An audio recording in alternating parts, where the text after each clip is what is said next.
Chapter 237, If you don't do stupid things, they won't come back and bite you in the ass. In the central plaza of Blackwing City, many players wandered, sightseeing. Blackwing City was a must-see destination as it had been built atop the peak of a mountain. Meanwhile, the stargazing tower loomed in the central plaza of the city. Through the usage of a floating platform, players could arrive at the top of the tower and witness the full beauty of Blackwing City beneath the stargazing tower. Surefone located Joking Scholar at this moment, panic-painted Joking Scholar's face. His eyes were like searchlights as they scanned the plaza. When he finally spotted Surefone, he hurried over. Guild Leader Tyrant, the higher-ups have given me my instructions. To maintain long-term cooperations with Guild Leader Tyrant, we agree to sell the hard stones to you at 2 silver coins a stack. As long as you take these forging materials back to Starmoon Kingdom, you can earn back at least 3 to 4 times the cost, Joking Scholar said as he walked up to Surefone, a smile filling his face. Twilight Echo had spent a lot of time to obtain these forging materials. They had even spent an impressive sum of coins and credits in the process. Meanwhile, their main goal was to turn these forging materials into coins. If luck would have it, they could even make a small profit from the trade by the looks of it. However, that would not happen. After all, not only were the forging materials of other kingdoms and empires similarly cheap, but there was also a mysterious NPC in Blackwing City selling these materials far below bottom-line prices now. The only thing Joking Scholar could do now was turn all these forging materials into coins, even at the cost of taking a small loss. He could then head to the Blackwing City auction and purchase some items that would benefit the guild's development. However, although ideals were wonderful, reality was very cruel. It was clearly impossible for Surefone to spend hundreds of gold to purchase these materials. Even if he had over 3,000 gold coins, he still wouldn't spend it in such a way. Not to mention, Surefone had spent so much effort in swindling Joking Scholar. He naturally wouldn't stop at just 2 silver coins. 2 silver coins a stack. Now that's what I call sincere. However, just before I came here, someone mentioned to me that they are willing to sell a large amount of hard stones for 1 silver coin a stack. Moreover, if I am willing to purchase over 1,000 stacks, they will lower that price even further. Surefone shook his head, feigning disinterest. What? 1 silver coin a stack? Who said that? Joking Scholar was already on the brink of insanity. He had only found a large transaction after much difficulty. Now, however, someone was trying to undersell him. Moreover, that person clearly knew about the mysterious NPC selling forging materials. If he had to sell each stack of hard stones for only 1 silver coin, he might as well take them back to his own empire and sell them there. Yet, the various guilds in Storm Empire, the empire Twilight Echo belonged to, was far from lacking forging materials. As for the independent players there, most were self-sufficient. As a result, the players purchasing hard stones were very few. On the contrary, there were plenty of players selling them. However, due to Twilight Echo's recent mass purchase, the prices of hard stones in the Storm Empire had increased. Originally, 2 silver coins would be more than enough to purchase 1 stack of hard stones if these hard stones were forged into whetstones, though, the demand would slightly increase. You will have to investigate this person yourself.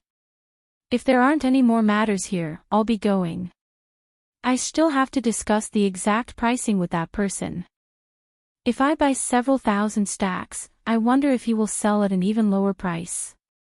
Surefone laughed. Guild Leader Tyrant, please wait a moment.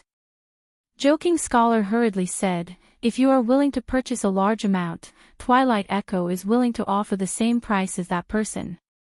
If you are willing to buy more than 20,000 stacks, I can offer you a price of 60 copper coins a stack. Take it as a sign of friendship. Currently, Joking Scholar no longer cared about price. The only fortunate matter to him right now was the fact that Lone Tyrant had yet to discover the mysterious NPC. Although Twilight Echo would incur an astronomical loss by selling the 2,000 stacks of hard stones they currently had at a price of 60 copper, they could simply purchase more hard stones at a price of 40 coppers from the mysterious NPC. If they resold those hard stones at 60 coppers, they would make a clean profit of 20 coppers per stack. If they resold 18,000 stacks, they could easily recoup their losses. Hence, Joking Scholar needed to take action quickly.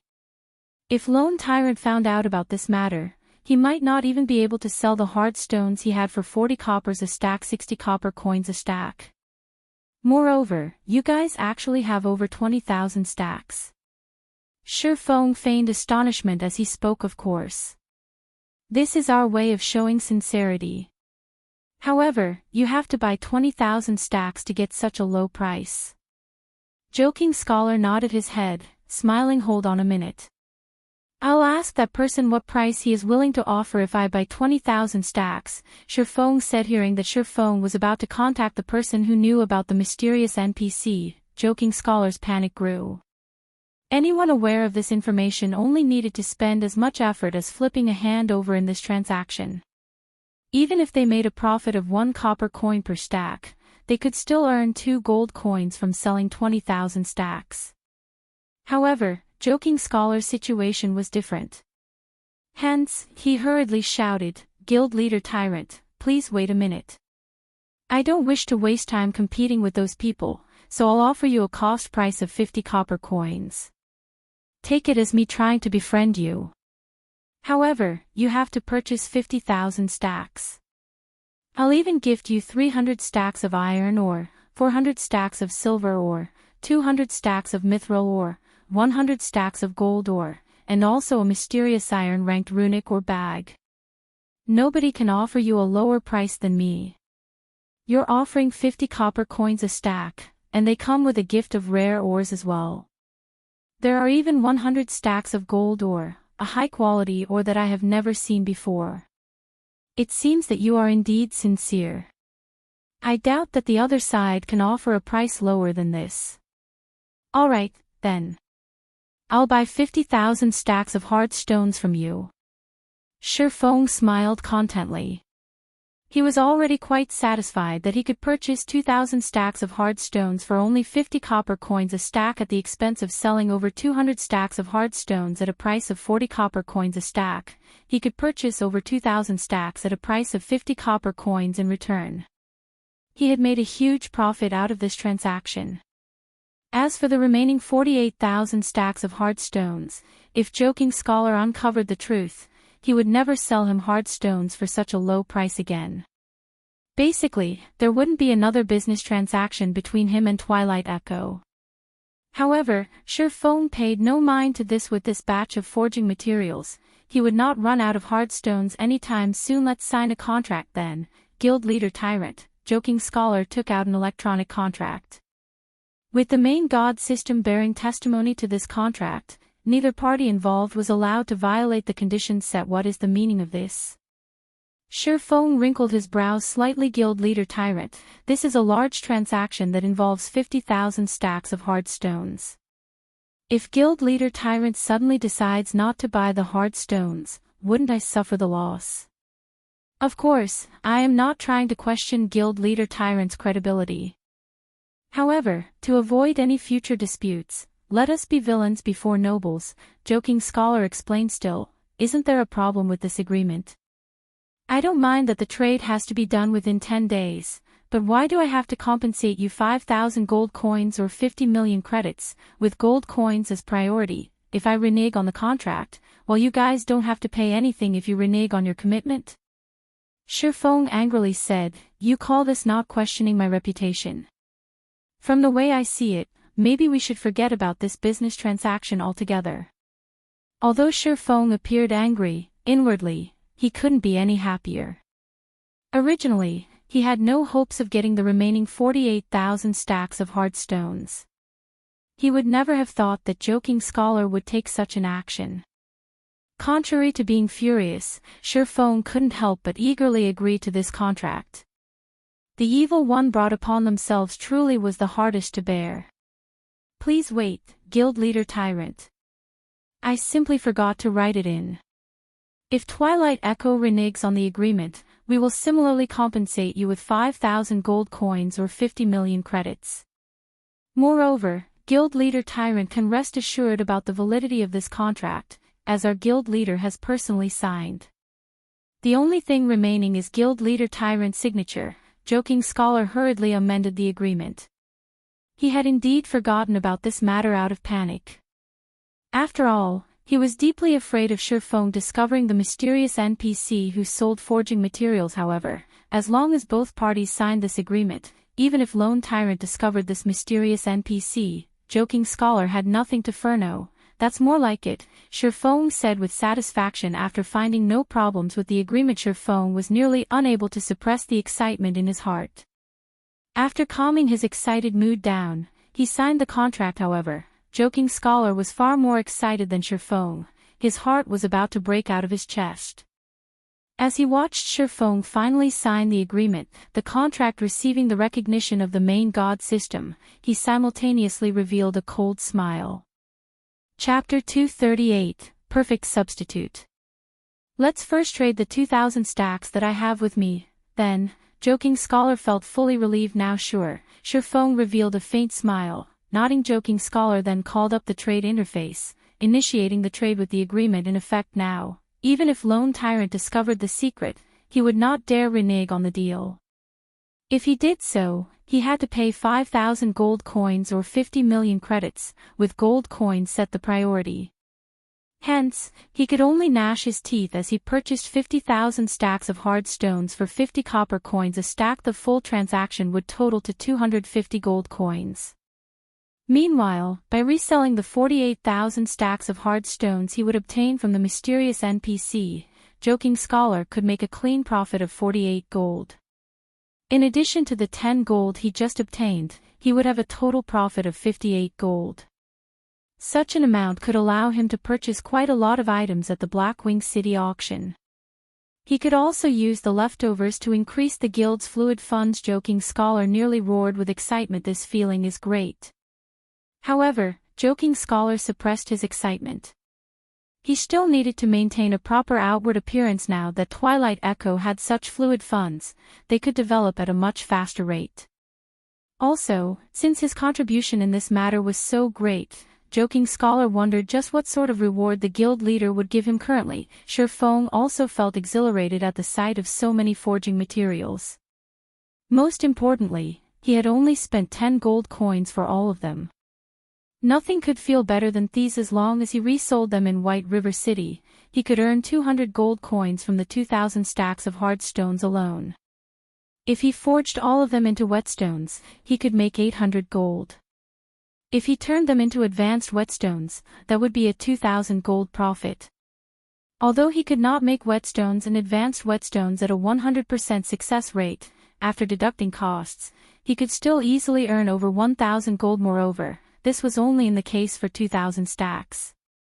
If he received the full 50,000 stacks of hard stones from Twilight Echo, he could easily achieve the 30,000 gold needed for his epic quest. Guild Leader Tyrant, please hold on a moment. I'll go and retrieve the remaining hard stones. Joking Scholar was satisfied after receiving the money. He would immediately use this money to purchase even more hard stones from that mysterious NPC. Fine. Let's meet up at the bank, then. Shifeng couldn't help but smile as well when he saw Joking Scholar's smile. Although players could not retrieve their personal belongings from the bank of Blackwing City, they were still allowed to store items. Right now, Shifeng's bag was full to the brim. It would be inconvenient for him to attend the Blackwing City auction in such a state. Hence, he planned to store his items first. As for the remaining forging materials he had been promised, Shifeng no longer held any hopes of receiving them. After all, he could already envision the end result. Shifeng wondered just what sort of expression Joking Scholar would make when he found out that not only was the NPC that sold the forging materials no longer there, but the NPC would also never return. Very quickly, Joking Scholar ran over to the gazebo the mysterious NPC had previously occupied. Where is he? Joking Scholar looked at the scarcely populated alley. Aside from a few players, the mysterious NPC was nowhere to be found. Are you referring to that NPC that sold the forging materials? You came late. That NPC sold out of materials a while ago. He said he would only return tomorrow after restocking. You guys are gullible. Did you really think such things will happen every day? I bet this was a one-time event triggered by some sort of quest. I highly doubt that old man will return. Otherwise, if the old man sold so many hard stones every single day, wouldn't it break the market? The main god system shouldn't make such a mistake. 2. Kind-hearted players passing by suddenly started chatting about this incident. How could this be? Hearing the words of the two kind-hearted players, Joking Scholar's face instantly turned ashen. Words could no longer describe his current mood. God, just what have I done? Whether the mysterious NPC sold the hard stones in limited amounts every day or stopped selling altogether, to Joking Scholar, there was no difference between the two.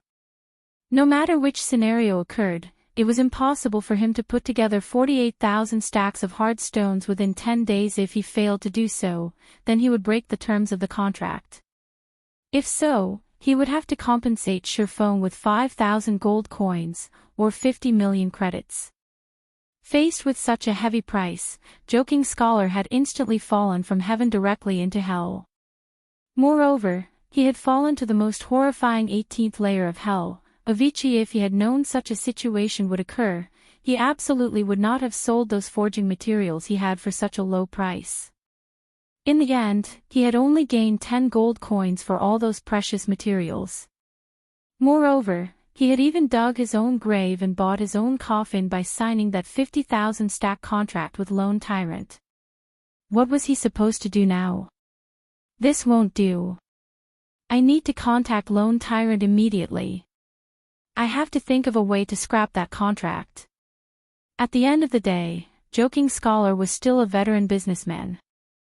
Now that he knew what he should do, he hurriedly ran towards the bank of Blackwing City. If he had only lost this batch of forging materials, Twilight Echo could still bear such a loss.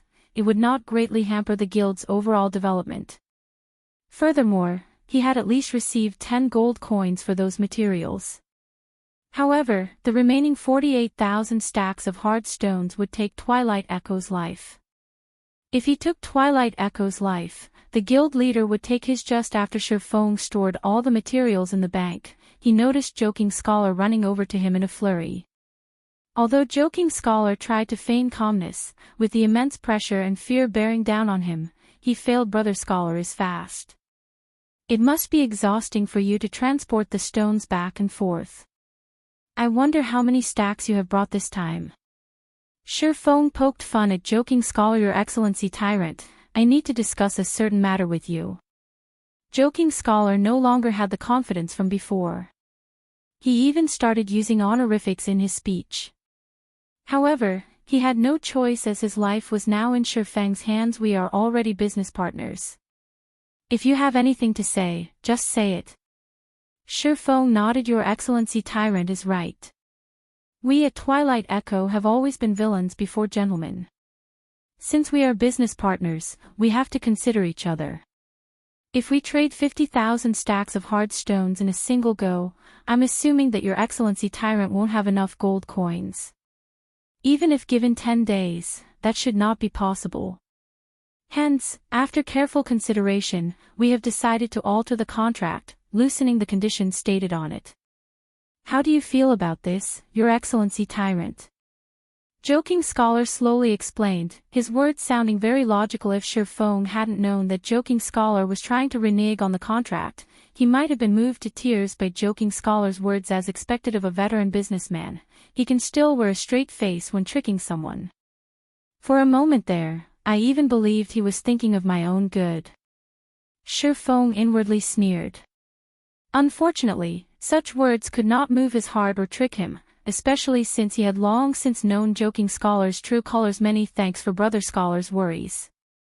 However, Brother Scholar can rest assured that, as long as I return to my kingdom with these materials and resell them, I can earn the money back very quickly. I guarantee that I can clear the debt within 10 days, so there is no need for the extra trouble of altering the contract. Shurfeng faintly smiled, saying, let's hurry and finish the trade, then. The auction is about to start. Following which, Joking Scholar gave a dozen more reasons to cancel the agreement, such as lowering the price even further, or increasing the trade amount, and so on. Unfortunately, Surefeng had rejected each and every one of them. This situation had pushed Joking Scholar to the brink of insanity. However, Joking Scholar didn't wish to reveal his intentions accidentally, so even though he was close to the point of vomiting blood out of anger, he chose to hold it in. Brother Scholar, you don't have to waste any more words in trying to change the agreement. I will not change it no matter what. After all, I can purchase 50,000 stacks of hard stones at a price of 50 coppers a stack. That is a rare opportunity that I won't find even if I try.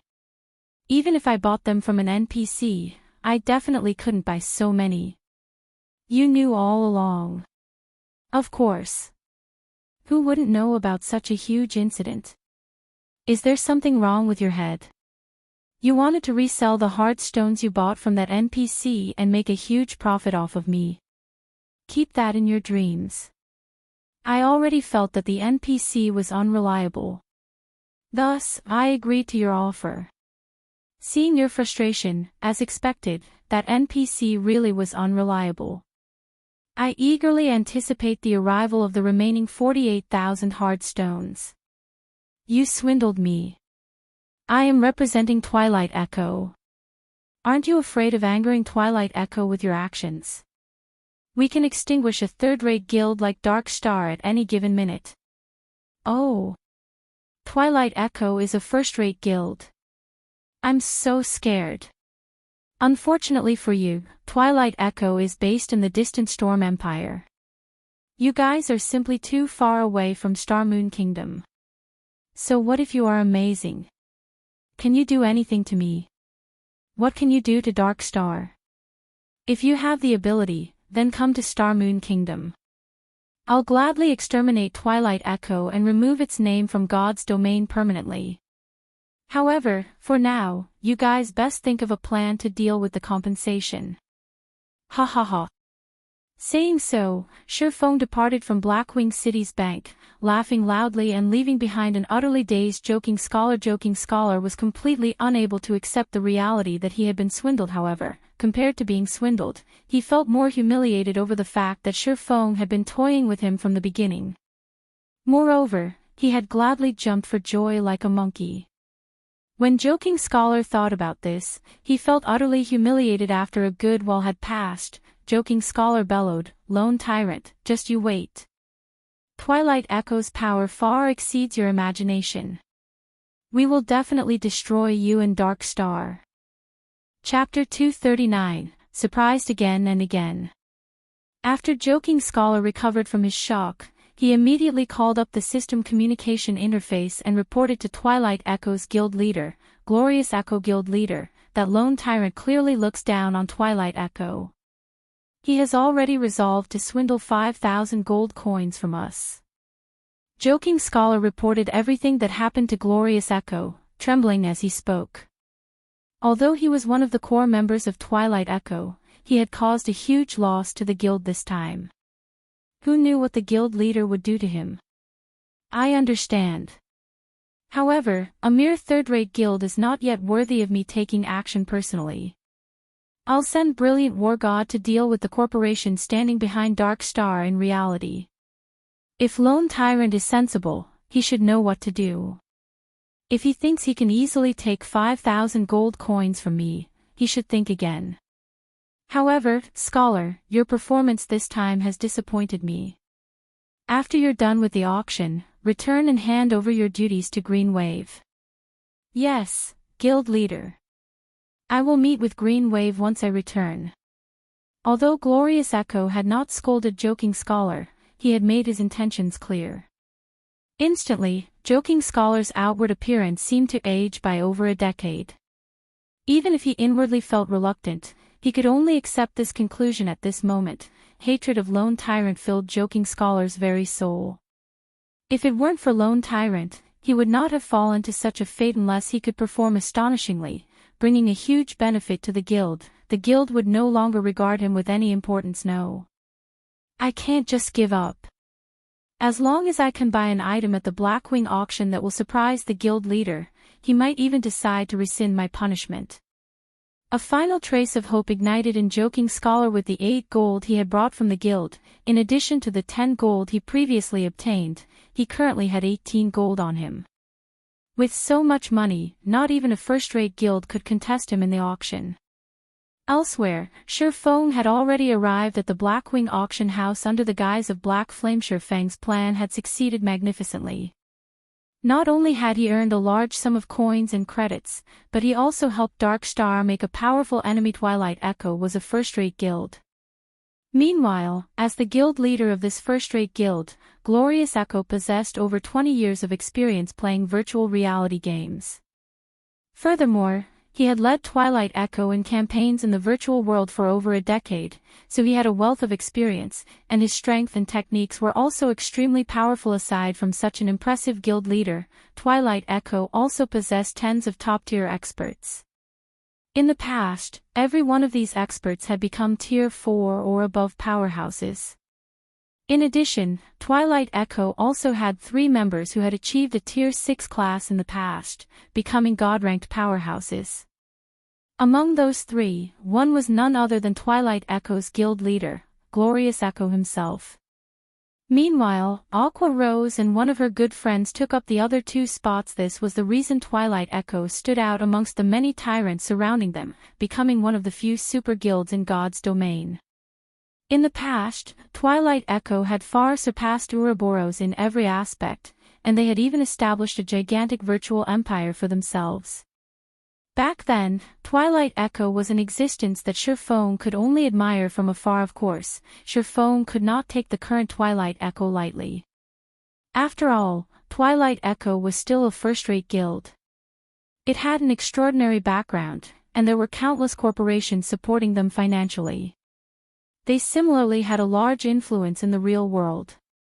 To deal with a third-rate guild like Dark Star, they could simply put some pressure on Dark Star economically in reality, and Dark Star would suffer. Hence the reason Shifeng had chosen to disguise himself as Lone Tyrant when toying with Twilight Echo. Right now, Shifeng still did not know who supported Dark Star from behind the scenes.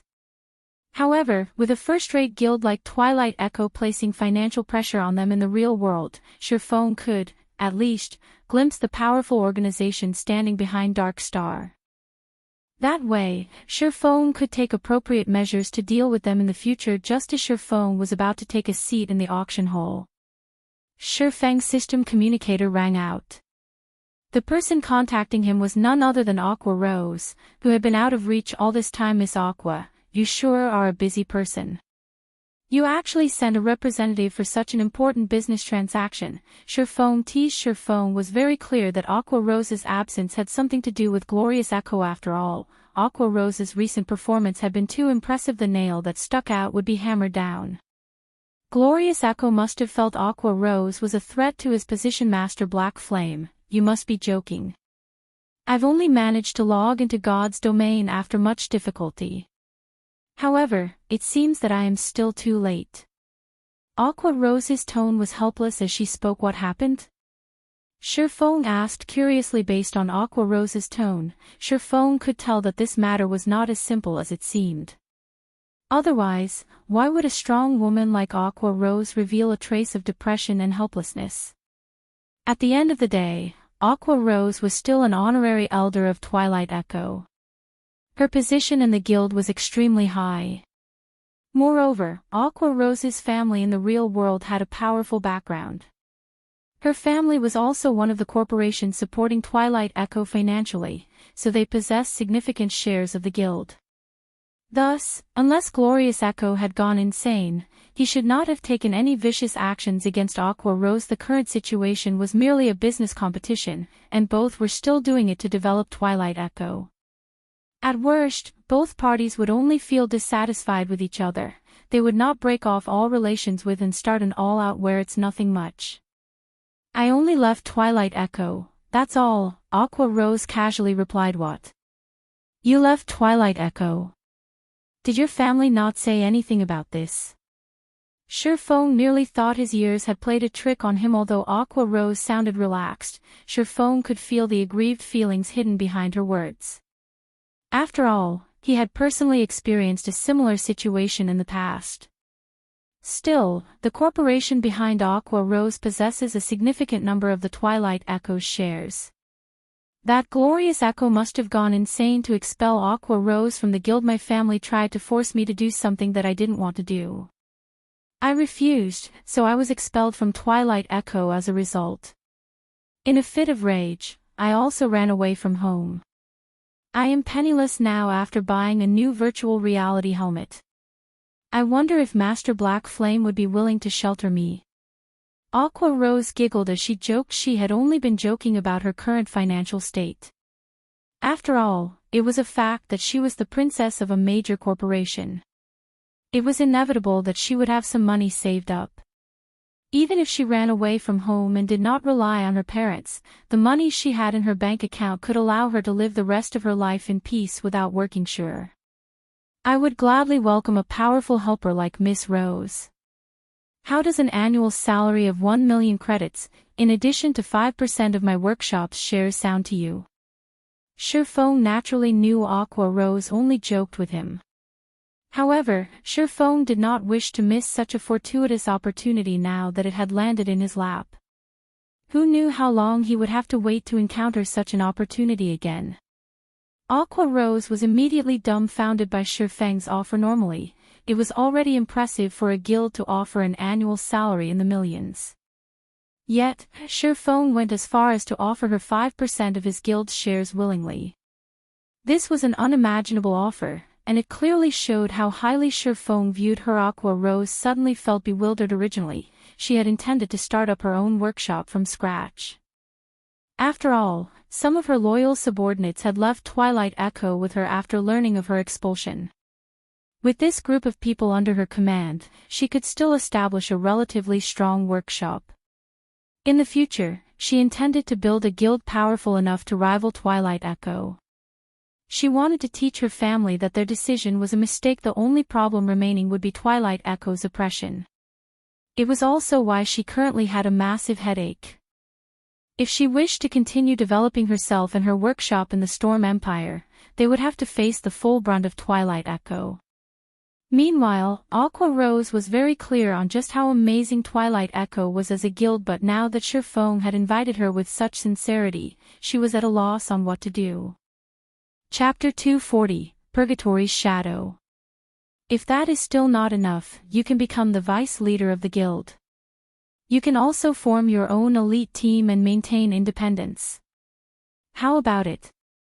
Surefeng added. Twilight Echo's abandonment of a future Tier 6 God-ranked powerhouse was the same as crippling both of their arms. The reason Surefeng thought both, and not just one of their arms, was because, without Aqua Rose, her Tier 6 friend would not join Twilight Echo. Hence, Twilight Echo's decision to expel Aqua Rose was the equivalent of expelling two future God-ranked powerhouses. Meanwhile, Surefeng had single-handedly caused this tragedy of Twilight Echo's, albeit unintentionally. If he could recruit Aqua Rose into his guild, he very much looked forward to the guild's future. Even if I agreed to your offer, I still have a group of subordinates in the Storm Empire. I might be able to afford the expensive teleportation fee for myself, but they won't be able to. Moreover, for my sake, they chose to leave Twilight Echo and abandon their bright futures there. I can't just abandon them for my own selfish reasons. I am truly sorry about this. Although Surefeng's offer was very attractive, Aqua Rose was not willing to abandon her subordinates. Are there a lot of them? Surefeng asked. There should be over 100 people. Master Black Flame, you should just give up. Not even Twilight Echo can afford the teleportation fee for so many people. Aqua Rose naturally understood Surefeng's intentions behind the question. Teleportation across countries was costly. Moreover, the Storm Empire was very far away from Starmoon Kingdom, so the teleportation fee involved would be far more expensive. A rough estimate for a single player was 2 to 3 gold coins, while the total for 100 players would be at least 200 to 300 gold coins, not to mention just one first-rate guild, even 10 first-rate guilds combined couldn't afford such a price. It was impossible that Surefeng would possess so many gold coins, so it's only 100 or so. Fortunately, there aren't too many. Surefeng sighed in relief. If there were over 1,000 players, then he would truly feel heartache from the teleportation fees. Come to Star Moon Kingdom, then. I'll pay the teleportation fees. He had earned a ton from Twilight Echo before, and right now, it just so happened that he could return some of it to Aqua Rose. This could be considered as a type of fate as well. However, if Glorious Echo found out about this, he would most likely vomit blood out of anger. Master Black Flame, that's 300 gold coins, not 3 gold coins, Aqua Rose reminded Surefeng. Yes, I know that. I'll send 300 gold to you in a moment. After you arrive in White River City, head to the Starstreak trading firm to look for me. As the Blackwing auction had already started, Surefeng disconnected the call after saying so. Surefeng's words left Aqua Rose utterly shocked. Just what kind of power is behind Master Black Flame? How could he have such astonishing wealth? To casually hand over 300 gold coins. Could it be one of those super guilds? Surefeng's tone when he spoke had been very casual, as if the 300 gold coins he mentioned were merely 3 gold coins. Aqua Rose shook her head. No, even those super guilds can't spend 300 gold coins with such ease. This is interesting. Anyway, I'll get my answers as long as I arrive at White River City. Aqua Rose revealed a faint smile, anticipation filling her heart. Meanwhile, the venue of today's Blackwing auction was already packed with players. Among all these players, a majority consisted of the upper echelons of large guilds. These guilds had scraped up every single coin they could for today's auction. From their inquiries, they learned that the auction house sold many astonishing items. Even if it was only in the normal auction, items such as fine gold equipment and materials required to forge dark gold equipment would be available. There was also a small possibility for items such as dark gold weapons and epic ranked items to appear in the auction. One only needed sufficient coins to purchase these precious items. After going through several warm-up auctions, the fiery atmosphere in the auction venue reached its zenith from the start. Players desired every item that had been up for auction. However, none of these items piqued Surefeng's interest, as all of them were only mysterious iron rank. Although such items were useful to a guild's elite members, they were not of much use to him. Meanwhile, the following item that appeared on stage instantly caused the eyes of every player present to shine. They all expressed great interest in this item. This item was a fine gold rank dagger. Ice Thorn dagger, fine gold rank. Level 15. Attack plus 134. Strength plus 18, agility plus 24, endurance plus 15. Additional passive skill dash. Power of Frost, deals 50% frost damage to the target, reducing target's movement speed and attack speed by 50% for 4 seconds. If an assassin equipped this dagger, they would be like a tiger that had grown wings.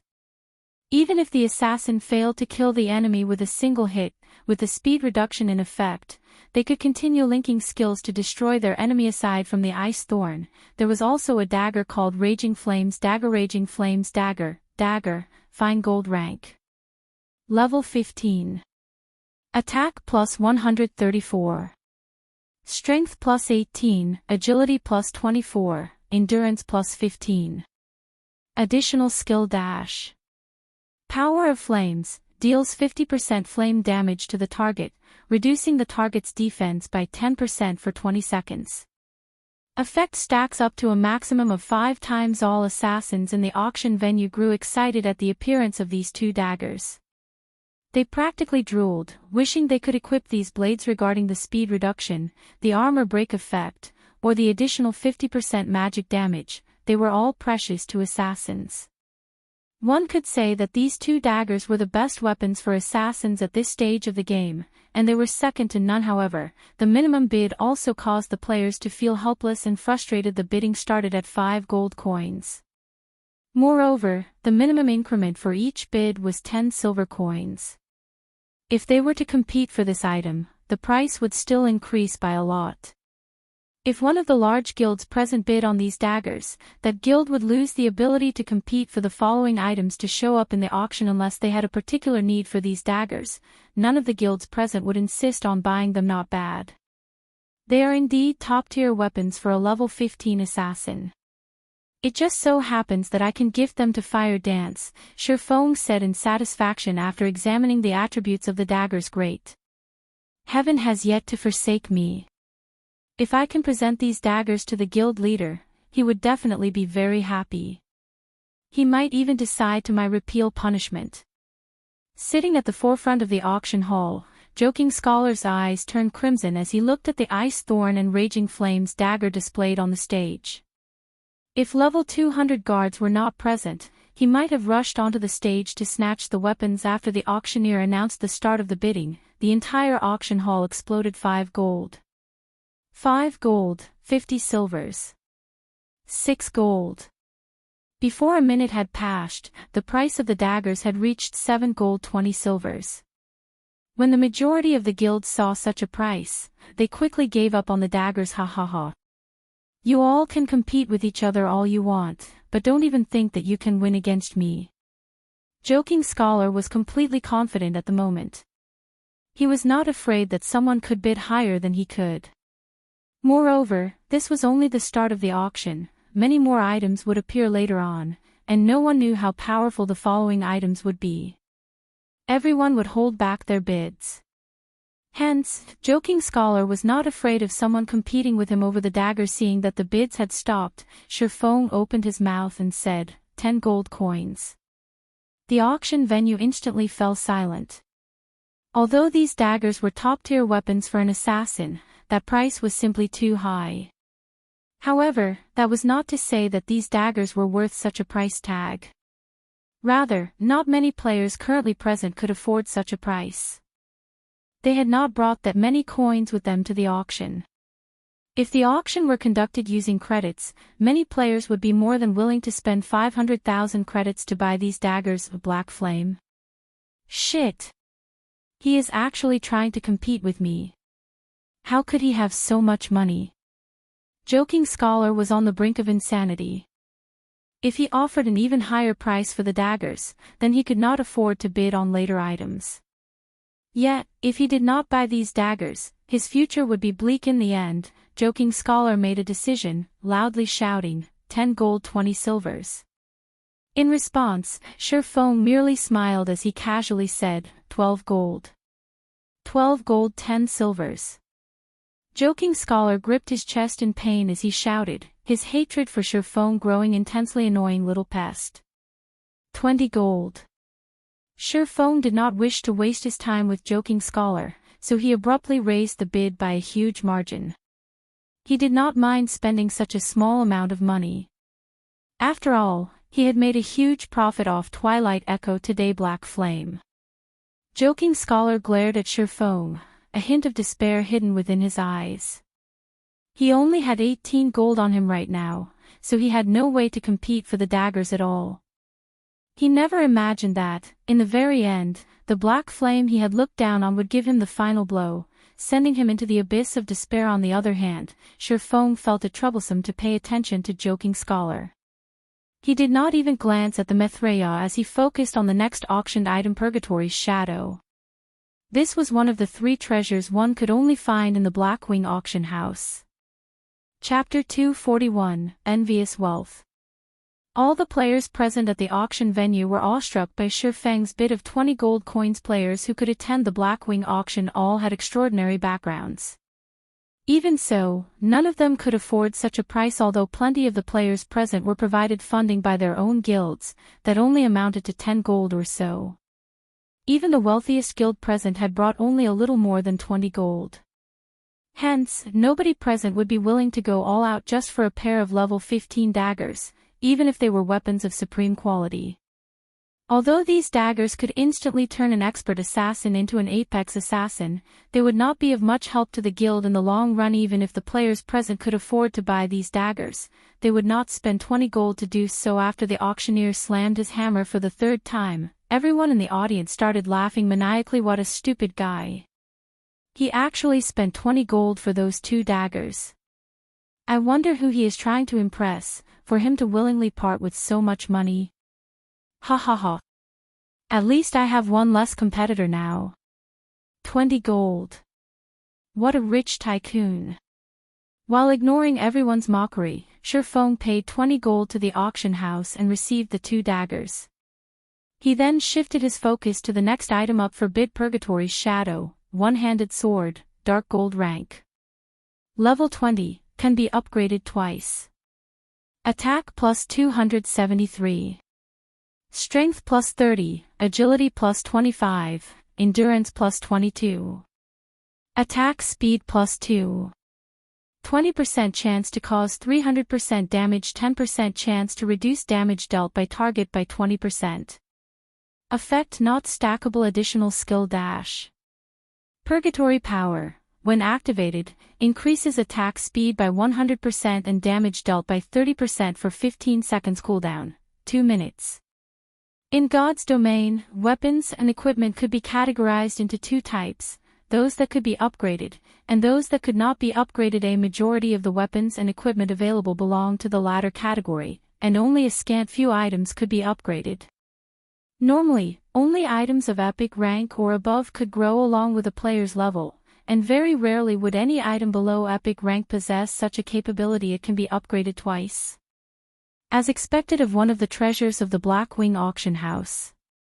If this item could be upgraded to level 30, it can still be of use even when players reach level 45.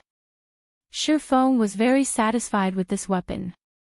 He could equip the Purgatory's Shadow once he reached level 20, and he would not need to waste time looking for a new weapon. Not only was the Purgatory's Shadow suited to swordsmen, it was also suitable for shield warriors and guardian knights. If an MT equipped this sword, not only would their maximum HP greatly increase, their damage output would similarly increase by a huge margin. They could aggro monsters much more firmly. However, the most important feature of this sword was its ability to reduce a target's damage dealing by 20%. This weapon was practically made to counter boss monsters.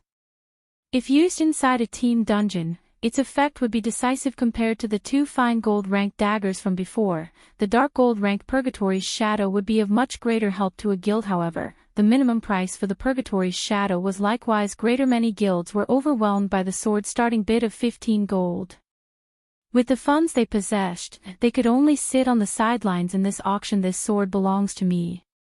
Everyone else, don't even think of trying to compete against me for it. Who the fuck are you? We, world dominators, have taken a liking to this sword. Whoever dares to bid will be looking for trouble with us. Do you guys think you are the only first-rate guild present in this auction? Our guild is the bloodthirsty war god. Anyone who dares to bid will be dead meat. Although the price of the Purgatory's Shadow was high, the competition for it was still intense. It made one truly wonder just what price it would achieve in this auction. Hence, the many first-rate guilds present started sending warnings to the other guilds in the hopes of buying the Purgatory's Shadow at a cheap price. Idiots. Shifeng helplessly shook his head at their actions. Did these people think that the ones buying items here were limited only to players? Although the minimum bid for the Purgatory's Shadow was 15 gold, according to Shifeng's understanding, one needed to bid at least 25 gold in order to secure the item. Otherwise, it would be bought out by NPCs. Did these first-rate guilds think that, by voicing threats, they could take advantage of loopholes in the system? Soon after, the bidding for the Purgatory's Shadow started, and the price for the sword soared continuously in a blink of an eye. The price of the sword had already reached 20 gold. The ones currently bidding for the sword consisted of only first-rate guilds. Second-rate and third-rate guilds did not have the funds to take part in this auction at all. They could only look on in silence, unwillingness filling their hearts. Meanwhile, Joking Scholar similarly felt helpless as he sat in the front row of the auction. If he had not been swindled by Lone Tyrant, he could have bought those 2 daggers already and also this Purgatory's Shadow, while the other guilds could only watch as he did so. After the bidding continued for several minutes, the price for the Purgatory's Shadow finally stopped increasing at 24 gold 30 silvers. This price was very low where level 20 dark gold weapons were concerned. Not to mention, this was also a dark gold weapon that could be upgraded. Ha ha ha. This Purgatory's shadow belongs to me now. Seeing that nobody else was outbidding him, the berserker from World Dominators cheered. The members of other guilds could only look at this berserker with unwillingness in their eyes. In an auction, players competed with one another in terms of wealth, not influence. However, immediately after the auctioneer slammed his hammer for the second time, someone broke the silence and made a bid. Moreover, it wasn't just limited to a single person. 25 gold. 26 gold. This sword looks finely made. I can add it to my collection. I'll bid 30 gold coins. At this moment, a nobleman of Blackwing City placed an astonishing bid, stupefying all the guilds present. Why are the NPCs joining the bid as well? This question baffled many of those present in this auction. If NPCs were going to bid against them too, how were they supposed to compete? That man was an NPC. A noble of Blackwing City at that. How were players supposed to outbid him? Damn. This auction house is clearly trying to toy around with us. They're only letting us players compete for the non-precious items. If I had known this would happen, I would have bought those 2 fine gold-ranked daggers from before. That person was truly lucky. He managed to so easily obtain those 2 daggers. Many of the players present started regretting their previous inaction. They never thought that the auction house would play such a card. 31 gold. At this moment, a familiar, indifferent voice resounded in the auction hall. Every player in the venue immediately turned their gazes toward the origin of this indifferent voice. However, their eyes were immediately filled with both shock and disbelief when they discovered the owner of the voice. The person who called out this bid was none other than Surpass, the person who previously bought the 2 fine gold-ranked daggers for 20 gold.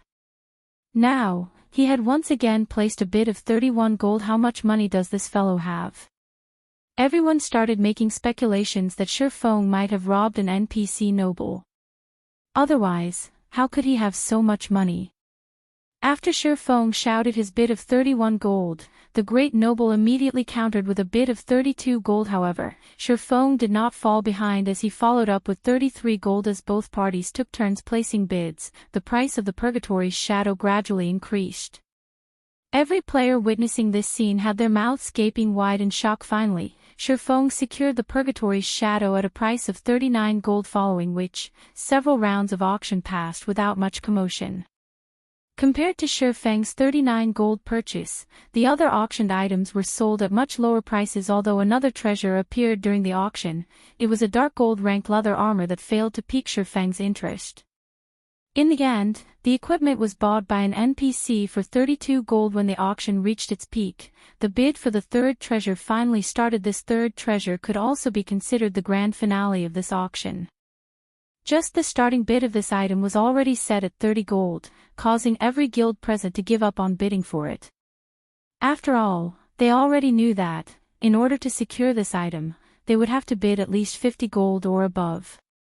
Unless several first-rate guilds pooled their funds together, it would be an impossible feat. However, the notion of forming such an alliance was simply unimaginable for the many first-rate guilds present. Lending money to other guilds at this point in time would be no different from lending money to an enemy. Even if they did join together and purchase the item, there would only be one copy of the item. How were they supposed to split it? Hence, it was impossible for any of the guilds present to form an alliance. Chapter 242, Arclight Shield. Originally, the guilds attending the Blackwing auction had already given up on bidding for the final item. They merely stayed to take a look at how high the price of the final item would reach. The minimum price for the item was 30 gold.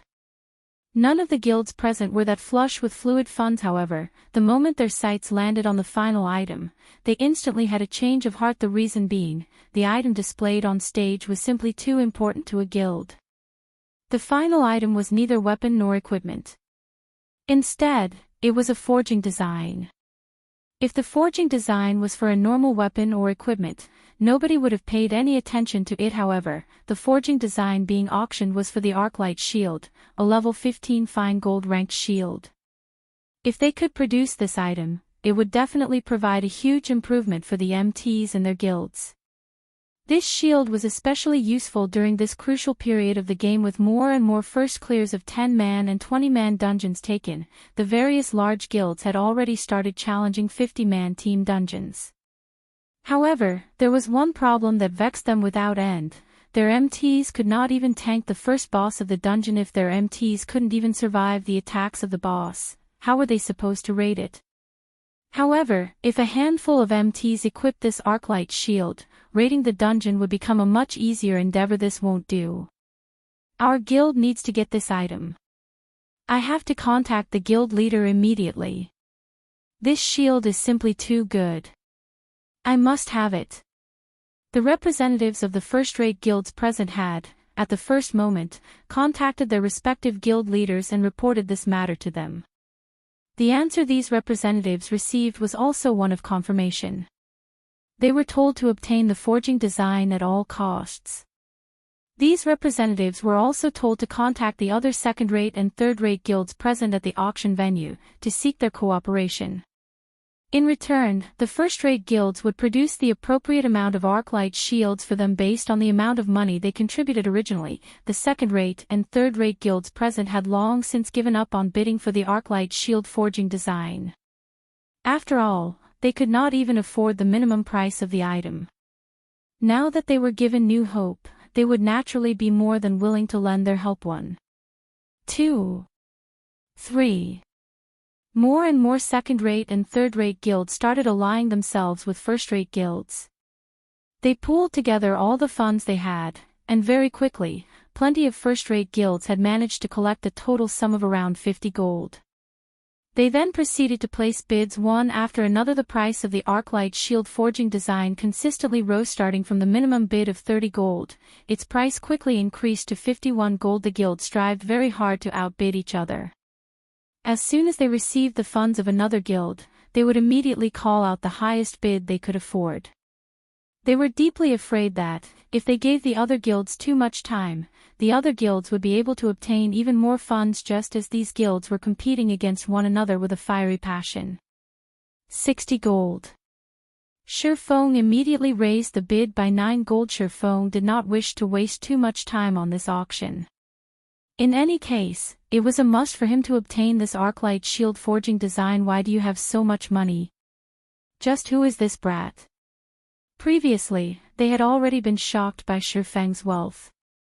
Now, however, they started feeling frightened. After spending 59 gold to purchase 3 weapons, Shifeng was still able to place a bid of 60 gold. If they had not been aware of the fact that players were not allowed to place a bid without having the corresponding amount of money, they would definitely have thought that Shifeng was just joking around. Faced with the pressure of 60 gold, 2 first-rate guilds immediately joined hands to place a new bid.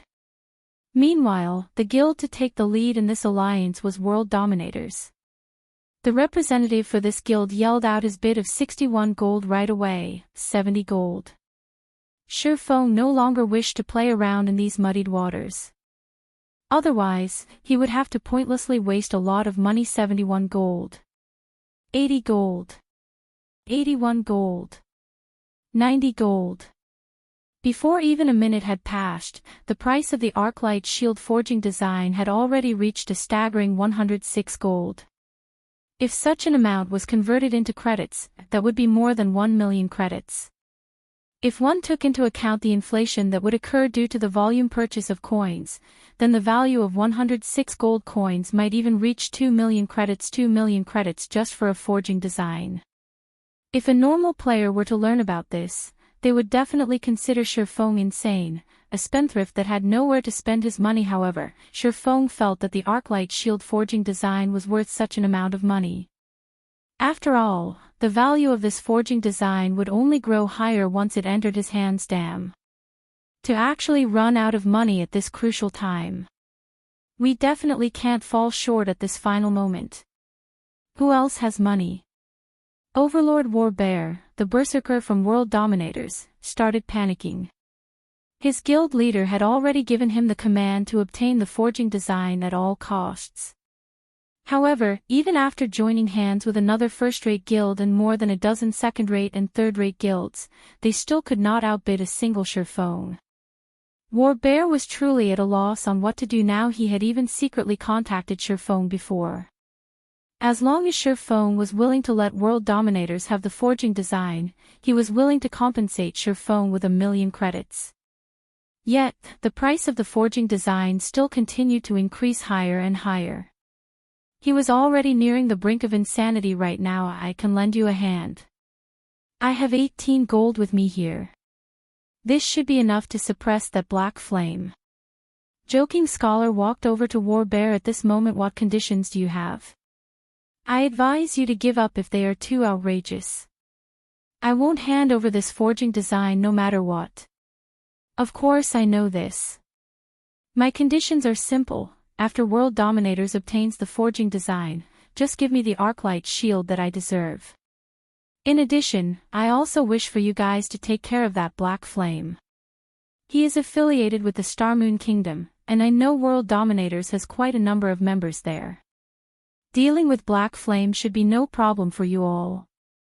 Aside from his hatred for Lone Tyrant, Joking Scholar's remaining hatred was targeted at black flame. Unfortunately, Joking Scholar did not know that both persons were actually one. Fine, I'll agree to your conditions. In truth, without needing your mention, World Dominators would similarly take care of him. Overlord Warbear revealed a faint smile. The two of them quickly reached an agreement. Joking Scholar then traded all his gold coins over to Overlord Warbear just as the auctioneer was about to slam the hammer for the second time. Overlord Warbear hurriedly shouted, 108 gold. Shurfeng sent a glance at Joking Scholar and Overlord Warbear, a sneer on his face. He couldn't help but shake his head as he indifferently said, 115 gold. 121 gold. I don't believe that I can't surpass you even after I bid everything I have. Although Overlord Warbear did not know Shurfeng's bottom line, the increment on his latest bid was much lower than usual. Shurfeng was definitely reaching his limit. Hence, Warbear immediately added 6 gold to the bid.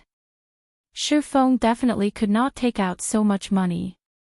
Brat, you're 100 years too early if you think you can compete against me. This is your bottom line. Shurfeng calmly smiled. 135 gold. He increased the bid by 14 gold in a single go. World Dominators would not be able to fill up this gap even if they included another second-rate guild into their little alliance. As for recruiting a first-rate guild, that was an extremely difficult matter to achieve 135 gold. How could this be possible? I must be dreaming. How could he possibly have so much money? Isn't he just an independent player? Joking Scholar was immediately dumbfounded when he heard Shurfeng's bid. As for Overlord Warbear standing beside Joking Scholar, he was fervently contacting other guilds to form an alliance.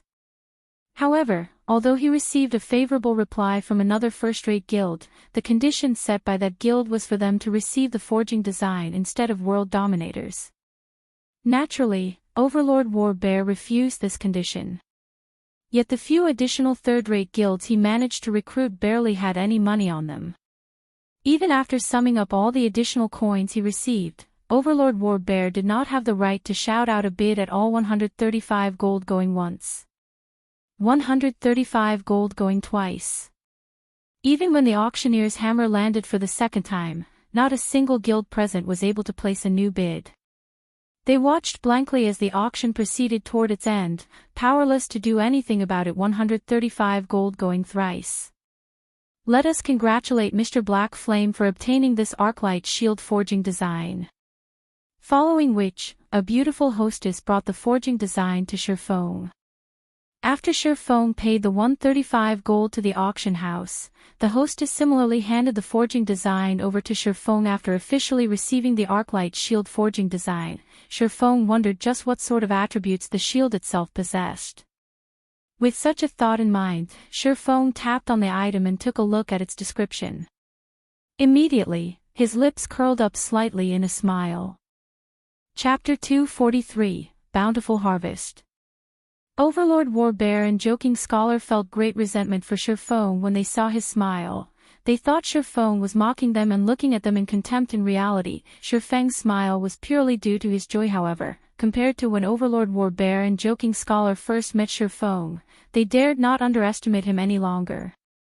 On the contrary, their eyes were filled with vigilance. Now Shurfeng showed everyone that he was more than capable of spending such a large amount of coins. If someone were to say that Shurfeng did not possess any major power supporting him from behind, not even a ghost would believe them.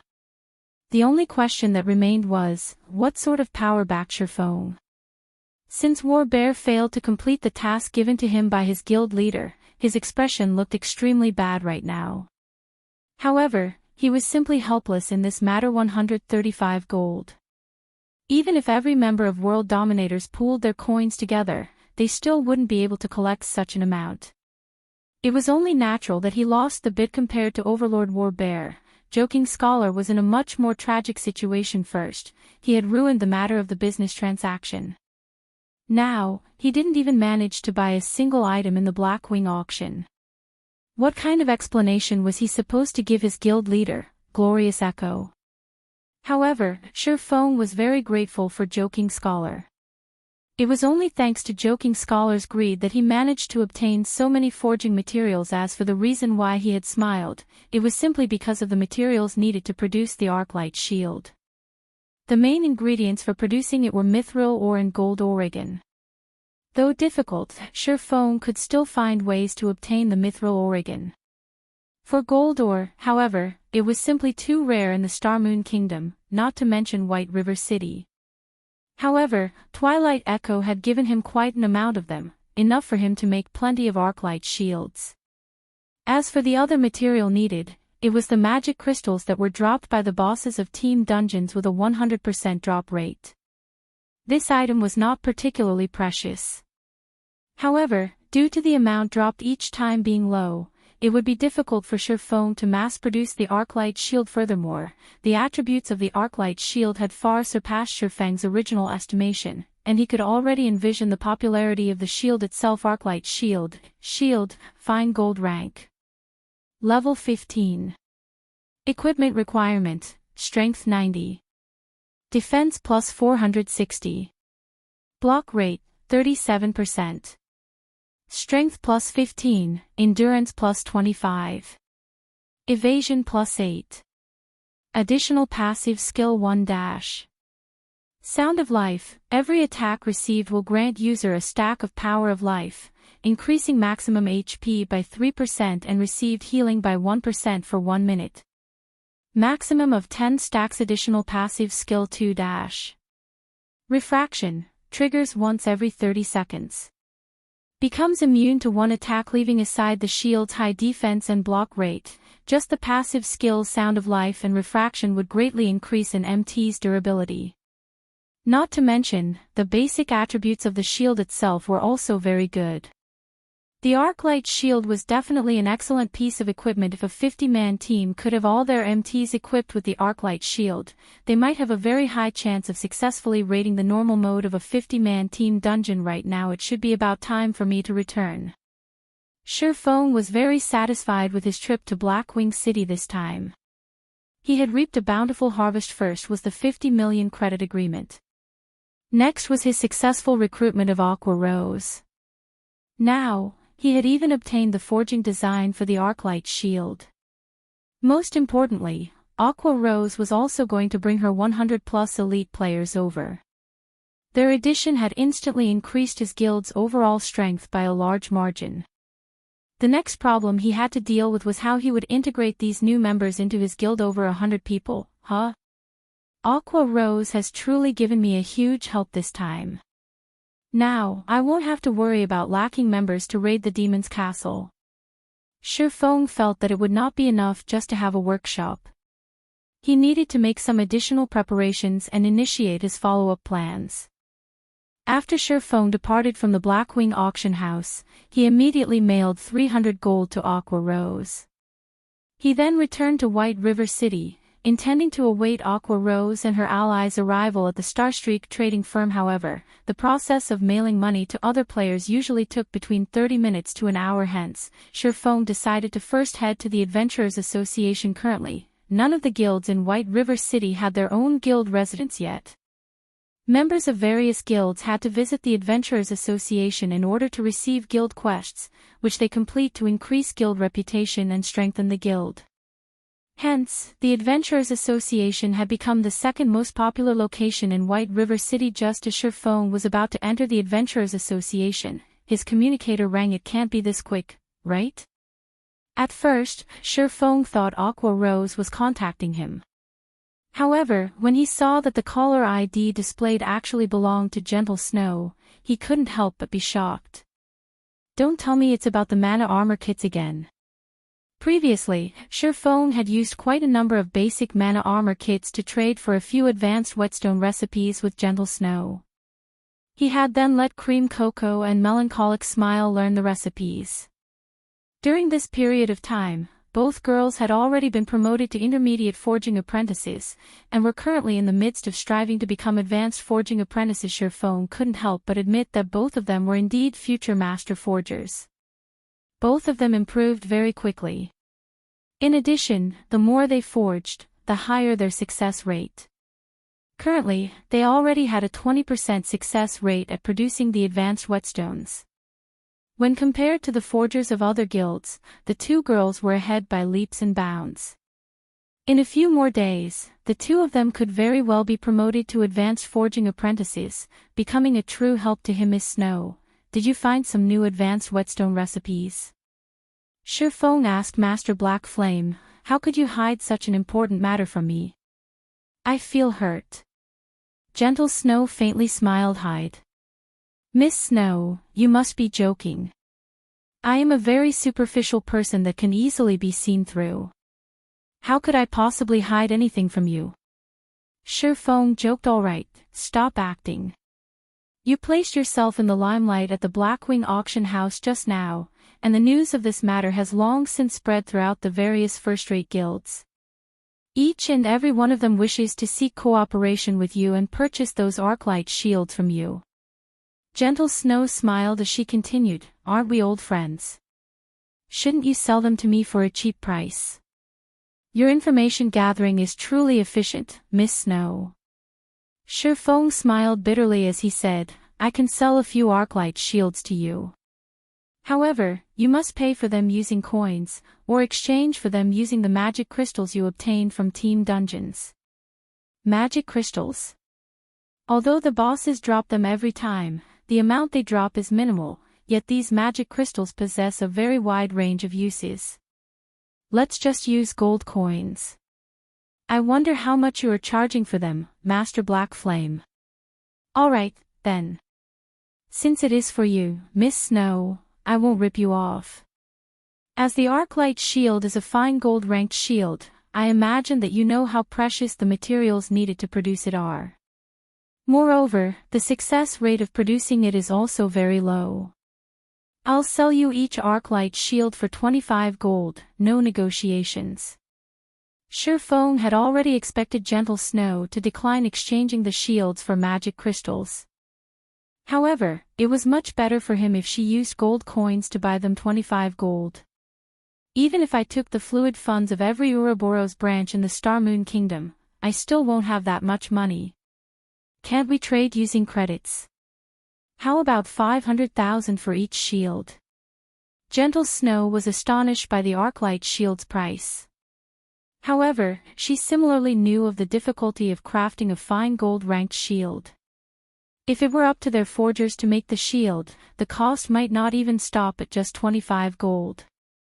Yet, it was clearly impossible for them to fork out 25 gold to purchase an Arclight shield, unless of course, they decided to stop the guild's development. Still, halting development at this stage of the game would put the guild into a decline, so they absolutely could not stop their development currently. All the major guilds were attempting to obtain the first clear of a 50-man team dungeon, while the Arclight shield was a must-have item for them to get a lead over the other guilds faced with two difficult choices. Gentle Snow could only bitterly smile as she was caught in indecision. Alright, then. I'll exchange using magic crystals, Gentle Snow helplessly said. Ouroboros, a grand and mighty first-rate guild, was actually poorer than a single independent player. Black Flame was truly a monster. That's fine as well. The exchange ratio would be 1 to 100. I'll notify you after I manage to produce them. Shifeng smiled as he disconnected the call. He then proceeded to enter the Adventurers Association. Chapter 244, Establishing the Guild.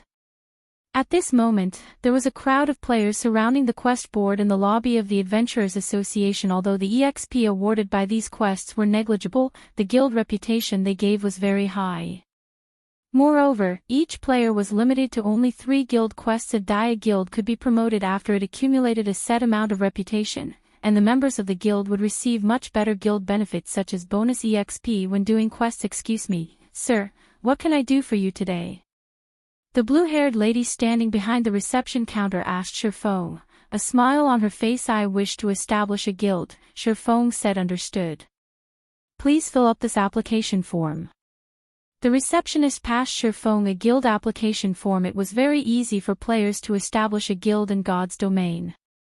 Players only needed to decide on a name for their guild and designate a guild emblem. They were then required to purchase a guild certificate for 10 copper coins and have at least 7 independent players place their signatures on it. When all these things were completed, the guild would then be officially established. Newly founded guilds would all start out as 1-star guilds, and the only benefit available for the members of a 1-star guild were the availability of the guild quest's guild name. Is it? Shifeng hesitated as he looked at the blank space meant for the guild's name, wondering what he should write in exactly. After giving it some thought, he decided to stick with using the Zero Wing Workshop's name. In any case, along with the guild's development and growing fame, his identity would sooner or later be leaked. Let's name it Zero Wing, then. Shifeng then designed the guild emblem in the form of 6 silver wings. After purchasing the guild certificate, Shifeng sent Fire Dance and the others a guild signature invitation. Meanwhile, at the Black Wind Canyon, a level 20 to level 25 map, Fire Dance and the others were currently grinding on level 22 demonic bats. They had come to this place under the suggestion of Shifeng. The reason Shifeng had recommended it was because the demonic bats here belonged to the type of monsters that had high attack but low HP. Most importantly, the monsters here were concentrated in number.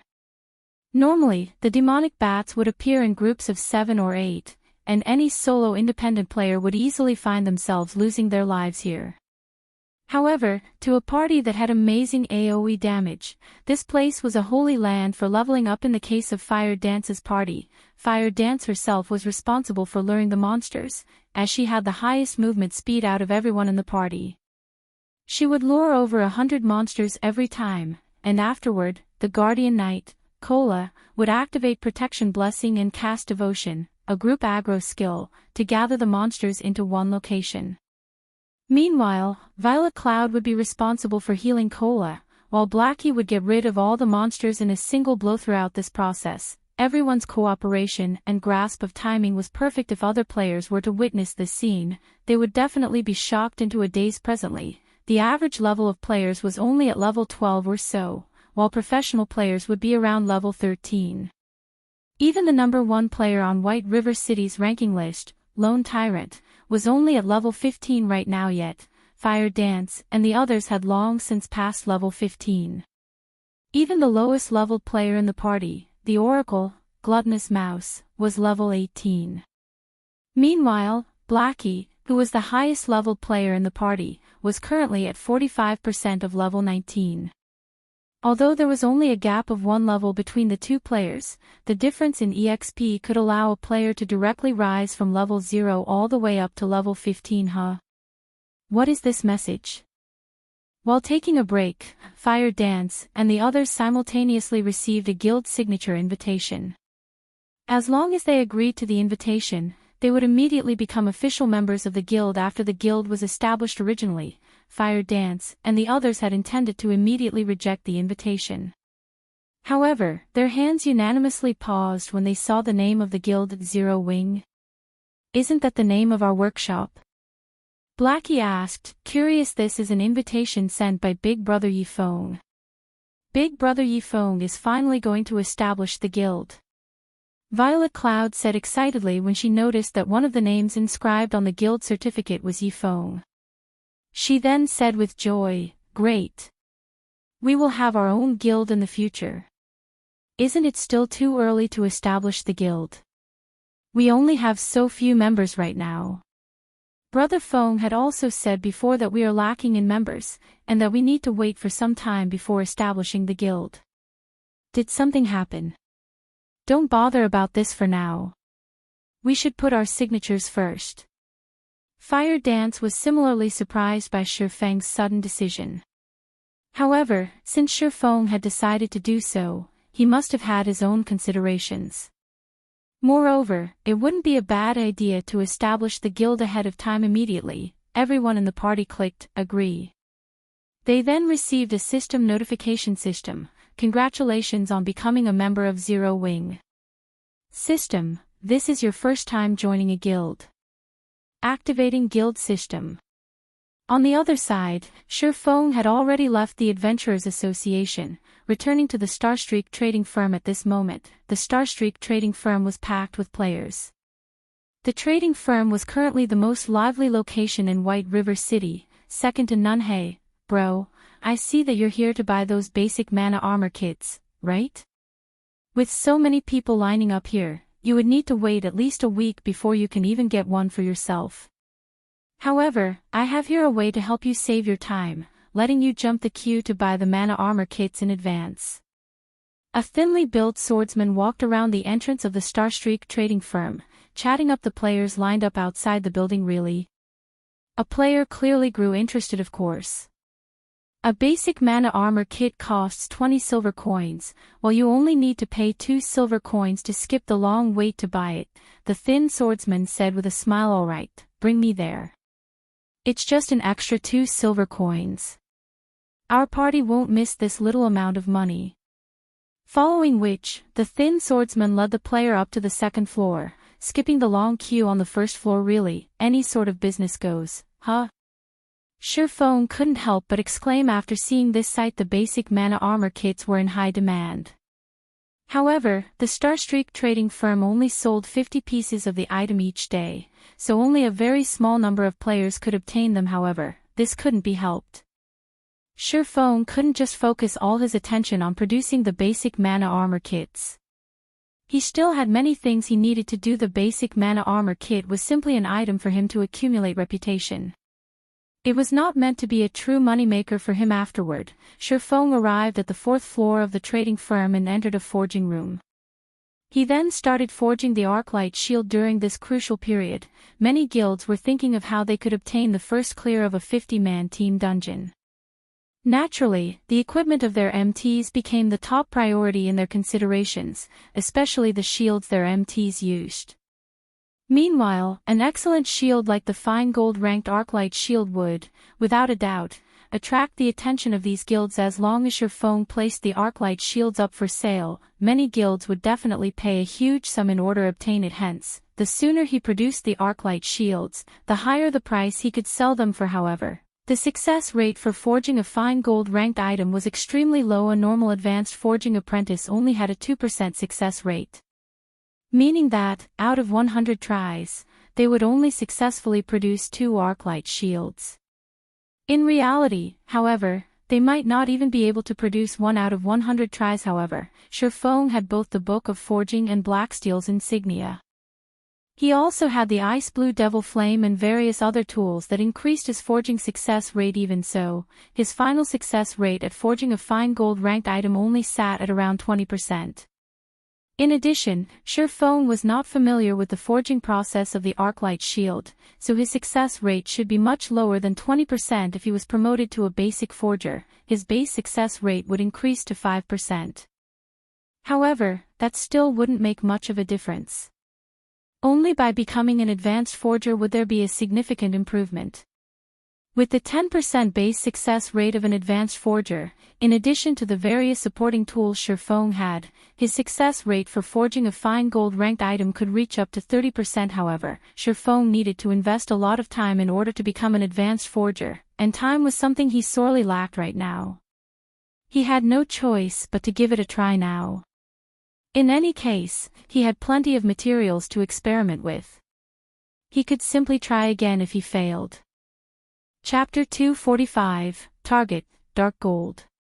Before Feng started forging the Arclight shield, he decided to first forge a few basic mana armor kits to serve as a warm-up after God's domain evolved. The process of forging grew more complicated, greatly increasing the difficulty of producing an item.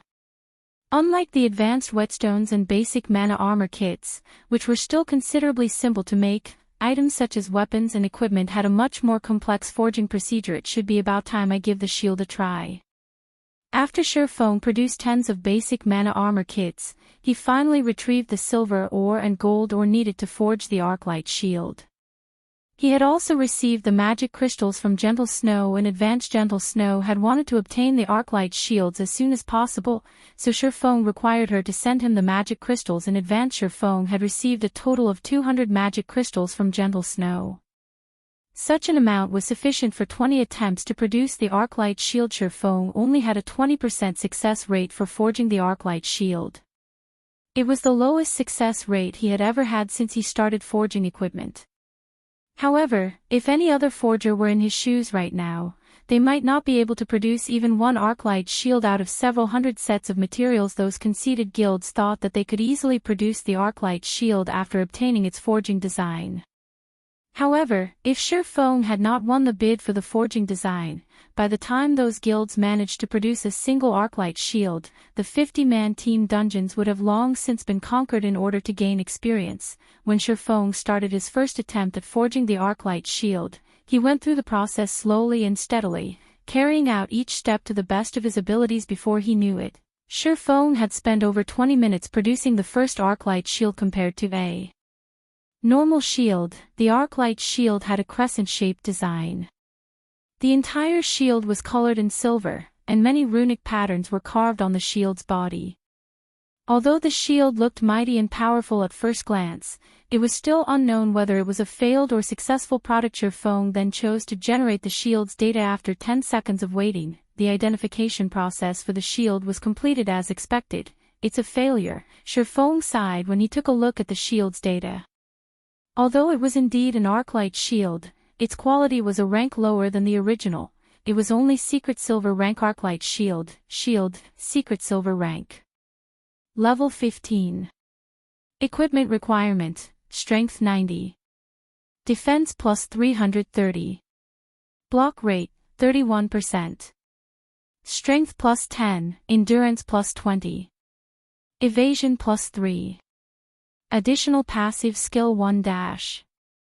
Sound of Life. Every attack received will grant user with a stack of Power of Life, increasing maximum HP by 2% and received healing by 1% for 1 minute. Maximum of 10 stacks. Additional passive skill 2 dash. Refraction. Triggers once every 50 seconds. Becomes immune to one attack. From a general point of view, though, it is not a bad result, all the same. At the very least, it is still a Secret Silver ranked shield. I should be able to sell it for a good price even then. Feng was relatively satisfied with this failed product. After all, a Secret Silver ranked shield remained a rare item at this stage of the game. According to Feng's knowledge, a majority of the core MTs of second-rate and third-rate guilds were still using mysterious iron-ranked shields. If he sold this failure, he could still earn around 6 to 7 gold coins from it. Although he had failed this time, it was not a complete failure. At the very least, it did not turn out as a scrap item.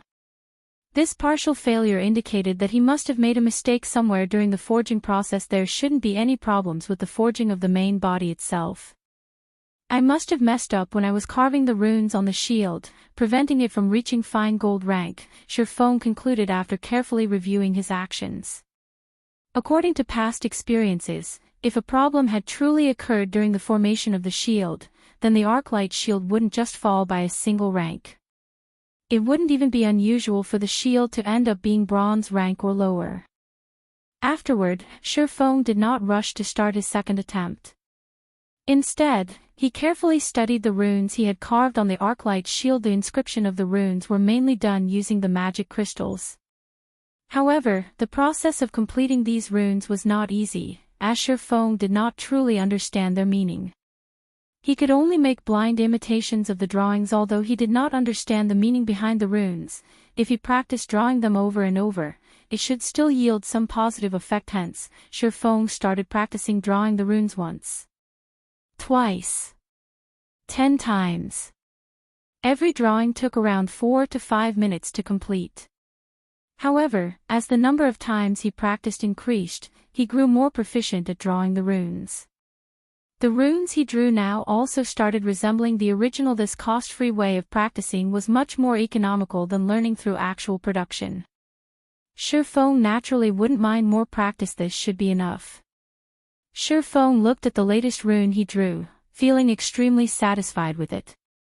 This imitation of his looked practically the same as the rune shown on the forging design. Hence, Surfong started his second attempt at producing the Arclight shield. This time, the entire forging process of the shield flowed very smoothly. Surfong had only spent around 10 minutes to complete the second Arclight shield. However, his attempt this time ended in complete failure. Surfeng's 20% success rate did not stand on his side this time around, following which, Surfong consecutively produced 10 Arclight shields. Moreover, with each successive shield he made, the time he spent producing them also decreased. His hands also moved with much more proficiency.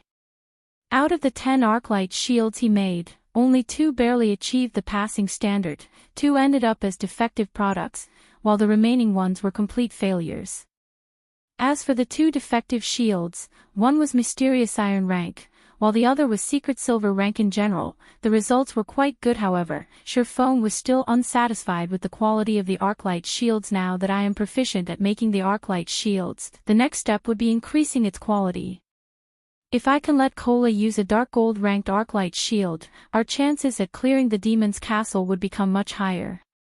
Surfong decided to take out the runic gold, the reward he obtained for his promotion to Advanced Forging Apprentice. Not only could the runic gold increase his success rate by 10%, there was also a small chance for it to increase an item's rank by 1, up to a maximum of dark gold rank. Unfortunately, Surfong only had 5 of these things, meaning that he only had 5 chances to produce a dark gold ranked Arclight shield. The runic gold was a piece of ore that gave off a metallic glow and contained runic energy within it. After refining the runic gold, Surfong poured the molten runic gold into the silver gold alloy. Immediately, a change occurred in the alloy. The originally bright red alloy turned dark red in color. Moreover, it also started greedily absorbing the energy of the ice blue devil flame. As the amount of energy it absorbed increased, the alloy started emitting many golden runes, slowly forming an array of runes. Knowing that the fusion was completed, Surfong immediately retrieved the scorching hot alloy from the furnace, placed it on the anvil, and started hammering on it. Slowly, the piece of alloy started taking on the shape of an Arclight shield, and on the shield's surface, there was even a layer of naturally occurring golden runes. The shield looked incredibly holy. After hammering for several minutes, Surfong finally formed the Arclight shield. Immediately, he retrieved a black liquid and started drawing the runes on the shield. The black liquid was the liquefied product of the magic crystal. Surfong concentrated his full attention on each and every stroke, afraid of making even the slightest mistake. When he completed the final stroke, the naturally occurring golden runes on the shield actually melded together with the runes Surfong had drawn. Together, they formed completely new golden runes possessing no resemblance to the black runes found on the previous Arclight shield Surfong made. Please be a success. Surfong timidly selected to identify the shield. Although the Arclight shield looked absolutely perfect appearance-wise, whether it was a success or a failure still depended on the final data. 1 second. 2 seconds. This time, even after 20 seconds had passed, the system was still unable to determine the shield's exact data. This situation caused Surfong to grow slightly nervous. The longer identification time indicated that even the system itself was hesitant. In the end, is it a success or a failure? Surfong had carried out the entire forging procedure perfectly. At the end of the day, however, his success rate was only 30%. Oftentimes, when the identification process took longer than usual, there was a higher chance that the result was a failure. Finally, after 30 seconds passed, the system returned the identification result system. Arclight Guard has been successfully forged. Forging proficiency increased by 2 points. Obtained 80,000 EXP. Chapter 246, Neither Weak Nor Strong. Success on the first attempt. It seems my luck really is good. Shurfeng revealed a faint smile when he heard the system notification sound along with the Arclight shield's promotion to Dark Gold rank. A change occurred to its name as well. Shurfeng then started inspecting the silver-colored, crescent-shaped shield that was placed on the ironweave felt. He was extremely curious to find out just what sort of attributes the Arclight Guard possessed. Arclight Guard, Shield, Dark Gold rank. Level 15. Equipment requirement, Strength 110. Defense plus 550. Block rate, 39%. Strength plus 21, Endurance plus 30. Evasion plus 10. Additional passive skill 1 dash. Sound of Life, every attack received will grant user with a stack of Power of Life, increasing maximum HP by 3% and received healing by 2% for 1 minute. Maximum of 10 stacks. Additional passive skill 2 dash. Refraction, triggers once every 25 seconds. Becomes immune to 1 attack. Additional skill dash. Time Arc, when activated, allows the user to save current state, and return to saved state 9 seconds later. Cooldown, 10 minutes. Isn't this Time Arc skill overpowered? No wonder there wasn't much of an improvement on the other attributes. Just this skill alone made the Arclight Guard deserving of being a Dark Gold ranked shield. Shurfeng exclaimed, saving current state, which was to say, after 9 seconds, even if the user of the Arclight Guard died, they would still recover to their saved state. The cooldown of skills used after Time Arc was invoked would recover as well. Compared to a skill that provided invincibility, Time Arc was a much more amazing skill. The only downside to this skill was its long cooldown. However, when taking into consideration the heaven-defying effect of this skill, a 10-minute cooldown was considerably short. If the cooldown of this skill was any shorter, then the Arclight Guard would no longer be just a Dark Gold ranked shield, but an epic ranked shield instead. Although Shurfeng had already made 1 Arclight Guard, he was still not satisfied. He wished to make even more Arclight Guards. Deciding so, he used up the remaining 4 pieces of runic gold when forging the Arclight shields. However, the results were horrible. Out of his 4 attempts, 2 were complete failures. They did not even achieve bronze rank. As for the remaining 2 Arclight shields, one achieved secret silver rank, while the other achieved fine gold rank. However, such a success rate was already very good. He had used a total of 5 runic gold to forge the Arclight shields. Among them, 1 had achieved dark gold rank, 1 had achieved fine gold rank, and 1 had achieved secret silver rank. Out of the 3 shields, Shurfeng would naturally save the dark gold ranked Arclight Guard for Cola's use. With the Arclight Guard, they would have no problems raiding the level 15, 20-man team dungeon, the Demon's Castle. Just as Shurfeng thought of carrying on with forging Arclight shields, someone knocked on the door of the forging room. Come in. When the door to the forging room opened, a golden-haired beauty walked in. This person was none other than Shurfeng's assistant, Annie. Your Excellency, an adventurer named Aqua Rose wishes to meet you. She says she has an appointment with you, and she is currently waiting in the meeting room on the 3rd floor. Anna said respectfully. All right, I'll be there in a minute. Shurfeng nodded his head. Shurfeng had similarly guessed that Aqua Rose should arrive right about now. After all, teleportation occurred instantaneously. Aqua Rose only needed to gather her subordinates, explain to them the situation, and make some future plans. Inside the meeting room on the 3rd floor, Aqua Rose and her 100+ subordinates were seated around the room, having a small discussion about matters relating to Shurfeng. These players all had relatively high levels. The lowest out of all of them was level 13, while the others were level 14. Even if placed inside a first-rate guild, all these players would be considered elite members. These players were all Aqua Rose's most trusted aides. Before they had arrived here, they hadn't dared to imagine that there would actually be someone willing to spend 300 gold coins to bring them to this place. If the organization this person belonged to wasn't extremely rich, then this person was just insane. However, after they discovered that Shifeng actually had a connection with such a large trading firm, their thoughts immediately changed. Not only did Shifeng manage to achieve something that no other guild had achieved, his fame in the entire Starmoon Kingdom could already be described as the sun in midday. It was especially true for the recently popular basic mana armor kit. This was an item that plenty of guilds could only dream of having if they could be a part of the power Shifeng belonged to. Then couldn't every one of them obtain their very own basic mana armor kit? This was definitely a treatment that no other first-rate guild could provide. Big Sis Aqua, just who is that Black Flame? Is he in the upper management of a super guild? A female swordsman curiously asked. Aqua Rose shook her head, a bitter smile on her face as she replied, I don't know, either. He has always been very mysterious. However, I believe that we will be able to find out his true identity today. In truth, Aqua Rose was also interested in finding out the truth. However, now that they were going to join the power Black Flame belonged to, Black Flame would have no need to hide the truth from them. They could finally take a look at the giant hidden behind Shifeng. Sorry to keep all of you waiting. The moment Shifeng walked into the meeting room, everyone inside immediately fell silent.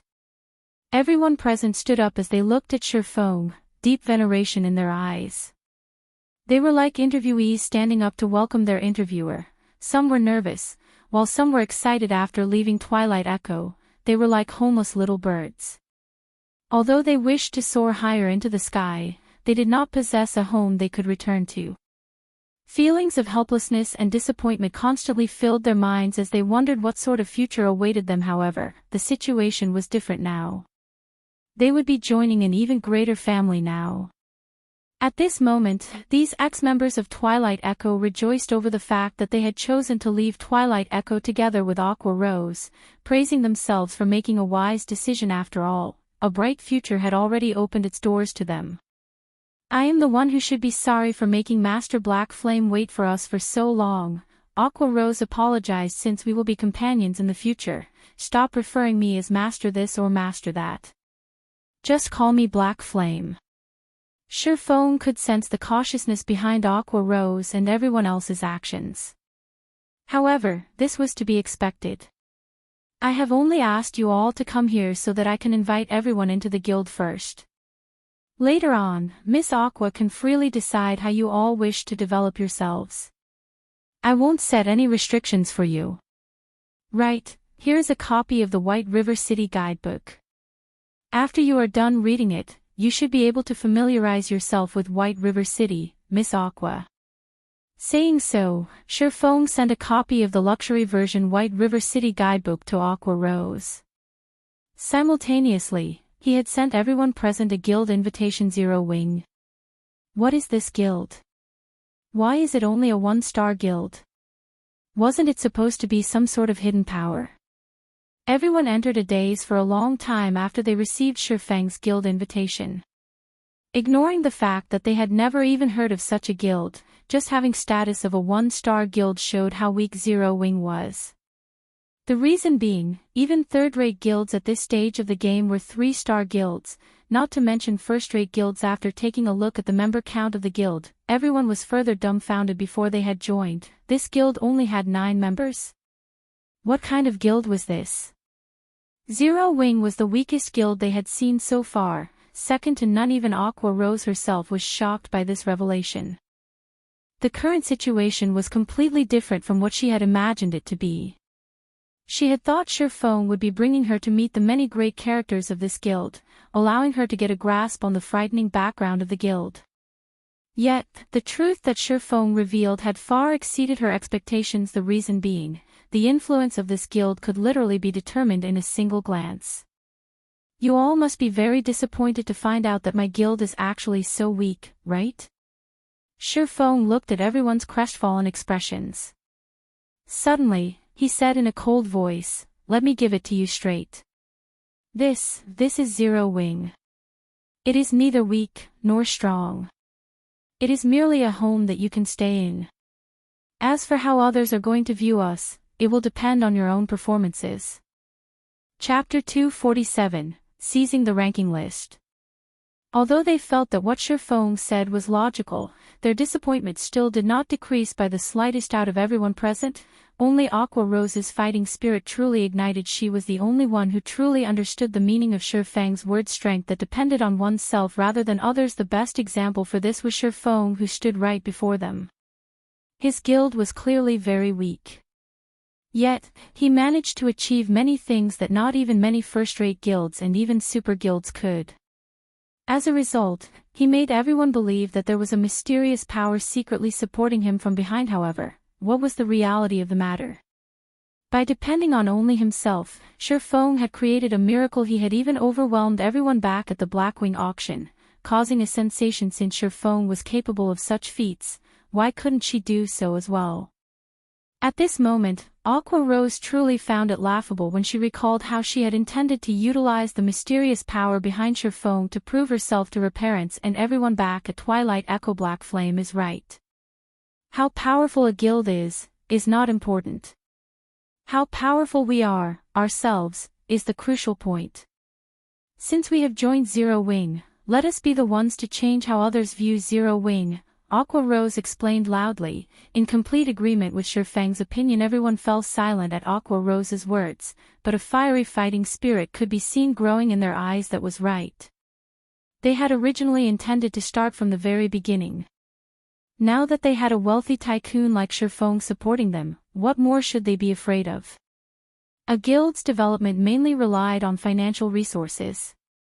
The remaining factors would be the presence of experts to lead the guild in raiding team dungeons and completing epic quests that were impossible to complete. They would definitely turn Zero Wing into the #1 guild in White River City. At this moment, Surfeng sent Fire Dance and the others a message.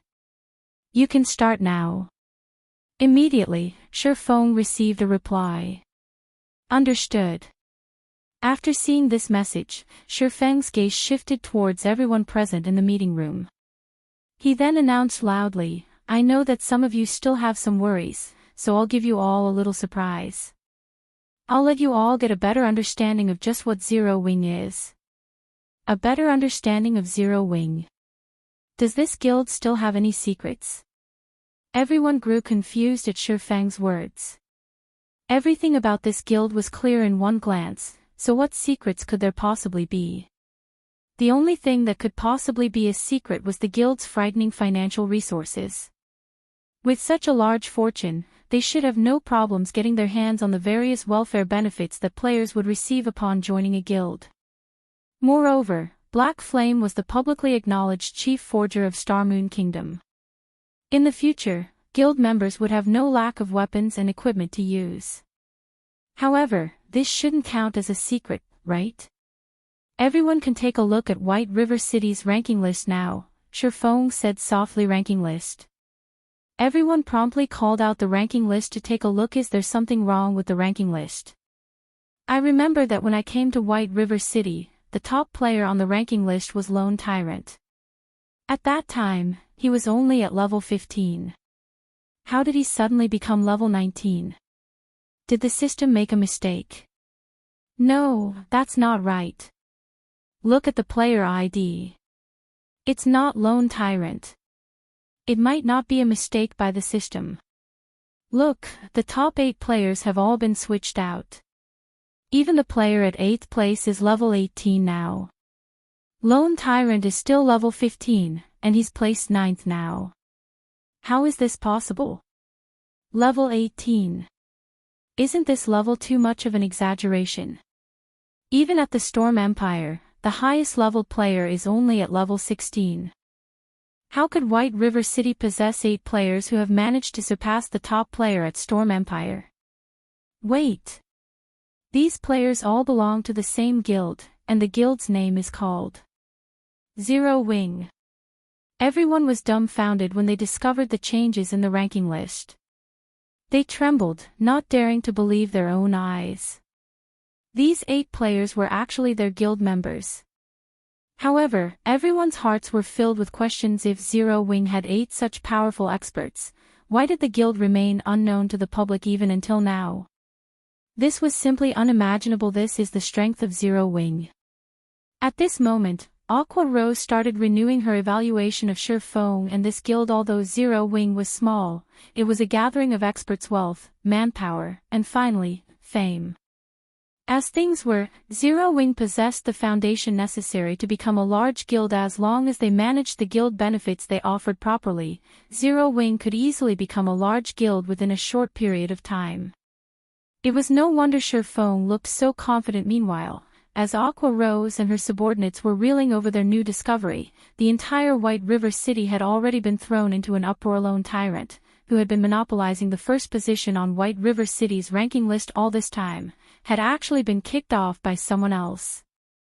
Moreover, he wasn't just kicked off by a single person, but by 8. The sudden appearance of these 8 players made Lone Tyrant's previous glory look like a joke. It was as if these 8 players had merely been giving in to Lone Tyrant before, just like how an adult would indulge a little child.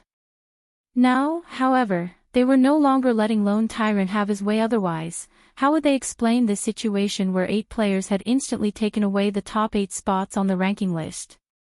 There was only one possible explanation: they had constantly been hiding their levels. These people are inhuman. Crap. The first place is level 19, and even the 8th place is level 18. I've only managed to hit level 13 after working so hard. Are they trying to make me despair? God, carry me, please. What kind of backing does this Zero Wing have? Aren't they a little too amazing? Is some major power planning to set up a stronghold in White River City? Many players within the White River City region were stirred up by this incident. The top 8 positions on the ranking list were actually taken over by a single guild. One could just imagine how powerful this guild was. Even Ouroboros, the number 1 guild in White River City, was not as powerful. Many independent players had started making inquiries into just what kind of guild Zero Wing was. There were even some independent players who had directly asked how they could join Zero Wing on the public forums. After all, with such leveling monsters in the guild, wouldn't they too be able to level up like a rocket if they joined? Suddenly, Zero Wing had become the hottest topic for every player in White River City, and many had expressed their willingness to join such a guild. Although independent players went into raptures over Zero Wing, the various large guilds, on the other hand, were having a headache over it. They held nothing back at investigating this new guild that suddenly popped up and also the top 8 players on the ranking list. However, the information they received made Zero Wing look even more mysterious, as they failed to find out even who the guild leader of Zero Wing was. The only thing they knew was that Fire Dance had once occupied the first place on the White River City ranking list. In addition, the other 7 players had also once been among the top 10 of the ranking list. Meanwhile, all 8 of these players shared a common point. All 8 of these players had vanished from the public eye for quite some time now. Previously, everyone had assumed that they had gone silent because they were overtaken on the list. However, the reality of the matter was that these players had intentionally hidden themselves simply to avoid discovery until now. Can someone tell me what is going on here? Lone Tyrant looked at the ranking list, bellowing, just where did these bastards pop out from?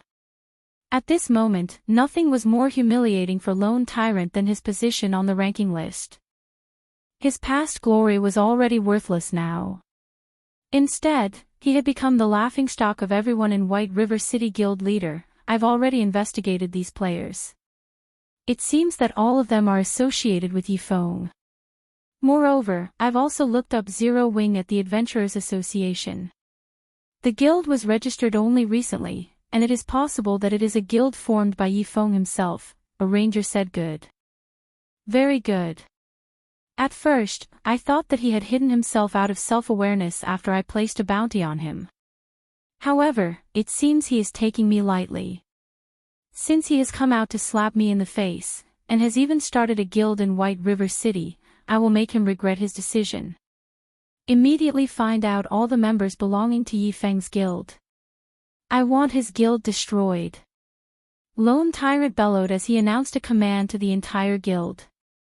He had to destroy this guild and flatten Feng at all costs. Not only was he doing this for himself, it was also the command of that mighty personage. Chapter 248, Extraordinary starts out from ordinary. Lone Tyrant wasn't the only person who was enraged by the matter of the ranking list.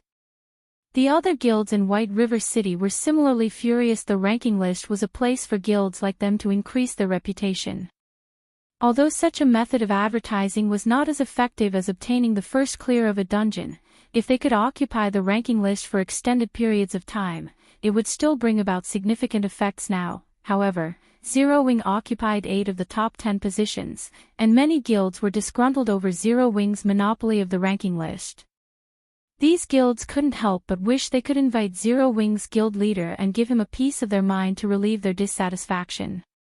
At the level 18 map Pyroxene Mountain, a 20-man elite team was currently clearing out the level 18 six-armed stone monkeys. Here the six-armed stone monkeys were monsters with large bodies. Although they were 2 meters in height, their movements were extremely agile. Their physical defense was very high, and their only weakness was their low magical resistance. Hence, using large-scale magic attacks against these monsters would be very effective. Moreover, the six-armed stone monkeys lived in groups on this mountain, and players could very easily lure a group and promptly kill them. Snow, the ranking list has been occupied by Zero Wing. Moreover, their levels are all very high. It would be very difficult for us to catch up to them. It really makes you wonder how they managed to level up so quickly. Zhao Yueru currently sat on a rock, resting as she replenished her mana. After receiving a report from her subordinate and promptly taking a look at the ranking list, she was immediately shocked by what she discovered. As a player who had originally ranked within the top 10 of the ranking list, Zhao Yueru knew very clearly just how large a gap there was between level 15 and level 18. At the very least, she would need to spend another week grinding before she could even reach level 18. This was equivalent to saying that these 8 players would remain on the ranking list for another week at the very minimum. However, this was assuming they did absolutely nothing during the entire week. If they were to continue grinding and leveling up at their current pace, who knew when there would be a change to the top 8 positions? As expected, they are very strong. That Yi Feng has quite the ambition as well, even though he usually maintains a low profile. It seems that he has finally decided to take action now. Gentle Snow did not feel any shock when she looked at the IDs of the top 8 players. Snow, have you known all along? Zhao Yueru asked, confused. She had a very clear understanding of Shi Feng's capabilities. Shi Feng's strength, leadership ability, and observation ability were above average. However, these traits alone were not enough for him to establish a guild. Establishing a guild was not as easy as playing a game of house, since forming a guild signified one's intentions to compete for dominance with the other guilds. For a small guild like Shi Feng's, maintaining a low profile would be more beneficial. If they did so, most of the large guilds would not have paid much attention to them. However, now that they'd done the exact opposite, they were practically telling the other guilds to come at them. After they decided to hide their levels, I figured that their levels were not that simple. Yi Feng did not wish others to know, so he kept them hidden. Only, I never imagined that their actual levels would be so high. Gentle Snow was greatly interested in these talents. She inwardly lamented the fact that these experts could only stay holed up in such a small guild. If they joined Ouroboros, they would definitely shine with even greater brilliance. If they stayed in such a small guild, they would very quickly fall. After all, a guild needed financial resources to develop itself. Gentle Snow firmly believed that Shi Feng did not possess a frightening amount of financial resources, especially gold coins. There was also the lack of manpower. It would be impossible to develop a guild in God's domain just by relying on several players. In addition, they would also have to suffer the oppression of other large guilds. Hence, Gentle Snow determined that Zero Wing would not last long at all. However, at the end of the day, Shi Feng was still her friend. Hence, Gentle Snow sent a message to Shi Feng, congratulating him on establishing Zero Wing. As to how he should develop his guild, as an outsider, it would not be good for her to make any suggestions. On the 3rd floor of the Starstreak trading firm, the situation was not as grim as Gentle Snow believed it to be. If Gentle Snow could see this scene right now, she would definitely be shocked. After all, not only did Shi Feng possess enough funding, he had also managed to recruit a group of players who had recently left a first-rate guild, Twilight Echo. He had also managed to recruit Aqua Rose, who was once an honorary elder of Twilight Echo. As someone who had once managed a first-rate guild with over 10,000 subordinates, Aqua Rose possessed a wealth of experience. Hence, when placed in a situation where she had a large amount of financial resources but only a small guild of slightly more than 100 players to manage, she could carry out her tasks with little to no effort. Guild leader, I have received your intentions. I will increase our member count up to 5,000 to the best of my abilities. As for the matter relating to the guild perk system, for the moment, I will implement Twilight Echo's guild perk system as a temporary replacement. However, I hope that you can draft it as soon as possible. Otherwise, once some time passes, it would not be as easy to make changes to it. Aqua Rose now had a good grasp of Zero Wing's situation, and she felt very optimistic about Zero Wing's future prospects: wealth, manpower, and fame. With all three things together, it would be very easy for them to recruit a large batch of new members. Then, I'll have to trouble Miss Aqua with this matter. Plans could never keep up with change. Based on his original estimates, it would still have been a long time before he established his own guild. However, with the sudden addition of Aqua Rose, Surpass could not afford to wait any longer. Even if his preparations were currently lacking, he still needed to establish the guild. Moreover, he had intended all along to deal with these guild matters as soon as possible. It was just that he still had other things he needed to handle. Now that there was a professional standing right before him, why wouldn't he make use of her? Guild Leader Black Flame, I am already the Vice Leader of Zero Wing. Please just call me Aqua from now on. If Guild Leader doesn't have any other orders, then I will start making the necessary arrangements now, Aqua Rose said in a professional tone. Maybe because she had received a new position, Aqua Rose had very quickly entered a superwoman mode. Surpass could only take a step back in this matter. He then returned to producing the Arclight shields and basic mana armor kits. Later on, the members of the guild continuously increased. The reason being, Surpass had set the exchange of basic mana armor kits as one of the perks available to guild members. This item held a fatal attraction to independent players, and if new members wished to obtain them, they needed to exchange for them using guild contribution points. Meanwhile, there were many methods for them to obtain guild contribution points. 1. Dungeon diving. 2. Exchanging bronze-ranked equipment or above. 3. Making a contribution to the guild. The upper management of the guild would reward players who made a contribution with contribution points. 4. Carrying out guild quests. Contribution points would be awarded by the system. In this case. 5. Personal guild reputation received reaching a certain amount. Hence, with so many methods available, guild members would have no need to worry about not being able to earn sufficient guild contribution points. However, to prevent abuse by opportunistic players, further restrictions were added to increase the difficulty for guild members to obtain the basic mana armor kits.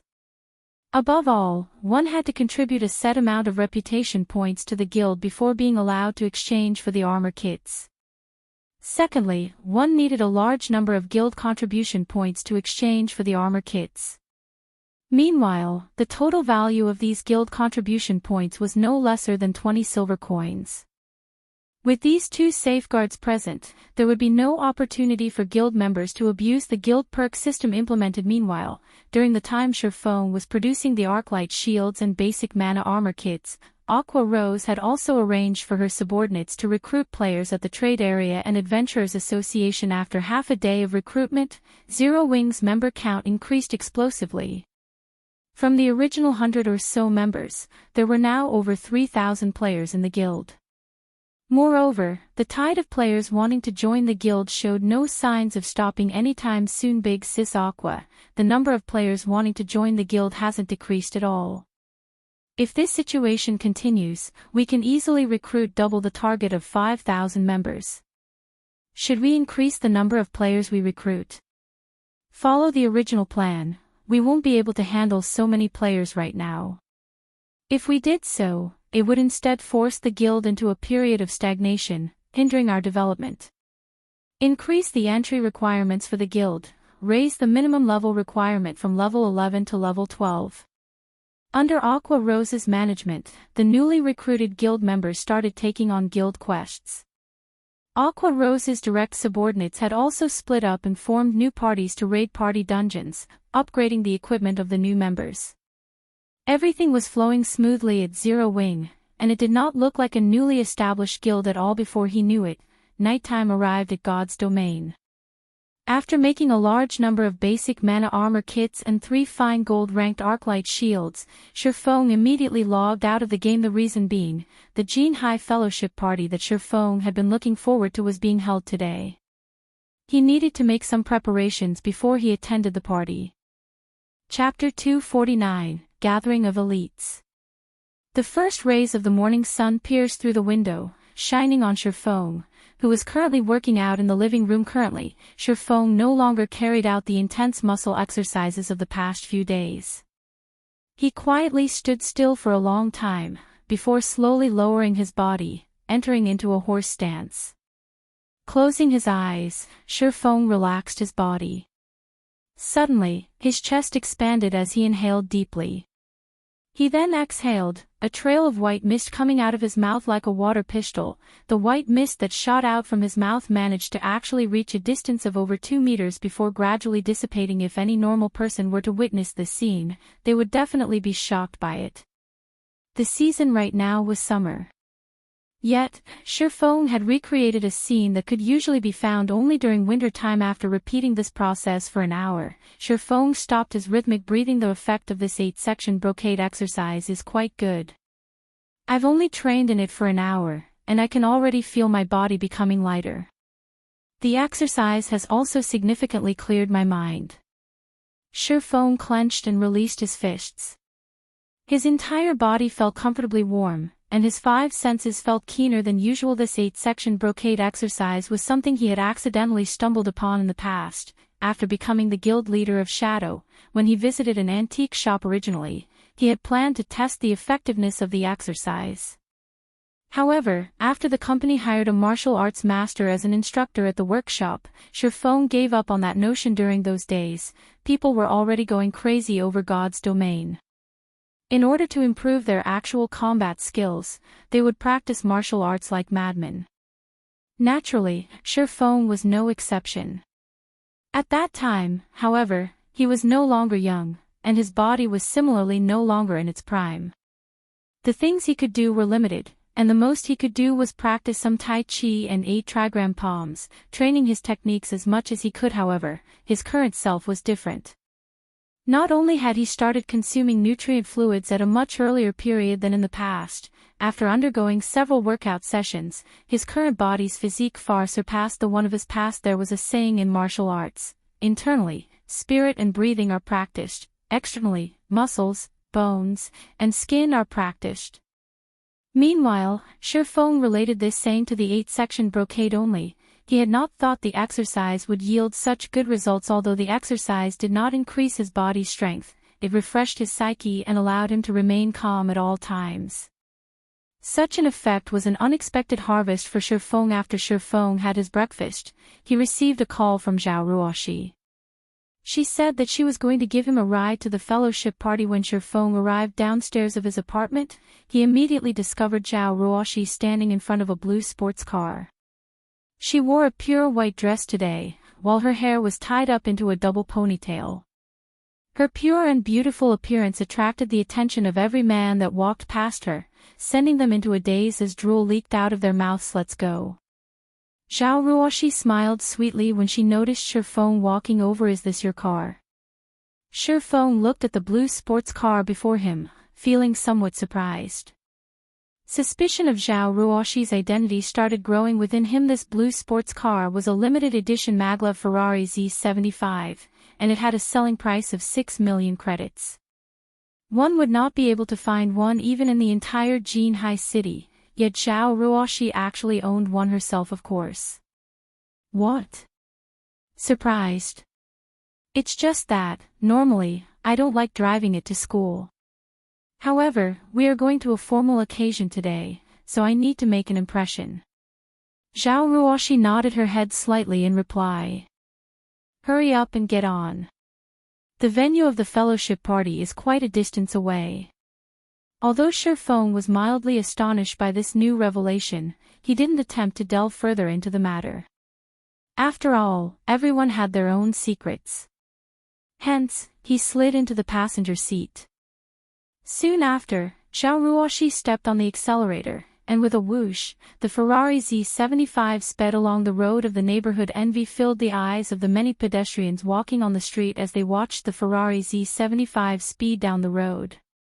They inwardly wished that they too could drive such a sports car one day. The trip, which should have taken over an hour by car, was reduced to just slightly over 30 minutes by Zhao Ruoxi. "Are you carsick?" Zhao Ruoxi asked curiously, looking at Shifeng's pale complexion after she alighted from the car. Shifeng was a fighting expert within the school, and he was a person capable of knocking down a powerhouse like Zhou Yuhu in a single move. Yet, he had actually gotten carsick. If others heard about this, probably nobody would believe it. "It's nothing. My body just feels slightly uncomfortable. It might be due to the breakfast I had this morning." Shifeng casually made an excuse. In truth, however, Shifeng really wanted to say, "You call that driving? That's practically attempted murder." However, since Zhao Ruoxi had brought him here out of goodwill, he naturally would not say such words. "Then, have you taken some medicine?" Zhao Ruoxi asked in worry, blinking her eyes. Shifeng turned speechless. The Jin High Fellowship Party was being held at a 5-star hotel. Although the event was organized by Jin High University, the participants were not limited to the students and staff of the university. Other universities and elites of society would also be participating in this event, and it would not be an exaggeration to call this fellowship party a gathering of elites. The Jin High Fellowship Party was an annual event held in Jin High City. Even though plenty of people wished to participate in this event, not everyone received the chance to actually do so. Moreover, the fellowship party held today was unlike any other before it. Aside from having invited personages that participated in Jin High City's fighting competition, the event organizers had also invited many experts from gaming workshops this time around. As to why they would decide to invite such gaming experts, it was mainly due to the growing popularity of God's domain. People could already see the limitless potential of God's domain. Hence, many wished to form a good relationship in advance with these gaming experts. The decision of the event organizers was undeniably the correct one to make, because several years from now, every single gaming expert that participated in this fellowship party would grow to become a famous celebrity in Jin High City. Just as Zhao Ruoxi and Shifeng were about to enter the hotel, Shifeng was unexpectedly blocked by the security guard at the door. "I'm sorry, sir, but your name is not on the list of invited guests. You cannot enter this place," the tall and robust security guard leader said in a cold voice, looking at Shifeng with a sharp gaze. The security guard leader was a former member of the Special Forces, and he had experienced multiple battlefields before. The murderous intent he radiated could scare most of the people he met, and others usually did not dare to look directly at him. If a normal person was the focus of the stare of the security guard leader, their hearts would immediately palpitate with fear as they redirected their gaze somewhere else. Yet, even after receiving this security guard's glare, Shifeng's expression still remained as placid as before, his lack of reaction confusing the security guard greatly. "That's not possible. I registered Shifeng myself. Can you check again?" Zhao Ruoxi's brows wrinkled. She had personally gone to the student council at the university, and had directly handed 2 persons' worth of participation fees to the student council president. How was it possible that she was registered, while Shifeng was not? The security guard captain scanned Shifeng once more. In the end, the results he got still showed him as unknown, and that he was not allowed entry. To make sure that nothing was wrong with the machine, he tried it on other people as well, and the results showed that nothing was wrong with the machine. "That's not right. I registered both of us together. I'll contact Yukai. Something must have gone wrong somewhere. I'll get him to fix it immediately," Zhao Ruoxi said. "Sorry, but I have to do things according to the rules. Anyone not registered is not allowed to enter. Impromptu registrations are not acceptable either. These are the rules," the security guard captain said coldly. "Who is the person responsible here?" Zhao Ruoshi asked angrily. Shifeng was someone she had personally invited. Now that Shifeng was barred entry, how could she not get angry? Miss, please stop making things difficult for me. This is how the rules have always been. I can't change it just because of one person. The security guard captain could not help but soften his tone when he discerned that Zhao Ruoshi's identity was not simple at this moment. Several people walked out from the hotel. One of them was none other than the person Zhao Ruoshi was looking for, the president of the student council, He Kai. Walking beside him were people Shifeng were familiar with, Ling Feilong, Zhou Yuhu, and Qin Shuyu. Meanwhile, it was Shifeng's first time to meet the student council president, He Kai. The person in question had a stout body and round face, and his voice when he spoke was extremely gentle. It was very hard to imagine such a person being able to actually become the student council president. Fellow student Zhao Ruoshi, what urgent matters do you have? Why are you looking for me so frantically? He Kai asked Zhao Ruoshi, then gave a short summary of what had happened to him. Truly sorry about this, fellow student Zhao Ruoshi. I never would have imagined that such a mistake would occur in the registrations. I sincerely apologize, but since things have already gotten to this point, I am helpless as well. These are the rules that the school set long ago. Regarding your loss, I'll compensate you with double the amount you paid. He Kai sent a glance at Shifeng, a smile on his face as he spoke. Standing to one side, both Ling Feilong and Zhou Yuhu looked at Shifeng with mocking smiles on their faces. Even an idiot could tell that this matter had something to do with them. Chapter 250, Serious Inquiries Only. Helpless about it. Zhao Ruoshi's eyes widened in rage. He Kai, this is your mistake. You need to think of a way to fix this. At this moment, Ling Feilong stood out and interrupted, saying in a gentle tone, Ruoshi, you know that this is only a small mistake. Something must have gone wrong with the system, so you can't just put the blame on He Kai. Then what should Shifeng do? Since you already know something went wrong, does that mean Shifeng is allowed to go in now? Zhao Ruoshi completely ignored Ling Feilong, directly asking He Kai, in any case, you can prove that Shifeng has indeed registered for this event. Shifeng also has no problem proving that he is a student of our school. Don't tell me that this is still not enough. Fellow student Zhao Ruoshi, I can indeed verify that Shifeng has registered for this event. However, whether he can enter or not is not up to a student council president like me to decide. You have to ask this big brother security guard here. He Kai shifted his gaze towards the security guard leader, instantly pushing all responsibility on the security guard. He Kai then revealed a bitter smile, making the situation seem as if it had nothing to do with him. The security guard's mouth clearly twitched when he listened to He Tsai's words. He Kai obviously did not help Shifeng register for this event to begin with, yet He Kai was pushing everything on him now. If He Kai insisted that Shifeng be allowed into the hotel, what could a mere security guard captain like him do?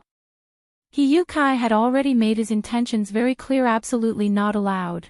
That was He Tsai's answer. However, looking at Zhao Ruoshi, she too did not seem like someone he could provoke. Otherwise, why would He Kai even bother making so many superficial excuses? Caught in a dilemma, this security guard captain did not know which would be the wiser choice to make. Currently, Zhao Ruoshi's wrathful gaze had already shifted to the security guard captain. She asked in a grim tone, what do you say? Me? Even though he had experienced many battlefields before, the security guard captain could not help but hesitate at this moment. In the end, however, he still said strictly, I have my responsibilities. Miss, please don't make things difficult for me. You. Class monitor, it's fine. This matter can't be helped. If I can't enter, so be it. Shifeng held back the raging Zhao Ruoshi.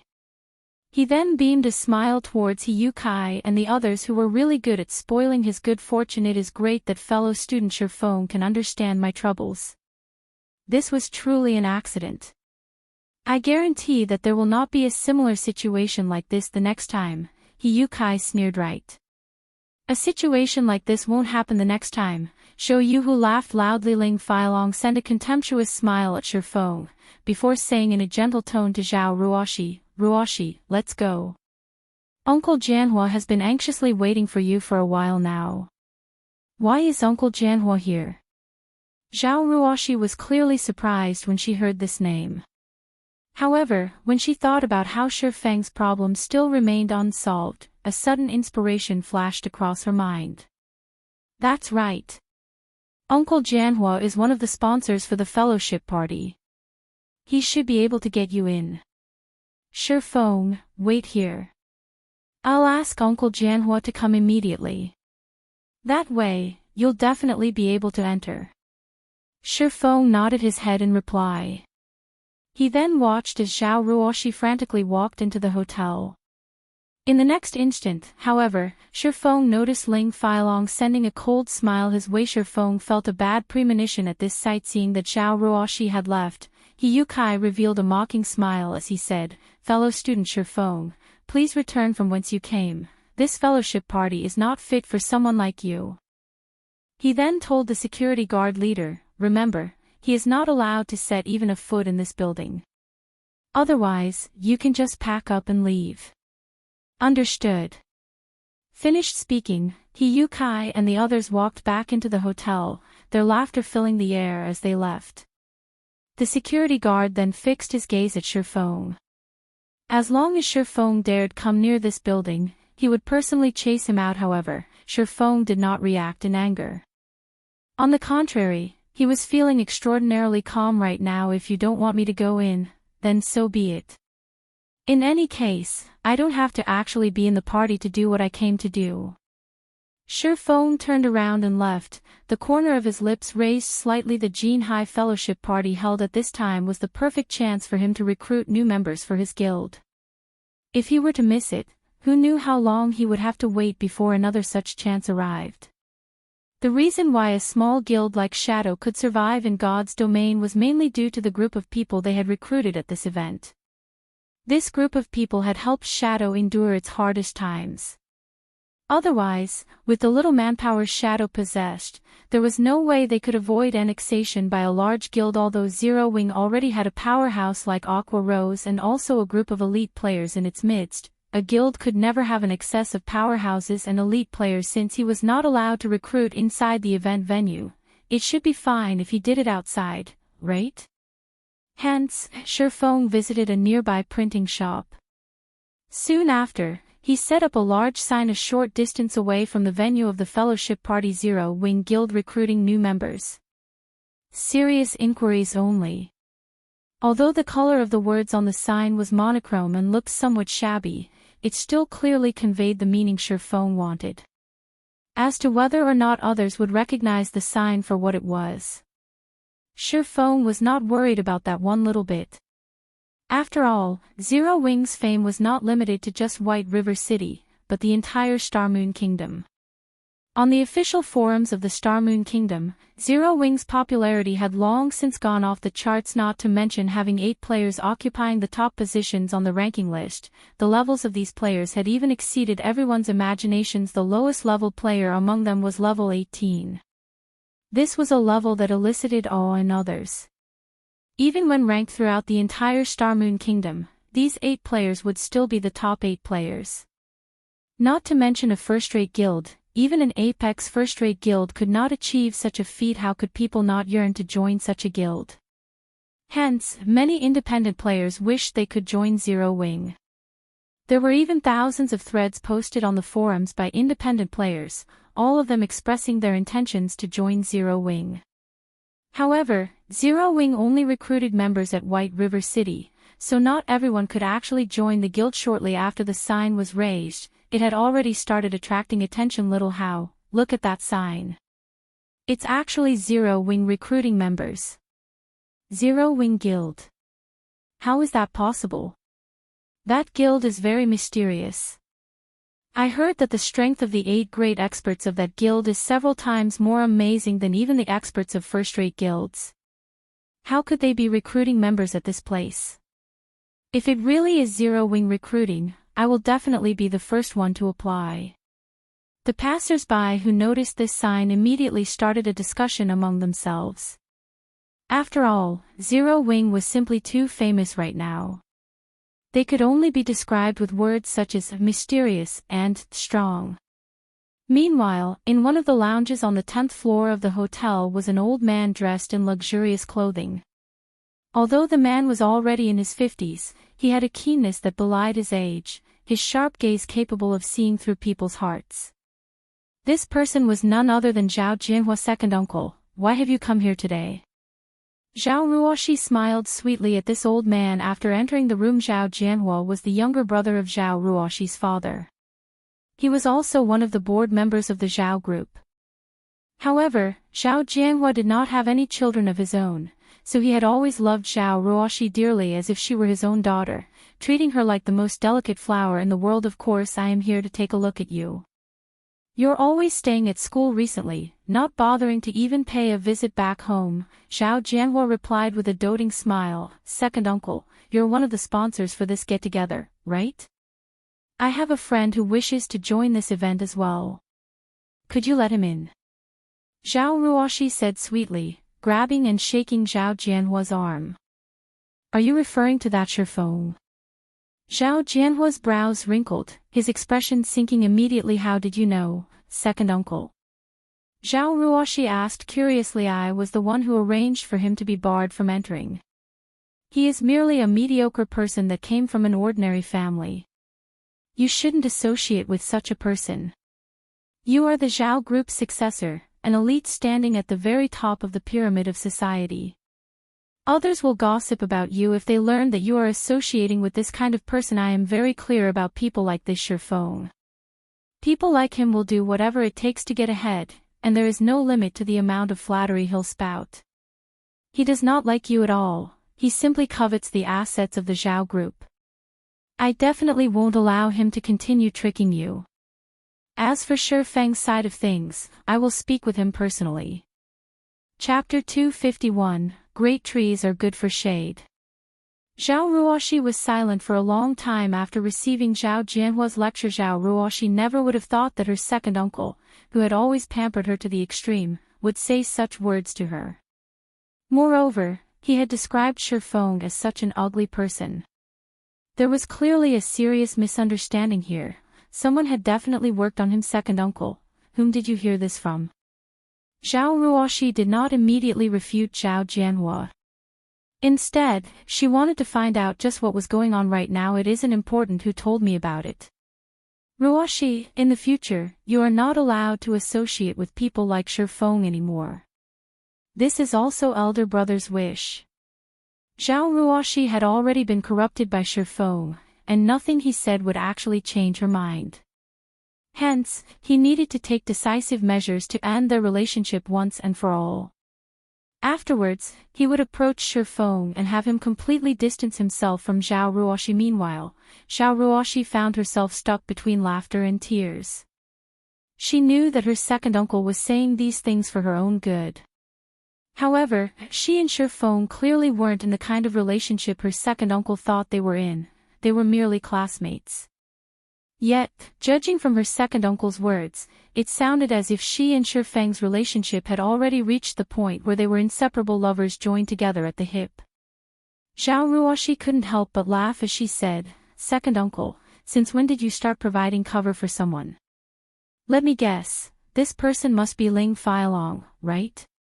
"That's right. It is indeed Ling Feilong." Since Zhao Ruoshi had already guessed correctly, Zhao Jianhua did not contradict her. Instead, he straightforwardly argued, Shifeng is only a nobody. On the other hand, I feel that this child, Feilong, is not bad. Not only does he look good, he is also ambitious and possesses great skills in fighting. Nowadays, the popularity of God's domain has already reached never-before-seen heights, and I hear that Feilong Brat is even in the upper echelon of the Shadow Guild. He also has a very good insight towards the future. Yet, instead of choosing a youth with good potential like him, you chose to go with an incompetent person. I am sure elder brother would stand together with me on this matter as well. Second uncle, you're really misunderstanding things here. There isn't anything between me and Shifeng. Zhao Ruoshi was utterly at a loss for words. Rather, she felt furious about Ling Feilong's actions. However, she was inwardly rejoicing as well right now. Thanks to Shifeng's appearance, she could finally see Ling Feilong's true colors clearly misunderstand. Your second uncle possesses discerning eyes, and I very much understand your situation. In any case, I will absolutely not allow that brat to enter this event. I am still capable of that, at least. Zhao Jianhua did not believe Zhao Ruoshi's words. He knew how very sly Zhao Ruoshi had been since her childhood. In any case, he refused to be fooled in this matter. Zhao Jianhua was not some shrewd businessman, nor was he part of the Zhao Group's management. Instead, he was a fighter that loved martial arts. Only afterwards did he start handling the security department of the Zhao Group.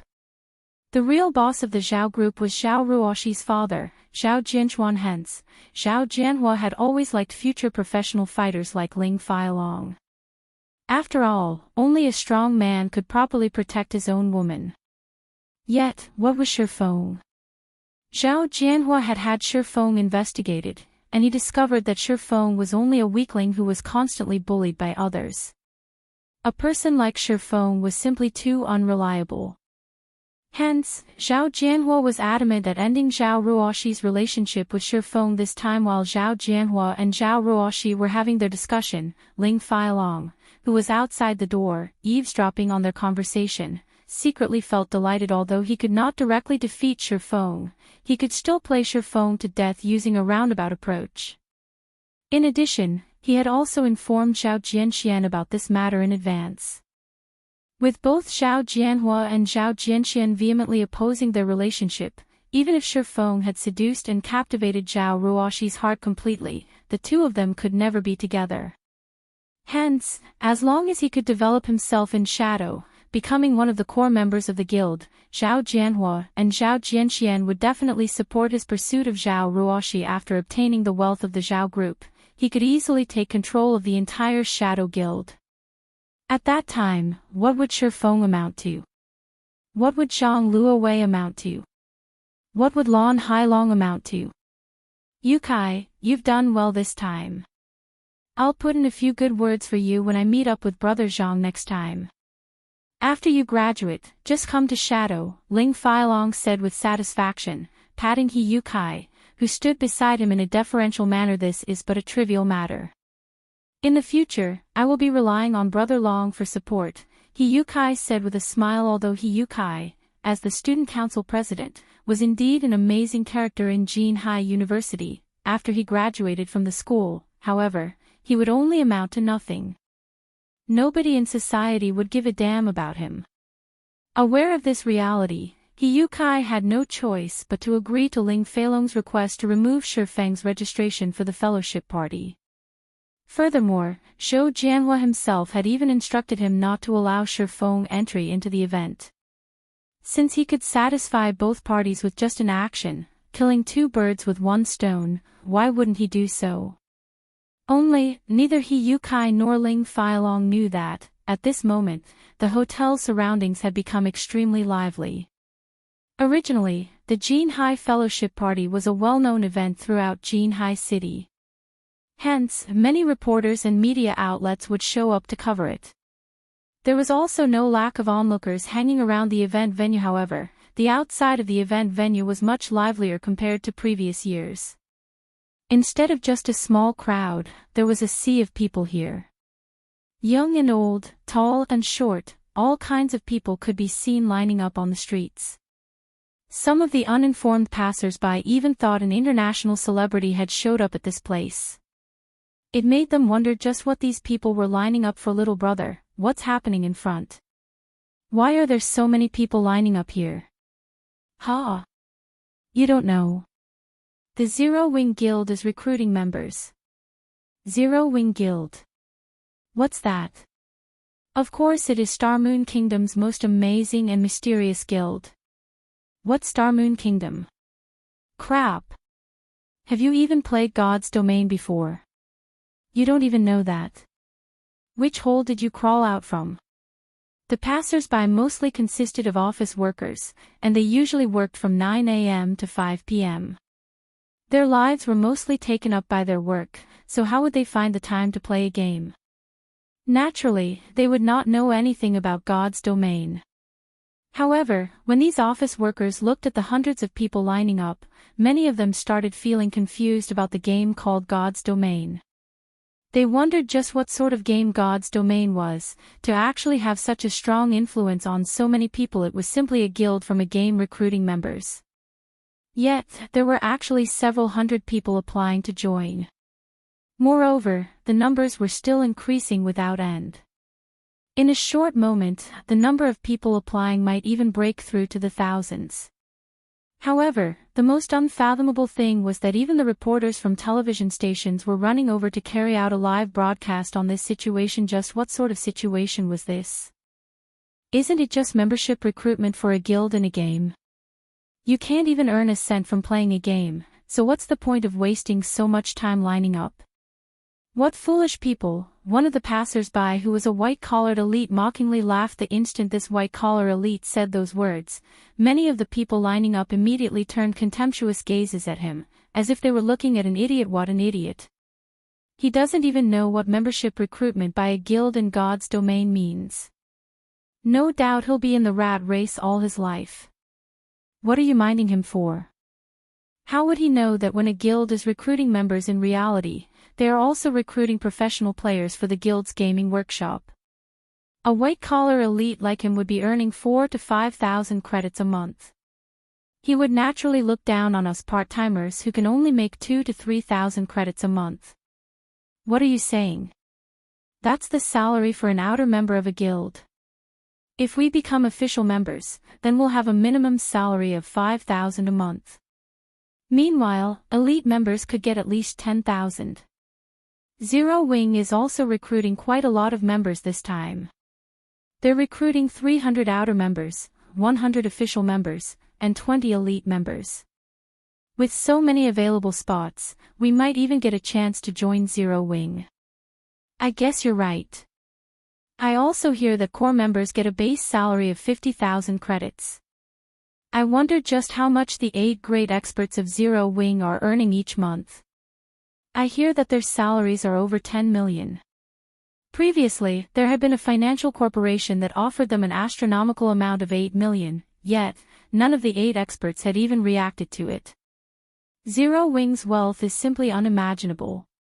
The players lining up started a discussion among themselves. However, the white-collar elite was no longer as calm as he was before. After all, he had only managed to obtain a monthly salary of 5,000 credits after attending countless interviews and working for his current company for 3 years. Yet, he was barely comparable to an official member of a gaming guild. Moreover, these gamers were only working part-time during the night. Suddenly, this office worker had the urge to join the queue as well. While Phone was interviewing player after player on the street, his actions had also attracted the attention of the guests participating in the fellowship party. It was especially true for the large-scale workshops in Jinhai City. Some of the professional fighters that planned to start their career in God's domain also grew interested by this sight. Zero Wing has actually showed up at this place. Attending this fellowship party this time wasn't a waste of my time at all. Zero Wing Guild. Let's hurry up and meet up with that person. This is a great chance for our workshop. Who knows how many people and financial corporations are trying but failing to meet someone in the upper echelons of the guild. We are truly fortunate to be able to meet one at this event. Chapter 252, I Am a Coward. On the highest floor, the 36th floor, of the Golden Bridge Hotel, the Jinhai Fellowship Party had officially started. Most of the participants present at this event were well-known figures from various sectors of Jinhai City. On the contrary, only a minority consisted of students who were about to graduate from Jinhai University. The Jinhai Fellowship Party held this year was the grandest one yet, and the number of people invited this year was also the highest compared to past occasions. As a result, the soon-to-be graduates of Jinhai University were provided with more career prospects. This was especially true for players of God's domain. Many people from all walks of life had an optimistic view on God's Domain's future, because aside from allowing its players to experience battles and adventures, God's Domain also allowed players to enjoy various lifestyles and forms of entertainment. The array of activities one could experience in God's Domain was much more abundant than in the real world, and this aspect of the game allowed many corporations in the real world to integrate and develop themselves in the game. Currently, there was an energetic old man in his 60s, who wore a white tunic, sitting at a corner of the event venue. Meanwhile, surrounding the old man were some of the most influential and powerful figures of Jinhai City. Zhao Ruoshi's second uncle, Zhao Jianhua, was seated among these powerful personages as well. Are they not here yet? The old man in the white tunic suddenly asked Hiyukai, who stood beside him. They've already arrived, but Hiyutsai's expression faltered as he hesitated on his words. The elderly man before him was both the headmaster and chairman of Jinhai University, Su Wenqing, and he was a very influential man in Jinhai City. The reason being, under Su Wenqing's tutelage, many students had graduated from Jinhai University with outstanding achievements, and such a contribution made Su Wenqing a well-known and well-respected character in the various sectors of Jinhai City. Su Wenqing's influence was so great that he could easily send Jinhai City into an uproar with his words alone. Speak, Su Wenqing suddenly said in a cold voice. They re outside right now. Hiyukai answered feebly, the sudden pressure making the knees of an inexperienced youth like him go weak. Since they're already outside, why aren't they coming in? Su Wenqing questioned. Don't tell me they want this decrepit old man to invite them in. Who do they think they are? They actually want Elder Su to invite them in. Do they think that, just because they're good at playing a game, they can disregard us? Zhao Jianhua angrily said. You few, go take a look at the situation and call them up. Tell them that I said so. Su Wenqing felt that something was amiss after light contemplation. Aside from the professional players from gaming workshops, quite a few well-known figures from fighting competitions were still absent from the event as well. Receiving the command, Su Wenqing's bodyguards, who stood by his side, immediately took the elevator down the hotel. These bodyguards wore black suits and black sunglasses, and all of them had tall and robust bodies. I don't understand what is going through these people's minds. What's the point of staying downstairs instead of coming up? Has something happened downstairs? Zhao Jianhua felt furious at the absentees, and his view of professional gamers lowered even further now. In his opinion, no matter how good a gamer was, they were, in the end, still gamers. Without corporations supporting and financing them, they would only remain as small fries in society. I, too, am curious. Just what sort of mentality do young people have nowadays? Maybe we old folks are no longer able to keep up with the changing times, said a middle-aged man dressed in black martial artist clothing with a self-deprecating laugh. As if he was a great ocean, the man gave others a calm and gentle feeling, and one would not be able to find a hint of energetic spirit coming off this man. However, nobody present in the room would dare look down on this middle-aged man. The reason being, this man was Jinhai City's well-known martial arts master, Chen Wu. Several years ago, Chen Wu was the reigning champion of Jinhai City's fighting competition. He was the uncontested number one back then. However, now that he was older, he no longer participated in any fighting competitions. Instead, he had started his own dojo in Jinhai City, which was very well received. Master Chen Wu must be joking. Young people nowadays just don't know the immensity of heaven and earth. It is only a virtual reality game. With Master Chen Wu's skills, if you entered that game called God's Domain, you can easily become one of the apex experts there. Zhao Jianhua said the real world and the virtual world are different things entirely. Moreover, times have changed. The future belongs to the younger folk now. Chen Wu shook his head. As a martial arts practitioner, he was very sensitive towards matters that occurred around him. He could clearly feel the change of an era approaching quickly. It was especially true with the appearance of God's Domain. Ignoring the fact that corporations all over the world were already investing in God's Domain one after another, just the number of players the game had already surpassed one's imagination. Anybody could easily tell how huge a potential God's domain had. Moreover, there had to be yet another secret being kept hidden about God's domain. Although Chenwu did not know what exactly this secret was, he did know that it was a secret capable of attracting the countless corporations around the world to scramble madly over. The virtual reality game known as God's domain was definitely not as simple as it appeared to be. Meanwhile, although the various major corporations in Jinhai City had similarly invested in God's domain, they were simply like stray cats that smelled the scent of fish. They had no idea at all what sort of secrets God's domain possessed. After Chenwu and Zhao Jianhua chatted for a bit, Su Wenqing received a call from one of his bodyguards. Elder Su, the people down here say that they have an important matter they need to do right now. They will need some time before they can go up. Important matter. What could be more important than the fellowship party this time? Don't they want the sponsorship and support from other corporations anymore? Su Wenqing's tone turned grim. Although he did not show it on his face, many who knew Su Wenqing's temper immediately realized he was angry. It seems that they are trying to meet with one of Zero Wing Guild's upper management. However, there are too many people lining up right now, so it will be some time before they are done. Zero Wing Guild. Is it a guild from God's domain? Su Wenqing asked, curious. Was it just a gaming guild? Was there a need for so many famous gaming workshops to try to suck up to it? Could this Zero Wing Guild be a very powerful existence within God's domain? Although Su Wenqing did not play virtual reality games himself, he was still familiar with the well-known guilds within the virtual reality world. Even so, Zero Wing was not among the famous guilds he knew of. They say that Zero Wing is an extremely famous guild in Starmoon Kingdom. In certain aspects, Zero Wing is even superior to first-rate guilds. Many corporations are also wishing to meet the upper management of Zero Wing. However, due to Zero Wing being overly mysterious, nobody has ever found a chance to make contact, so none of them want to miss this chance right now. Putting it in such a way, this means that Zero Wing Guild isn't an existence that can be ignored. Su Wenqing grew interested in this Zero Wing Guild, especially since such a guild had appeared in a city like Jinhai City. To think that such an amazing guild has appeared in our Jinhai City without this old man knowing. Since it is so, invite this representative of Zero Wing Guild to come up and have a chat. This old man wishes to see just what kind of person this representative is.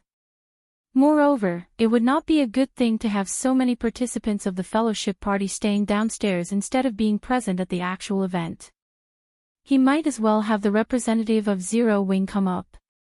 That way, the guests from other gaming workshops could also participate in the fellowship party. Everyone was shocked when they heard Su Wenqing actually inviting an unknown guild representative to the fellowship party. Meanwhile, outside the Golden Bridge Hotel, Su Wenqing's bodyguards had already met up with Shifeng. They then relayed their employer's intentions to Shifeng, inviting him upstairs. However, to these bodyguards' surprise, Shifeng immediately rejected the invitation. Mr. Shifeng, Elder Su is wholeheartedly inviting you to join him upstairs. I guarantee that you will not be disappointed, the leader of the bodyguards patiently persuaded Shifeng. I understand. However, I am still not done with the recruitment here. Also, even if I do agree, you'll have to ask the people lining up here if they'll agree to let me go. Shifeng smiled as he pointed at the long line in front of him consisting of over 1,000 people. He then continued, moreover, even if I am willing to go with you, someone inside will also chase me out again. I am a coward. That person has threatened me and said that I am not allowed to set even a foot in the hotel. I still have many people I need to interview, so please stop making things difficult for me. Su Wenqing's bodyguards were immediately rendered speechless. Wasn't this just blatant disregard of them? However, they had no choice but to report this matter back to Su Wenqing. What? Someone is threatening him from entering. Su Wenqing couldn't help but laugh when he heard these words. He then said, then, tell him that, as long as this old man is here, I guarantee that nothing will happen to him in this fellowship party, and nobody will dare chase him out. However, he still says that he doesn't dare enter. He doesn't wish to be chased out for a second time, the the bodyguard said, helplessly chased out for a second time. Does that mean he was originally a guest of this fellowship party? Yes. Su Wenqing was stunned. However, anger immediately shot to his head when he finally reacted. Someone had actually dared to chase out a guest that he invited. Wasn't this just giving him a slap across his old face? Who dares chase away a guest I invited? At this moment, Su Wenqing's voice turned extremely chilling. Although he was not a martial artist himself, the pressure he emitted caused many of those present to become fearful. The bodyguard trembled as he slowly said, "He Yukai." Chapter 253, 5 Demon Generals. Good. Very good. Although Su Wenqing was smiling, the tone he spoke with was as chilling as the winter cold at this moment. Even an idiot could tell that Su Wenqing was furious due to the conversation being held over the phone. Nobody but Su Wenqing himself could hear what his bodyguard had said. However, based on the words Su Wenqing had spoken, the people around him knew that someone had done something to badly anger Su Wenqing. Where a matter such as chasing away an invited guest was concerned, neither Qin Wu nor Zhao Jianhua had such courage to do so, as doing so was equivalent to giving Su Wenqing a slap across his face. Everyone valued their prestige. Since this person had dared give Su Wenqing a slap, then this person shouldn't expect Su Wenqing to welcome it with a smile. At this moment, Zhao Jianhua, Qin Wu, and everyone else started feeling pity for the person that angered Su Wenqing. This was practically bearding the lion in its den, a truly suicidal action. However, they were also very curious about the person that dared to chase away an invited guest. They wanted to know just who this daring person was. He Yukai, come over here. Su Wenqing looked at He Yukai, who was cluelessly standing at one side confused. He Yukai thought Su Wenqing had some orders for him to carry out, failing to notice that Su Wenqing's chilling intent was directed at him. Go downstairs and invite that person up here. If he isn't willing to come up, then you don't have to come back either, Su Wenqing said coldly. Headmaster, this. He Yukai was utterly confused about the meaning of Su Wenqing's words. You'll naturally understand after you go downstairs. Su Wenqing sent a glance at the bodyguard beside him. The bodyguard intuitively understood Su Wenqing's intentions, and he immediately grabbed He Yukai and dragged him towards the elevator. Headmaster Su, there must be a misunderstanding somewhere. I really didn't do something like that. He Yukai shouted in a panic, the fat on his body jiggling. Even if he was given 100 lives, he would never dare kick out an invited guest. He was merely a student of Jinhai University, and nobody among the invited guests was someone he could afford to offend. If he had to name someone that he had really driven away, then the only person that came to mind would be Shi Feng. However, Shi Feng was simply a student that was not worth mentioning. He was not an invited guest at all. No matter how He Yukai looked at this situation, Shi Feng would not be related to it in any way. This brat sure has guts, Zhao Jianhua said in an ambiguous tone. It was unknown whether he was actually praising He Yukai or disparaging him. However, everyone else was in full agreement with Zhao Jianhua's words. The bystanders could clearly tell that this incident was caused by He Yukai. This incident had truly given them a shock. He Yukai was merely a student council president, an insignificant existence, yet he had actually dared to recklessly abuse the little power he was given. If He Yukai did not deal with this matter perfectly, then his best option to save himself was to pack up and leave Jinhai City. Otherwise, only a tragic end awaited him. Meanwhile, Zero Wing's recruitment location had already become the most eye-catching sight on the street. Before he knew it, Shi Feng had recruited many new people for his guild. Some well-known workshops in Jinhai City were even included among them. The members of these workshops were all relatively skilled. However, since they didn't have a top-tier expert leading them, they had a difficult time obtaining good equipment in God's domain. The reason being, a majority of the high-quality equipment could only be obtained from a dungeon, while a minority came from field bosses. However, to a guildless workshop, field bosses were simply an unattainable dream. This situation resulted in the workshops having a hard time making money in God's domain. Hence, many of these workshops wished to join a guild, a powerful guild, in particular. If they had a top-tier expert guiding them, dungeon diving would become a much easier endeavor. Moreover, compared to groping in the dark by themselves, they could improve themselves with much greater efficiency by learning techniques from the said expert. Meanwhile, the Zero Wing Guild was undeniably the best option available in Jean High City for these guildless workshops currently. None of the guilds in Jean High City had officially become a rated guild in the past. If Shadow had not spent a humongous sum of money to annex a large number of workshops and recruited some new members with great potential, it would have had no way to quickly become a third-rate guild. In such a situation, Shadow would have also fallen in the competition over White River City. As this was the brutality of God's domain, the 5 demon generals have yet to show up even now. Could they be uninterested in joining Zero Wing? Shifeng had already interviewed several hundreds of people. However, not a single one of the 5 demon generals were actually among those hundreds of people in the past. The 5 demon generals were the most powerful experts in Shadow. If their growth had not been limited by Shadow, they might have been promoted to a Tier 4 class or above. These 5 people also played an indispensable role in aiding Shadow in obtaining the 10 city-states. One could even say that Shifeng's main goal in attending this fellowship party was to recruit these 5 people. Don't tell me they're afraid of taking the interview. Shifeng felt that there was a very high possibility of such a thing happening. After all, the current 5 demon generals were obscure existences right now, nobodies in God's domain.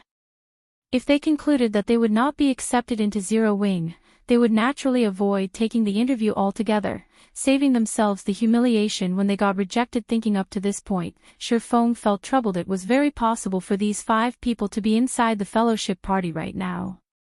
Yet, he had no way of entering the actual event venue. So, how should he go about recruiting those 5?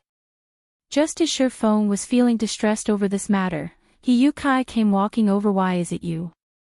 Hiyukai was immediately dumbfounded when he discovered the person he had been sent to invite actually turned out to be Shifeng. In Hiyutsai's opinion, Shifeng was simply an ordinary student.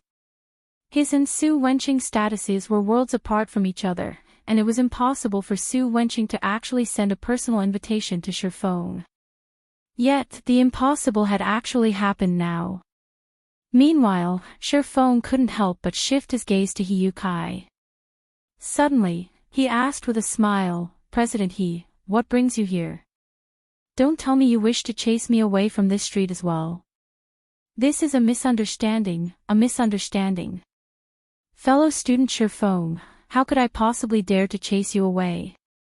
All of this is simply a misunderstanding. Previously, due to an error to the system, your information was not properly registered.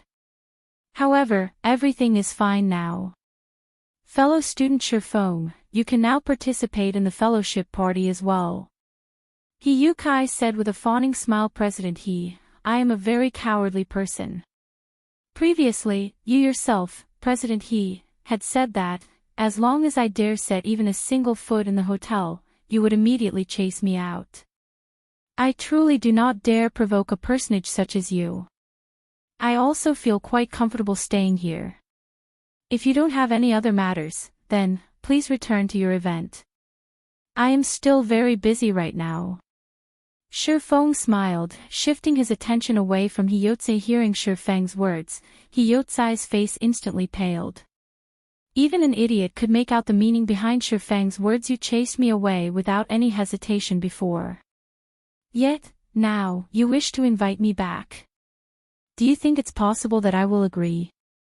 Hiyukai really wished to say, it's possible. Hiyukai was merely a student council president. Now that Su Wenqing had already spoken, if Hiyukai did not deal with this matter properly, his future would be over. Moreover, with Su Wenqing's horrific reach, Hiyukai did not even dare to think about having a future. Noticing Su Wenqing's bodyguard coldly looking at him, Hiyutsai's body shuddered with fear. Immediately, he did something that shocked even Shifeng himself. Hiyukai immediately knelt before Shifeng, hugging Shifeng's thigh as he cried like a little girl, saying, "Fellow student Shifeng. No. Brother Feng. I was the one in the wrong. I have eyes but failed to recognize Mount Taishan too. I am deserving of death. How could I have been so blind to actually listen to the words of that bastard, Ling Feilong? Brother Feng, I apologize to you. Please. If it can help cool your temper, please beat me up as much as you wish. As long as Brother Feng is willing to go upstairs with me. Shi Feng wasn't the only one shocked by He Yotsai's actions. Even the bystanders were dumbfounded by this scene. Did he really think he was invincible just because he was shameless? Chapter 254, The Young Will Surpass the Old. As expected, it was Ling Feilong plotting behind the scenes. In truth, Shi Feng did not pay any attention to an insignificant character like He Yukai. He only wished to find out who was trying to make trouble for him. Since he was able to ascertain that it was indeed Ling Feilong playing tricks on him, he no longer had any use for He Yotsai. Alright, save your crocodile tears. I'll go up with you. However, my requirement is for you to clearly repeat the words you just said to Headmaster Su. Otherwise, pray for your own future, Shi Feng said calmly as he kicked He Yukai away. How could you do this to me?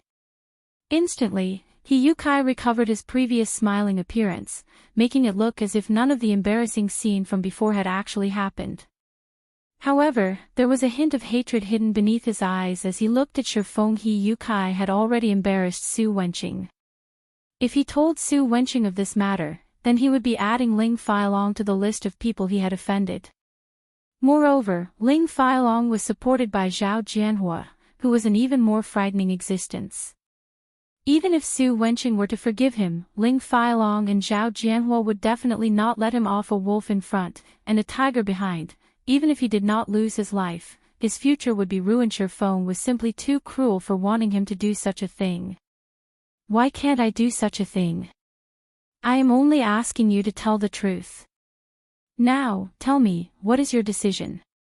Shi Feng smiled calmly, completely ignoring the poisonous glare He Yukai was sending him. What comes around, goes around. After some contemplation, He Yukai took a few deep breaths before coming to a decision.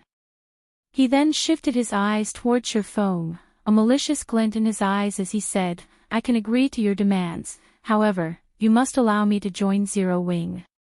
It seems that you still aren't clear about your current situation. You wish to discuss conditions with me. Then let me tell you, you only have two options right now. You either speak or don't. In my personal opinion, it's best that you speak the truth. At the very least, you will earn the pardon of Headmaster Su. Shi Feng then raised his brows, stating, my patience is limited. I will give you 3 seconds to consider. All right. I'll speak. He Yukai quickly made his choice. Compared to Ling Feilong and Zhao Jianhua, he was even more afraid of Su Wenqing.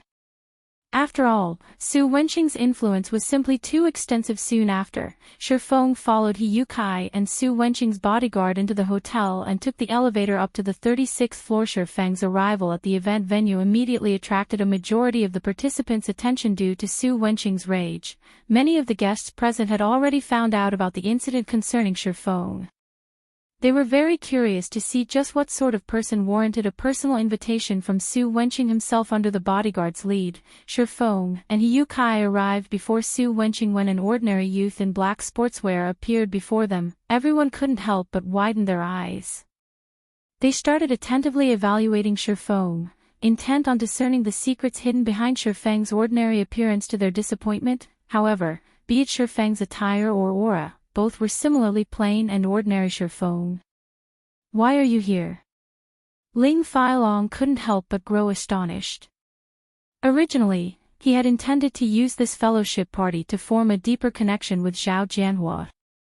However, he never imagined that Shi Feng could actually make it into the event. The current situation went far beyond his expectations. Everything has an exception to it, isn't that so? Shi Feng replied with a smile. Shi Feng, it's great that you made it. Originally, I planned to go down and look for you, but it seems that won't be necessary now. Zhao Ruoshi said excitedly when she saw the new arrival was Shi Feng. Were it not for Zhao Jianhua holding her back, preventing her from leaving, she would have long since left this boring fellowship party sitting beside Zhao Ruoshi. Zhao Jianhua immediately turned grim when he heard Zhao Ruoshi's words. Previously, Zhao Ruoshi had pestered him endlessly for him to let Shifeng come up, angering him greatly. Never would Zhao Jianhua have thought that, not only did this commoner not give up, he had actually entered the event venue. Now didn't I tell the ones below not to let him in? How did he manage to get in? Zhao Jianhua's mind was filled with questions. He failed to realize that Shifeng was none other than the Zero-Wing representative that Su Wenqing had invited. Young man, come over here and take a seat. This old man is called Su Wenqing, the current headmaster of Jinhai University. Su Wenqing slowly stood up and formally introduced himself. Shifeng, a fourth-year student of Jinhai University. Shifeng replied softly, you are a student of our school. Indeed, the young will surpass the old. So young, yet you've already entered the middle management of the Zero-Wing Guild, Su Wenqing said, slightly surprised. He did not believe Shifeng had a very high position in the Zero-Wing Guild. However, normally, only those in middle management or higher had the right to recruit members. Shifeng had yet to graduate from university, yet he had already managed to become a middle manager of a mysterious guild. In the eyes of commoners, this could be considered a great achievement. At the very least, Shifeng was much more successful than most of the students present at the fellowship party today. Su Wenqing's amiable bearing and praise towards Shifeng slightly surprised Qin Wu and Zhao Jianhua, who sat close to Su Wenqing. They never thought Su Wenqing would praise a younger generation like so, a plain and ordinary youth like Shifeng, no less. For a second, they even thought that their ears were playing tricks on them. Even when faced with Zhang Luowei, the person with the brightest future in Jinhai University, Su Wenqing had simply said the words, not bad. Although they were shocked by the fact that a person like Shifeng was a middle manager of a guild, an achievement like this did not warrant such praise from Su Wenqing himself.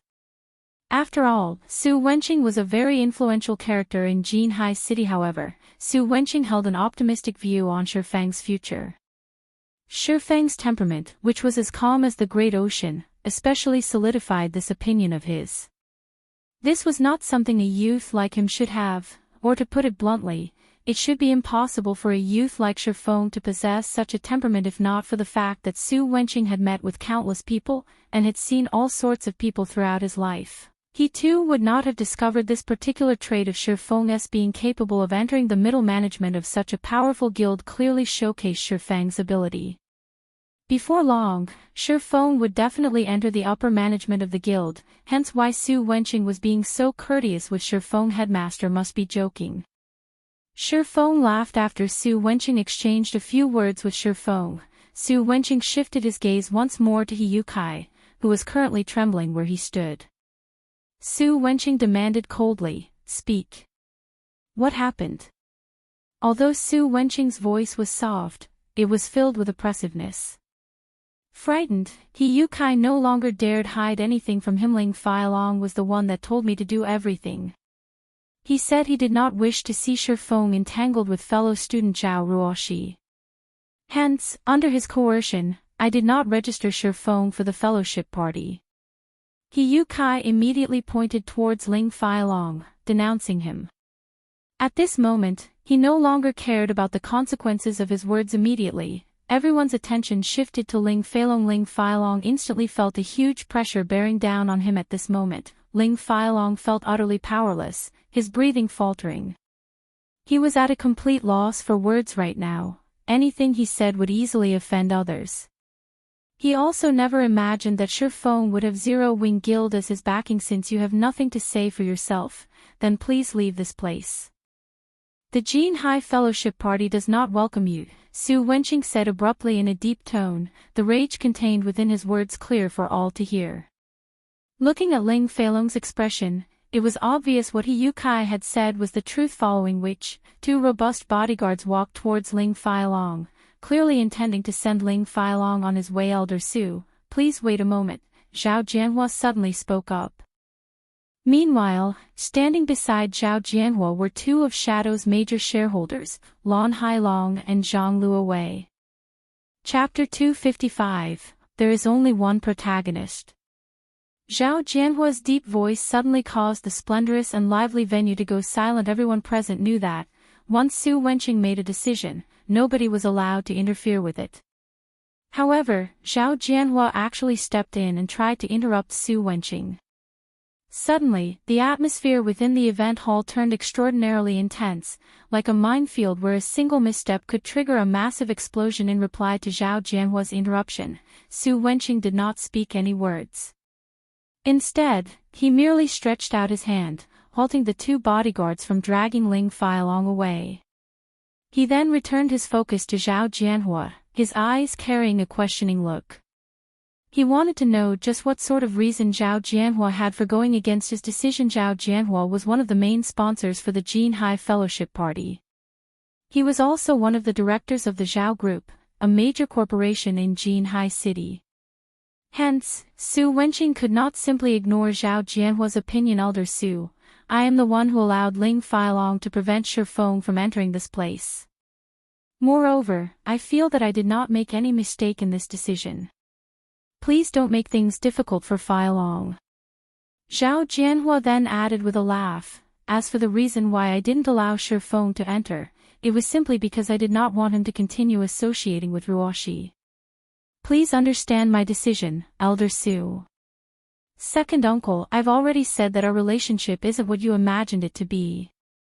Zhao Ruoxi argued immediately, her crescent brows slightly wrinkled listening to the niece and uncle pair bickering with each other. Su Wenqing, with his many years of experience, instantly figured out the crux of the matter.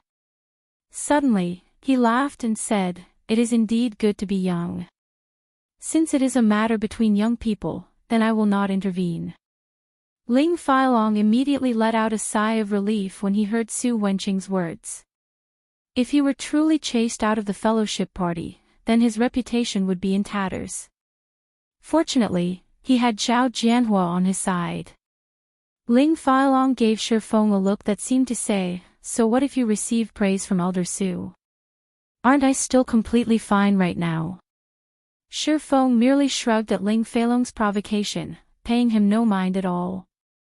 Right now, his sole goal for coming upstairs was to look for the 5 demon generals. Ling Feilong could do whatever he wanted for all Shifeng cared. However, if Ling Feilong dared to actively seek trouble with him again, then he couldn't be blamed for responding in kind. At this moment, the elegant and handsome-looking Lan Hailong sent a glance at Zhang Luowei, who currently stood beside him. Fellow student Shifeng, please wait a moment. Zhang Luowei stepped forward, hurrying to Shifeng as he shouted, "I have been looking forward to meeting with Zero Wing for a long time now. I never would have thought I would get the chance to do so at this fellowship party. I hear that Zero Wing has plenty of experts, and each and every one of them has extraordinary skills. Fellow student Shifeng, as a middle manager of Zero Wing, I believe that you must definitely be skilled. Hence, I wish to seek some pointers from you. We can also take it as an entertainment for this fellowship party. I wonder, what is fellow student Shifeng's opinion on this matter?" Hearing Zhang Luowei's suggestion, glints flashed through Su Wenqing's, Zhao Jianhua's, Chen Wu's, and everyone else's eyes. They felt that it was a good suggestion. However, they still chose to remain silent as this was a matter for the younger generation. It wouldn't be good for old folks like them to intervene among those who showed interest in Zhang Luowei's suggestion. Zhao Jianhua was the most eager for it to take place. Zhao Jianhua knew very well how amazing Zhang Luowei was. After all, even a martial arts master like Qin Wu looked favorably upon Zhang Luowei. Within a few years, Zhang Luowei would definitely become the fighting champion of Jinhai City. Meanwhile, if Shifeng embarrassed himself in front of Ruoxi right now, at the very minimum, he could make Zhao Ruoxi understand how ordinary Shifeng actually was. Once she knew that they were people of 2 different worlds, she might even decide to give up on her relationship with Shifeng. Is this going to be a martial arts competition? Excellent. To think that I'll get the chance to witness Jinhai University's champion fighter exchanging moves with an expert from Zero Wing. The money I paid to join this fellowship party is totally worth it. Anticipation started filling the eyes of everyone present within the event venue. Fellow student Shifeng, see how everyone is looking forward to an exchange between you and Luo Wei. It wouldn't be good to disappoint everyone, right? You can rest assured, though, since this is only an exchange of pointers, we won't go too far in this competition. We are only doing this to liven things up at this party, Lon Hailong chimed in with a laugh. He continued, I am also a board member of Shadow, and in regard to a guild as powerful as Zero Wing, I had always wanted to learn a thing or two from you all. I wish to take a look at the gap between us so that I can turn Shadow into a guild that would not lose out to Zero Wing. I hope fellow student Shifeng will not refuse this competition. The shrewd Lon Hailong was very good with his words. He had made the simple competition between Zhang Luowei and Shifeng sound as if it were a competition between Shadow and Zero Wing. Lon Hailong was clearly intending to use Zero Wing to raise Shadow status originally. The protagonist for the fellowship party should have been Shadow Guild. However, that role had been hijacked by Shifeng midway, and now, Zero Wing had become the protagonist of the event. Moreover, Shifeng had also managed to recruit plenty of new members with good potential. Lon Hailong and Zhang Luowei naturally couldn't stomach such a scene occurring right before their eyes. Hence, they thought of using Shifeng as a stepping stone. That way, Shadow's fame at this event would instantly surpass Zero Wing. Moreover, Lon Hailong's plans weren't limited to just this one point. He also intended to publicize Shifeng's loss, allowing everyone, both inside and outside of God's domain, to know that an expert from Zero Wing had lost badly to a player from Shadow. At that time, Shadow's reputation would not lose out to Zero Wing by one little bit. As for Shifeng himself, he would definitely be expelled from Zero Wing after turning the guild into a laughingstock. This could be considered Lon Hailong's revenge on Shifeng for stealing Shadow's limelight at this event also, now that the event had become so lively. With so many people cheering and calling out Shifeng's name, Shifeng would not have an easy time declining the competition request. How could you say such a thing? Zhao Ruoshi asked, dissatisfaction in her tone. Shifeng is a gaming expert, not some fighting expert. What point would there be for the two of them to have a match with each other? Immediately, many people among the audience came to a realization. Although Shifeng was amazing inside a game, that did not mean he would be equally amazing at fighting in real life. Even if Zhang Luowei defeated him, that did not prove that Zhang Luowei was strong inside the game. Fellow student Zhao Ruoshi, you must be joking. God's Domain is a virtual reality game, and every aspect of the game is extremely realistic. I believe that anyone who has experienced combat in God's Domain would know this. Although being good at fighting in real life does not necessarily make someone good at the game, the same cannot be said for the opposite. If one is good at the game, then it shows that they are equally skilled at fighting in real life. In fact, I know just how amazing fellow student Shifeng is. After all, he was able to defeat Zhou Yuhu, the student who placed third in Jinhai University's fighting competition. With such strength, it would be a pity for the two of them to not compete against each other. Lon Hailong smiled calmly.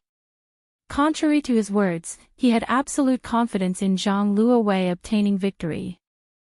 As for Shifeng, although he was relatively powerful himself, he was definitely not a match for Zhang Luowei. The reason being, Zhang Luowei had already reached the standards of a professional. He was on an entirely different level when compared to Zhou Yuhu. What?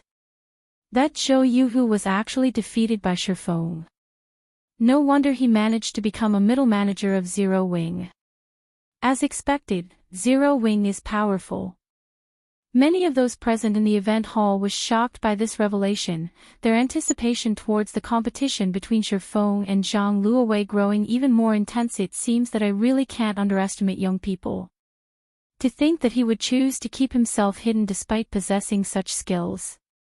It is truly rare for a youngster like him to have such a humble heart, Su Wenqing commented, his evaluation of Shifeng rising even higher now. With such a temperament, his future achievements would definitely be extraordinary. Chief Xiao, don't you think your requirements are a little too high? You should just let the younger folk handle themselves. It wouldn't be right for us older generations to constantly stick a hand into their matters. It can't be true, right? He managed to defeat Zhou Yuhu with a small body like that. Zhao Jianhua looked at Shi Feng suspiciously. He had a good grasp on the standards of the fighting competition held in Jinhai University. It was also the reason why he admired Ling Feilong's achievement of obtaining 9th place in the competition. All right, then. Since everyone is looking forward to it so much, how could I bear to refuse? Shi Feng laughed. Lan Hailong was still as good with words as he had been in the past. Shi Feng had a very clear understanding of Lan Hailong. Lan Hailong was also the cause for his decade of hard work going to waste. Shi Feng remembered this point very clearly. Originally, Shi Feng had not intended to seek trouble with Lan Hailong in this life. After all, those matters had all occurred in his previous life. Hence, Shi Feng decided that, as long as Lan Hailong did not provoke him in this life, he couldn't care less what Lan Hailong did. Yet, Lan Hailong just had to come looking for trouble. Since it was so, Shi Feng would not remain courteous with Lan Hailong. It was also a good chance for him to rid himself of past grudges. Chapter 256, Demon. The brat actually agreed. It seems he still has some courage to him. Zhao Jianhua's opinion of Shi Feng changed slightly. Zhang Luowei was reputed to be a genius at fighting, and his mastery of Luohan Quan was very high. Many professional fighters were not even his match. Meanwhile, Shi Feng was only a gamer. Although his achievement of defeating Zhou Yuhu was indeed praiseworthy, when compared to Zhang Luowei, they were still on entirely different levels. Standing beside Zhao Jianhua, Xiao Ruoxi grew panicked. Why is this Shi Feng acting so foolishly? Zhao Ruoxi was inwardly speechless at Shi Feng's decision. Lan Hailong merely flattered him a little, yet he's already acting so cocky. Doesn't he know that Zhang Luowei is a real martial arts expert? Meanwhile, Ling Feilong stood at a distance, sneering at Shi Feng. He had personally witnessed Shi Feng's fight with Zhou Yuhu, so he knew Shi Feng was pretty skilled as well. However, he still had a long way to go before he was Zhang Luowei's match. Moreover, Zhou Yuhu had taken Shi Feng lightly the last time, resulting in him being caught off guard and losing to Shi Feng in one strike. If Zhou Yuhu had paid more attention to the fight, the final result definitely wouldn't have been so decisive. Currently, Shi Feng and Zhang Luowei were no longer fighting as individuals. Instead, they were representing their respective guilds in a competition. As long as Zhang Luowei defeated Shi Feng, in addition to Lan Hailong wantonly spreading the news about it, Shi Feng would definitely bring great shame to Zero Wing. This was also the part Lan Hailong was brilliant at: death by overpraising. First, he endlessly praised Shi Feng and spoke of how amazing he was in front of everyone else. Then he made Shi Feng sound as if he was representing his guild in this competition, turning this normal exchange into a contest between two guilds. Finally, once Zhang Luowei defeated this amazingly powerful Shi Feng, Lan Hailong would use this piece of information to showcase just how amazing Shadow was. Even if Shi Feng was a middle manager of Zero Wing, he would definitely still receive a heavy punishment. After all, this matter concerned the reputation of the guild. Lan Hailong's means were indeed cruel and decisive. As the audience started cheering and discussing the competition, the staff members of the event went ahead with preparing a fighting ring for the competition. Who do you think will win? Of course it is Zhang Luowei. He is my idol. During the university's fighting competition, he obtained first place with great ease. None of the contestants could take 3 moves from him before being defeated. Although Shi Feng is also very strong, he doesn't have much of a presence. I can feel nothing from him at all, as if he doesn't even exist. Zhang Luowei, on the other hand, is like a cruel and ferocious beast. When I stood near him, I could feel a heavy pressure bearing down on me. When his eyes landed on me, I even felt a shiver go down my spine. I agree. Shi Feng might be an expert in God's domain, but this is a real-life martial arts competition. It would be good if he could survive 10 moves from Zhang Luowei. If this fight was held in God's domain, however, it would definitely be an interesting duel. While everyone was feeling pessimistic about Shi Feng's chances of winning, Zhou Yuhu, who was resting at a corner of the event hall, walked up to Zhang Luowei's side. Brother Zhang, you have to be careful when you are going up against Shi Feng. I've fought with him before. Although he doesn't have remarkable strength, and his physique is no good as well, he is very experienced in combat. He has a very good grasp of when to take action, and his fists and feet are extremely nimble. Zhou Yuhu said, Little Hu, you're overthinking things. Even if Shi Feng has reached the level of a professional, I can likewise defeat him with ease. Don't worry, I'll return the shame he brought to you. Zhang Luowei laughed as he clapped Zhou Yuhu's shoulders. He was completely unaffected by Zhou Yuhu's words. When one reached his level of skill, one's determination would be as hard as steel. Certainly, Zhang Luowei was not underestimating Shi Feng. He had simply reacted this way due to the arrogance of an expert. He would have confidence no matter what kind of enemy he faced. Brother Zhang. Zhou Yuhu knew that his advice had fallen on deaf ears.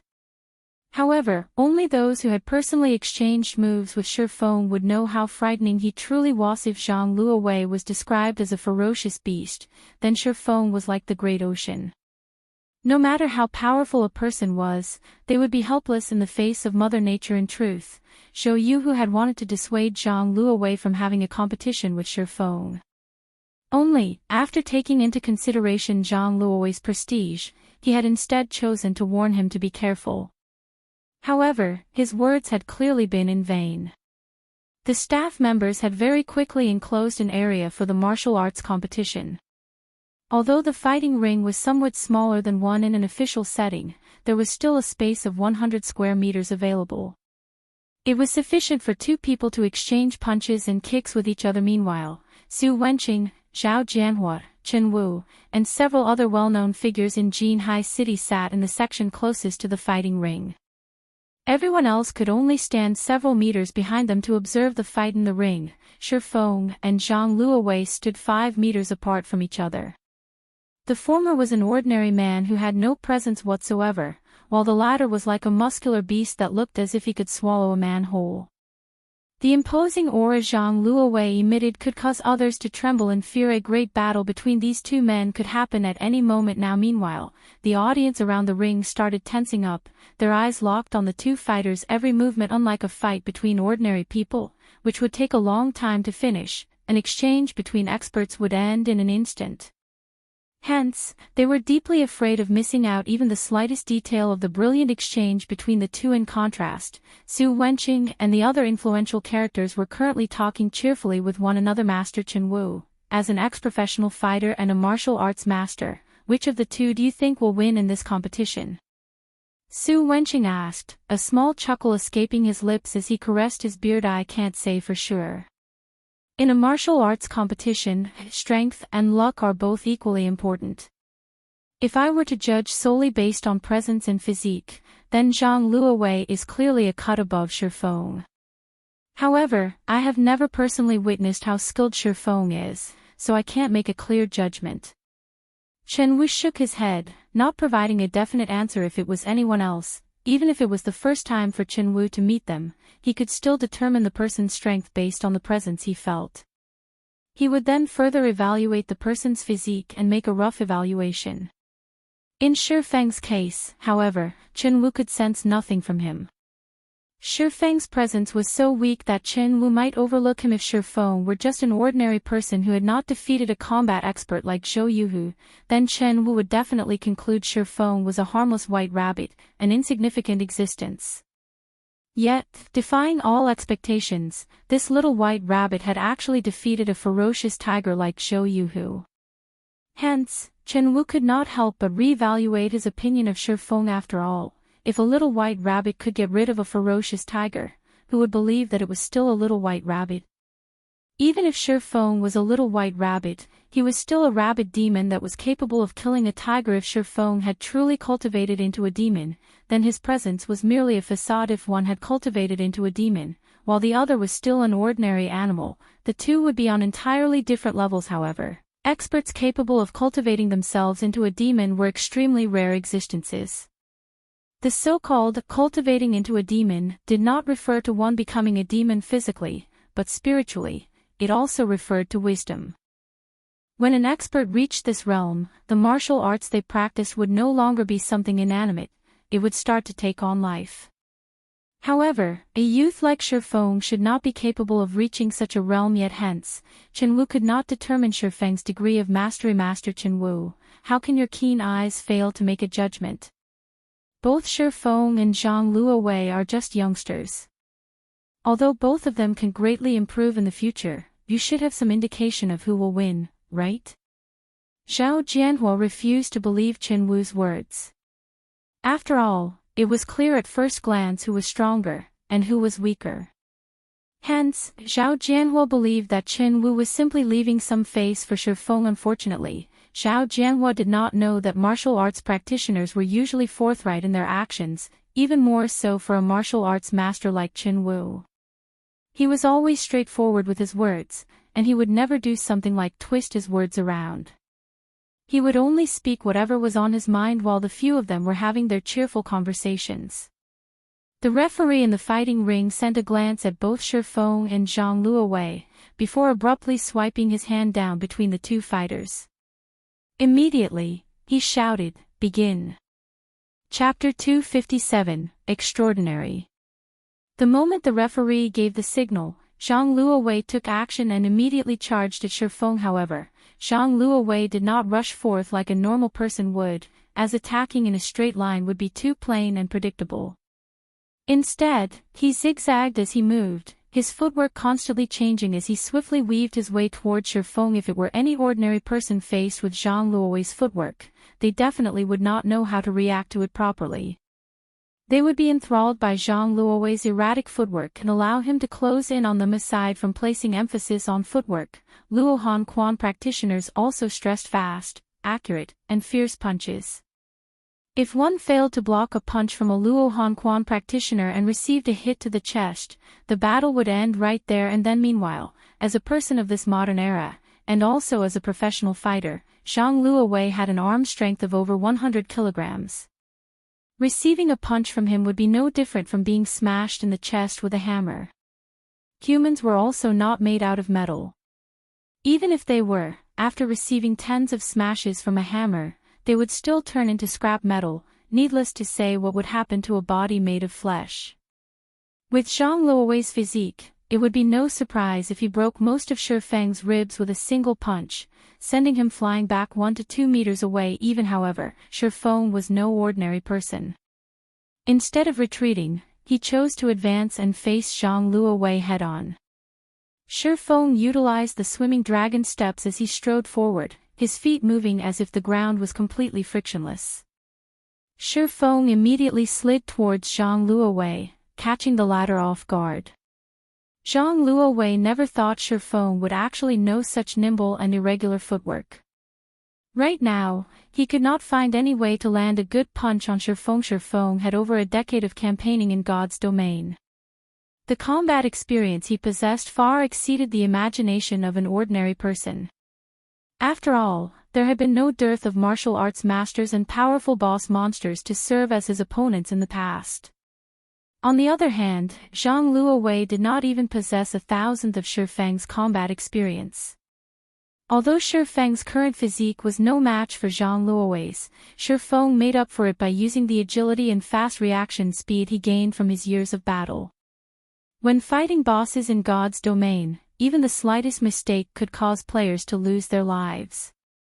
Among the countless boss battles Shifeng experienced, there was many a time when he had to rely on his body's instinctive reactions instead of his eyes to make decisions. Such instinctive reactions were done under an unconscious state. If one wished to train themselves to this level, they needed to experience plenty of battles, regularly treading the line between life and death. However, one would rarely encounter such conditions for training in real life, even as a professional fighter. After all, when faced with a life-or-death situation in the real world, there was a high chance of losing one's life, and once dead, there was no second chance available. On the other hand, players could experience these life-or-death battles countless times without any risk of actual death. They could simply try again once they died in the game. This was also the reason why many professional fighters were obsessed with God's domain in the past. Only when one was placed in a life-or-death situation would one be able to display one's full potential.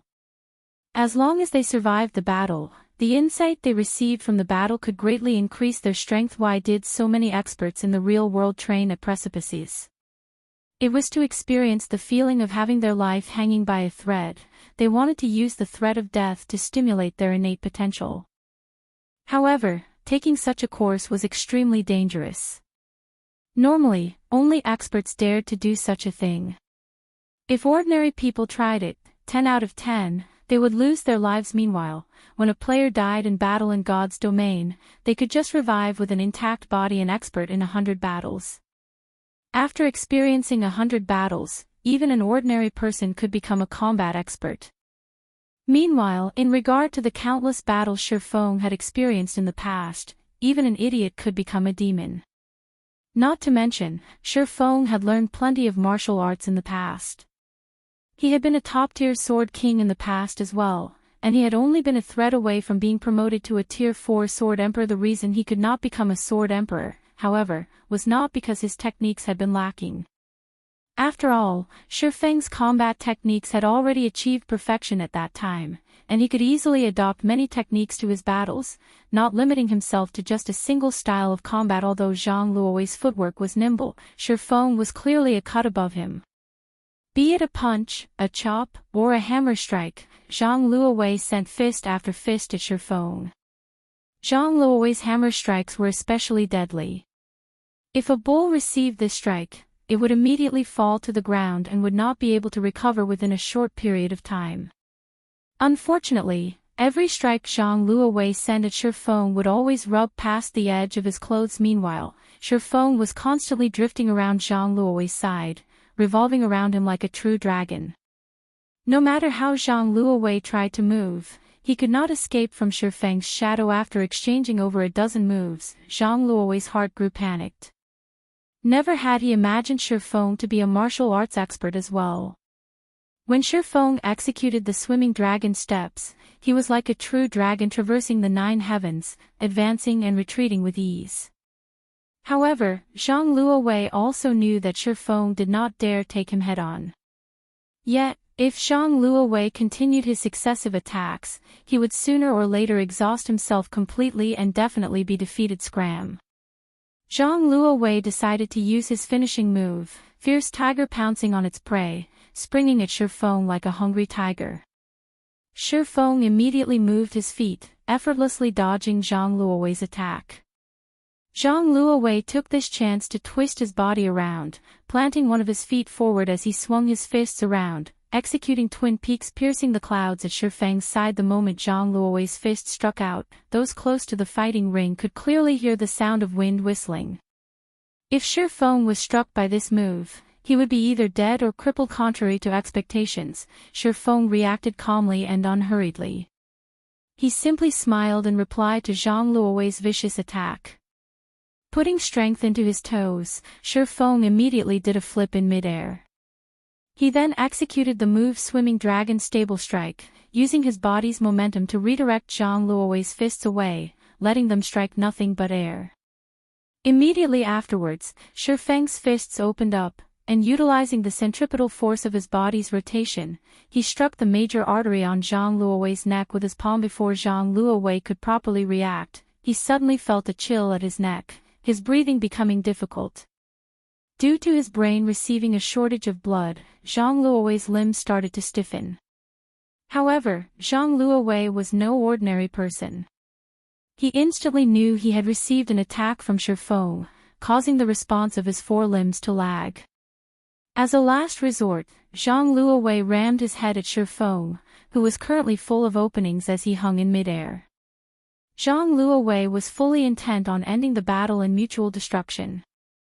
If Shifeng wished to attack him in this situation, Shifeng would have to receive the ramming attack from him. Good. Feng first felt surprise, then joy. Contrary to expectations, Feng did not choose to retreat and give Zhang Luowei a chance to catch his breath. Instead, Feng executed the move Dragon's Palm, taking advantage of the situation to send another palm strike at Zhang Luowei's neck. With this strike, Feng immediately redirected Zhang Luowei's all-out charge, completely neutralizing the latter's attack. In addition, Feng's attack was further fueled by the force of his body's rotation. As a result, Zhang Luowei's body spun uncontrollably in mid-air after receiving the strike, just like a rotating arrow that was let loose. Right after that, Feng planted his palm on Zhang Luowei's chest and abruptly struck down. Zhang Luowei's body landed heavily, a web of cracks appearing on the marble floor beneath him. At this time, Zhang Luowei fell flat on his back, blood spewing out of his mouth. Feng's attack had fractured many of his ribs, and at this moment, he did not possess even the strength to speak. Zhang Luowei's eyes were filled with disbelief as he lost consciousness soon after. Although this series of complex actions sounded slow when described, in reality, everything had happened within an instant. The audience was stunned into silence. Every one of them looked at the fighting ring with dumbfounded expressions. The two in the ring were clearly locked in battle. Before anyone could react, Zhang Luowei's body was already falling to the floor, his body not even twitching as he landed. He actually defeated Zhang Luowei. My eyes aren't playing tricks on me, right? Zhao Jianhua rubbed his eyes, thinking that he was hallucinating. However, the fact that Zhang Luowei lay on the floor, unmoving, proved that he was not imagining things. A plain and ordinary person that did not possess the presence of an expert had actually defeated a combat genius. Who could believe such a thing? Second uncle, how are Feng's skills? Zhao Ruoshi proudly asked Zhao Jianhua, who was sitting beside her, her tone making it sound as if Feng's victory was her own victory. Strong, very strong. However, I still feel strange when I look at him. Even though I myself am a martial arts practitioner as well, I couldn't tell what kind of technique he used to defeat Zhang Luowei, Zhao Jianhua said, his heart filled with questions. He then asked, Master Chenwu, do you know what kind of technique he used? Chapter 258, Increased Backing. Zhao Jianhua's expectant gaze made it difficult for Chenwu to respond. Previously, he did not have a clear grasp on Feng's actual strength. He had merely felt that it was possible for Feng to have already reached that realm. However, now that he had actually witnessed Feng in action, shock was the only word that could describe his current state. Chenwu had not dared to imagine that a young man in his early 20s could already attain such a high understanding of martial arts. If Feng's understanding of martial arts had merely achieved perfection, Chenwu could still attribute it to him being a genius. Yet, when Feng executed his moves, his actions were like nature itself, alive and full of spirit. Such actions were impossible with theoretical understanding alone. One needed to experience extensive combat, and also undergo countless life-or-death experiences in order to attain such a level. Even Chenwu himself had only recently reached such a level, and he was already 45 years old this year. Ever since he started practicing martial arts at the age of 16, he had participated in hundreds of battles, both large and small. He had even entered actual battlefields before. He could only achieve such a level today after undergoing the baptism of these fields of blood. Chenwu found it hard to believe that Feng would possess so much hands-on experience. Even if he started participating in life-or-death battles in his mother's womb, it was impossible for him to achieve such a degree of perfection in only 20 years or so. As he isn't limiting himself to a single style of combat, I can't make a good judgment. In Jinhai City, however, there probably isn't another youth like him who has cultivated his martial arts to such a level. Chenwu sighed, a soft chuckle escaping his mouth. It can't be, right? Master Chenwu, aren't you praising him too highly? Zhao Jianhua was shocked by Chenwu's words. No, my evaluation is not high at all. Although Feng's physique is on the weak side, in terms of actual combat strength, he would have no problem entering the top 10 of the provincial fighting tournament. Chenwu shook his head, refuting Zhao Jianhua's words. Chenwu's words instantly shocked Su Wenqing and Zhao Jianhua. Although the champion fighter of Jinhai City could be considered a top-tier expert, on the provincial level, he would not amount to much. After all, there were tens of cities within a single province. Not to mention the top 10, even entering the top 30 in a provincial fighting tournament would be a difficult challenge yet. A martial arts master like Qin Wu was confident that Shi Feng could make it to the top 10. The listeners could not help but raise their evaluation of Shi Feng in the past. Qin Wu had personally entered the top 3 in a provincial tournament, so he had a very good grasp on the standards of the fighters at that level. If Qin Wu said so, then Shi Feng did indeed possess the strength to enter the top 10 of the province. There were hundreds of millions of people within the province, and the number of fighters participating in the tournament was in the hundreds of thousands. If Shi Feng was capable of entering the top 10 out of so many participants, then his value would far exceed even that of the champion fighter of Jinhai City. In regard to a combat genius like Zhang Luowei, Zhao Jianhua, and the others only treated him as one of the younger generation. Although they looked favorably on him, it was not to the degree of placing actual importance on him. In Shi Feng's case, however, not only was it necessary for them to consider him someone of consequence, they also had to treat him as an equal when dealing with him. It seems that I have misjudged that little brat. He held such strength in his hands, yet he actually chose to keep it hidden. It is no wonder Ruoshi is placing such importance on him. At this moment, Zhao Jianhua no longer looked at Shi Feng with anger and contempt. On the contrary, admiration filled his eyes. He then shifted his gaze towards Ling Feilong, who sat beside him, thinking in rage, "This brat, on the other hand, actually dared to use me as a hatchet man. It seems he needs to be taught a lesson." Previously, Zhao Jianhua had a favorable opinion of Ling Feilong. He was also clear on the fact that Ling Feilong was trying to pursue Zhao Ruoshi. However, he did not block Ling Feilong's actions, as the boy was indeed excellent. He had the qualifications necessary to pursue his beloved niece, Ruoshi.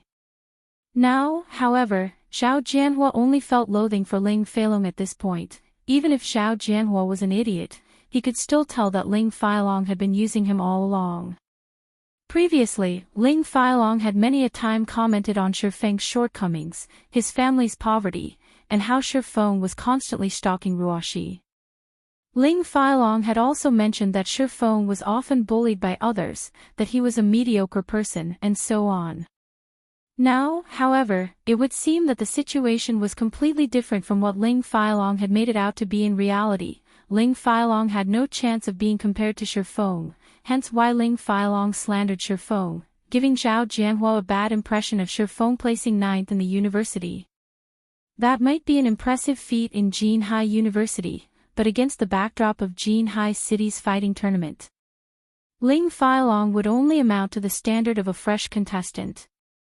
Meanwhile, there were hundreds of such new contestants participating in the city's fighting tournament every year. If placed in a provincial tournament, not even a hint of Ling Feilong's shadow would be found, as it were. The gap between Ling Feilong and Shi Feng was like the gap between heaven and earth. It seems that my eyes are really growing bad. Indeed, just like Elder Su had said, young people should be left to deal with their own matters. Zhao Jianhua no longer planned to interfere in the matters between Shi Feng and Zhao Ruoshi, intending to let nature take its course. As for what the final result would look like, that would depend on Ruoshi herself. Soon after the martial arts competition ended, Shi Feng had undeniably become the main protagonist of the fellowship party this time around. Many students from the university came over to greet Shi Feng, hoping to form a connection with him. By contrast, although Zhang Luowei clearly lay unconscious on the floor, not a single person bothered to check up on him, not even his associate Lan Hailong. Although Shi Feng had long since known about Lan Hailong's personality, he still couldn't help but sigh when he saw this scene. Such was the fickleness of human nature. However, Shi Feng did not sympathize with Zhang Luowei, because Zhang Luowei was also such a person. In the past, Shadow had recruited plenty of new players with good potential. Just when they were about to enter a period of rapid development, a sudden dispute occurred between Zhang Luowei and Lan Hailong. As a result of that dispute, the two had broken off all relations with each other, and Zhang Luowei had chosen to leave Shadow for good. To add insult to injury, Zhang Luowei had also drawn away a significant number of experts from the guild when he left to join World Dominators. Shadow received massive damages due to his actions. If such a split had not occurred in the past, Shadow would not have lagged behind in its development and remained a third-rate guild. Only after Shifeng had taken over as guild leader did Shadow gradually start to develop into a top-tier second-rate guild. Yet, in this life, things were completely different. Originally, Shifeng had planned to pay a huge price to compete for talent against Shadow. Now, however, it would seem that all his plans were unnecessary. Zhang Luowei had suffered an overwhelming defeat, causing everyone's opinion of Shadow to fall significantly. By contrast, Zero Wing had become the sole target of the audience now, and Lan Hailong could do nothing but gnash his teeth at this development. If Lan Hailong had known from the beginning that Shifeng was so powerful, he definitely would not have agreed to Zhang Luowei having a match with Shifeng. At the very least, he could still have recruited some experts or new players with good potential. Now, however, he had lost all drawing power in this event. He could only choose from the leftovers of Zero Wing. Fellow student Shifeng, do you think I can join Zero Wing? Even an outer member of the guild is fine. Hello, I am Yi Wumian, the president of Jinhai City's #1 workshop, Green Leaf. I wish to let my entire workshop join Zero Wing.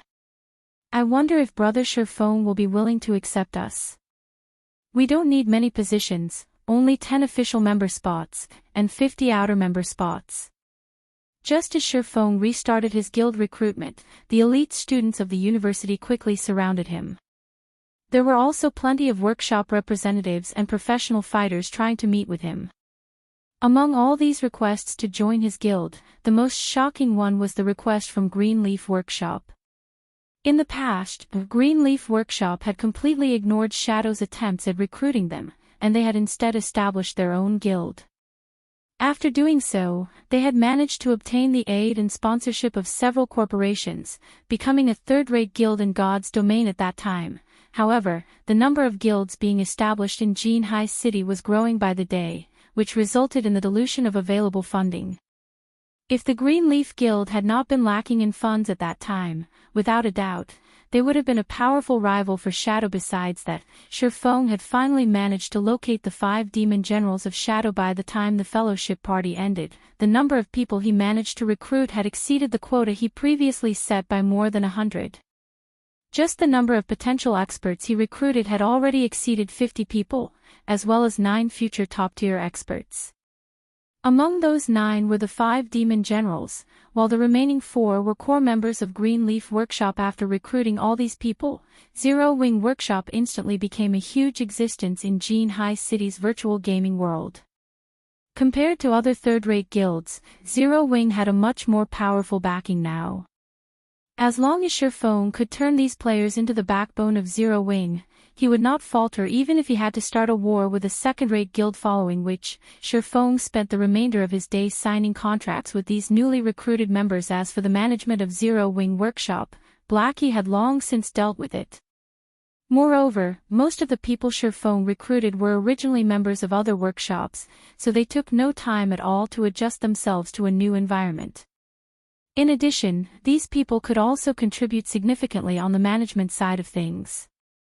However, Blackie was truly shocked when he found out about the amount of people Shifeng managed to recruit. The influx of over 400 people had instantly filled up Zero Wing's workplace. Suddenly, the entire workshop was much livelier, no longer as empty and quiet as before. It was a fitting atmosphere for such a large workshop. Only when night arrived did Shifeng finally arrive back home. He then cooked a casual meal for himself and downed a bottle of nutrient fluids, before starting a new day in God's domain. Also, this new day was fated to be extraordinary. Chapter 259, Surging Situation. The first thing Shifeng did after entering God's domain was to contact Gentle Snow and conduct the transaction for the Arclight shields. Currently, he had exhausted most of his supply of magic crystals to forge the Arclight shields. Moreover, during this period of time, the various large guilds had already started raiding the 3 level 10 large-scale team dungeons. Although the elite members of these guilds had already reached level 13 or level 14, it was still impossible for them to raid even the normal mode of the 3 large-scale team dungeons. Even though these were only level 10 dungeons, in reality, The bosses inside were not limited to just level 10. The highest leveled boss inside the normal mode dungeon reached level 13. There was nothing special about the loot of the normal mode dungeon. The best items players could get were a bunch of level 10 secret silver weapons and equipment, and also some number of materials needed by lifestyle players. However, the hard mode of the large-scale team dungeon was markedly different. The main reason why they were titled the Three Great Dungeons was because of the fact that, along with the increase in difficulty, the levels of the monsters inside the dungeon would also increase. For the hard mode of the Three Great Dungeons, the bosses inside were all level 15. Hence, it would not be an easy endeavor for players at this stage of the game to obtain the first clear of the Three Great Dungeons. In addition, the loot obtainable from the hard mode of these dungeons was significantly different, as a majority of the weapons and equipment dropped were of fine gold rank. Moreover, they were growth-type weapons and equipment. They were capable of growing from level 10 to level 15. However, they were bound to players upon equipping. As for Hell mode, the bosses inside were all level 18, and the weapons and equipment they dropped were mostly dark gold rank. These items were also capable of growing from level 10 to level 18, and similarly were bound to players upon equipping. The Hell mode of the Three Great Dungeons was also the most difficult among dungeons below level 20. After level 20, there would be new large-scale dungeons available to players within the White River City region. There were a total of 4 such dungeons, and among them, 3 were 50-man dungeons, while the remaining one was a 100-man dungeon. The difficulty of a 100-man dungeon was on an entirely different level when compared to a 50-man dungeon. The main reason being, as long as someone managed to obtain the first clear of a 100-man dungeon, the achievement would be announced to the entire God's domain. The announcement wasn't just limited to a single country. In other words, this achievement would be seen by the 2 billion players that were playing God's domain. In addition, the achievement would be recorded in the epic list of God's domain, allowing everyone in God's domain look at it. However, it was extremely difficult for players to obtain the first clear of a 100-man dungeon. Even Shurfeng himself did not have a strategy to raid it. Gentle Snow pushed open the doors of one of the parlors of the Starstreak trading firm and entered the room. Gentle Snow's equipment now was quite different from the last time Shurfeng had met with her. Most of the equipment she had on were of secret silver rank. Among them, the silvery white greatsword that she carried on her back was even of fine gold rank. Currently, Gentle Snow had already reached level 16. It was obvious that she had been grinding non-stop, night and day, to reach such a level. "Let's hurry up and make the trade," Gentle Snow said impatiently, not bothering to even take a seat. "It seems that you are in quite a hurry, Miss Snow. Did something happen?" Shurfeng asked curiously. This was a transaction involving fine gold-ranked shields. It was definitely a matter of utmost importance. However, it seemed that Gentle Snow had an even more important matter to attend to. "It's nothing much. I just heard that Dark Star has already reached the second-to-last boss of the Land of Death, so I wish to be done with this trade quickly. In a moment, I'll need to head to the Land of Death as well." Gentle Snow did not try to hide the reason for her distress. The number 1 guild in White River City was actually a step behind Dark Star, a third-rate guild, in terms of raiding one of the 3 great dungeons. How could she not feel anxious? They sure are fast. Since when did Dark Star possess such powerful experts? Shurfeng felt something fishy about Dark Star. First, it had annexed over 10 unrated guilds. Now, a group of experts had appeared in its ranks. Its raiding progress of the 3 great dungeons was even faster than Ouroboros's. It should be known that Ouroboros was the current number 1 guild in White River City. Moreover, in order to better develop the guild in White River City, Gentle Snow had transferred over many experts stationed at Starmoon City. She had even requested for a party from the God-slaying army to be sent to White River City, and each and every member of the God-slaying army was a top-tier expert. Yet, even when these top-tier experts were led by great experts such as Gentle Snow and Zhao Yueru, they still were not a match for Dark Star. Each of the 3 great dungeons had 5 bosses. Meanwhile, Dark Star had already cleared up to the 4th boss, while a powerful team like Ouroboros was only at the 2nd boss. No matter how Sure Feng thought about it, Dark Star's progression was simply unbelievable. The difference between second-rate guilds and first-rate guilds lay in the quality of their experts. In order to nurture these experts, first-rate guilds had spent over a decade researching and gaining experience. Meanwhile, for a guild like the Assassins' Alliance, although it was a second-rate guild, in terms of nurturing experts, it was still at the stage of accumulating experience. Compared to a first-rate guild, they were on entirely different levels. However, what did Dark Star amount to? Moreover, Sure Feng had made Dark Star an enemy of the first-rate guild Twilight Echo. Yet, nothing had actually happened to Dark Star. Sure Feng had received no news of anything happening to it. On the other hand, Twilight Echo had done something so unbelievable that even Sure Feng himself was shocked. The guild had actually paid the 50 million credits willingly to Sure Feng. Thinking up to this point, Sure Feng felt that the power supporting Dark Star from behind was far stronger than he had imagined. Twilight Echo must have discovered something about Dark Star for it to willingly pay up the 50 million credits. Here are 200 magic crystals. Here are the 4 Arclight shields, please verify them. Gentle Snow was no longer in the mood to discuss Dark Star. She immediately called out her trade window. Sure Feng, likewise, tactfully stopped speaking of this topic. Seeing Gentle Snow in such a hurry, it seemed that Dark Star was putting quite a pressure on her. It was possible that Gentle Snow's worries were not just limited to the dungeon, there should be some other matters troubling her. In any case, this had nothing to do with Sure Feng. Of course, if Gentle Snow was willing to reveal her troubles to him, Sure Feng would naturally offer a helping hand, as a friend. However, Gentle Snow chose to keep quiet about them, so Sure Feng could only remain silent as well. Moreover, these 4 Arclight shields should provide quite an upgrade to the MTs of Gentle Snow's team. They should have no problem surpassing Dark Star if they had these shields. The moment Gentle Snow inspected the attributes of the Arclight shields, her eyes immediately glowed, a hint of joy surfacing on her face. Excellent. The attributes on these Arclight shields are simply too good. I will need 2 more of these items. I wonder when you will be able to finish them for me. At this time, excitement was evident on Gentle Snow's face. With these 4 shields, they would definitely have no problem clearing the 2nd boss. The success rate for producing these shields is simply too low. I will need around half a day's time to complete 2 of them, Sure Feng replied after giving it some thought. Then, I'll visit again in half a day's time. You better not sell them to anyone else. Gentle Snow nodded her head. She then left the parlor hastily. Shortly after Gentle Snow departed, Fire Dance arrived at the Starstreak trading firm. Guild leader, we've already finished our dungeon raiding preparations. We can head to the demon's castle at any time. Fire Dance looked at Sure Feng with passionate eyes. She couldn't help but wish she could immediately show Sure Feng how amazing the team she managed was. It's a little too early for that right now. The demon's castle is a 20-man team dungeon.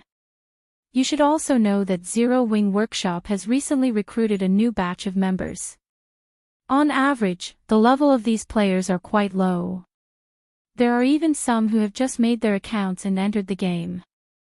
I want you guys to power level some of them, bring them up to level 15 quickly, and form a main team to raid the demon's castle, Sure Feng said with a smile, passing Fire Dance a nameless. Originally, Sure Feng had intended to have Aqua Rose send some of her subordinates over to aid them. However, most of her subordinates were currently managing the new recruits of the guild.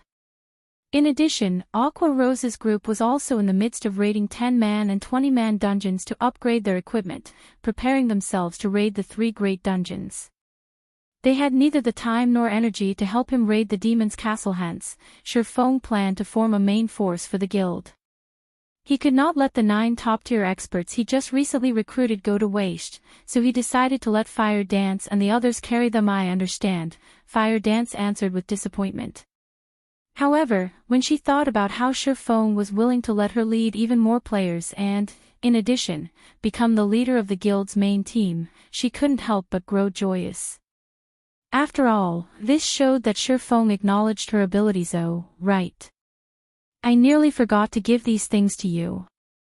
Just as Fire Dance was about to turn around and leave, Shifeng tapped his head and suddenly called out to her. Chapter 260, Top 6. Fire Dance halted her steps and turned around to look at Shifeng.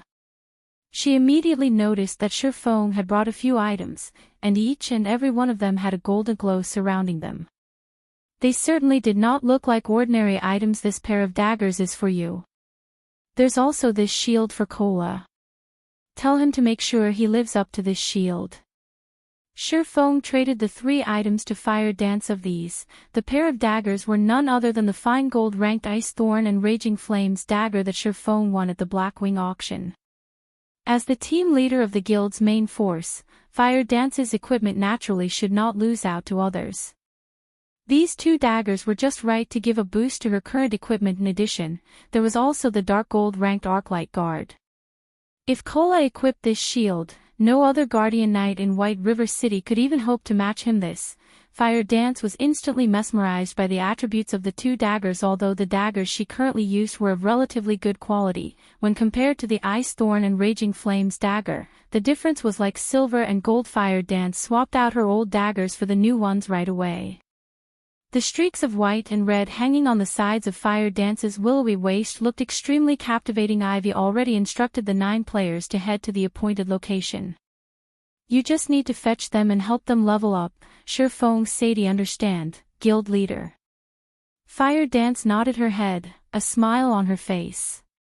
She then took hold of her new daggers, brandishing them, the impatience in her eyes clearly showing her eagerness to test out her new weapons.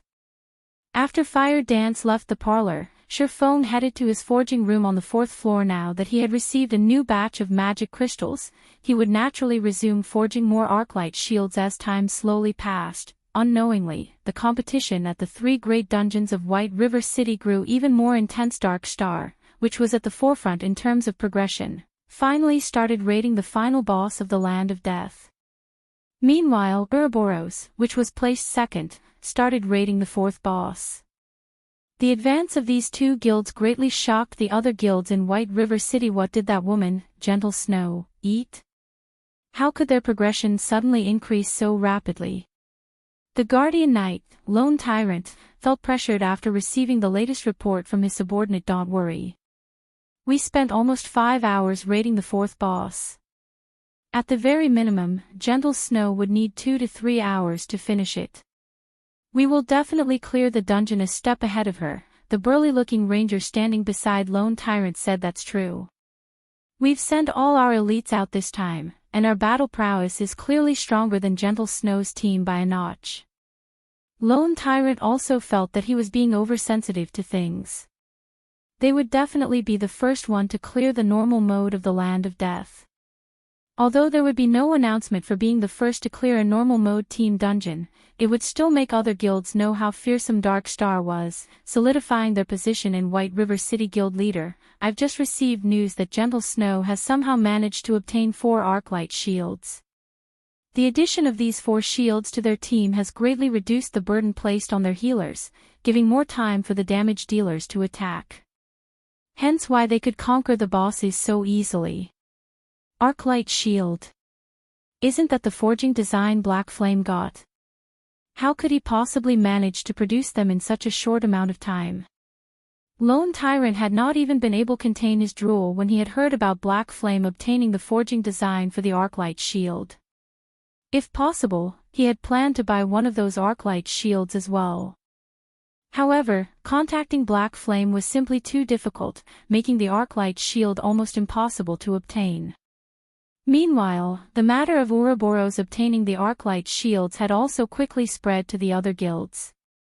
They couldn't help but grow envious at this piece of news. The victory or defeat of a boss battle was usually determined by the strength of the MT. Meanwhile, the prerequisite for a powerful MT was equipment. It was especially true for the shield the MT used currently. Only a few main MTs of the various large guilds possessed secret silver-ranked shields. However, despite having such a shield, these MTs still had a very hard time tanking the bosses of the 3 great dungeons. If they could swap it out for a fine gold-ranked shield, it would undeniably reduce the pressure placed on them, instantly reducing the difficulty of the raid by a large margin. Ouroboros was the best proof after all, during today's competition for the Land of Death. Although a latecomer, Ouroboros had still managed to clear the normal mode dungeon ahead of Dark Star. This achievement dumbfounded every guild in White River City. As for Dark Star's lone tyrant, he was currently burning with rage over this matter. He had secretly prepared so much, all in order to surpass Ouroboros. In the end, however, he was instead given a big slap to the face by Ouroboros. Soon after, the various large guilds in White River City started asking around, hoping to find out from the members of Ouroboros what method they used to obtain the Arclight shields. Some guilds had even directly created forum posts offering several hundred thousands of credits to purchase an Arclight shield. Looking at this scene, many players felt that these guilds had gone insane. They were actually willing to spend so much money just to buy a fine gold-ranked shield. However, this bottom line was, very quickly, broken by a guild 1 million credits. It was a number that inspired awe in ordinary people. Meanwhile, the goal of spending such a large sum of money was to purchase the Arclight shield. How could this piece of news not bring shock to others? At the same time, the guild offering such an insane price was none other than Dark Star. The players who discovered this matter thought the people of Dark Star were idiots with too much money in their pockets. However, when Shurfong saw Dark Star's offer, he couldn't help but inwardly praise them for their shrewdness. Aside from trying to purchase the Arclight shield, they had also made the post with the intention of directing players' attention towards Dark Star. If they truly managed to purchase the shield for 1 million credits, it would definitely become the subject of conversation for many players. This method they were using was much more effective than directly spending money to create advertisements. A million. Unfortunately, I'm not lacking in credits right now. Shurfong did not intend to let Dark Star gain both fame and fortune by selling the Arclight shield to them. However, this incident also revealed to Shurfong the fact that the various large guilds were starting to pay more importance to the first clear of the 3 great dungeons. If Shurfong had sold the Arclight shields at an earlier time, he definitely would not have obtained such a high price for them. However, due to Ouroboros' efficiency, the various large guilds thought that they could easily clear the normal mode of the 3 great dungeons so long as they possessed the Arclight shield. They could also have a better chance at obtaining the first clear of the 3 great dungeons. After working for half a day, Shurfong managed to produce 6 Arclight shields in total. He had also made a large number of basic mana armor kits. Out of the 6 shields he made, he stored 3 in the guild warehouse, allowing guild members to exchange for it. However, it would not be easy to exchange for these shields. After all, if sold outside, one could get at least 25 gold for it. The sight of 3 Arclight shields appearing in Zero Wing's guild warehouse brought the newly recruited members even greater hope. Despite their not being able to obtain it for themselves at the same time, Shurfeng's actions nearly caused the other guilds in White River City to vomit blood and anger. After all, instead of letting the MTs of the guild use these excellent shields, Shurfong had chosen to put them on display. It was as if these Arclight shields meant nothing to Zero Wing. Just recently Zero Wing created a sensation throughout White River City. Now, its member count had already exceeded 5,000. It also had the 8 great experts holding down the fort for them. Zero Wing's strength could no longer be categorized within the levels of only second-rate or third-rate guilds. Now that Zero Wing caused another sensation in White River City, many players could not help but reevaluate their opinion of Zero Wing. When players tried to further investigate Zero Wing, they were immediately shocked by what they found. Not only was Zero Wing home to the 8 great experts, it also had Aqua Rose, a great expert who was no weaker than the snow goddess, Gentle Snow. In addition, there was also a rumor that the leveling expert, Shurfong, was overseeing the guild. With so many experts there, Zero Wing's strength within White River City did not lose out to the 3 first-rate guilds in the slightest. Although it was weaker than the first-rate guilds in terms of dungeon rating, it had an extremely huge potential for growth. Unwittingly, Zero Wing had become publicly acknowledged as one of the top 6 guilds in White River City. The top 6 guilds were Ouroboros, Emperor's Light, World Dominators, Dark Star, Assassin's Alliance, and Zero Wing. Among these guilds, Ouroboros, Emperor's Light, and World Dominators were all first-rate guilds, and each of them possessed very powerful backgrounds. Even if only a portion of their actual strength was stationed in White River City, second-rate and third-rate guilds were still far from being comparable to them. Shortly after this incident, Surpass exchanged another 2 Arclight shields with Gentle Snow. He then placed the remaining one for sale at the Starstreak trading firm. 30 gold, no negotiations. If converted to credits, one could obtain 30 gold coins simply by spending around 600,000 credits. However, it would still require some effort to fully gather 30 gold coins. Meanwhile, Surpass had reached level 17 unawares just by forging items. Although his leveling speed was not as fast as that of Blackie and the others, who grinded on monsters on a higher level, nobody else in White River City could be a match for him. Guild leader, they're now all level 15 already. Moreover, we've also raided a few hard mode team dungeons, so their equipment are all of acceptable quality now. What should we do next? Fire Dance spoke through the communicator. Nicely done. Gather up everyone from the main team. Let's meet up at the Demon's Castle half an hour from now. Surpass was a little surprised by Fire Dance's revelation. He never imagined that Fire Dance would bring him results so quickly. Originally, Surpass had estimated that she would take a full day's time to complete the task. In the end, she barely took half a day to complete his request. It was completely beyond his expectations. Chapter 261, Magnificent Lineup. What? You're saying Starstreak is selling an Arclight shield right now? Are you sure about this? Lone Tyrant grew excited when he received this piece of news. Boss, how could I be mistaken?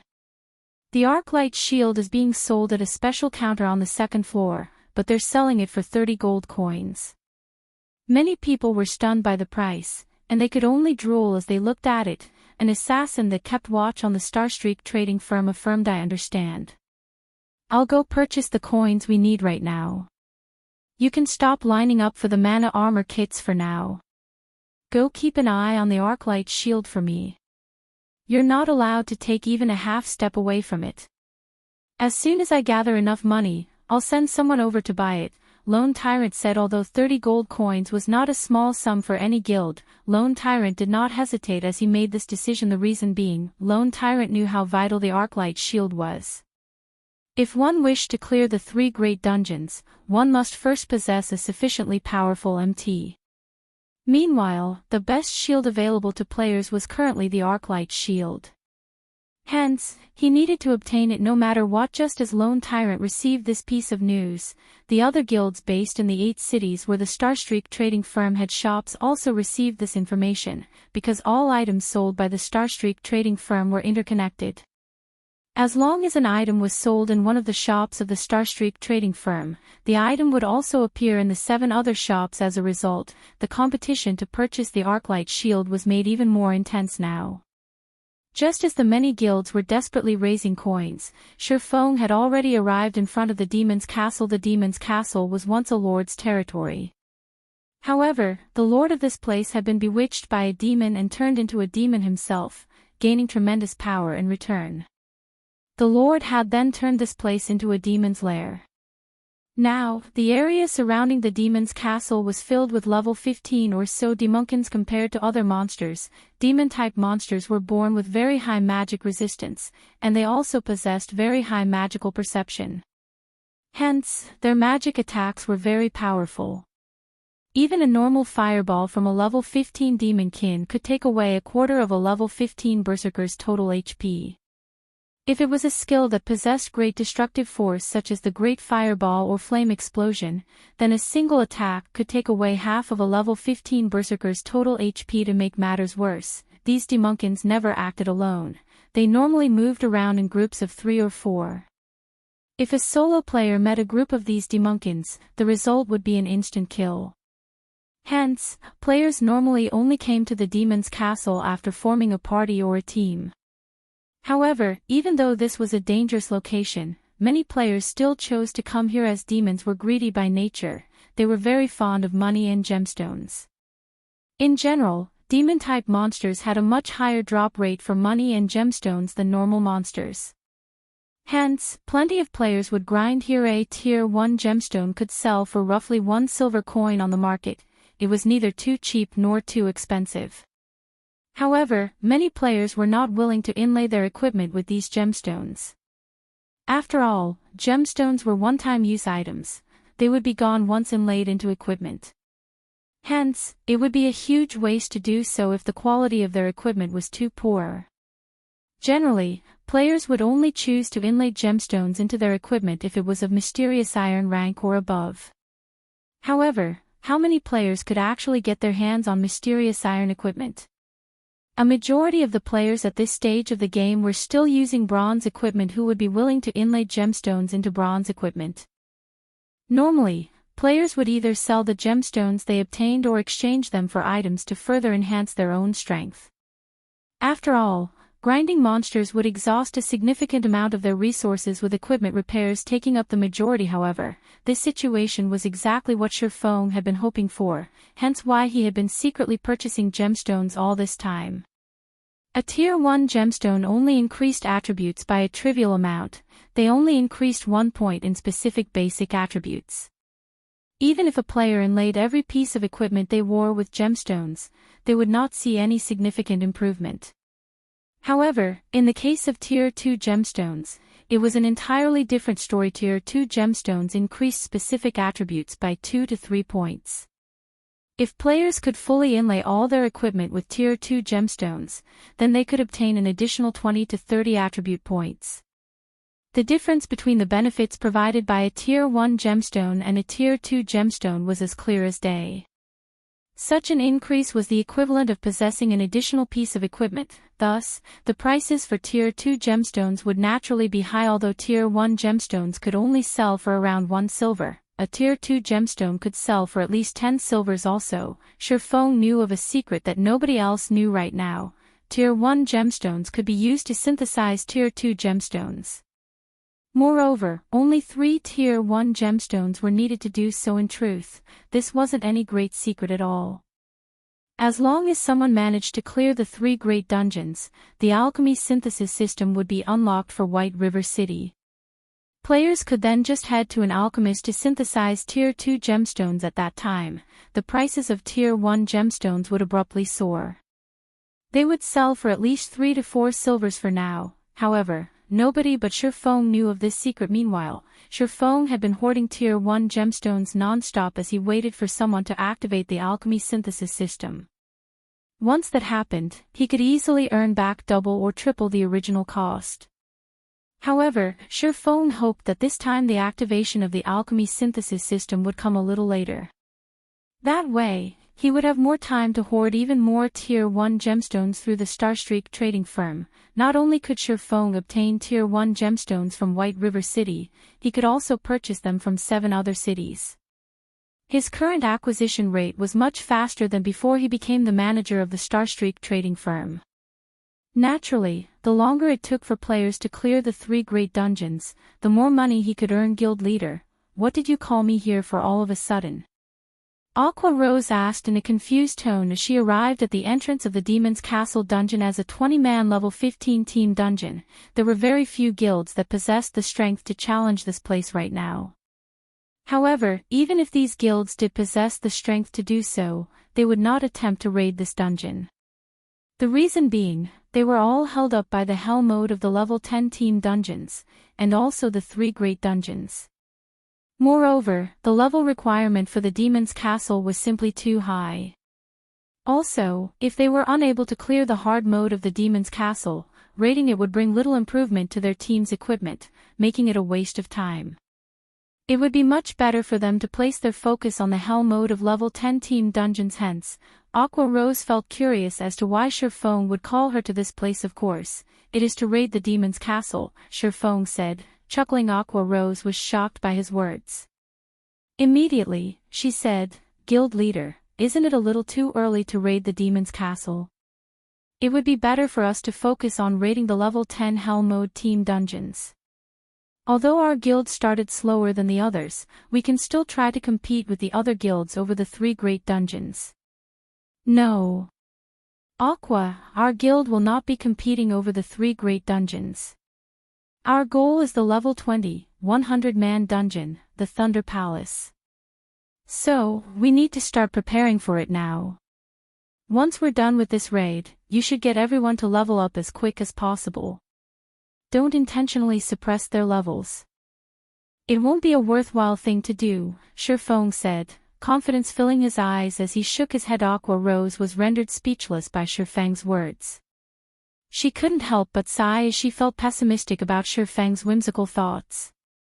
Let alone the 100-man dungeon, Thunder Palace, it was not even possible for them to obtain the first clear of the demon's castle. Although she believed in Shifeng's strength, the equipment of their team was simply insufficient. They're here. Shifeng looked towards a group of a dozen or so players walking over.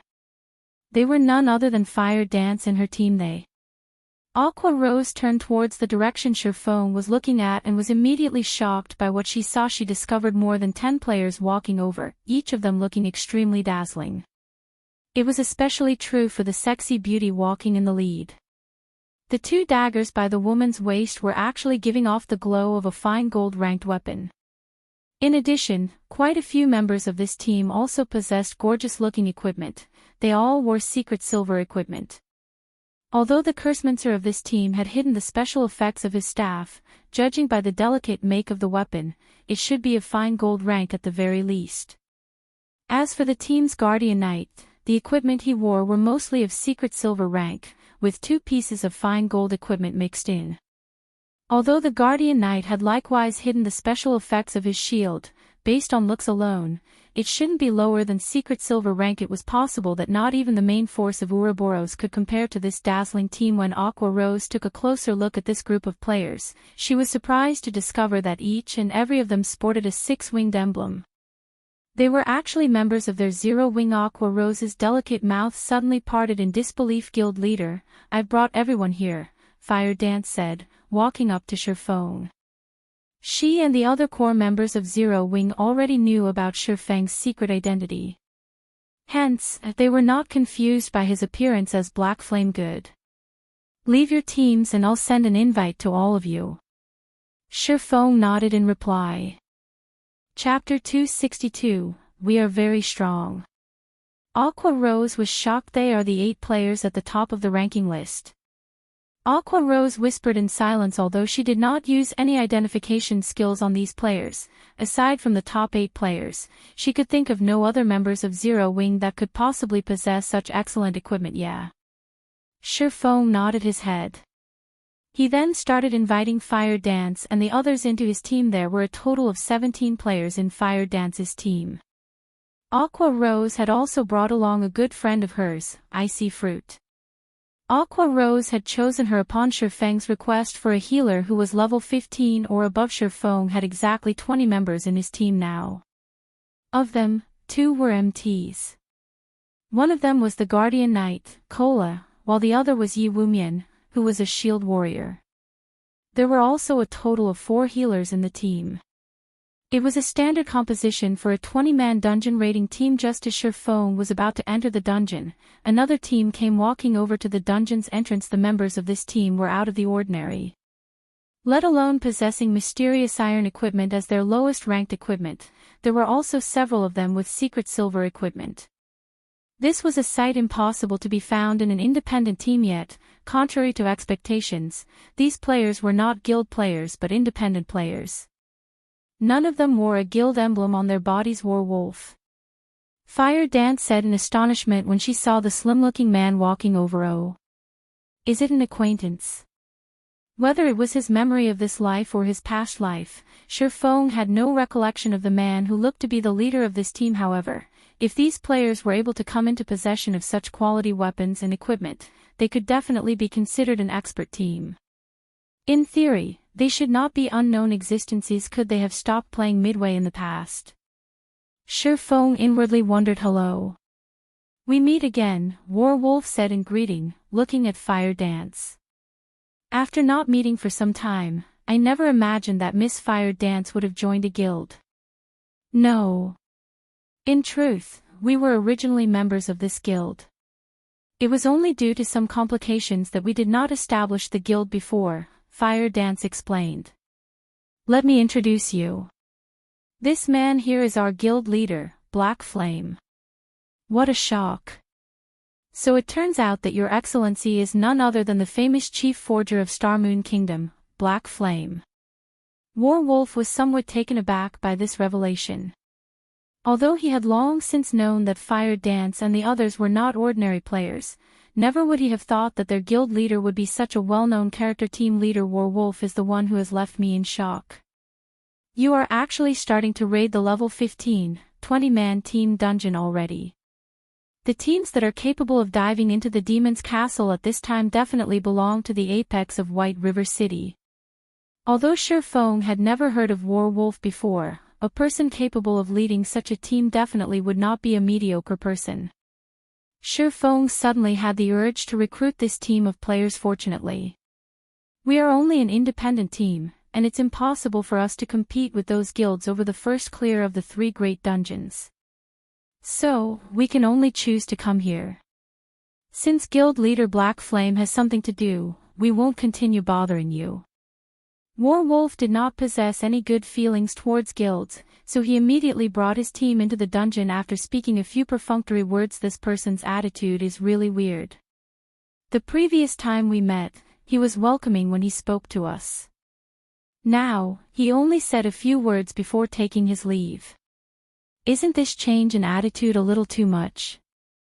Blackie said in an unhappy tone. He probably doesn't like guilds too much. Shifeng revealed a helpless smile as he looked at Warwolf entering the dungeon. There were all kinds of people in God's domain, and naturally, there were bound to be some who disliked guilds. After all, most guilds usually acted in an overbearing manner. Many players just wanted to experience the world of God's domain, so they weren't all that interested in guilds. Meanwhile, many of these players who were wholeheartedly chasing after adventure were surprisingly powerful. Among them, the most famous adventurer team in the past was the Midnight Tea Party. Although there were only 20+ members in the team, not a single guild in God's domain dared to underestimate this adventurer team. Even super guilds had to draw a clear line with the Midnight Tea Party, both sides minding their own businesses. Obviously, Warwolf belonged to this type of adventurer. I guess it can't be helped. Everybody has their own aspirations, Shifeng silently lamented. There sure are a lot of powerhouses in White River City. Aqua Rose was astonished to find that there were actually so many crouching tigers and hidden dragons in White River City. Soon after, Shifeng and the others had also entered the demon's castle. However, Shifeng had chosen a different difficulty from Warwolf's team's Hell mode, a difficulty that made all players pale when they talked about it. Yet, Shifeng had chosen it without much thought. Aqua Rose was momentarily rendered speechless. She couldn't stand it anymore. Shifeng was always taking unconventional actions. This was the Hell mode of a 20-man team dungeon. At the very least, they should have started with normal mode to familiarize themselves with the dungeon. They could then start accumulating better equipment from hard mode, before finally challenging Hell mode. However, Shifeng had started with Hell mode right from the very beginning. Just what did he think of a Hell mode dungeon? Even if they had powerful experts in their team, they couldn't just be so reckless. Did Shifeng forget the fact that almost half of the members in this team still didn't possess particularly good equipment? Meanwhile, these players in question were none other than the 5 demon generals and the 4 experts from Greenleaf Workshop. Although they had already reached level 15, and were also fully geared in mysterious iron equipment, they were still far from reaching the requirement to raid the Hell mode of the demon's castle. Hence, these 9 players reacted with panic when they realized Shifeng's decision. As this was Hell mode, the monsters inside the castle all received an upgrade. Even the normal elite monsters could cause one to tremble. Meanwhile, such monsters were wandering around in groups inside the castle corridors. Demon Maid, elite rank. Level 15. HP 80,000/80,000. Good at magical attacks, particularly fire-type damage. Demon Butler, elite rank. Level 15. HP 100,000/100,000. Good at melee attacks of these two types of monsters, the demon butlers were more difficult to deal with, as they would ignore aggro when they used charge. In addition, when their charge connected, they would also inflict a debuff called Blood Curse, causing players to continuously lose HP. Also, due to this being Hell mode, the debuff was further strengthened. When afflicted with this enhanced Blood Curse, players would lose 300 HP every 3 seconds, and receive 10% additional magic damage for 30 seconds. The debuff was also stackable up to 10 times. To make matters worse, demonic beings were born with high magic resistance, making them extremely difficult to deal with. Alright, Cola, go pull some monsters. Yi Wumian, you'll act as support for Cola. Healers, pay attention to the MT's HP and remember to cast a spell when necessary. As for everyone else, just focus on your damage output, Shifeng instructed casually. Guild leader, I suggest that we should take things slowly. After all, this is a Hell mode dungeon, not a normal mode. Even if Cola's equipment is excellent, we still can't act so recklessly. Aqua Rose was close to collapsing from Shifeng's carefree attitude. It's okay, Shifeng said, smiling. We are very strong. Shifeng had a clear grasp on the strength of this team, hence his carefree and confident attitude. Cola was currently level 18, and with the Arclight guard equipped, his HP had already reached 3,340 points. His defense was even a frightening 2,300 points. In terms of attributes, not a single MT within White River City could match him. The elite monsters inside the dungeon were only at level 15. With 3 levels of suppression, these monsters could hardly harm Cola at all. Meanwhile, Cola did not hesitate in carrying out Shifeng's orders. Immediately, he rushed at a group of monsters, raising his shield and throwing it at them. In a blink of an eye, the shield struck 5 elite monsters, causing over 300 damage and placing a silenced effect on each of the monsters, preventing them from using magic for 6 seconds. Shortly after, the shield returned to Cola's hands. Before coming to this dungeon, Cola had experience luring over 100 level 25 monsters. Of them, there had been no lack of elite monsters. Compared to those times, the few elites before him were hardly worth mentioning. These demonic monsters simply had slightly higher HP and slightly more powerful skills. All of you, come over. Cola executed Justice Roar, compelling monsters within a fixed range to attack only him. Letting out angry roars, the demon maids at a distance had no choice but to attack Cola. As if he had transformed into a steel wall, Cola fully blocked the charge of the 3 demon butlers and 4 demon maids. Cola then used the group aggro skill Devotion. As the sacred aura provided by the skill dealt holy damage, it inflicted amplified damage on the 7 demons. Every second, the 7 demons would receive 200 holy damage. Before long, the aggro Cola had on these monsters was unshakably stable. On the other hand, the demon butlers only dealt around -240 damage with each of their attacks, while the demon maids dealt around -400 damage with their magical attacks. However, Cola managed to dodge the majority of these attacks by utilizing his nimble footwork, greatly reducing the damage he received. As a result, only Violet Cloud was actually required to maintain Cola's HP above a safe threshold. Meanwhile, the other healers and Yi Wumian could only watch helplessly on the sidelines. No way. Aqua Rose's delicate body trembled slightly. Currently, the excitement she felt could no longer be described with words. Chapter 263, Like a Hot Knife Through Butter. The task that originally required 2 MTs to accomplish was now handled by Cola alone. Moreover, it was obvious that Cola still had energy to spare. Fire Dance, go lure another wave. Yi Wumian, assist Cola and attract the aggro of the demon maids. Shifeng determined that they would have no problems handling 2 waves of monsters at once, and that it would be much more efficient to do so. Although the demon butlers would frequently inflict the blood curse on Cola, with 2 clerics taking turns casting Dispel on him, the debuff was not a particularly big problem. Moreover, the 2 clerics in the team were very skilled. It was especially true for Violet Cloud. After undergoing the baptism of the Trial of Gods, It was as if she had been reborn anew. It was no wonder she had become a tier 6 cleric god shortly after clearing a 6-color trial. Although she had only cleared a 4-color trial this time, it was already a remarkable feat. The rewards she obtained from the trial also included permanent attribute increases, enhanced skills, weapons, equipment, and other precious items. Currently, in terms of healing power, no other healer in White River City could match Violet Cloud. After Fire Dance lured another wave of monsters, Cola immediately aimed his shield at the 3 demon butlers and threw it, executing the Shield of Vengeance. The skill caused over -300 damage to the demon butlers, and their aggro instantly switched from Fire Dance to Cola. Immediately after, Yi Wumian used Flame Charge on the 4 demon maids at the back, stunning them. He then followed up with a Thunderclap, lightning flickering and electrocuting the 4 demon maids and causing close to -100 damage to them. Yi Wumian's damage was clearly much worse than Cola's. The demon maids grew furious at being attacked, and one of them shot a flame explosion at Yi Wumian right away, engulfing the shield warrior in brilliant flames. Yi Wumian had to retreat 2 steps before he could shake off the attack. His HP abruptly decreased by a large chunk as a damage of over -700 appeared above his head. Yi Wumian had a maximum HP of 2,580 points, while his defense was 1,875 points. When compared to all the other shield warriors in White River City, he could definitely be counted as a top-tier expert.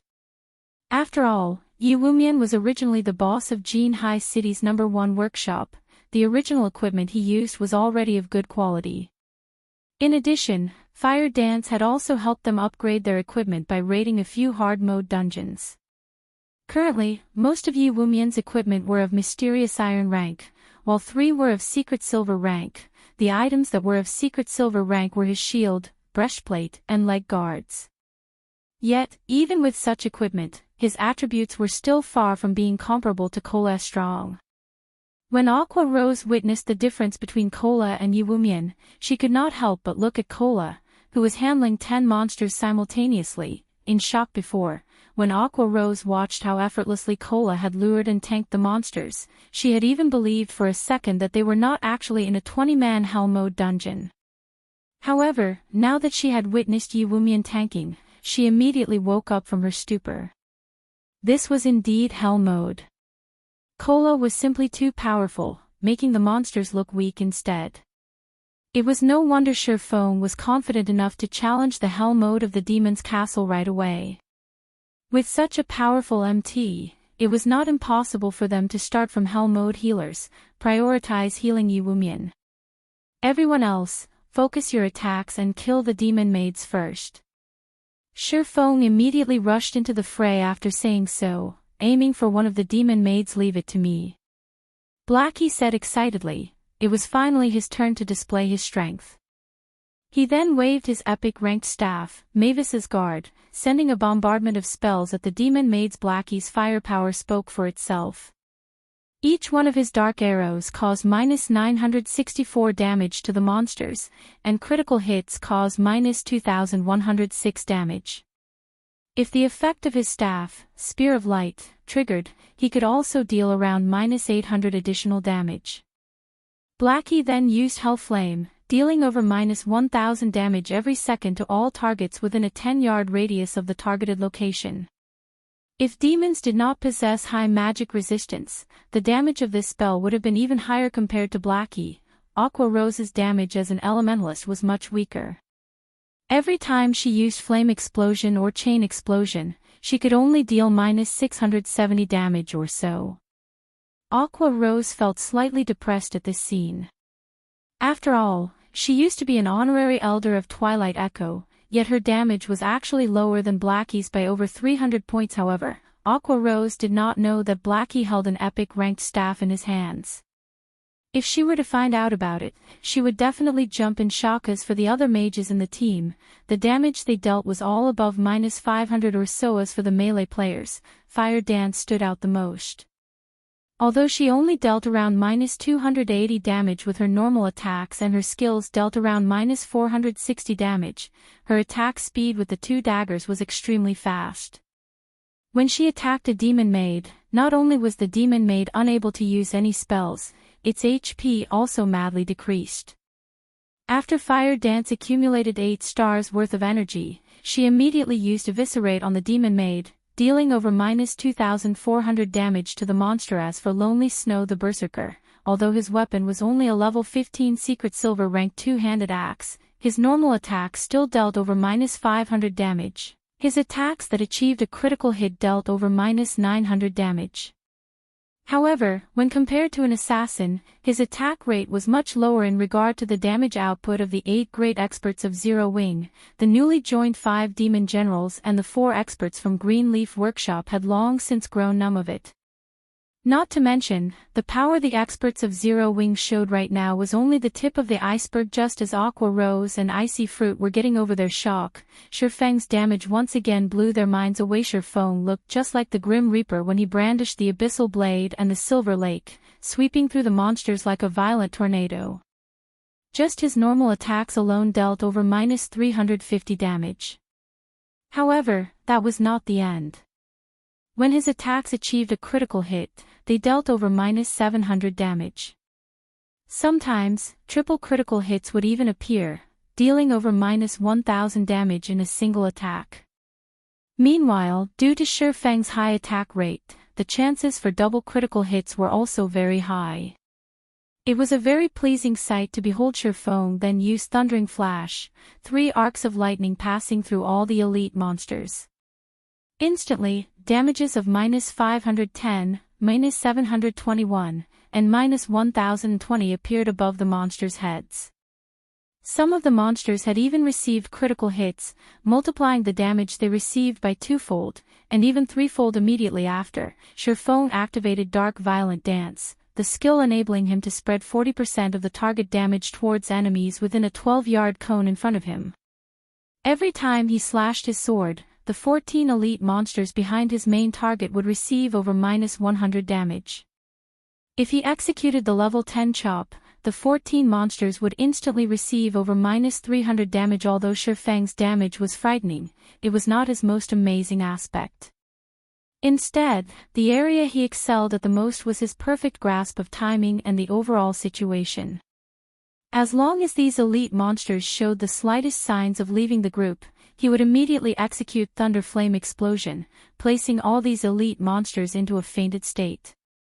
As a result, the 2 MTs would have more time to react to the situation, readjusting their positions and retaking the aggro of the monsters. Although Aqua Rose had long since known of Shifeng's strength, she still could not help but be shocked when she personally witnessed Shifeng's damage output. After killing these 2 waves of elites, Shifeng took a look at the team's damage output list. I'm no good anymore. It's been too long since I upgraded my equipment. I never thought I would deal only this little damage.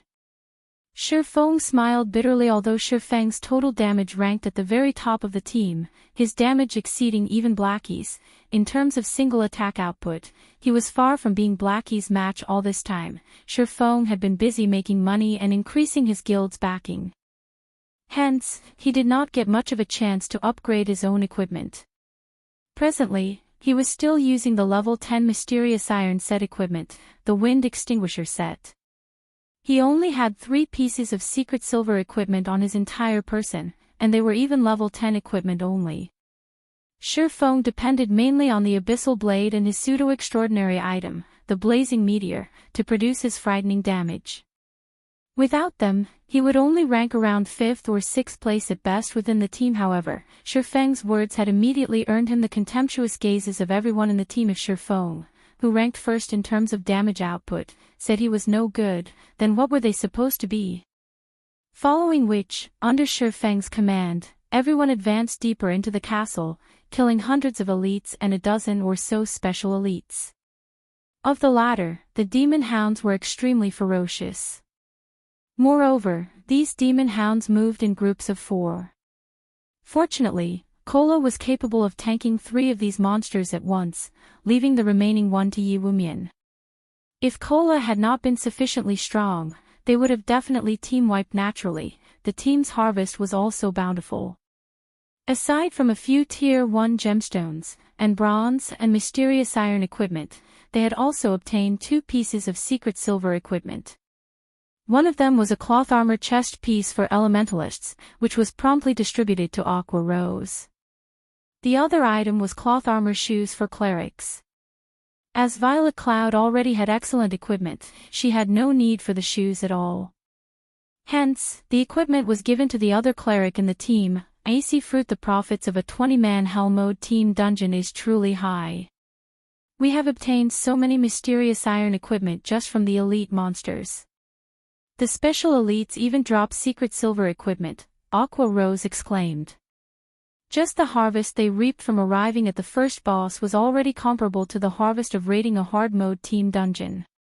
If they could kill 1 or 2 bosses this time, they would definitely make a huge profit. It's still too early to get excited. Save your joy for after we finish raiding this boss before us. Shifeng's pupils contracted, focusing his gaze towards the center of the arena. A tall, heavy-armored knight with bloodshot eyes stood there, an aura of bloodthirst surrounding it. Knight Captain Justin Freed, demonic being, Lord rank. Level 16. HP 880,000/880,000. Chapter 264, Nemesis. Such a high HP. Aqua Rose couldn't help but wrinkle her brows at this sight. The amount of HP a boss was correlated with the amount of time needed to kill it, and the more HP a boss had, the higher the demands on the damage dealers. The bosses of level 10, 20-man Hell Mode team dungeons would have 700,000 HP at maximum. Even so, not a single team in White River City had managed to clear one such dungeon yet. Meanwhile, the boss before them had 880,000 HP. Aqua Rose instantly felt despair at this sight. Fire Dance and the others, on the other hand, felt nothing much about it. They were simply waiting for Shifeng's orders. Feeling everyone's fervent gaze on him, Shifeng smiled as he said, "Cola, go test the waters. Gluttonous Mouse, you'll be responsible for healing him. Everyone else, pay close attention to the boss's movement patterns and habits. Be sure to take a video recording. Afterwards, we'll think of a way to raid it." As the knight captain of the demon's castle, Justin Freed excelled in melee combat. Even though Cola boasted excellent equipment, he could survive 3 hits at most from this boss. If it were any other MT, they would definitely die in 2 hits. Aside from possessing high attack power, Justin Freed was a heavy-armored knight and his defense spoke for itself. Now that he had been converted into a demon, his natural magic resistance was also very high. Justin Freed was practically a boss without weaknesses. Justin Freed had 2 major skills, and if not taken with caution, either one of these skills could easily wipe out their entire team. Moreover, these 2 skills were further strengthened by the Hell Mode difficulty, making them extremely hard to deal with. The first skill was called Demon Summoning. Periodically, Justin Freed would summon 3 demon guards. If players failed to kill these 3 demon guards within a set amount of time, they would be absorbed into Justin Freed's body, replenishing the boss's HP. In the hard mode difficulty of the dungeon, each demon guard would heal Justin Freed of 3% of his maximum HP, while in hell mode, that percentage was increased to 5%. Hence, players needed to kill these demon guards no matter what. The second skill was called Death Blow. When using this skill, Justin Freed would randomly mark a player and throw a spear at them, dealing large amounts of damage. Players struck by this spear would also have their movement speed reduced by 60%, and defense reduced by 100%. Justin Freed would then charge towards this marked player. During this charge, players had to avoid standing between Justin Freed and the marked player. Otherwise, both the marked player and the players standing in Justin Freed's way would die without question. Hence, when a player was marked by Justin Freed, they needed to run as far away from everyone else as possible. The marked player would be fine as long as they could survive Justin Freed's onslaught for 10 seconds. Just these 2 skills alone would already cause many challengers to despair. However, Justin Freed also possessed multiple other minor skills, although those would not be a huge problem if players made sure to dodge them. After Cola and Gluttonous Mouse battled with the boss a few times, everyone fully understood just how amazing Justin Freed was.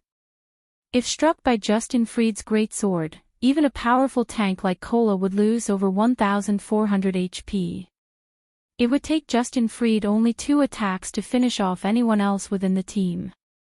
Moreover, Justin Fried had a very high attack speed. He had no problems brandishing his greatsword twice in 1 second. If they wished to successfully clear this boss, they needed to cooperate with each other properly. Not only did the MTs have to know when to dodge Justin Fried's attacks, the other melee classes also needed to know how to interrupt the boss's attack pattern start the raid. After Shifeng finished giving out his instructions, everyone went to their assigned positions, making a perfect encirclement around Justin Fried. Once ready, Cola immediately rushed towards Justin Fried, while Yi Wumian waited at one side for the appearance of the 3 demon guards. Compared to attacking an elite monster, the damage Cola dealt to Justin Fried was much lower. His normal attacks only dealt slightly more than -100 damage to the boss. After Cola solidified his aggro of the boss, everyone else promptly barraged Justin Fried with attacks. However, the team quickly discovered a crucial matter: Justin Fried's defense was seriously too high. During the trial runs, Cola had been the only one attacking. Hence, everyone had not really noticed how high Justin Fried's defense was. Take Lonely Snow for example. As a berserker, every time he struck Justin Fried's back with his 2-handed axe, he could only deal slightly more than -200 damage. Even after using armor break on the boss, his damage only barely reached -300. As for the newcomers, the damage they dealt was far less. His defense is too high. Even with her most powerful spells, Aqua Rose only managed to deal around -500 damage to the boss Shadow Burst. Blackie didn't dare hold back, immediately using the new skill he received for clearing the 4-color trial. 5 black streaks of light immediately shot out from his staff, landed on Justin Fried's back, and exploded. Damages of -736, -741, -726, -732, -738 appeared above Justin Fried's head. Shifeng was also slashing madly at Justin Fried's back. However, the damage he dealt was far lower than Blackie's. Each of his basic attacks only dealt over -100 damage. However, this damage was further increased when Shifeng triggered one of the Abyssal Blade's effects, inflicting the Doom Curse on the boss. There was also the damage amplification effect from Thundering Flash. As Justin Fried was a Hell mode boss, both the Abyssal Blade's Doom Curse and the effect of Thundering Flash were greatly weakened.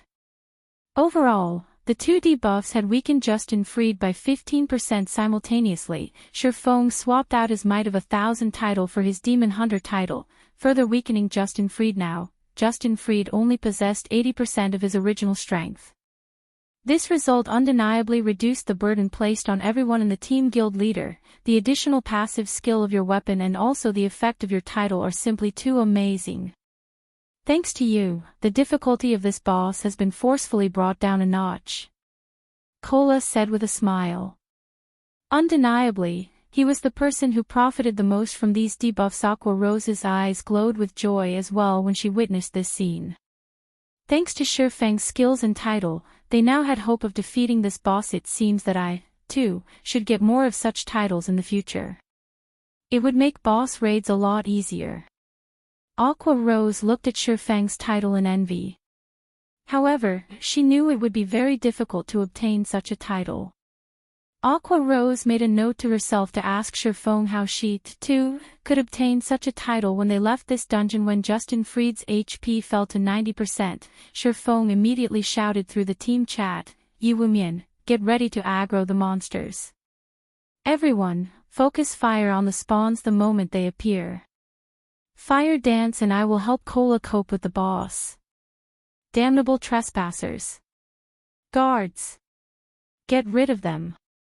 Justin Fried bellowed suddenly. 3 demon guards ran in from outside the arena. Every one of these demon guards were elite monsters.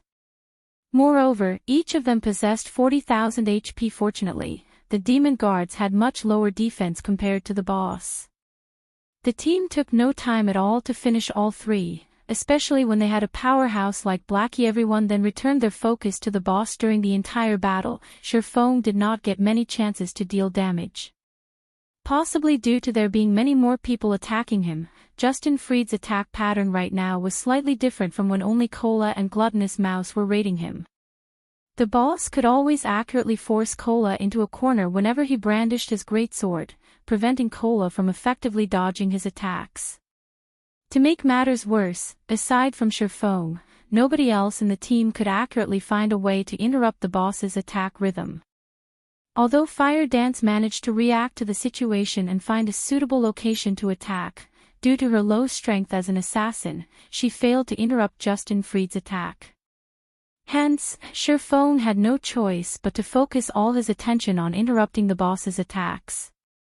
Otherwise, if Cola were to make a mistake and eat any of the boss's minor skills, he would definitely lose his life because the healers would not be able to keep up with their healing.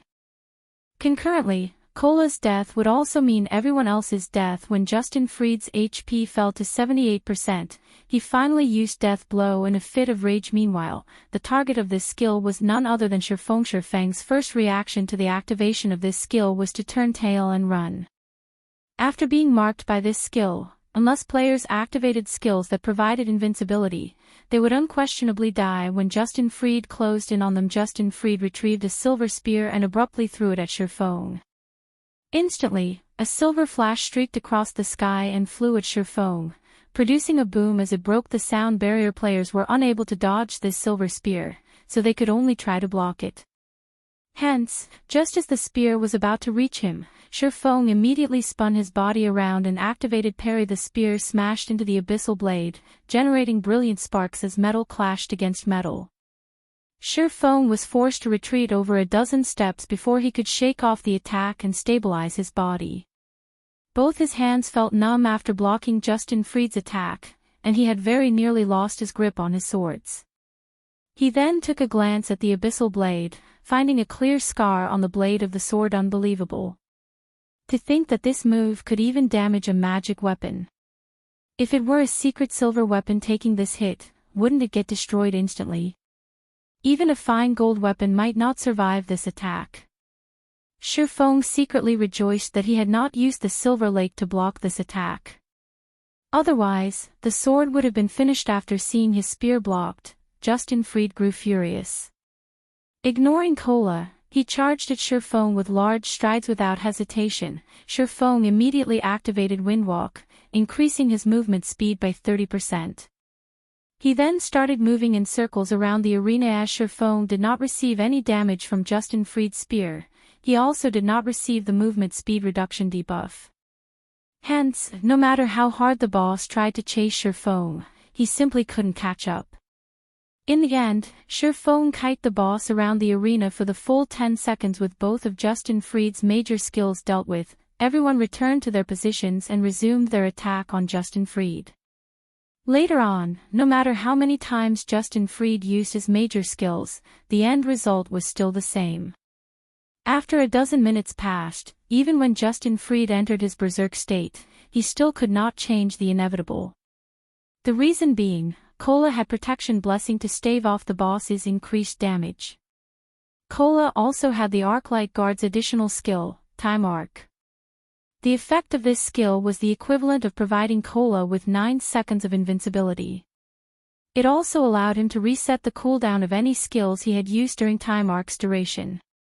One way or another, Cola had managed to endure and survive through the 20-second duration of the boss's berserk state. In the end, Justin Fried let out a scream of resentment as he fell to the ground, his body leaving behind a pile of dazzling items as it disappeared. Chapter 265, Dark Knight Gaia. It's a jackpot. Our karma must be too good. I wonder what we'll get. This is the hell mode of the demon's castle. A jackpot should give us at least a dark gold weapon, right? Justin Fried's death allowed everyone to breathe a sigh of relief. However, when they saw the pile of items on the ground, everyone knew that their luck had come. Just a brief glance told them that Justin Fried had dropped more than 10 items. It was an obvious sign that this was one of those rare karmic jackpots. Alright, don't get too excited right now. Rest and recover for now. Shurfong simply smiled when he looked at his teammates' excitement. However, He knew that the jackpot this time around was no coincidence. Others might not know this, but the Demon's Castle was actually the hardest dungeon out of all the level 15, 20-man team dungeons, although everyone believed that it was simply a 20-man dungeon with above-average difficulty. In the past, countless guilds had suffered team wipe after team wipe in order to raid the Demon's Castle. According to Shi Feng's understanding, the bosses of every Hell Mode team dungeon that possessed the highest difficulty out of all Hell Mode team dungeons of the same level would always yield a jackpot when it was being raided for the first time. This was a reward by the system for pioneering the team dungeon with the highest difficulty. While Shi Feng was counting up the loot from Justin Fried, a group of players revived at the entrance of the Demon's Castle boss, that Justin Fried's defense and attack are simply too high. Compared to a level 10 dungeon, the Demon's Castle is far more difficult. Moreover, this is only the normal mode dungeon. Even a powerful MT like yourself could not survive 3 hits from the first boss. I don't think there's any way we can raid this dungeon right now, a druid said. It seems that 2 MTs are required for this boss, to share the damage. We can just let a ranger kite the 3 summon monsters. After experiencing a battle with Justin Fried, Warwolf fully realized just how powerful the boss was. Every time Justin Fried attacked, Warwolf would be forced into a corner and prevented from dodging. He had no choice but to take the full brunt of the boss's attack. If he only had to endure Justin Fried's basic attacks, Warwolf was confident he could make do with the heals he received. However, one of Justin Fried's minor skills, Thousand Sweep, dealt at least minus 1000 damage to all targets within an 8-yard radius.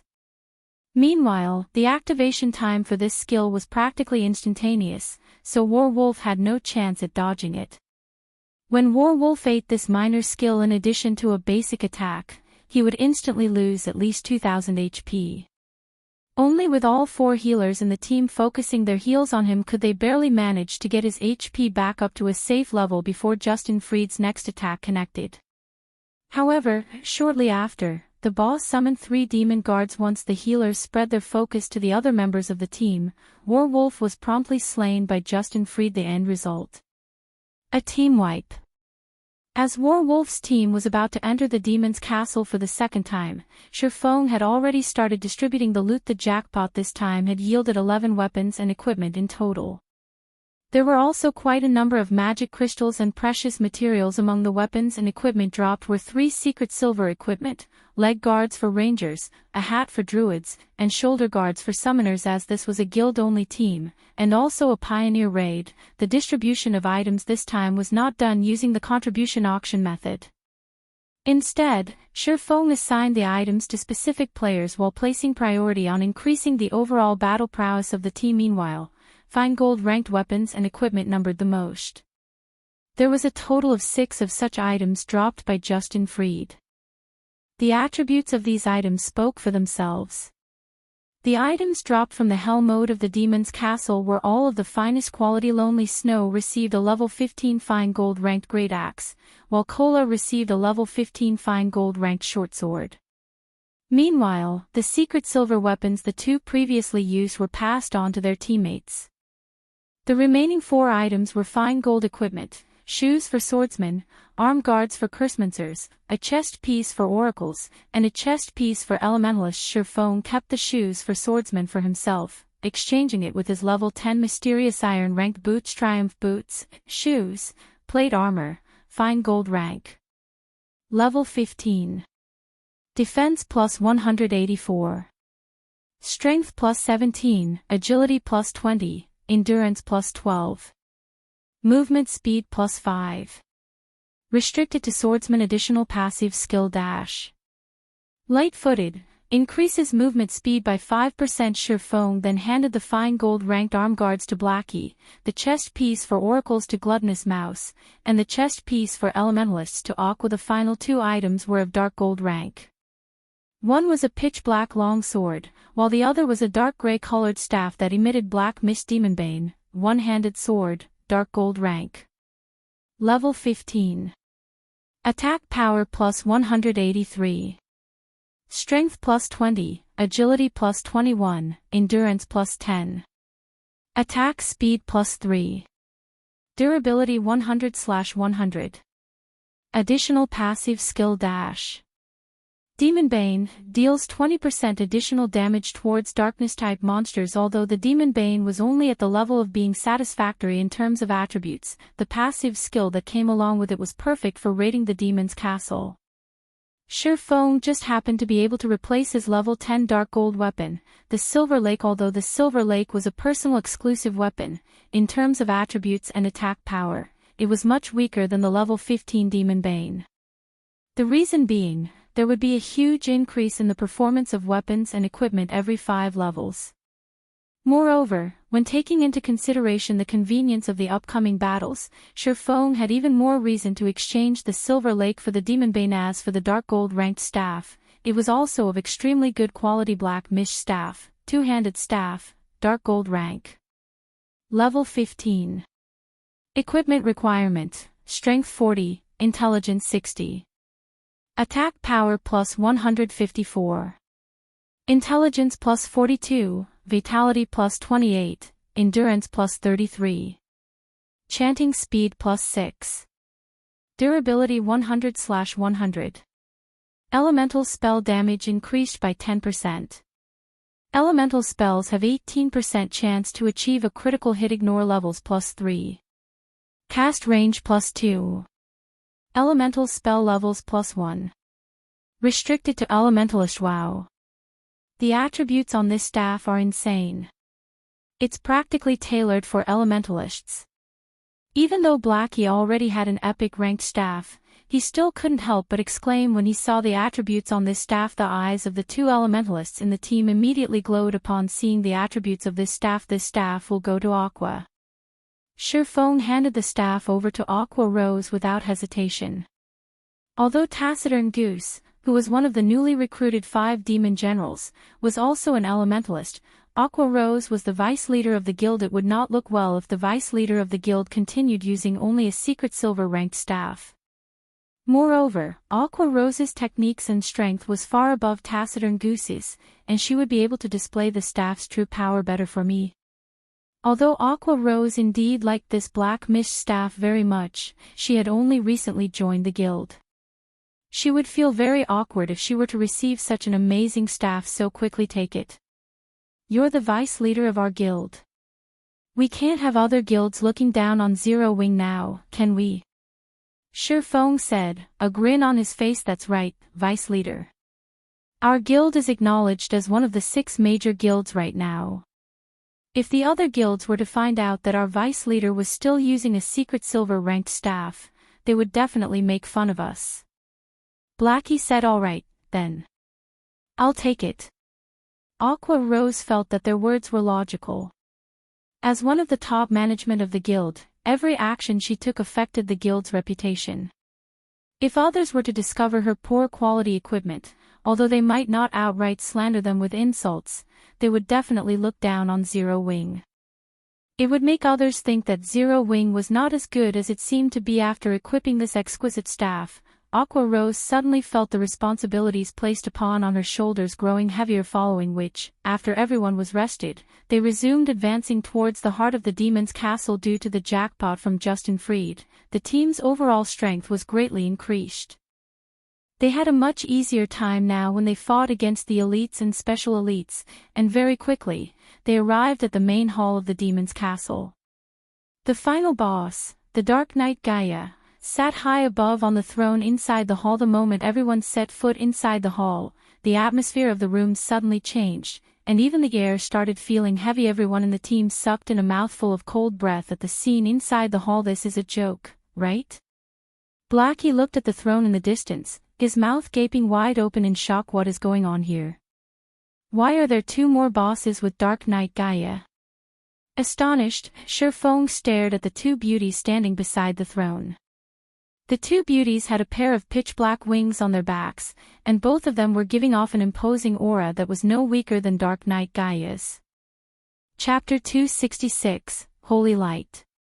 Just Dark Knight Gaia alone was a challenge for them to deal with. Yet, there were 2 more bosses of equal strength now. Even Surefeng felt powerless at this sight. However, the fact that there were 3 bosses in this hall was not the most important point. The key point was that even a single boss was enough to cause everyone to despair. The difficulty of this quest is too high. Shifeng's head ached when he looked at the 3 bosses. He never imagined that Weissman's quest would be so difficult. If it were the normal Hell mode Demon's Castle, Shifeng would still have a way to clear it. However, if he had to face the 3 bosses before him simultaneously, then there really was no hope for clearing this dungeon at all. Dark Knight Gaia, High Lord rank. Level 16. HP 40000/4000000. Fallen Angel Heir, High Lord rank. Level 16. HP 3/600,000/3/600,000. Fallen Angel Lara, High Lord rank. Level 16. HP 3/600,000/3/600,000. Not only did the quest increase the number of bosses, it had also greatly increased their strength. With a frightening 4 million HP, even if their healers exhausted all their mana, they still wouldn't be able to kill Dark Knight Gaia. It was also highly possible that Kola would die with a single stab from Dark Knight Gaia's spear. Guild leader, I think we should withdraw. There must be a problem with the system. 4 million HP is just ridiculous, Kola said, shaking his head while sighing. I think so as well, Brother Fong. Maybe we should go out and reset the dungeon. Blackie said the others had similar thoughts as well. Even if this was Hell mode, the difficulty of these bosses was simply preposterous. Since we've already come this far, let's give it a try. There should be a special mechanism in place if the bosses are set to be so powerful.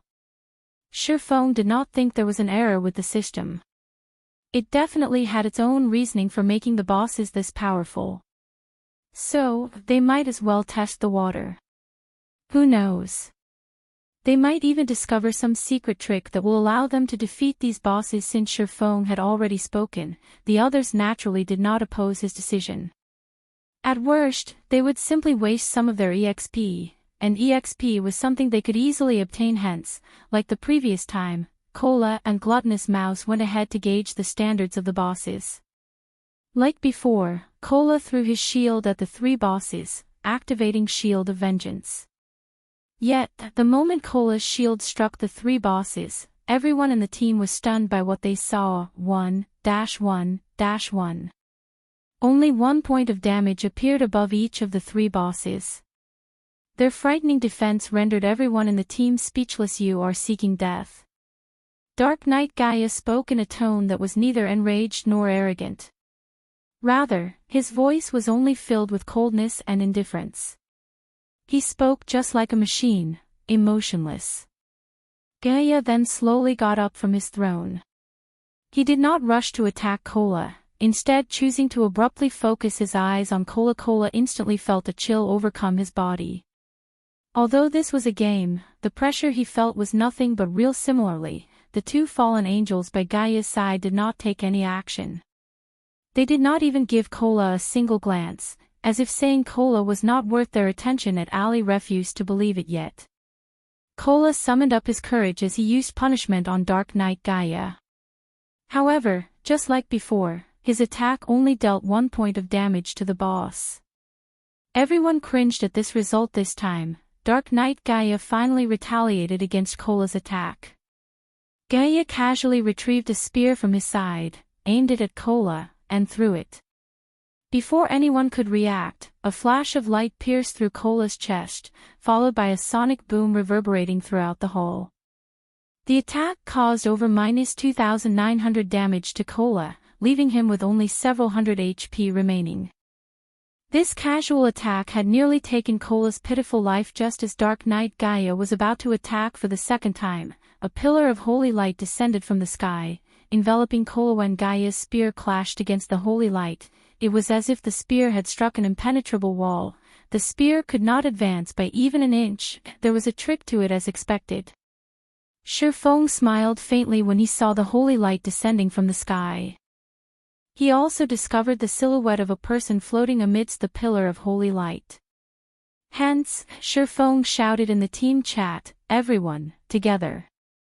Healers, get Cola's HP back up first. Previously, everyone merely had the intention of giving the bosses a try, they did not hold any hope of actually killing them. Now that a chance had appeared, how could they easily give it up? The atmosphere surrounding the team instantly changed. No longer were they shrouded by despair. Why is it her? When the person inside the pillar of light walked out, Shifeng discovered a familiar face. When he caught a clearer view of that saintly appearance, his mind immediately turned sluggish. The person that walked out of the pillar of holy light was actually the Tier 3 divine official Charlene. Wow. My goddess. Blackie's eyes widened upon seeing Charlene, his drool nearly leaking out of his mouth. Putting aside Charlene's peerless appearance and graceful figure, just that extraordinary aura that she exuded would attract others to her. Gifted with both appearance and aura, Charlene was even more mesmerizing than the snow goddess, gentle snow. After Charlene descended into the hall, she did not look at the people behind her. Instead, she focused her attention on the black throne, at Dark Knight Gaia and the two fallen angels by his side. Dark Knight Gaia no longer maintained his look of indifference when he noticed Charlene's appearance. Instead, a hint of fear showed on his face. Gaia, leave that woman to us. You take care of those ants and activate the teleportation gate. It is about time we let this continent be filled with fear and death once more. Fallen Angel Air said. Yes, Lady Air. Dark Knight Gaia answered respectfully. At the same time, Charlene whirled around to look at everyone, saying, adventurers. For his selfish gains, Gaia has turned the past inhabitants of this castle into demons, letting them live a life that is worse than death. Now, he is even trying to open a gate to the demon world, summoning the Legion of Dead to attack White River City. You must stop Gaia from doing so at all costs and prevent a terrible fate from befalling the inhabitants of White River City. Finished speaking, Charlene immediately chanted some divine incantations. She then pointed a finger at the players before her. Suddenly, everyone in the team received a buff blessing of holy light. Increases all attributes by 200 points. This blessing is insane. My magic damage is over 1,000 points. My HP is also over 5,000. This feels awesome. Blackie said in exhilaration. Everyone else shared Blackie's feelings. Their bodies felt full of power, and they felt that they could easily go back and trample the previous boss. Justin freed. Just the HP of the ranged players had already exceeded the 5,000 threshold. The other melee players also had their HPs increased past the 6,000 threshold. As for the monstrous MT of the team, Cola, his HP had already gone past the 7,000 threshold. Cola was practically a mini-boss now. After Charlene and the two fallen angels departed to do battle, Dark Knight Gaia immediately charged towards the team of players, intending to massacre them quickly. At this time, everyone in the team no longer looked at Dark Knight Gaia with fearful eyes like before. Even if Cola received close to -3,000 damage from a single spear throw from the boss, the Guardian Knight presently had over 7,000 HP. Moreover, the healers also had their magic damage increased from the blessing. Now, a casual heal from any one of them could replenish over 1,000 HP for Cola. They had no problems coping with Dark Knight Gaia's frightening damage. Taking the lead, Cola immediately slashed his sword at Gaia, following up the attack with a punishment. 328-641. 2 damages appeared above Dark Knight Gaia's head. Meanwhile, Shifeng had used silent steps and arrived at Dark Knight Gaia's back. Executing chop, he slashed his sword down at Gaia's neck, immediately causing more than -1,200 damage to the boss. His follow-up normal attacks also caused around -600 damage. However, compared to physical damage classes, the mages had a much greater improvement. Each of Blackie's dark arrows caused over -2,000 damage to the boss, over -4,000 damage if it was a critical hit. As for Aqua Rose, her flame explosion dealt over -1,500 damage to the boss.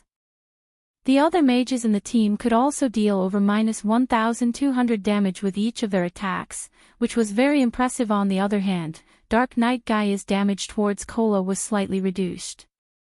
Each of his attacks only dealt slightly over -2,400 damage to Cola. Now one side was strengthened, while the other, weakened.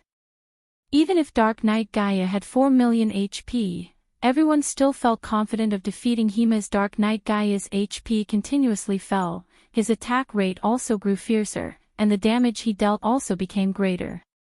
From the initial -2,400 damage, Cola now received around -2,700 from each of Gaia's attacks.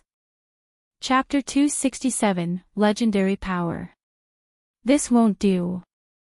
The damage we're dealing is still too low. If this keeps up, we will definitely be the ones to die. After several exchanges with Dark Knight Gaia, Shifeng had already deduced the most likely ending of this raid. His mind immediately started churning for a solution to this problem. When Dark Knight Gaia's HP fell to 70%, everyone else detected that something was wrong. The spear Gaia brandished was like a python, containing both power and agility.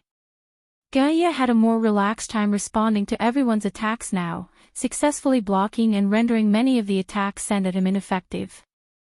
Currently, Gaia was like the reincarnation of the spear god. Dark Knight Gaia abruptly swept his spear in a circle, sending Shifeng and the others, who were attacking his back, flying. Shifeng reacted quickly and used parry without hesitation, preventing any harm from reaching him. Unfortunately, everyone else in the team was not as quick to react. As a result, each of them received over -2,000 damage from the attack, suddenly increasing the burden placed on the healers. Meanwhile, the main target of Dark Knight Gaia's attack, Cola, had to retreat a handful of steps before stabilizing his body. A frightening damage of -4,300 also appeared above his head. Guild leader, the boss is getting more powerful the longer we fight. I don't think I will last long if this situation continues. At this moment, the Guardian Knight, Cola, was no longer as calm and composed as he was before. Currently, the Dark Knight Gaia would deal around -3,000 damage each time he attacked Cola.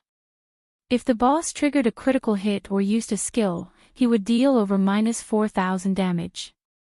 Even if Cola had over 7,000 HP, the pressure placed on him was huge. His HP constantly hovered around the safety threshold, which was a very dangerous situation. This was exactly where the Dark Knight Gaia excelled.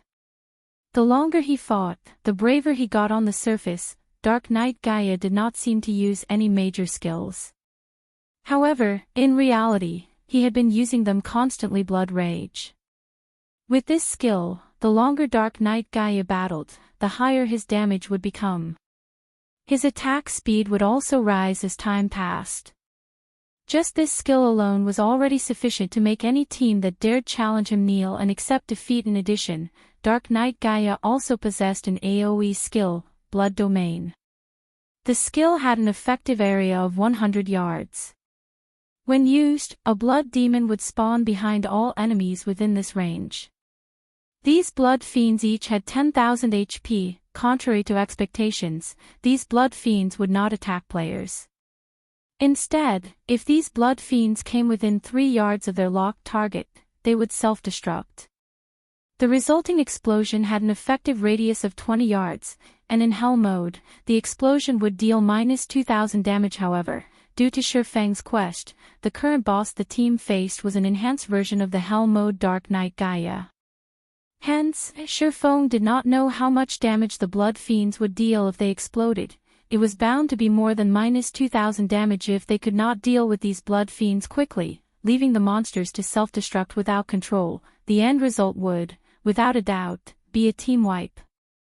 Yet, if everyone were to run around the hall while having the blood fiends chase after them, it would disrupt the team's formation. Any mistake made during this confusion would easily lead to a team wipe. Hence, the moment these blood fiends appeared, they needed to deal with them within the shortest amount of time possible. Just depending on the blessing of Holy Light won't be enough to deal with this boss. If we can't increase our damage output, we will die sooner or later. Shifeng took a look at the mana levels of the 4 healers and discovered that all of them only had around half remaining. However, Dark Knight Gaia still had 65% of his HP left. If this situation continued, they wouldn't be able to last until the end. Not to mention, Dark Knight Gaia hadn't used Blood Domain yet. At that time, the burden on the healers would definitely be huge. Brother Feng will definitely be team wiped if this continues. Should I use Stars of Light now? Blackie secretly sent a private message to Sir Feng. Stars of Light was the most powerful skill of the epic ranked staff, Mavis's Guard. Its might surpassed even that of a Tier 2 spell. It was a spell that could devastate both heaven and earth. Unfortunately, this powerful spell had a cooldown time of half an hour. Hence, it was a trump card that could only be used once in a boss battle. As a result, whenever Blackie was in a party together with Sir Feng, he would always seek Sir Feng's advice, letting Sir Feng decide when he should use the skill. No, it's still too early for it. Sir Feng had long since planned for Blackie to use Stars of Light when Gaia used Blood Domain. The might of the skill would instantly evaporate the blood fiends that spawn, yet, if they did not use the skill now, they might not even survive to see Dark Knight Gaia use Blood Domain. With two difficult options at hand, Sir Feng was at a loss which to pick in the end. We still aren't strong enough. Sir Feng smiled bitterly. Even though their team was already so powerful, it was still not enough to clear this quest. Sir Feng truly did not know how those players in the past had managed to complete this quest. However, it was also a fact that the players had already completed their Tier 1 class promotion when they completed this quest. With a team of Tier 1 players with top-tier level 20 equipment and weapons, it would be a simple walk in the park for them to conquer the enhanced hell mode of the Demon's Castle. Also, even if nobody in the team had reached level 20, if everyone's weapons and equipment were of Dark Gold rank or above, Dark Knight Gaia would still have no choice but to submit to them. To put it bluntly, they were lacking in preparations. As expected, our current equipment is still too weak. Sir Feng could not help but lament as he watched the boss getting stronger as time passed. Suddenly, however, a flash of realization came to Sir Feng. That's right. If it's equipment, don't I have the fragmented legendary item? Sir Feng thought of the ring that had been left asleep inside his bag, the Heavenly Dragon's Breath. As a fragmented legendary item, it possessed the strength to change a player's tier. Yes, tier, not level. Previously, Sir Feng had never managed to reach the requirements of the fragmented legendary item. Now, however, he had already achieved it. Heavenly Dragon's Breath, ring, fragmented legendary rank. Equipment requirement: Strength 200, Agility 200, Intelligence 120. Strength plus 40%, Agility plus 40%, Intelligence plus 30%, Endurance plus 30%. Movement speed plus 20%. Attack speed plus 30%.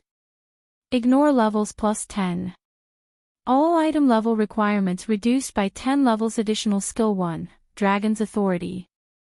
Suppress all enemies in the surroundings with the might of the Heavenly Dragon, inflicting the fear status onto enemies within a 30-yard distance, reducing their attack power by 20%, attack speed by 20%, and movement speed by 20% for 1 minute cooldown, 3 minutes.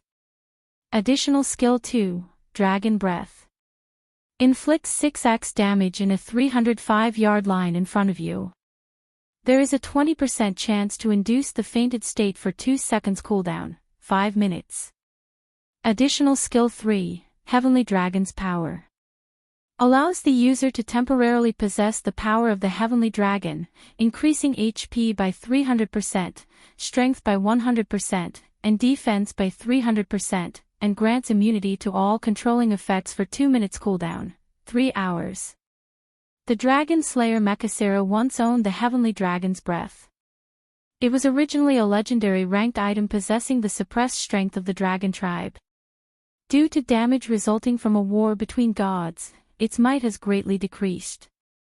However, the Heavenly Dragon's Breath possesses an incomparably strong magic power and possesses the potential to restore itself. Its past glory may be restored with 3 magic stars and 1 dragon's heart. Current restoration, 0/4, Blessing of Holy Light. Increases all attributes by 200 points. This blessing had allowed Sir Feng to instantly surpass the daunting requirement of having 120 intelligence without wasting any more time. Sir Feng immediately retrieved the Heavenly Dragon's Breath from his bag. The instant he wore the ring, he immediately felt it transmit a boundless power into his body. Not even the blessing of holy light could compare to this power. Good. The raid officially starts, now. Shifeng looked at the silver dragon-shaped ring on his finger, a smile on his face. Whether it was his past life or his present life, this was the very first time he was feeling the strength of a legendary item, even if it was only a fragment. He then shifted his gaze towards Dark Knight Gaia, his eyes abruptly focusing Dragon's authority. Instantly, everyone felt Shifeng's transformation. They could feel the might of an ancient dragon coming off him, and even their souls quivered in the face of this power. Meanwhile, as if stuck in a deep quagmire, Dark Knight Gaia's movements turned sluggish. Gaia's attack power was greatly reduced as well, letting Kola gain a breather. Kola no longer felt overwhelmed by Gaia's attacks, and he could even dodge the boss's attacks now. It wasn't just limited to Kola. Everyone else started attacking with greater efficiency as well. Originally, they were on the verge of being team-wiped. Yet, the situation suddenly had a huge change.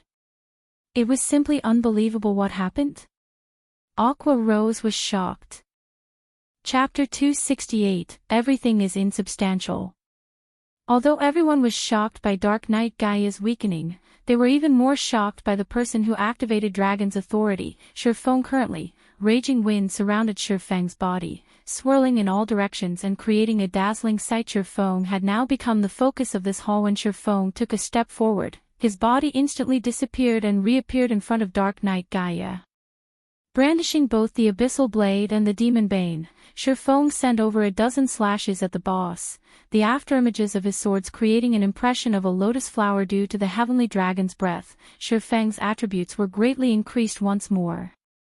Currently, his strength had already exceeded 500 points, while his attack was well over 1,200 points. His agility had also exceeded 600 points. Whether it was his attack power or attack speed, both were far above the standards of even a Tier 1 swordsman. Right now, Shifeng could even give a Tier 2 sword master a run for his money. This was the power of a legendary item. Even though Shifeng only had a fragmented version of it, the increase in combat power he received could allow him to challenge enemies of a higher tier. Damages of over -1,000 appeared one after another. Some of his attacks had even dealt over -2,000, -3,000 damage. Dark Knight Gaia, who had previously been like an immovable mountain, was currently being forced to retreat step after step by the torrent of sword slashes. He could not even enter a basic stance due to the incessant attacks. Meanwhile, Kola was having a relaxed time going against the boss, expending almost no effort on evading the boss's attacks. However, Shifeng's onslaught had yet to end. Thundering Flash. Chop. Double Chop. Earth Splitter. Thunder Flame Explosion. Every skill dealt over -2,000 damage. Of them, the level 8 Thunder Flame Explosion had even achieved a critical hit, dealing over -6,000 damage to the boss. Shifeng's damage far surpassed even that of Blackie, now guild leader. What sort of potion did you take? How did you suddenly become so awesome?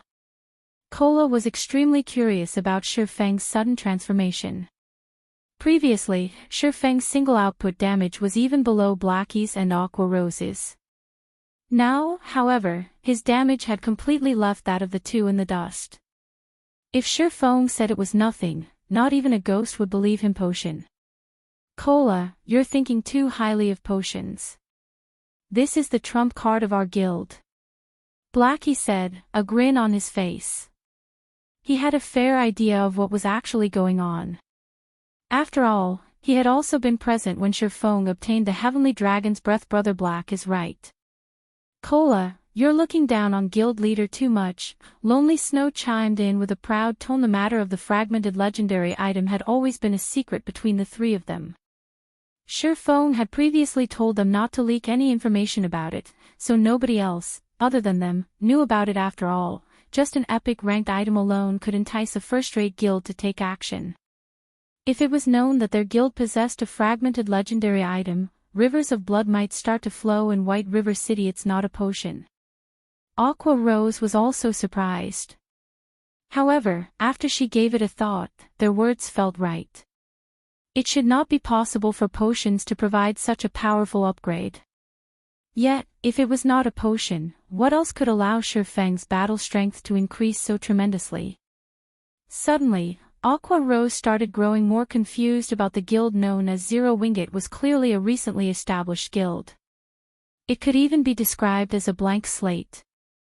Yet, shortly after she had joined the guild, she received one shock after another. Aqua Rose had even begun to suspect that Shifeng was an elder of one of those super guilds, and that he had come to White River City to play the role of a pig to devour the tiger. Only a dozen seconds passed since the battle resumed, and already, Dark Knight Gaia had lost 5% of his HP. Currently, he only had 54% of his HP remaining.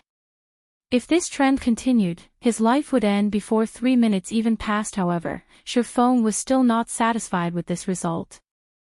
The reason being, along with the passing of time, Dark Knight Gaia would grow stronger and stronger. Moreover, Dragon's authority lasted for only 1 minute. After the minute was up, Dark Knight Gaia would once again be like the reincarnation of a spear god. With Cola's equipment, he would not last long under the boss's onslaught. Just as Dark Knight Gaia was about to recover his battle strength. I wonder how well this move will perform. The abyssal blade in Shifeng's hand suddenly ignited in flames, the fire-type mana within a 30-yard radius frantically gathering around the weapon. The light from the scorching flames illuminated the dark hall, while the heat evaporated the moisture in the air. Currently, the abyssal blade in Shifeng's hand was like a miniature sun. This was none other than Shifeng's ultimate move, Flame Burst. Due to his increased attributes, the current Flame Burst was much stronger than the last time Shifeng used it. Before anyone could react, the abyssal blade turned into a shooting star, smashing into Dark Knight Gaia's chest. Gaia's previously impenetrable armor was like tofu when it met with the abyssal blade. The abyssal blade easily pierced Gaia's steel armor and body like a hot knife through butter, creating a large hole in Gaia's chest. However, this was not the end of Shifeng's attack. Shifeng then followed up with 5 more slashes, each of his slashes dealing over -6,000 damage. Some of them had even achieved a critical hit, dealing over -13,000 damage. Meanwhile, the armor on Dark Knight Gaia's body was instantly shattered, the sundered metal fragments smashing heavily against the stone pillars at the sides of the hall. These stone pillars completely collapsed at the impact of the metal fragments. Receiving these 6 continuous attacks, Dark Knight Gaia instantly lost over 60,000 HP. This scene absolutely dumbfounded everyone in the team right now. Shifeng looked more like the boss here with Dark Knight Gaia as the player. The situation was so shocking that Cola and everyone else in the team even forgot to attack Dark Knight Gaia. Oi. Stop daydreaming. The boss is still alive. Shifeng smiled helplessly as he received everyone's fervent gazes. After Shifeng's reminder, Cola and Yuwumian quickly reacted and charged at the boss. Maybe because he no longer had his armor, Dark Knight Gaia was actually receiving an additional 30% damage from everyone's attacks now. The raid progressed at a much faster rate right away. You ants have angered me. Accept the punishment of darkness. The moment Dark Knight Gaia bellowed, the entire hall turned bloody red.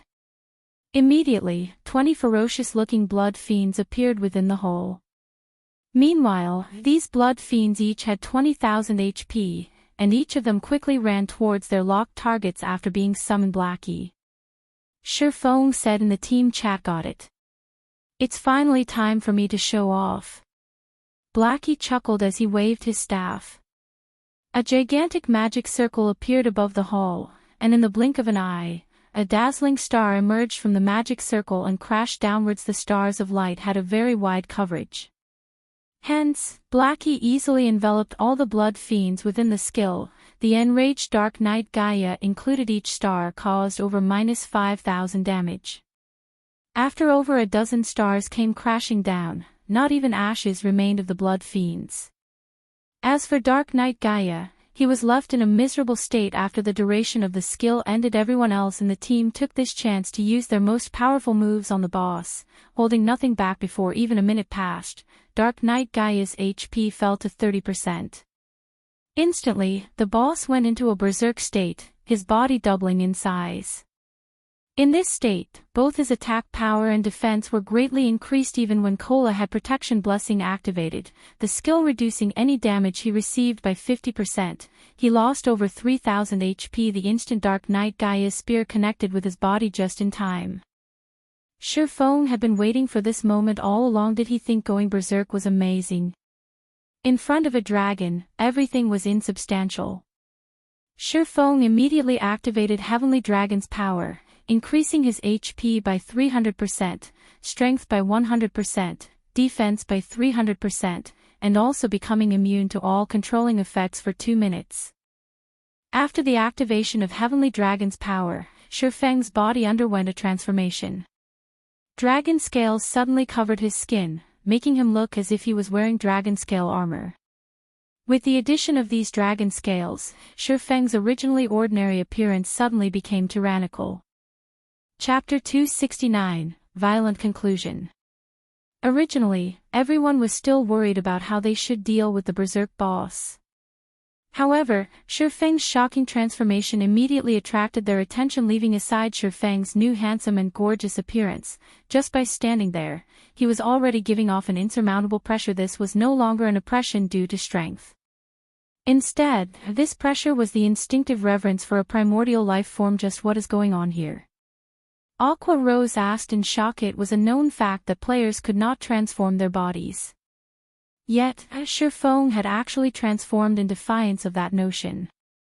Moreover, that frightening pressure he was giving off was much more terrifying when compared to the Berserk Dark Knight Gaia, let alone the others, even Blackie and Lonely Snow, who knew about the fragmented legendary item, were greatly astonished by Shifeng's sudden transformation. They never thought that a player could actually become so powerful after activating the Heavenly Dragon's power. I think the guild leader can kill me in a single hit now, Lonely Snow said, a bitter smile on his face. Let alone you, even Cola might not survive a single hit from Brother Feng. With the activation of the Heavenly Dragon's power, Shifeng's strength received a several-fold increase, which meant that his attack power had increased as well. When Blackie thought about how his most powerful skill, Stars of Light, already failed to match Shifeng's previous strength. If Shifeng used a skill, even Cola, who had over 7000 HP, would be reduced to ash. The Heavenly Dragon's power is strong, as expected, Shifeng thought as he shook his fists. He could feel boundless power coursing through his body. In addition, after activating this skill, Shifeng could feel his mind becoming much clearer than before, allowing him to reach a peak condition that he had never experienced. Shifeng's strength now exceeded 1000 points. His attack power was also over 2300 points, while his HP was over 15,900. In addition, his defense had gone past 4,500 points, almost twice that of Cola's. Currently, he could easily be considered a mini-boss. Cola, leave tanking the boss to me. Shifeng wanted to test his new body. Moreover, it would be much more effective for him to tank the boss instead of Cola right now. Apart from having higher attack, defense, and HP, Shifeng's current dodging capabilities were miles ahead of Cola's. Alright. Although Cola was still shocked by Shifeng's transformation, he managed to muster a reply with more than 15,900 HP. Nobody was a more reliable MT than Shifeng. After relieving Cola of his duties, Shifeng immediately slashed a sword at Dark Knight Gaia. Like a lightning bolt, Shifeng's sword smashed into Dark Knight Gaia's body with the might of 1,000. The attack dealt over -2000 damage to the boss, and the strength behind the attack forced the boss to retreat 3 steps. Each step the boss retreated left behind a deep footprint on the hard-tiled floor. This was the benefit of increasing one's strength. Compared to increasing just attack power, if players with physical damage classes increased their strength, not only could they gain additional attack power, their increased strength would also create a suppression effect during battle. This effect would further raise the damage they dealt their enemies. When attacking, players could also cause their enemies to lose their balance. In a battle, if one could not maintain a proper stance, it would be very easy for problems to arise. Hence, compared to purely increasing one's attack power, it would be much more beneficial to increase one's strength. Instead, this was a kind of invisible support, and many players only discovered the importance of basic attributes after playing the game for a long time. Currently, Shifeng's battle with Dark Knight Gaia was in full swing, and the other melee classes had no chance to get close to the boss at all. The reason being, aside from MTs like Kola and Yiwumian, the other melee classes could not even survive a single hit from Dark Knight Gaia. In this situation, only the ranged players could continue attacking without worry. Although Dark Knight Gaia had gone berserk, he was merely an insignificant being in the face of the Shifeng who had the Heavenly Dragon's power activated. The battle between the two of them was just like a battle between two boss monsters. Although Shifeng's HP was only a tiny fraction of Dark Knight Gaia's 4 million HP, in this battle, Shifeng was the only one doing actual damage. Whenever Dark Knight Gaia attacked Shifeng, the latter would either dodge the attack or block it. Dark Knight Gaia was unable to deal any real damage to Shifeng. Moreover, every time Shifeng brandished his two swords, Dark Knight Gaia would be forced to retreat. Each of Shifeng's attacks dealt over -2,000 damage, but more often than not, his attacks would achieve a critical hit and deal over -4,000 damage. A critical chop also dealt over -6,000 damage. On the other hand, Dark Knight Gaia could only deal around -2,000 damage to Shifeng with each attack. With close to 16,000 HP, the healers could take their sweet time healing Shifeng. They had no need to fear stealing the aggro of the boss at all. As a tank, Shifeng was currently far stronger than the guild's number 1 MT, Kola. After the 30-second berserk period was over, Dark Knight Gaia's body shrank back to its original size. Even though he still had blood rage in effect, he no longer possessed the previous ferocity he had possessed in his berserk state. Meanwhile, the Heavenly Dragon's power had a duration of 2 minutes. There were still 90 seconds left before Shifeng's transformation ended. Without the berserk effect, Dark Knight Gaia was like a venomous snake that lost its fangs. He could only receive a one-sided beating from Shifeng now. Whenever Shifeng slashed his sword, Dark Knight Gaia would have to retreat a handful of steps. The gap between the two of them simply rendered one speechless. Throw in everything you've got. We need to end the battle as quick as possible, Shifeng said in the team chat. Upon Shifeng's reminder, the others who hadn't dared to approach the boss before immediately rushed up in a hurry. As a result, the damage rate to the boss instantly soared. When Dark Knight Gaia's HP fell to 15%, he used Blood Domain once more, summoning another group of Blood Fiends. However, unlike the first group of Blood Fiends, these newly summoned monsters each had 30,000 HP as expected. Even his skills have changed. Shifeng had been afraid of something like this happening, hence why he wanted to end the battle as quickly as possible. Since the quest had altered the rating difficulty of the dungeon, a change to the skills of the boss would naturally occur. Since there wasn't much of a change in Dark Knight Gaia's blood rage, then the only skill that remained was Blood Domain. Everyone, gather in the center. Shifeng immediately shouted. When Blood Domain was previously used, the team had a wide-range AoE skill like the Stars of Light to depend on. However, they had no such skill that could quickly deal with all the Blood Fiends this time. Stars of Light had a 30-minute cooldown, so there was no way of using it for the second time in this battle. Hence, they could only hope to group up and concentrate their attacks on the monsters. Everyone in the team reacted fast. Before 3 seconds had passed, all of them were already standing together, having the shape of a demonic beast. The blood-red monsters revealed malicious expressions upon being summoned. After locking on to their respective targets, the Blood Fiends let out frenzied roars as they charged forward. By the time the Blood Fiend started moving, Aqua Rose had already finished chanting an incantation. First, she summoned an ice wall to block off all the Blood Fiends from closing in on their group. The ice wall also placed an additional debuff on the Blood Fiends, slowing the monsters' movement speeds. Right after that, Aqua Rose shot an ice sphere at the group of monsters, reducing their movement speeds even further. With the successive use of these two skills, the group of Blood Fiends now moved as slow as snails. However, Aqua Rose was still not done with her spells. She then followed up with a third spell called Blizzard. Not only could this spell deal high amounts of damage, it also had a very good movement speed reduction effect. Without staying idle, the other ranged players started throwing out attacks at the monsters as well. Blackie had also taken this chance to use the most powerful AoE skill currently available to him, Hell Flame. Pillars of dark green flames shot up from the ground, repeatedly dealing over -2000 damage to the group of blood fiends for 5 seconds. However, such an amount of damage was still not enough to deal with the blood fiends. Just as the blood fiends were about to close in on the team, Shifeng suddenly appeared in front of everyone, blocking the blood fiend's path of advance. Die. Shifeng bellowed at the group of blood fiends. Shifeng used Thundering Flash, causing damages of -3125, -4321, and -6040, and also inflicting the damage amplification effect to all of these blood fiends. However, these monsters were still not dead. Next, Shifeng inhaled abruptly and executed Dragon Breath before anyone noticed. Countless wind blades transformed into streaks of silver light, piercing through everything that stood in Shifeng's path. These blood fiends instantly turned into minced meat, and not even Dark Knight Gaia, who was charging at the team, was spared from this attack. Dark Knight Gaia was sent flying by the attack, and his body was embedded into the distant wall.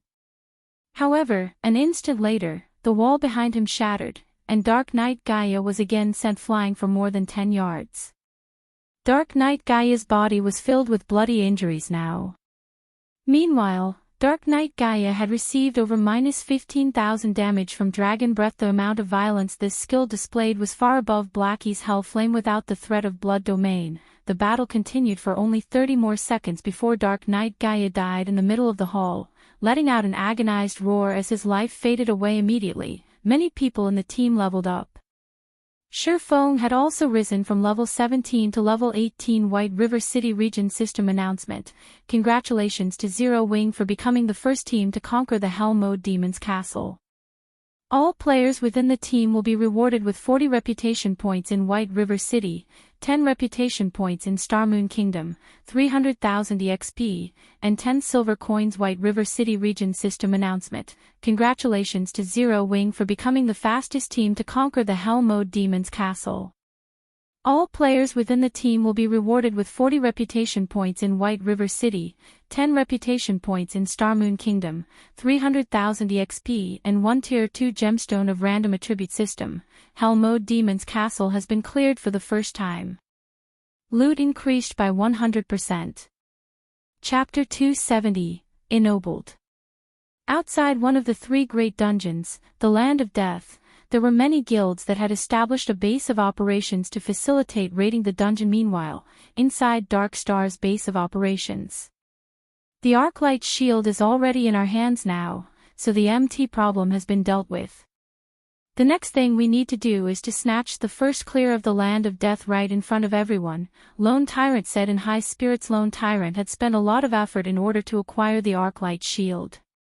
In order to quickly collect the required 30 gold coins, he had played the role of the gullible fool and purchased them at an overpriced value of 700,000 credits. However, now that the actual item was in his hands, Dark Star would officially become the second guild in White River City to start raiding the hard mode of one of the 3 great dungeons previously. The main reason why Dark Star had been surpassed by Ouroboros was the insufficient strength of their MT. Now, however, the situation was different. With their newly acquired Arclight shield, Dark Star would be competing with Ouroboros on a level playing field. As for the other guilds, Dark Star had no reason to be fearful of them. Even if Zero Wing already had their own Arclight shields, they were only a recently established guild. They did not possess the backing required to raid the 3 great dungeons at this moment. However, a system announcement rang out.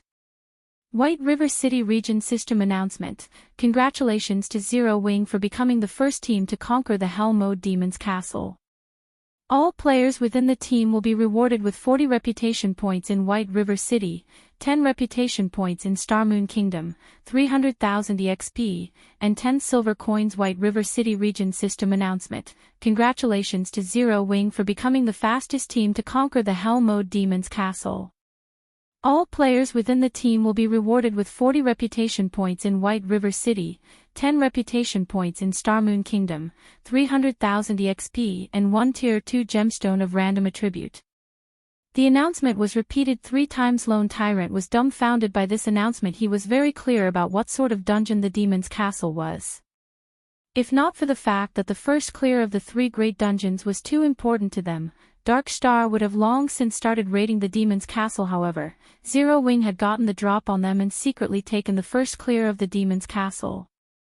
Moreover, it was the first clear of the Hell Mode Demon's Castle. Currently, Ouroboros was the only guild in White River City that could successfully raid a 20-man hard mode dungeon. However, that capability was limited to the level 10 low difficulty dungeons, and not a level 15 high difficulty dungeon. How did they do it? Aren't they just a recently established guild? Lone Tyrant could not make sense of the situation. Did the Yifeng help them in secret? Even so, they still shouldn't be able to clear it. That's a 20-man dungeon, there is a limit to one person's strength. Boss, do you want us to go investigate? An assassin asked. No need. The 3 great dungeons takes priority. Zero Wing has only obtained the first clear of the Demon's Castle. By the time we obtain the first clear of the Land of Death, Zero Wing would only serve as a foil to make Dark Star look even better. Lone Tyrant shook his head, a contemptuous smile on his face. Although Lone Tyrant acted dismissively towards Zero Wing's achievement, the other guilds in White River City did not. In addition, the independent players in White River City were also greatly astonished by Zero Wing's achievement. Before, not everyone felt that Zero Wing really deserved to be ranked as one of the top 6 guilds of White River City. After all, the only real achievement of the guild was its monopoly of the top 8 positions on the ranking list. Nothing else about the guild was worth mentioning. Now that they had obtained the first clear of the Hell Mode Demon's Castle, it showed that dungeon raiding was no longer a weakness of Zero Wing. This situation had caused many gaming experts who were previously hesitant about joining Zero Wing to change their minds. The reason being, Zero Wing was the second guild in White River City to have successfully cleared a 20-man Hell Mode dungeon. Moreover, the dungeon they had cleared was a level 15 dungeon, the highest level dungeon that players could currently enter.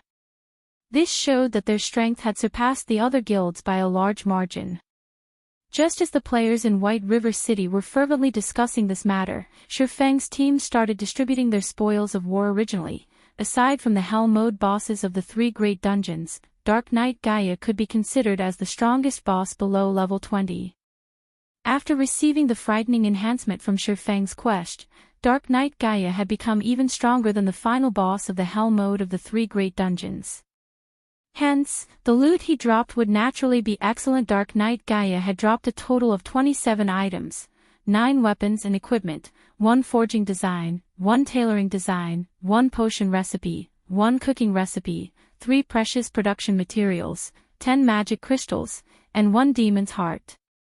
The last item was also Shifeng's quest item. This time around, among the 9 weapons and equipment, 5 were of dark gold rank, and all of them were items that could level up from level 15 all the way up to level 20. Of the 5 items, 1 was a staff for clerics, and 1 was a cloth armor chest piece for clerics. Both items were given to Violet Cloud.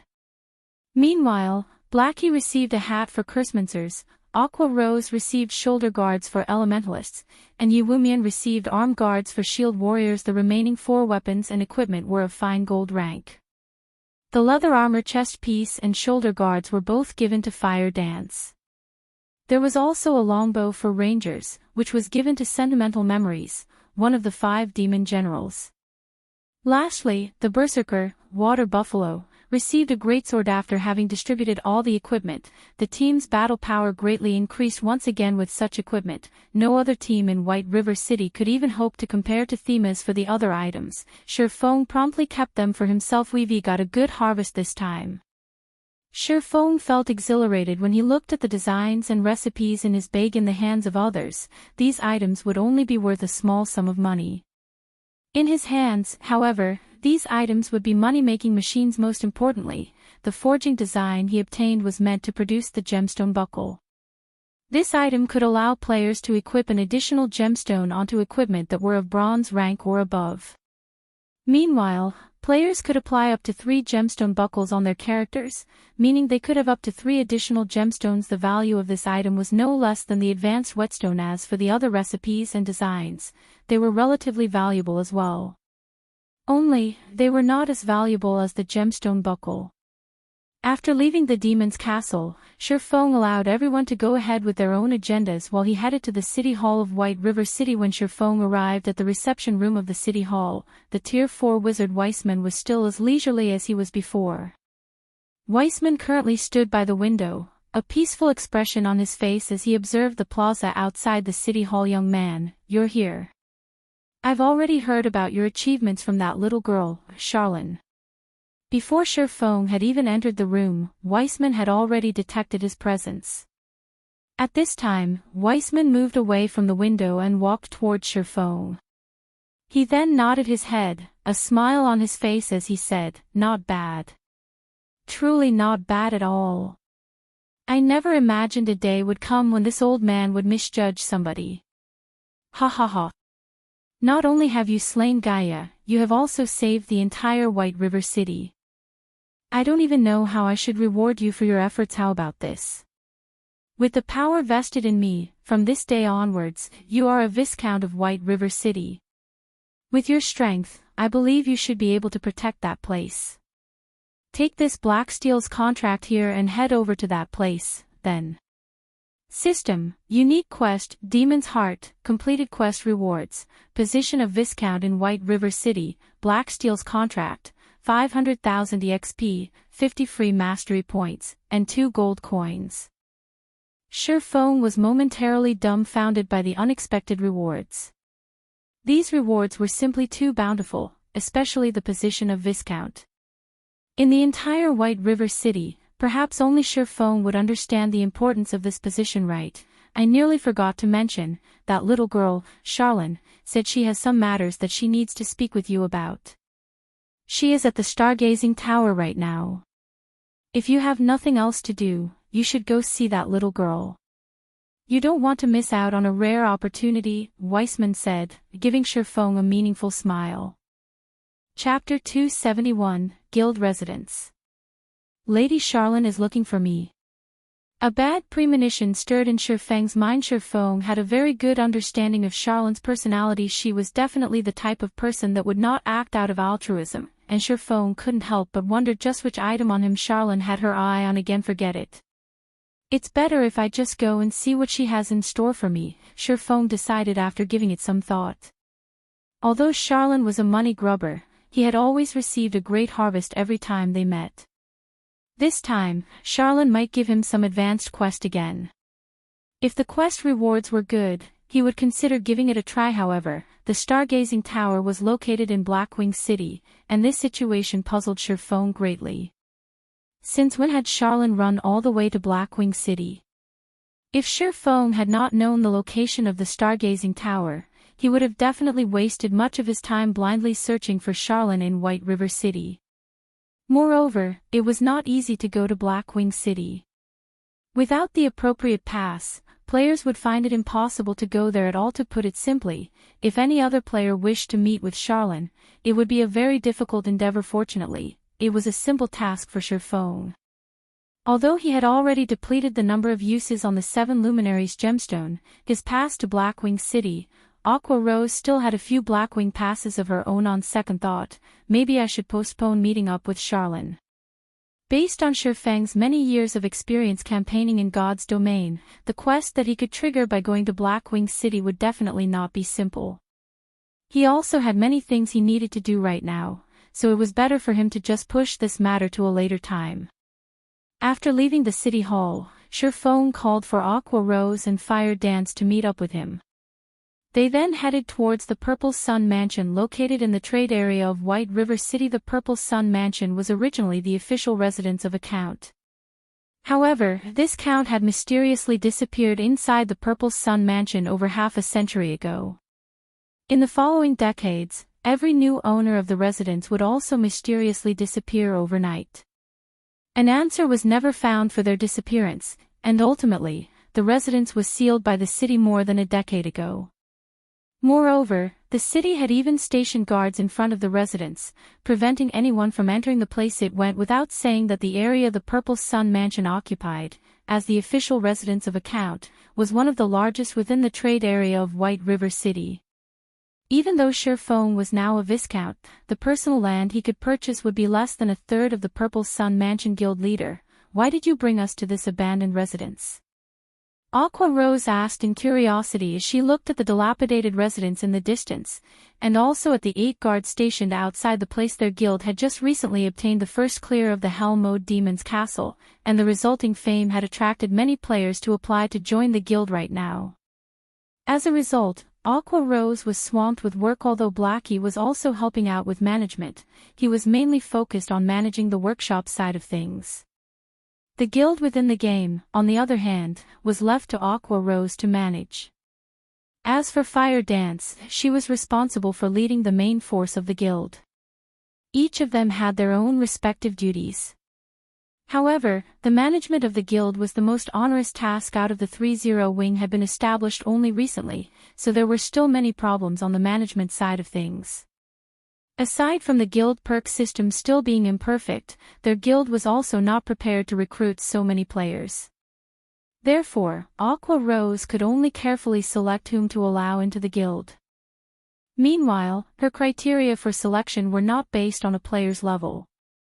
Instead, she chose players based on how skilled they were in battle, and such strict selection criteria were very laborious and time-consuming. Aside from recruitment affairs, Aqua Rose also had to manage the daily affairs of the guild, and this, in turn, had made Aqua Rose a very busy woman. If Surfong had not called her over, most likely, she would still be occupied with the matter of recruitment right now. What do you think of this residence? Surfong asked, a smile on his face. What do I think of it? Aqua Rose carefully scrutinized the Purple Sun Mansion. Although it was currently daytime in God's domain, with the sun shining brightly up in the sky, the Purple Sun Mansion was surrounded by a depressing atmosphere. It even gave others an eerie feeling. However, this residence occupied a very large plot of land, and it was also situated in the heart of White River City. It was definitely prime real estate. Although it looks shabby, its location is very strategic.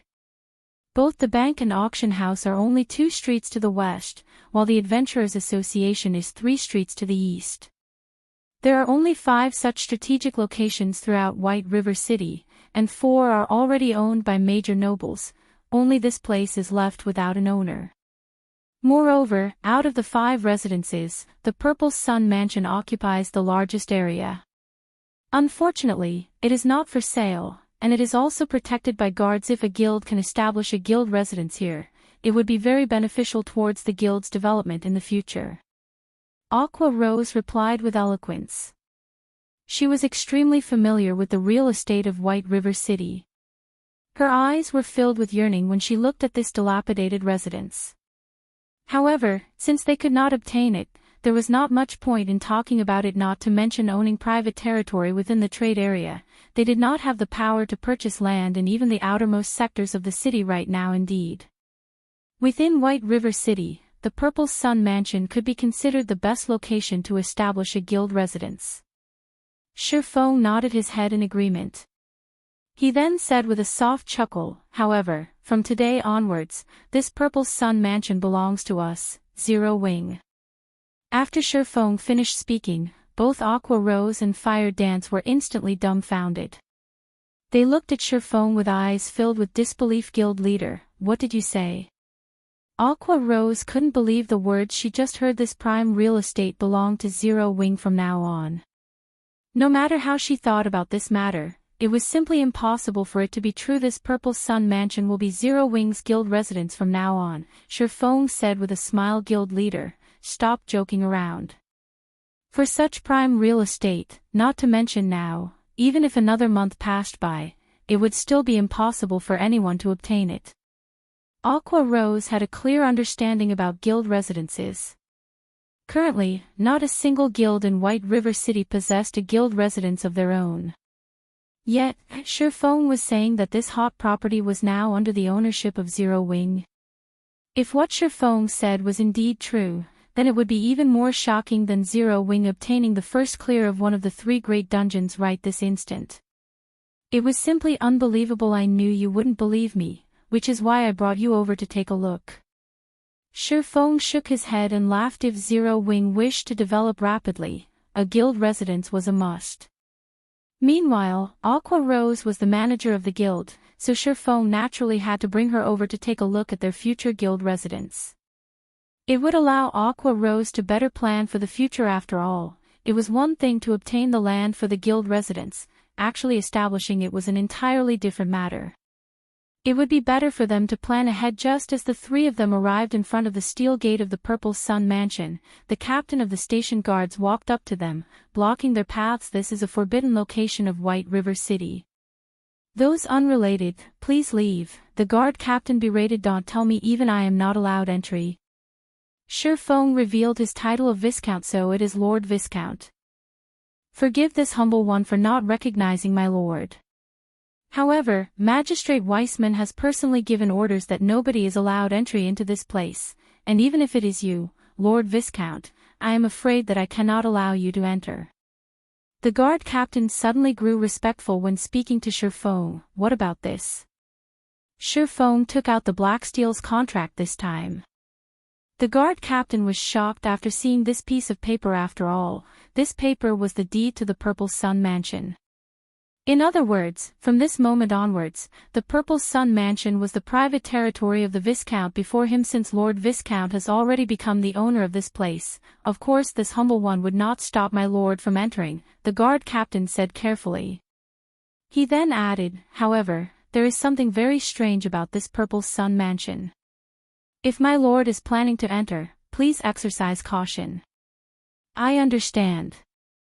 Shifeng nodded in reply, following which, the 8 guards moved away from the entrance, allowing the 3 of them entry into the residence. Meanwhile, both Aqua Rose and Fire Dance were shocked by Shifeng's revelation.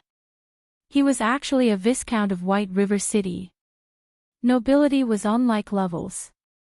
One could not get ennobled simply by wishing for it.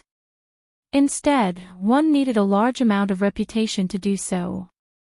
Currently, all the guilds in White River City were busy trying to raise the White River City reputation they had. Although there were already players who had become citizens, there had yet to be a single person who achieved nobility even until now. Meanwhile, nobility could be categorized into 5 tiers, which were Duke, Marquis, Count, Viscount, and Baron. Just the difficulty of becoming a Baron had made all the guilds in White River City lament over their powerlessness, not to mention obtaining the position of Viscount, which was 1 tier above Baron. Chapter 272, Spirited Away. Based on Aqua Rose's knowledge about the authority of Barons, aside from being able to purchase private territory within White River City, they could also hire their own guards. A Baron could hire a total of 10 NPCs to serve as guards for his own territory. However, a Baron was the lowest rank of nobility. Only when one was promoted to Viscount would one be counted as one of the true nobles of the city. A Viscount could not only purchase private territory, one could recruit up to 40 NPCs as guards, as well as have 2 personal guards. Having personal guards was a special privilege available only to true nobles. The normal guards hired by players were not capable of growth, unlike personal guards. In other words, after recruitment, the levels of normal guards would not change no matter how much time passed. On the other hand, personal guards could be leveled up. They would also receive bonus attributes from leveling up, making them much stronger than normal guards. The difference between the two was like the difference between a common monster and a boss monster. Meanwhile, if their guild had these personal guards protecting their guild residents, at this stage of the game, the defense of their guild residents would definitely be foolproof. Furthermore, they could even have these personal guards participate in boss battles. Although the levels of these NPCs would be suppressed, they would still be a lot stronger than the average player. With these personal guards, Zero Wing would have a greater advantage over other guilds when contesting for field bosses. Thinking up to this point, Aqua Rose couldn't help but reevaluate her opinion of Shifeng. Once again, guild leader, the more I get to know you, the less I actually understand about you. Not only have you managed to obtain such an excellent location for a guild residence, you are also a Viscount of White River City. If other guilds were to find out about this matter, they would definitely go insane. Aqua Rose giggled, blinking her shining large eyes. Indeed, they will definitely hunt me down like maniacs. Sherfong laughed. The moment a guild possessed their own residence, they would be like a seedling that had finally set down roots. They would no longer be at the mercy of the winds and rain. Only by growing roots could a plant thrive and have the possibility to grow into a towering tree. In the past, a player had once joked that a guild without their own guild residence was like a gang of mountain bandits, while a guild that had their own guild residence was like the lord of a region. The reason being, only with a guild residence could a guild gradually perfect the many benefits they provided. It was especially true for guild quests. At this stage of the game, as nobody possessed their own guild residence yet, the NPCs within the city were unable to privately publish quests to the guilds. Hence, players could only accept some daily quests from the Adventurers Association to earn guild reputation. In comparison to the individual quests that players received from the Adventurers Association, the private guild quests published by NPCs rewarded much higher guild reputation. If a guild was sufficiently powerful, there was even the possibility that a quest rewarding an epic ranked item would appear. Moreover, unlike at the Adventurers Association, the number of quests available to guild members was not just limited to 2 or 3. As long as a guild was sufficiently powerful, there would be several hundreds, even thousands of guild quests being published in the guild residence every day. With so many quests available, players would be able to level up and upgrade their equipment more efficiently than if they were limited to grinding monsters. Also, statistical analysis made by professionals in the past showed that guilds with guild residences made at least double, or even triple, the amount of money of guilds without guild residences. Moreover, only with a guild residence would a guild officially have a stable source of income. The reason being, whenever a guild member completed a guild quest, the guild would automatically collect 15% of the quest reward as processing fee. The fees collected would then be stored inside the guild bank to serve as funding for the guild. This was the reason why guild residences were so important. The location of the guild residence was also very important, as this correlated to the number of guild quests a guild would receive. A newly established guild residence would be an unknown existence in White River City. To be precise, it would be unknown to the NPCs of White River City, and that anonymity would prevent many of these NPCs from commissioning quests with such newly established guild residences. If, however, a guild residence was established in a high-traffic location like the trade area, it would be easily noticed by NPCs. As a result, the number of quests the guild residence received would increase. Meanwhile, as the number of quests resolved by the guild increased, the fame of the guild among NPCs would also rise.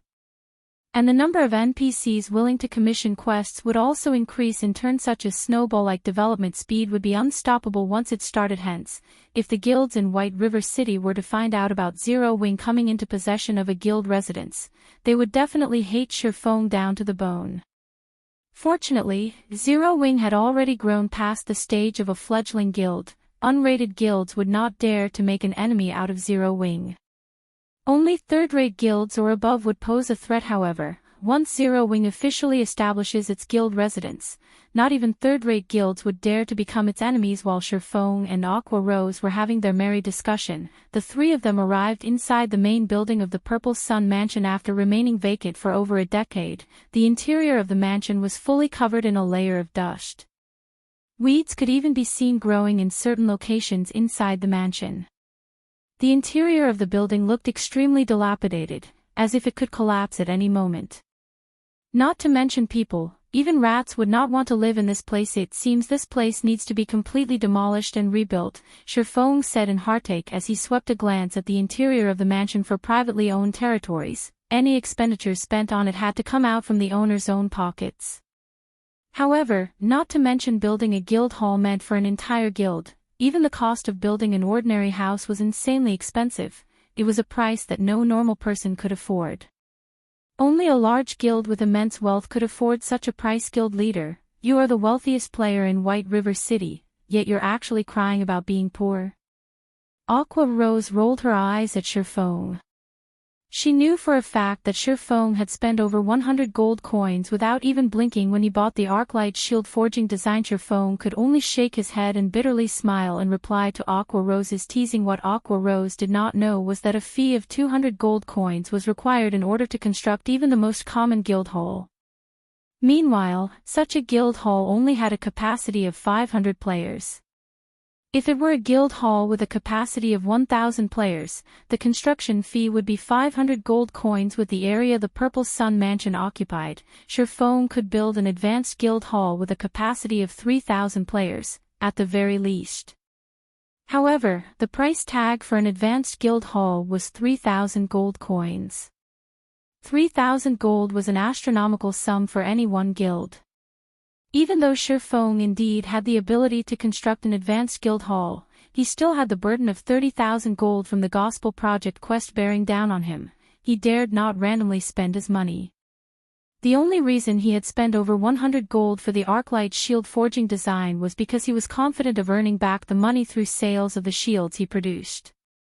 In the case of the guild hall, however, it was a one-way expenditure. Just as Shifeng's group arrived at a flight of stairs, Shifeng suddenly felt a gust of cold wind blowing over his face. He could also hear an indistinct voice whispering by his ears, as if calling him to descend the stairs instantly. Shifeng felt all the hairs on his body stand up. Without hesitation, Shifeng immediately unsheathed the Abyssal Blade and the Demon Bane, raising his 5 senses to their very limits. In this moment, he was fully prepared for any enemies that would show up. Aqua Rose and Fire Dance, on the other hand, reacted a tad slower than Shifeng. However, they too promptly readied their weapons as they fixed their gazes at the staircase. Contrary to their expectations, however, nothing appeared from the staircase. Only a cold breeze blew up from below, causing the weeds within the mansion to quiver slightly. How can there be wind coming from inside the building? Fire Dance asked, feeling there was something very strange about the situation. The virtual world of God's domain closely resembled reality. Meanwhile, their current location was the heart of the mansion. It was an enclosed space, so it should have been impossible for any wind to be present. Likewise, Shifeng also felt this matter was strange. However, according to Shifeng's knowledge, there was indeed something very strange about this Purple Sun Mansion. After all, it was a fact that every previous owner of the mansion had disappeared without a trace while staying inside the building. It was due to these disappearances that the inhabitants of White River City had nicknamed the building the Ghost Mansion. Even the Tier 4 wizard Weissman could not find the reason for the past owner's disappearances. The only solution he had was to send out a team of guards to prevent anyone from entering the mansion. Shifeng also had not learned anything about the Purple Sun Mansion in his past life. Hence, he could only rely on himself to resolve this matter. Only, he never expected to feel such a great pressure just by standing at the entrance of the staircase. It felt as if he was standing in front of a ferocious beast. Moreover, this kind of pressure had a sense of familiarity. However, Shifeng could not recall where he had felt this pressure before. The cold wind seems to be coming from the basement. Let's go have a look at it for now. Shifeng shook his head. He decided to first discover the source of this mysterious wind before making any further decisions.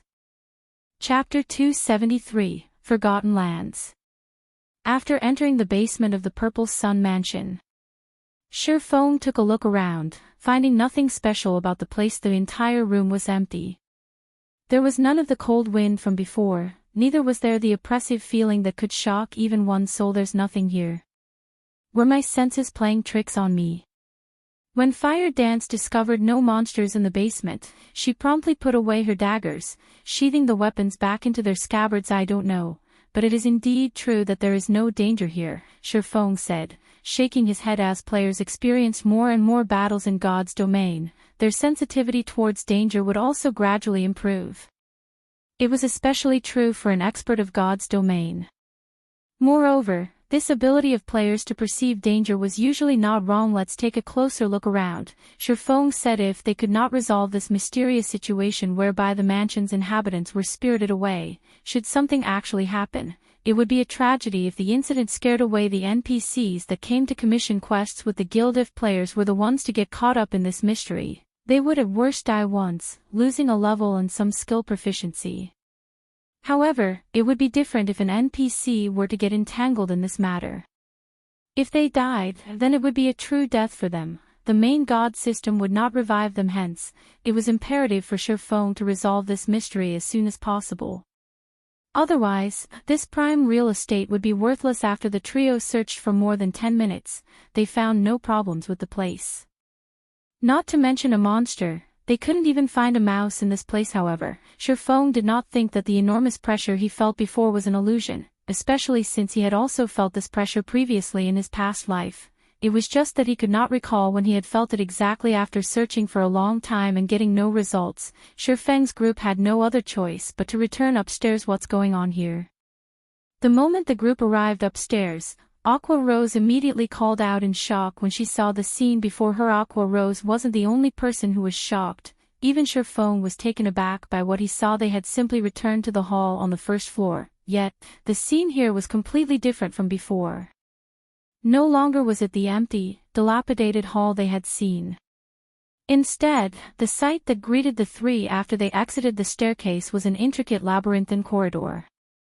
It was as if they had arrived at an entirely different place. It was definitely not the former Purple Sun mansion they had been in. At this moment, a notification sounded from the system. Players have discovered the Forgotten Lands. All communications to the outside world are temporarily disabled, so it turns out to be something like this. Surfong suddenly came to a realization. He finally knew why the previous owners of the mansion had all disappeared one after another.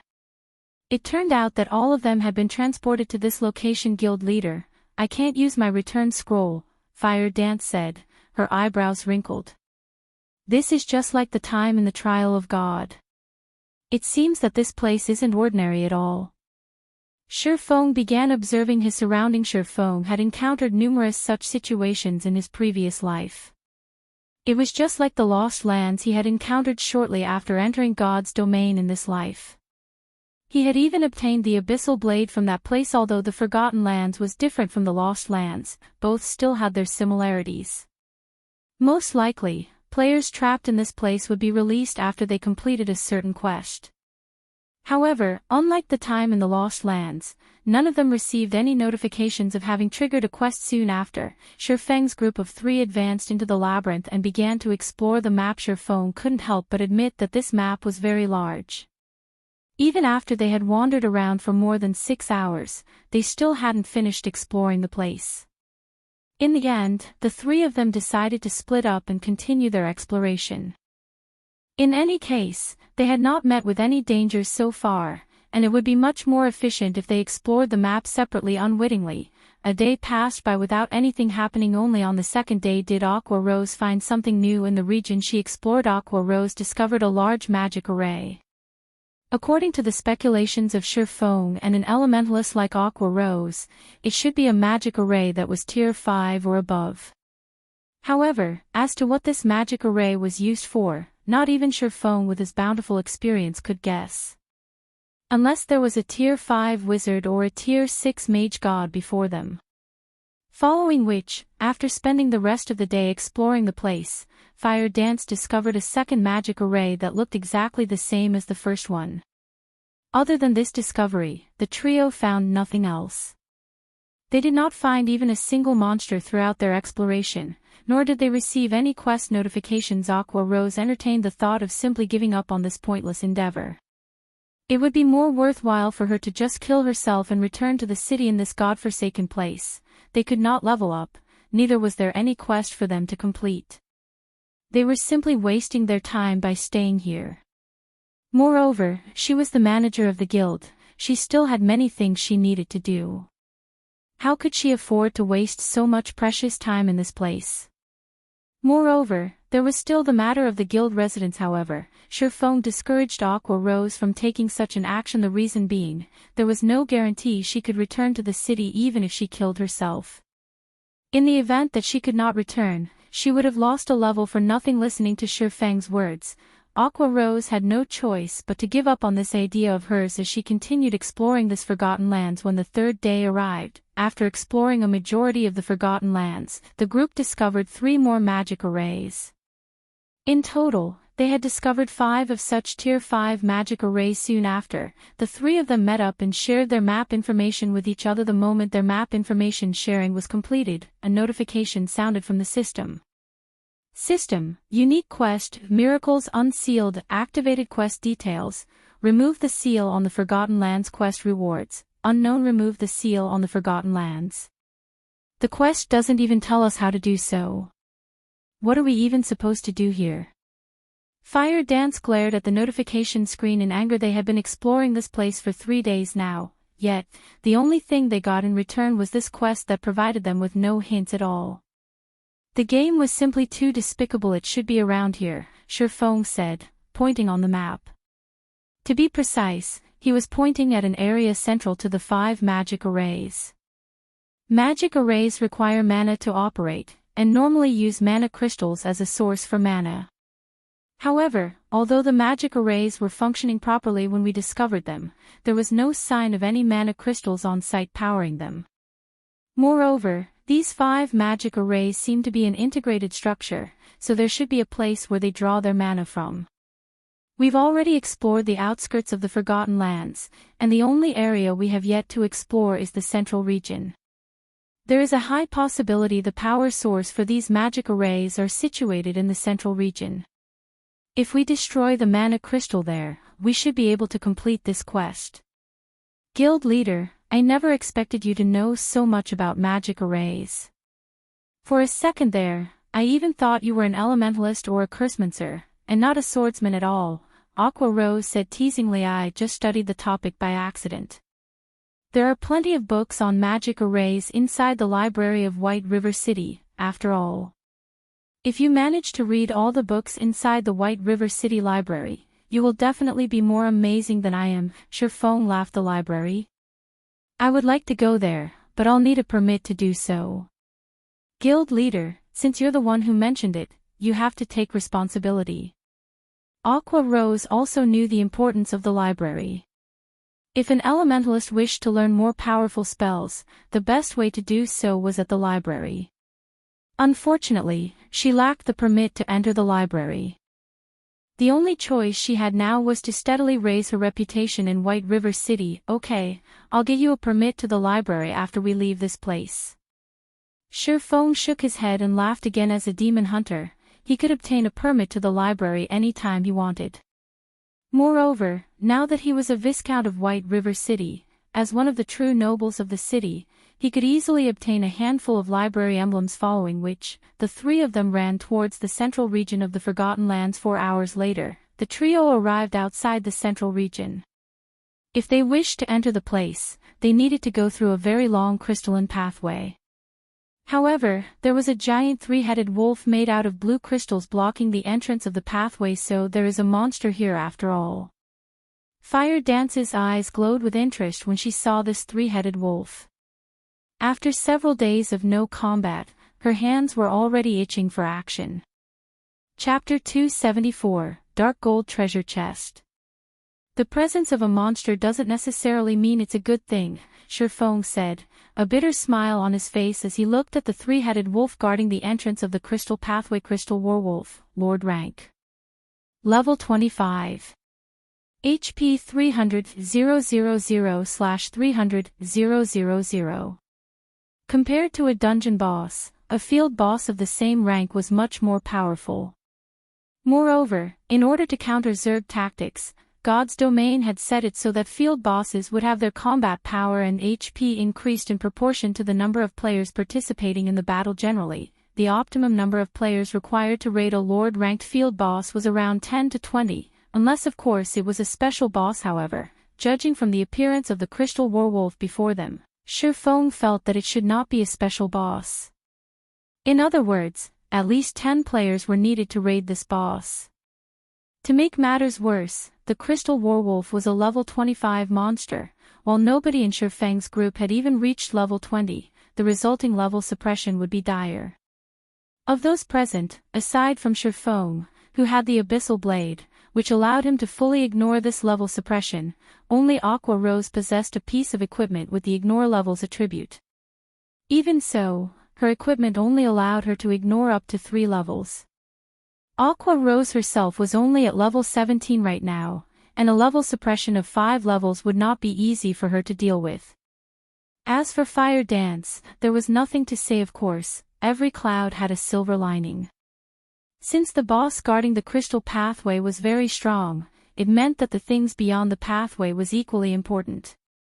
Moreover, Shifeng also discovered a treasure chest sitting beside the pathway. This treasure chest was a dark gold treasure chest, and Shifeng's heart burned with a fiery passion as he looked at it. The loot he could get from this dark gold treasure chest would be much better than the loot from the boss before him. We won't be able to defeat a level 20 lord with just the 3 of us alone. We'll need to call for reinforcements. Aqua Rose's eyes glowed with excitement when she looked at the crystal werewolf before her. It was extremely difficult for players to meet with a field boss.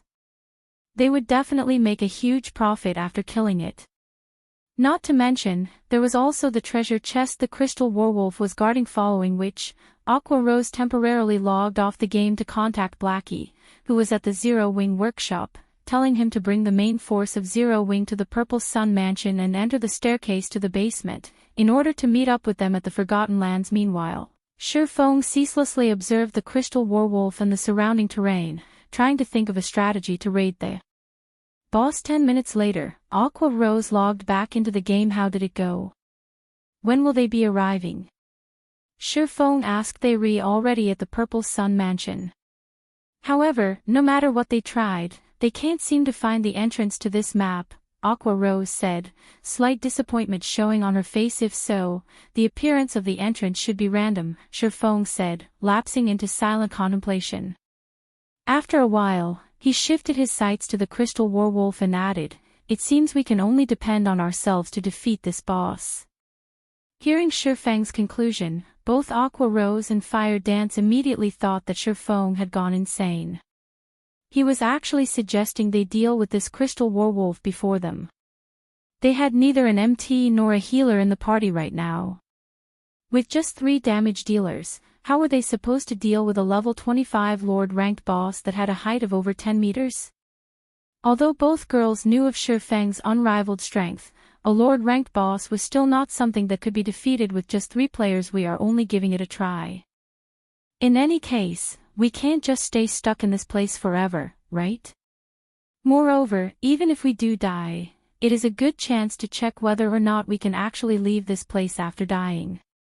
We'll be killing 2 birds with 1 stone, Shifeng joked. Guild leader, you decide what we should do, then, Fire Dance said with high spirits. Aqua Rose sighed helplessly. Alright, then. I'll join in as well. We can't just fight this crystal werewolf head-on, the only choice we have is to kite it. I'll act as bait. Aqua Rose, you'll be the main damage dealer. Fire Dance, you'll be responsible for restricting its movements as much as possible. After some consideration, Shifeng settled on this strategy. Although he could no longer equip the Heavenly Dragon's Breath, his agility was still over 200 points. Moreover, his equipment also provided additional movement speed. His movement speed was definitely faster than a level 25 lord.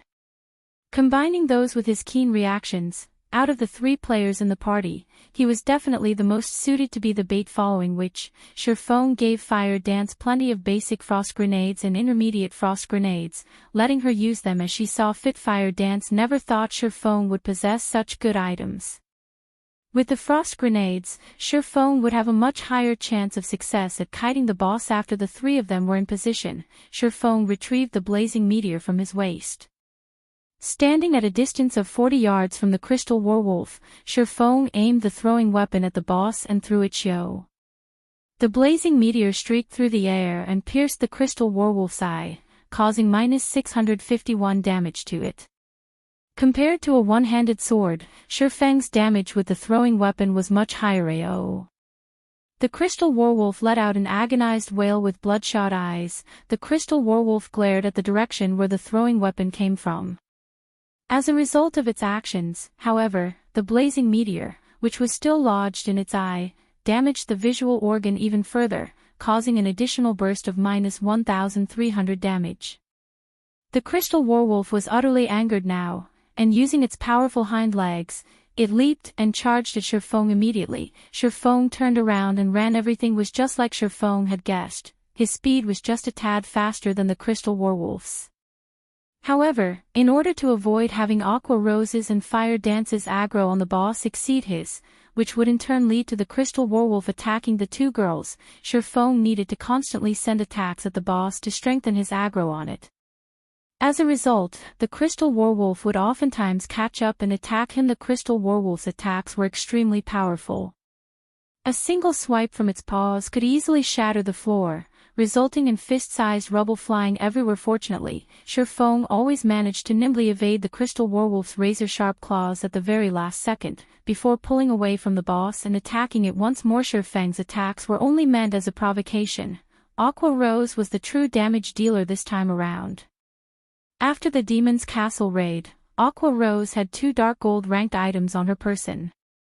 Of the 2, one was even a dark gold ranked staff of the finest quality. Aqua Rose's damage right now was already considerably high. If not for Blackie outshining her with the epic ranked Mavis's Guard, Aqua Rose would definitely have the highest single output damage in the guild. As Shifeng ran around the perimeter with the crystal werewolf chasing after him, Aqua Rose stood in the center and blasted frost arrows and frost spears on the crystal werewolf's body. Not only could these spells reduce movement speed, each of these spells also dealt over -500 damage to the boss. If not due to the level suppression of 5 levels, her spells would definitely deal over -800 damage. Fortunately, unlike Shifeng who could only attack intermittently, Aqua Rose could attack continuously and deal a constant stream of damage to the boss. On the other side, Fire Dance kept inflicting the bleeding debuff and using poisons that reduced movement speed on the boss. With the 2 movement speed reduction effects stacked together, the crystal werewolf slowed down significantly. Also, whenever the crystal werewolf got too close to Shifeng, Fire Dance would immediately throw a frost grenade at the boss, freezing it. However, as the crystal werewolf was a Lord-ranked boss, the freezing effect of the frost grenades was greatly diminished, lasting no more than 3 seconds. Sometimes it lasted for only 1 short second. However, when experts exchanged moves, it took only an instant to reach a conclusion, so 1 second was more than enough for Shifeng to pull a great distance away from the boss. Although the 3 of them dealt only a small amount of damage, the HP of the crystal werewolf continuously rose and fell. After more than a dozen minutes passed, the crystal werewolf had only 30% of its 300,000 HP remaining. By simple estimates, the boss would die in less than 10 minutes. Oh! The crystal werewolf went berserk. Just like a deflated balloon, its towering body, which was over 10 meters in height, suddenly shrank. Within moments, the boss became much smaller than it was before. Not good. This is the type of berserk that discards power for speed. Shifeng had encountered plenty of such bosses in the past. Hence, the moment he witnessed the crystal werewolf's transformation, he immediately recognized the boss for what it was. Fire Dance, keep on using the frost grenades to slow it down. Understood. Fire Dance knew that this was a crucial period. Hence, she tossed out the frost grenades in her hands one after another without pause. However, something unexpected happened. Aside from the frost grenades dealing much less damage than before, both their movement speed reduction and freezing effects were completely useless against the boss. In the blink of an eye, the shrunken crystal werewolf appeared before Shifeng. It brandished its claws. Its 3 heads bared the fangs in its mouth, and it bit down at him. Although Shifeng managed to deftly evade the 3 jaws clamping down on him, he failed to evade one of the paws that quickly followed. Suddenly, Shifeng's entire person was sent flying for more than 10 yards, and a frightening damage of more than -2,100 appeared above his head. Shifeng felt as if his chest had caved in when he received the attack. Shifeng's HP instantly fell to a dangerous level, his previously green HP bar turning into a bright red. Chapter 275, 7 Luminaries Key. The moment Shifeng landed on the ground, the crystal werewolf arrived at his back like a savage gale. Without giving Shifeng any chance to defend, the 3 heads of the crystal werewolf opened their jaws to bite down on Shifeng guild leader.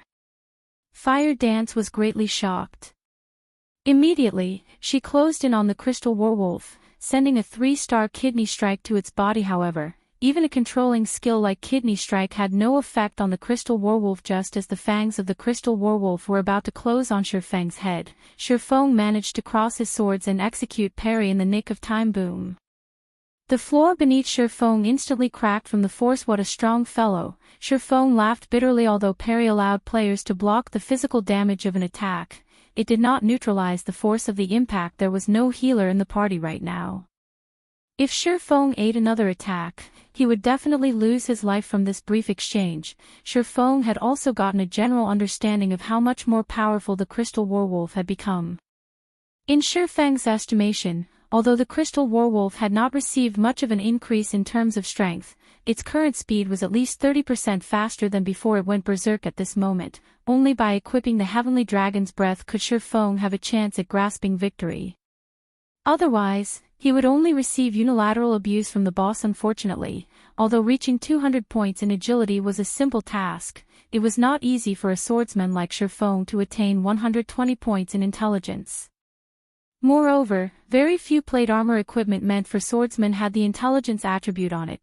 Those that did would be considered garbage equipment. Seeing that its attack had failed to kill its prey, the crystal werewolf immediately rotated its body, its diamond-like tail whipping at Shifeng as it did so. As parry was still on cooldown, Shifeng had no choice but to activate one of his life-saving skills. Defensive Blade. Defensive Blade was currently at level 4, and it protected Shifeng from 9 ranged attacks or 4 melee attacks. Defensive Blade was a skill that provided complete immunity to any attack, be it damage or the resulting impact. It was one of the must-have basic combat skills for swordsmen. As for why Shifeng had chosen to use parry first instead of defensive blade, it was for the sole purpose of determining the combat power of the berserk crystal werewolf.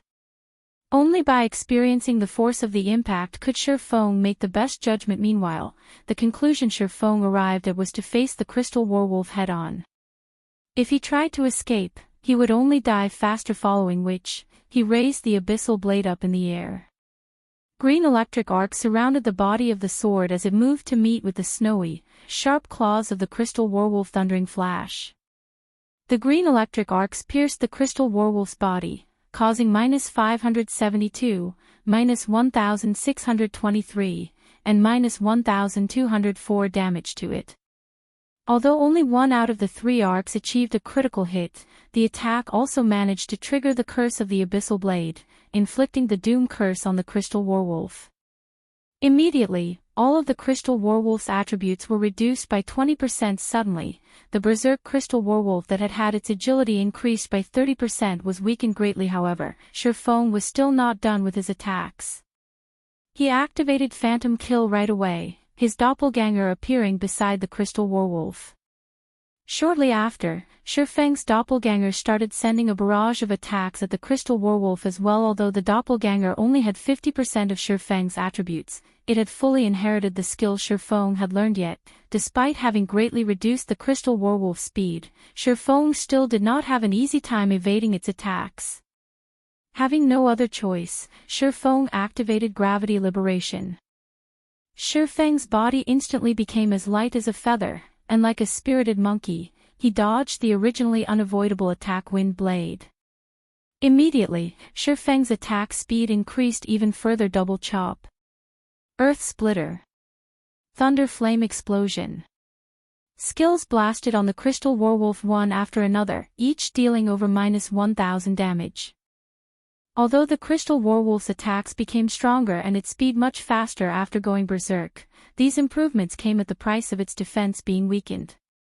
Combined with the 20% damage amplification effect of Thundering Flash, the damage the crystal werewolf received became a lot higher than before. Fire Dance's and Aqua Rose's attacks also landed at this point, so the crystal werewolf's HP fell sharply.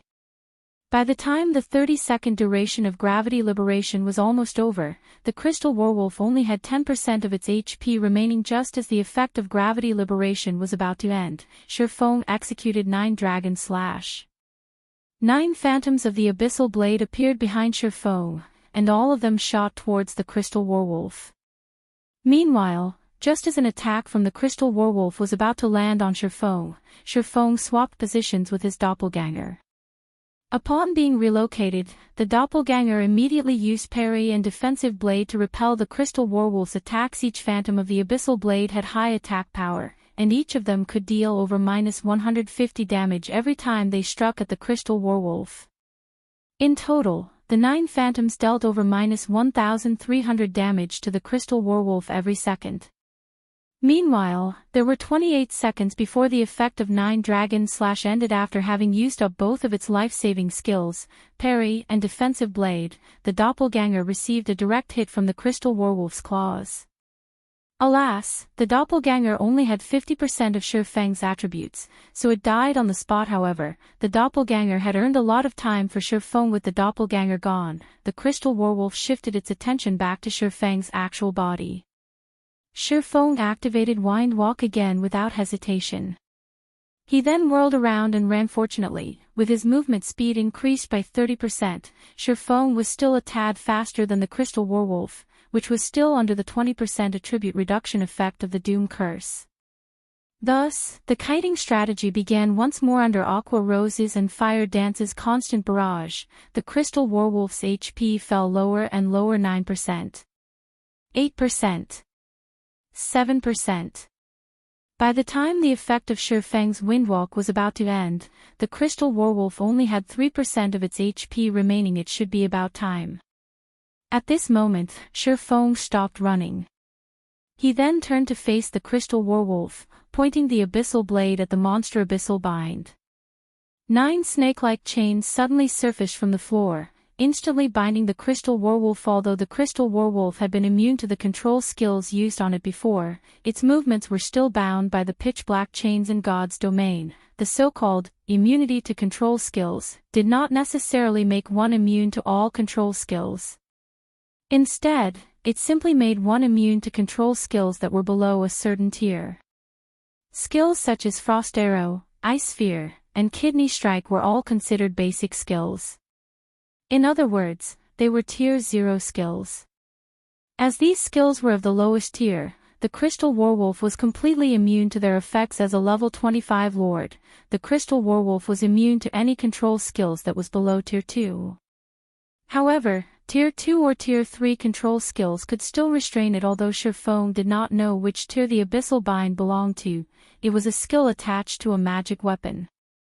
In Sure Feng's estimation, it should be at least Tier 3 or above, meaning that it would be effective against all bosses that could possibly appear at this stage of the game. With the crystal werewolf completely restrained, Sure Feng took a step forward as he activated his ultimate skill, Flame Burst, which could only be used around once every 4 minutes. Sure Feng's 2 swords were just like miniature suns with the activation of Flame Burst.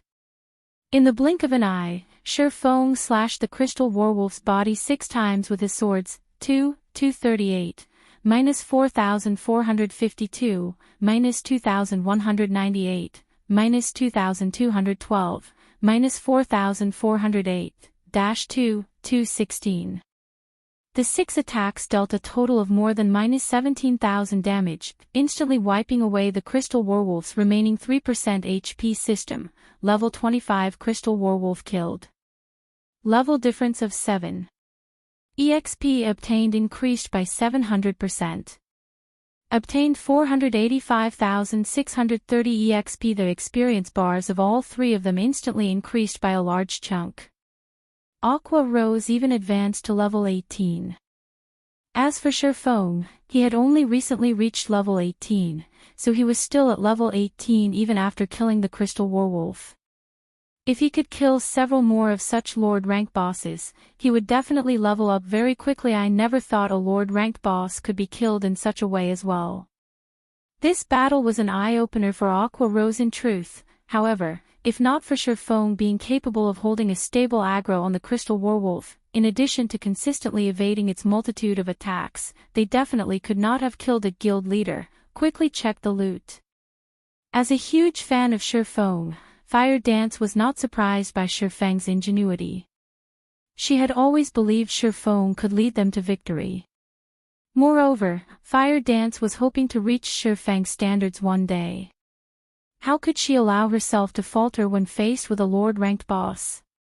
Sure Feng nodded in reply, promptly going ahead and checking the loot left behind by the crystal werewolf. It can't be, right? How could this boss be so cheap? How could it drop only one key and one piece of equipment?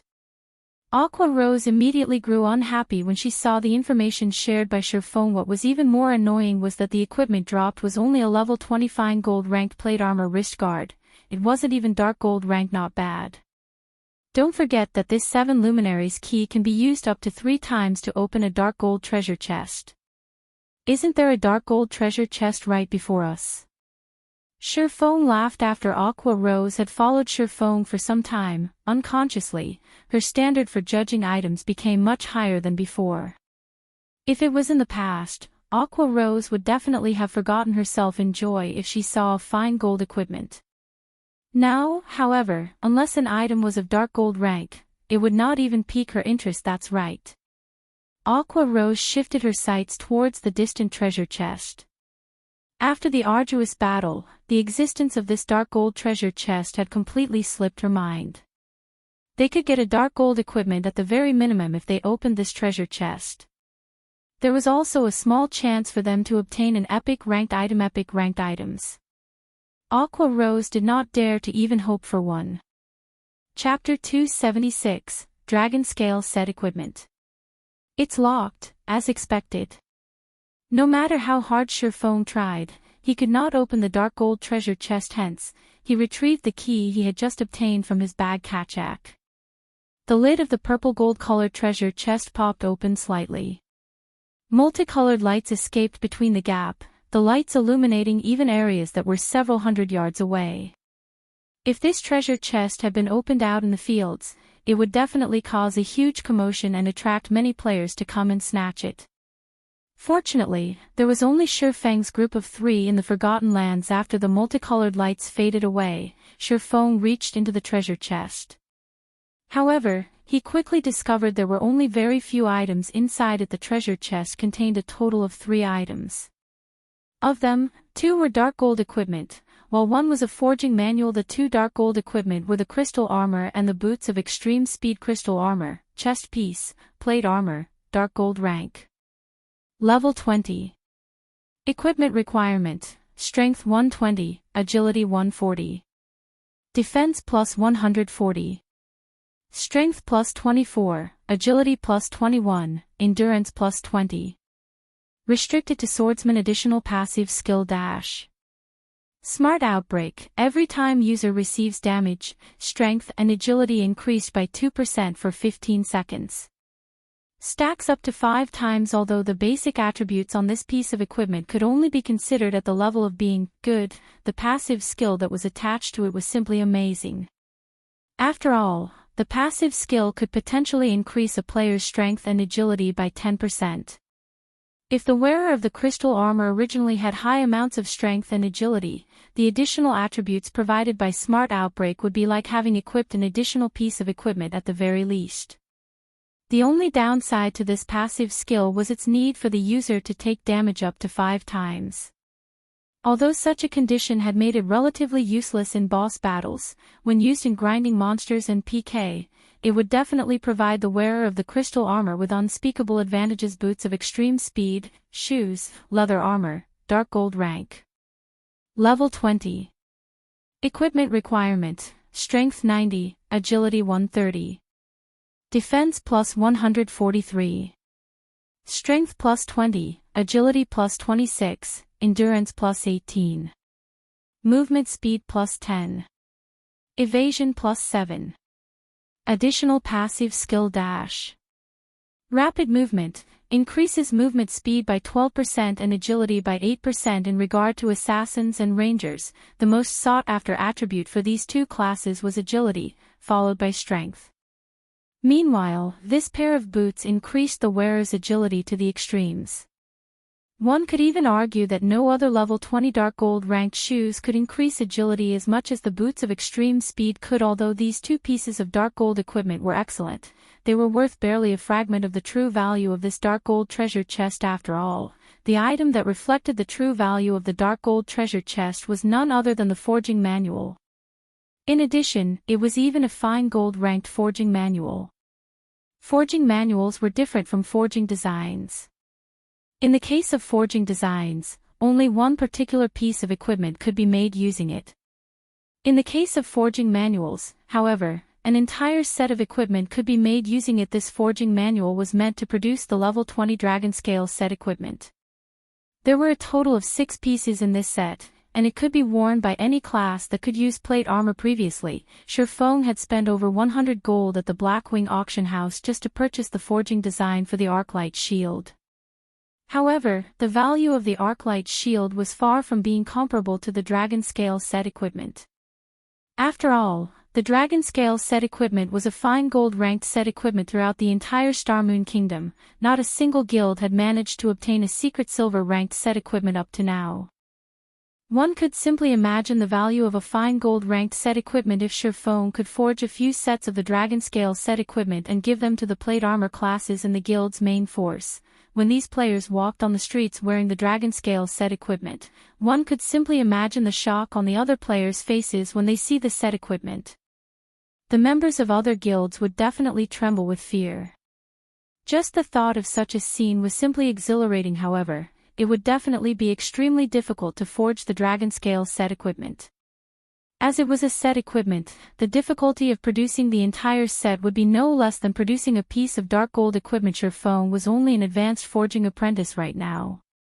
Without raising his forging level, producing the Dragonscale set equipment would only be a pipe dream at the very least. He needed to get promoted to an intermediate forger or advanced forger before he had an actual chance of producing the Dragonscale set equipment. I have to raise my forging levels after we return. Shifeng formed a plan in his mind as he looked at the Dragonscale forging manual. Shifeng then handed the boots of extreme speed to Fire Dance.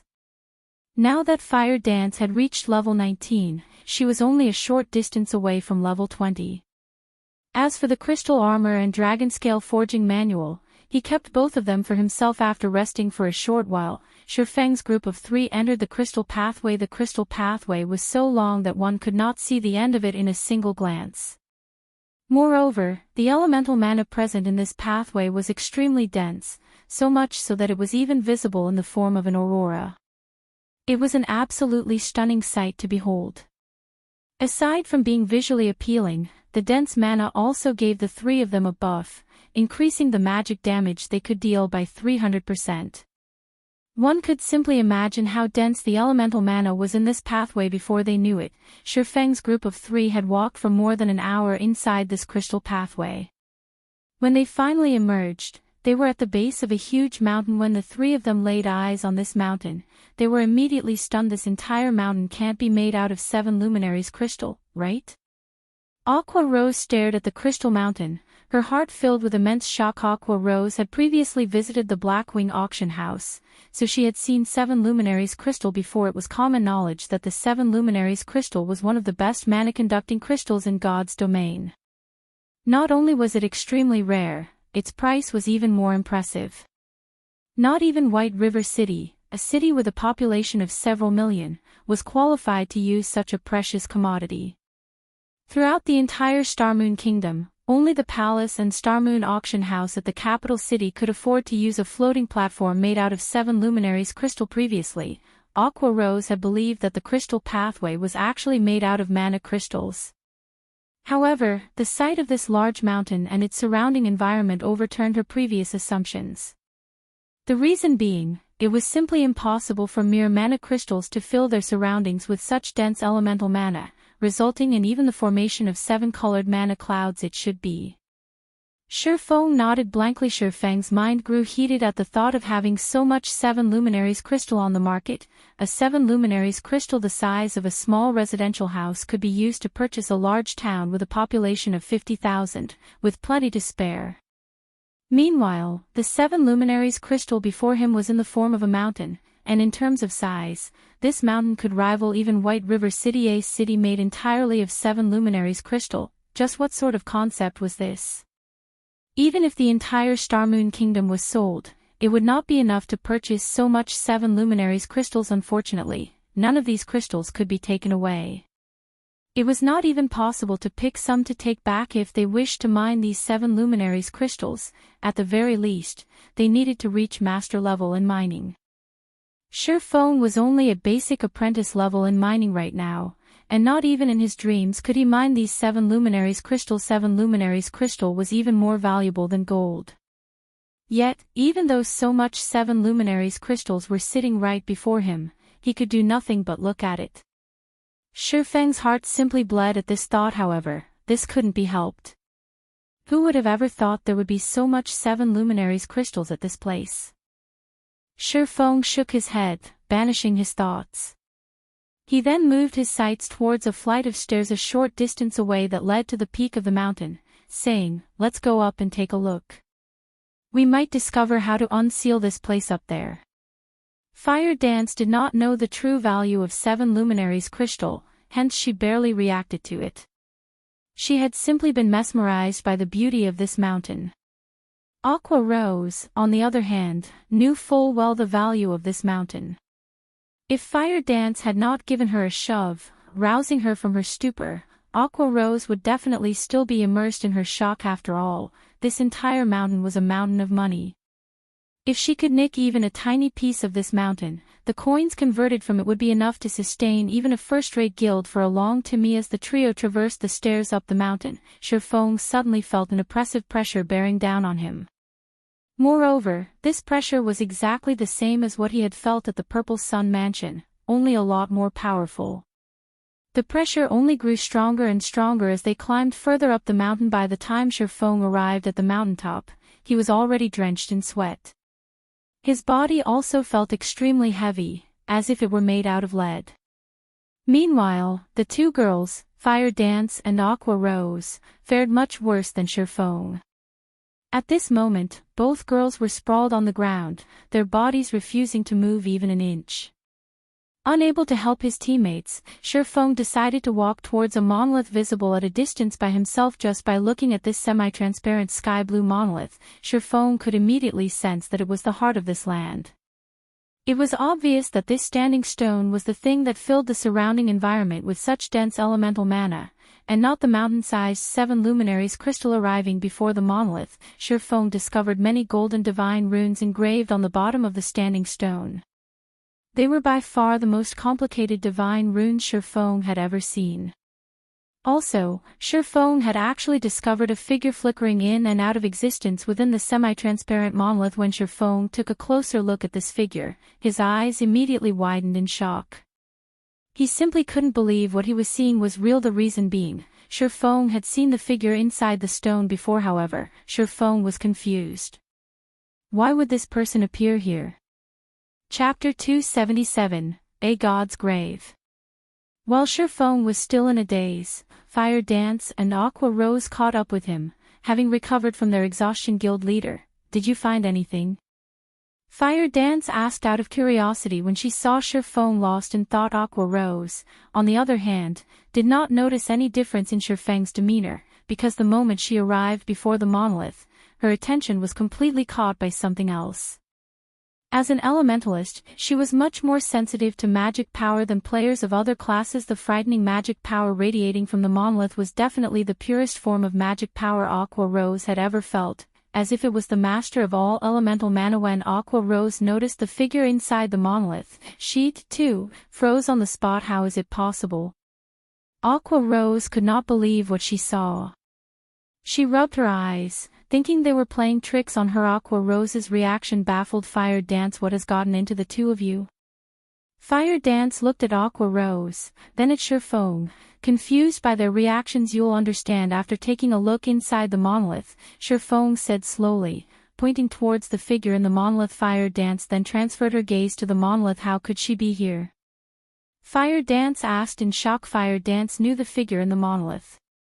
Moreover, she had met this person only recently. This person was none other than Charlene, the divine official who faced off against the two fallen angels back at the demon's castle. To be precise, the woman within the monolith looked exactly the same as Charlene. Even the saintly aura she emitted was similar to Charlene's. If Fire Dance had to point to a difference between the two women, then it would be the pressure this woman gave off. This was no longer an oppression due to strength. Instead, this pressure was the instinctive reverence for a primordial life form, just like the reverence mortals had towards gods. Could she possibly be a god?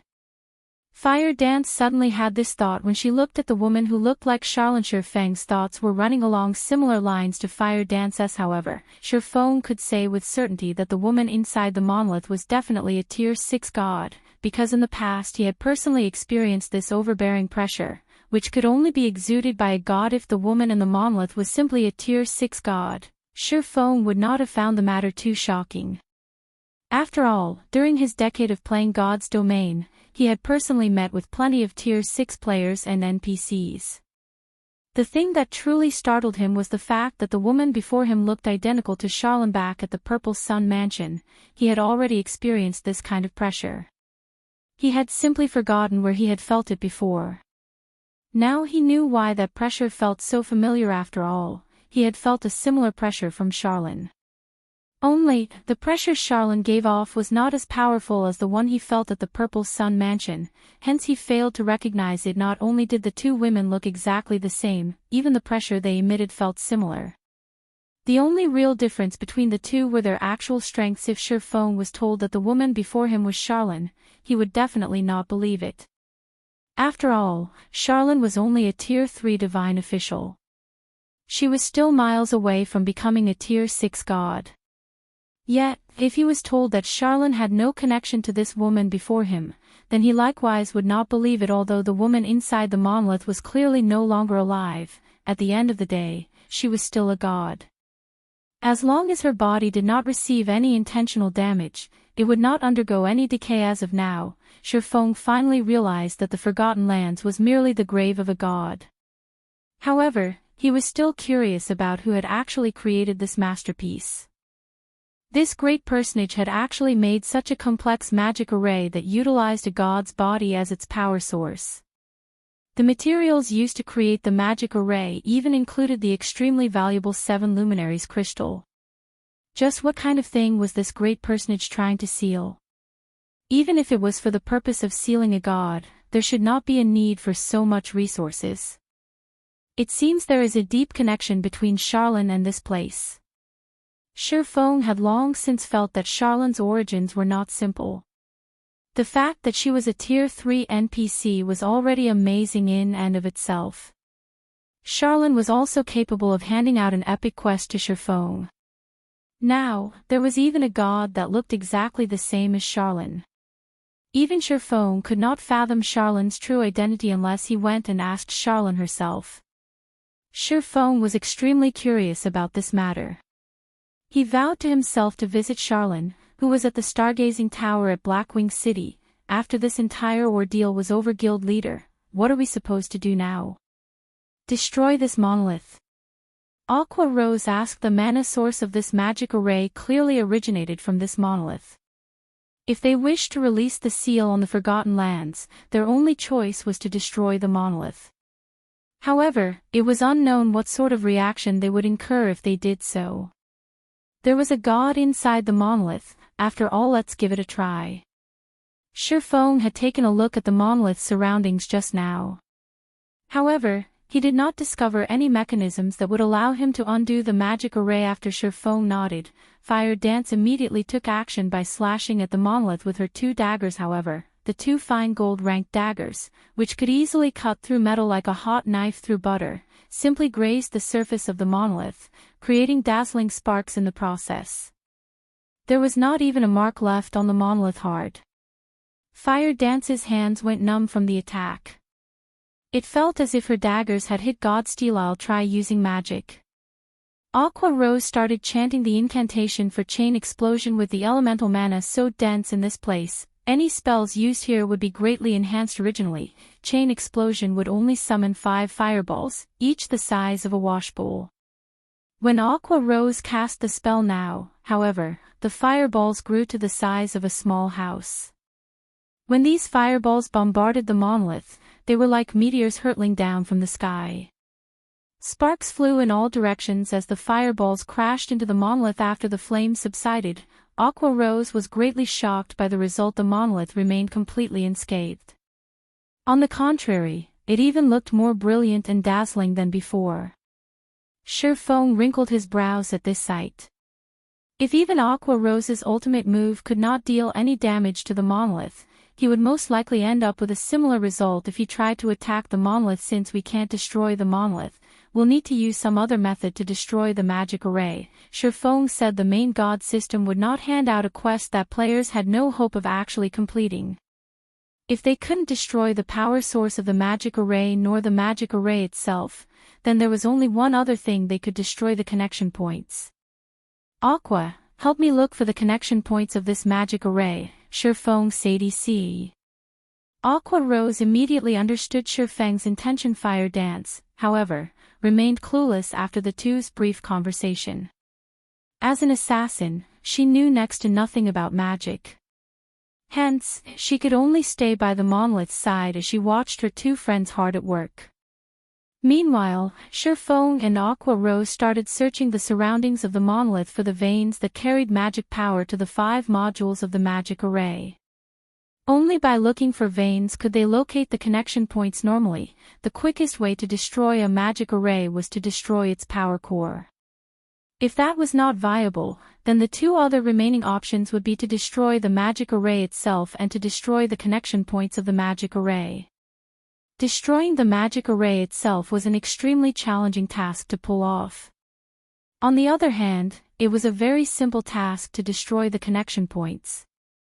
Unfortunately, locating these connection points was also a very difficult task. A connection point was a node that connected the magic array to its power source. It acted similar to a circuit breaker in real life.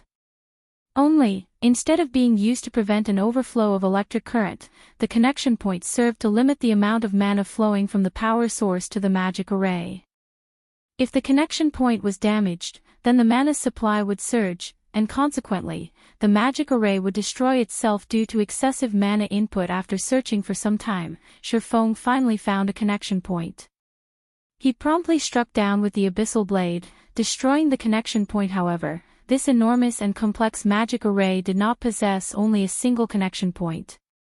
They needed to search and destroy all the connection points of the magic array. After several more hours passed, Aqua Rose found another connection point, which she quickly destroyed. Even so, the magic array remained stable. In this way, Shifeng and Aqua Rose spent the entire day destroying more than 20 connection points.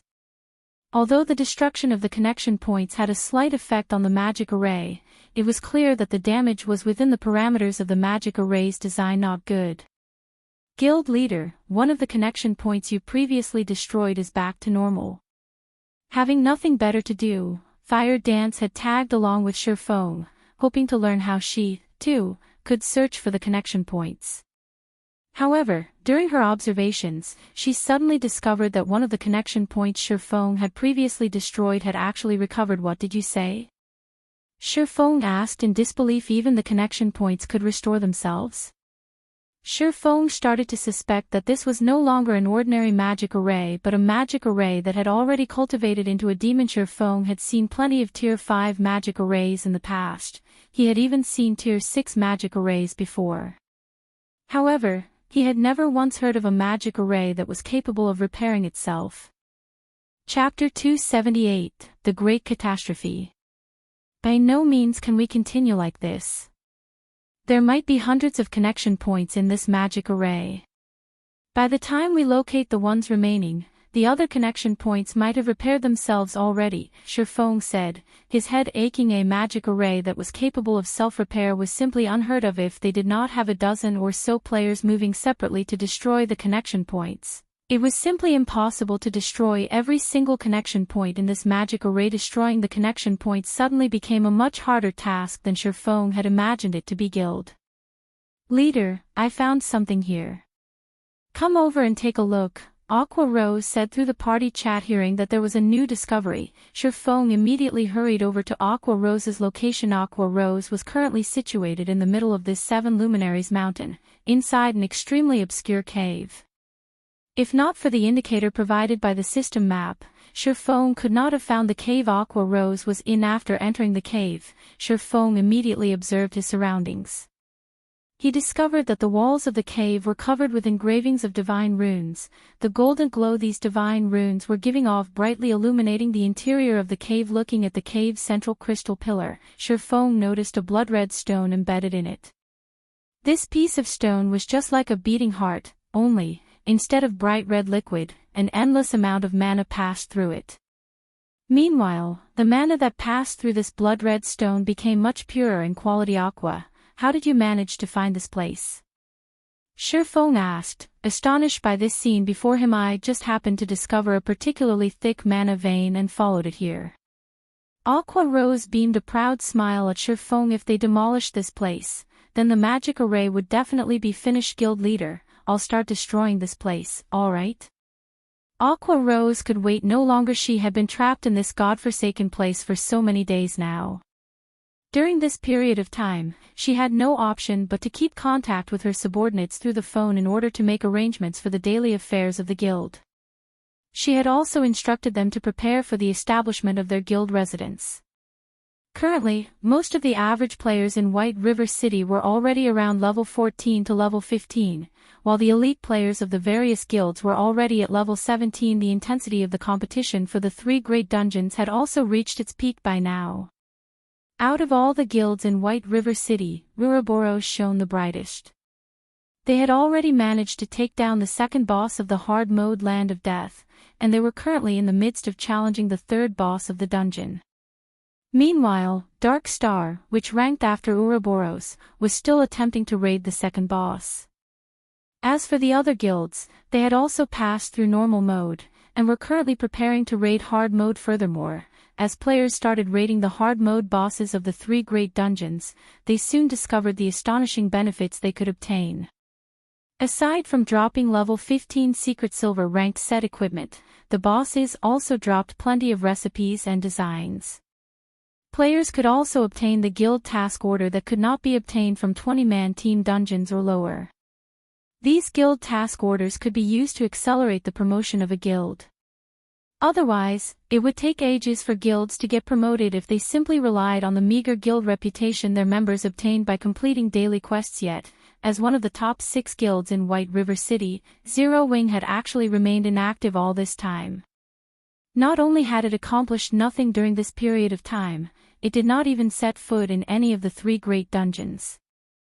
It had simply focused its attention on raiding level 15, 10, and 20-man dungeons, and its decision to do so had greatly confused the masses. Even though Zero Wing clearly had the strength to challenge the three great dungeons, it had chosen not to take action. Instead, the guild's behavior had caused many of the new members to grow dissatisfied, and a majority of these players had chosen to leave the guild one after another.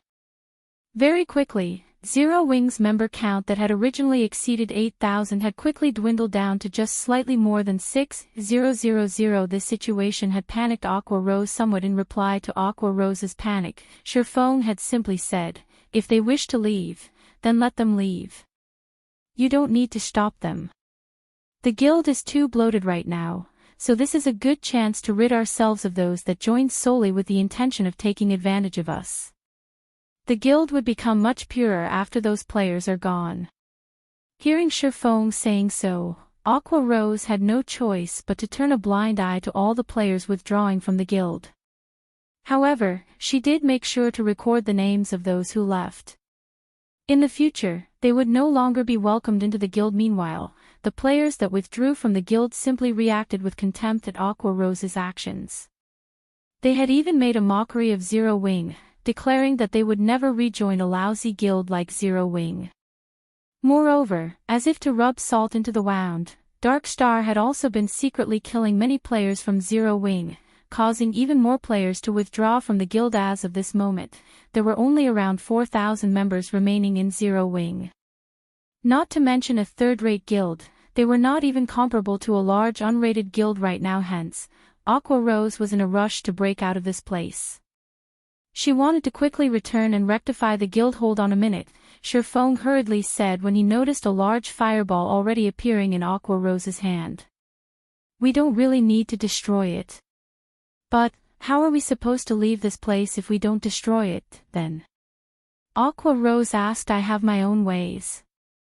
Shifeng revealed a faint smile as he looked at the blood-red stone embedded inside the crystal pillar. Shifeng truly had not expected to find this piece of blood-red stone here. Instead of calling it a blood-red stone, it would be more appropriate to refer to it as the Philosopher's Stone. Previously, Shifeng had obtained a fragment of the Philosopher's Stone back at the Sun Temple. Now, he had stumbled upon another fragment. The Philosopher's Stone was an alchemy treasure. Despite being fragmented into 5 pieces, each of these individual pieces still contained the strength of an epic ranked item. Also, when Shifeng discovered the Philosopher's Stone at this place, he quickly understood just how the connection points of the magic array had managed to repair themselves. It turned out it was all because of the Philosopher's Stone. Although I can't take away any of these 7 Luminaries crystals, it is still not bad if I can return with this piece of the Philosopher's Stone. Shifeng arrived before the crystal pillar. He then inserted the tip of the abyssal blade into the crevice in the crystal pillar where the Philosopher's Stone was set. With a light tap on the pommel of the abyssal blade, the Philosopher's Stone easily popped out from the crystal pillar. Shifeng promptly retrieved the item and stored it in his bag. Shortly after the Philosopher's Stone was removed from the crystal pillar, the cave started fading away. Moreover, the rate at which it disappeared was visible to the naked eye. The dense elemental mana that filled the air and land also gradually dispersed, becoming thinner and thinner. As for the incomparably hard 7 Luminaries crystals, they, too, had began turning into ash. Not good. This place is about to collapse. We need to leave immediately. Shifeng shouted through the party chat as soon as he noticed this change. Shifeng's group of 3 rushed down the 7 Luminaries mountain, and before long the entire mountain started imploding. The magic array that sealed the Forgotten Lands also lost its effectiveness. As for the monolith that had previously been standing on the mountaintop, it remained floating high up in the sky. Gradually, the monolith rose higher and higher, before suddenly releasing a rainbow brilliance. The monolith was like a miniature sun at this moment. Soon after, the dazzling glow disappeared, along with the gigantic monolith itself. After the 7 Luminaries mountain collapsed, a bottomless pit appeared in its place. The pit was just like a black hole, devouring everything that entered it. At the deepest reaches of this bottomless pit, there was actually a boundless aura of destruction, and any object that came into contact with this pressure instantly turned into ash. Surprisingly, Shifeng felt signs of life at the very bottom of this immeasurably deep pit, and his entire body instinctively shuddered at this discovery. Guild leader, did we do something bad? Fire Dance asked Shifeng in a careful tone. She, too, could feel the immensely frightening pressure that came from the bottomless pit. Don't know, either, Shifeng said, a bitter smile on his face at this moment. A notification from the system sounded. System, unique quest, miracles unsealed, completed quest rewards, 1 million EXP, 40 free attribute points, and 40 free mastery point. System, the Endless Abyss has come into existence. Activating new expansion pack, the Great Catastrophe. System, legendary ranked main storyline quest, 7 treasures, activated quest details, the Endless Abyss has already opened.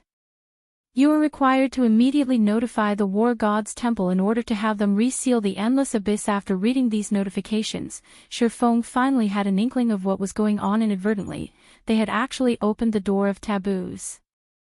According to Shifeng's memories, the new expansion pack, the Great Catastrophe, had only appeared 3 months after God's Domain's launch in his previous life. Now, however, because of him, the Great Catastrophe had appeared in advance. Chapter 279, Quality over Quantity. When Aqua Rose and Fire Dance read the notifications they received, both of them were immediately sent into a Daze legendary quest. Moreover, it was a main storyline quest, a quest that was capable of changing the history of God's domain. The reward for such a quest would definitely be luxuriant. According to rumors, the minimum reward for completing an epic quest was an epic ranked item, or an item of equivalent value. In other words, if they completed a legendary quest, then the minimum reward they could obtain would be a legendary ranked item. They had never even seen an epic ranked item before, much less a legendary ranked item. It could definitely become the symbol of the guild. However, when the two of them thought about how they were required to seal this endless abyss, they sank into deep despair. The return scrolls are usable now. Let's leave this place, then. Shifeng's memories of the new expansion pack, the Great Catastrophe, were still fresh in his mind. After the Great Catastrophe occurred, the monsters throughout God's domain started becoming restless. Towns, especially, would randomly come under attack from demonic beasts, resulting in chaos according to Shifeng's memories. Some of the weaker border towns had even been conquered by the demonic beasts, turning those into demonic beast towns. Among the biggest changes made to the game were to the knights in God's domain. After the new pack was implemented, the number of monsters that would appear during nighttime was much higher than before. Moreover, monsters corrupted by the endless abyss would also appear. These corrupted monsters would all be transformed into demonic beasts, and even the weakest of demonic beasts were Tier 1 monsters. Which was to say, if players had still not received their promotion into a Tier 1 class, it would be tremendously difficult for them to fight against these monsters. Instead of being the ones doing the killing, players would have a much higher chance of getting killed by these demonic beasts. Hence, after the new expansion pack, players would find it very difficult to grind and level up during nighttime. In contrast to the shock Aqua Rose and Fire Dance felt, the revelation of the new pack caused a sensation throughout the entire Starmoon Kingdom. Players could not help but feel excited after finding out about the Great Catastrophe expansion pack. The official developers of the game had already revealed information about this new expansion pack. In the future, demonic beasts would randomly launch assaults on towns, and in response to such attacks, towns would issue defense quests to players. As long as players managed to defend the town, they would receive bountiful rewards. Of these rewards, there would even be secret silver-ranked items and many more valuable items. In addition, players would also receive city reputation from completing the defense quest. These defense quests would undeniably allow average players to quickly improve themselves, hence the excitement of many of the average players over the arrival of this new expansion pack. Meanwhile, the atmosphere in White River City had also suddenly cooled down, as many players had chosen to head out to the towns instead. They intended to grind for some levels while they awaited for a demonic beast assault to occur. If luck would have it, they might even happen upon a demonic beast assault, making a huge profit from completing the resultant defense quest. Guild leader, should we arrange for a few members to head towards various towns and keep an eye out for a demonic beast assault? Aqua Rose suggested, her brows wrinkled slightly when she looked at the deserted streets of White River City. The other guilds were currently busying themselves with raiding the 3 great dungeons. They definitely would not have the time to pay attention to these demonic beast assaults. Hence, this was a good chance for Zero Wing to shine. Let's not participate in the demonic beast assaults. Focus on leveling up. Level 20 is the time when our guild will shine. Shifeng shook his head, a knowing smile on his face. In the past, Shifeng had experienced many assaults launched by demonic beasts. Hence, he knew very well how difficult it was to actually receive the reward of a defense quest. The reason being, even the weakest demonic beast was a Tier 1 monster, they would all be level 30 or above. Shifeng had even once encountered a Tier 3 demonic beast during an assault. If they were to try and defend a town right now, it would simply be suicide. Naturally, Shifeng would not let the members of his guild die a pointless death. One could say that towns were extremely dangerous locations right now. If players were to truly meet with a demonic beast assault, then it was not luck but fate. Currently, the safest places in God's domain were cities, since there would be high-tier NPCs guarding them. Take White River City for example. There were 3 Tier 4 NPCs guarding it, so demonic beasts would not dare to casually approach the city itself. If we don't participate and make some achievements, many more of the remaining members might choose to withdraw from the guild. Aqua Rose could not understand what was going through Shifeng's mind before. They had given up on competing over the 3 great dungeons. Now, they were also going to give up such a good chance to earn precious equipment and reputation. Just what were they supposed to do? Let them leave, then. Our guild is only capable of handling 3,000 members right now, and we are still well above that number. It would be even better if they do leave. Shifeng smiled without care. What Shifeng was trying to pursue was quality, not quantity. God's domain was a game, and the resources available to players were limited. Meanwhile, the more members they had in the guild, the more resources the guild needed to spend. However, if the resources available in the guild only amounted to so much, having more members in the guild would mean that each member would receive less resources. As a result, their development speed would also fall in the past. Shadow had conducted a mass recruitment of players, recruiting all kinds of players into the guild. In the end, the guild had bitten off more than it could chew, causing its development to slow to a crawl. In this life, Surefeng would not repeat the same mistakes Shadow made in the past. The members in the guild could just leave for all he cared.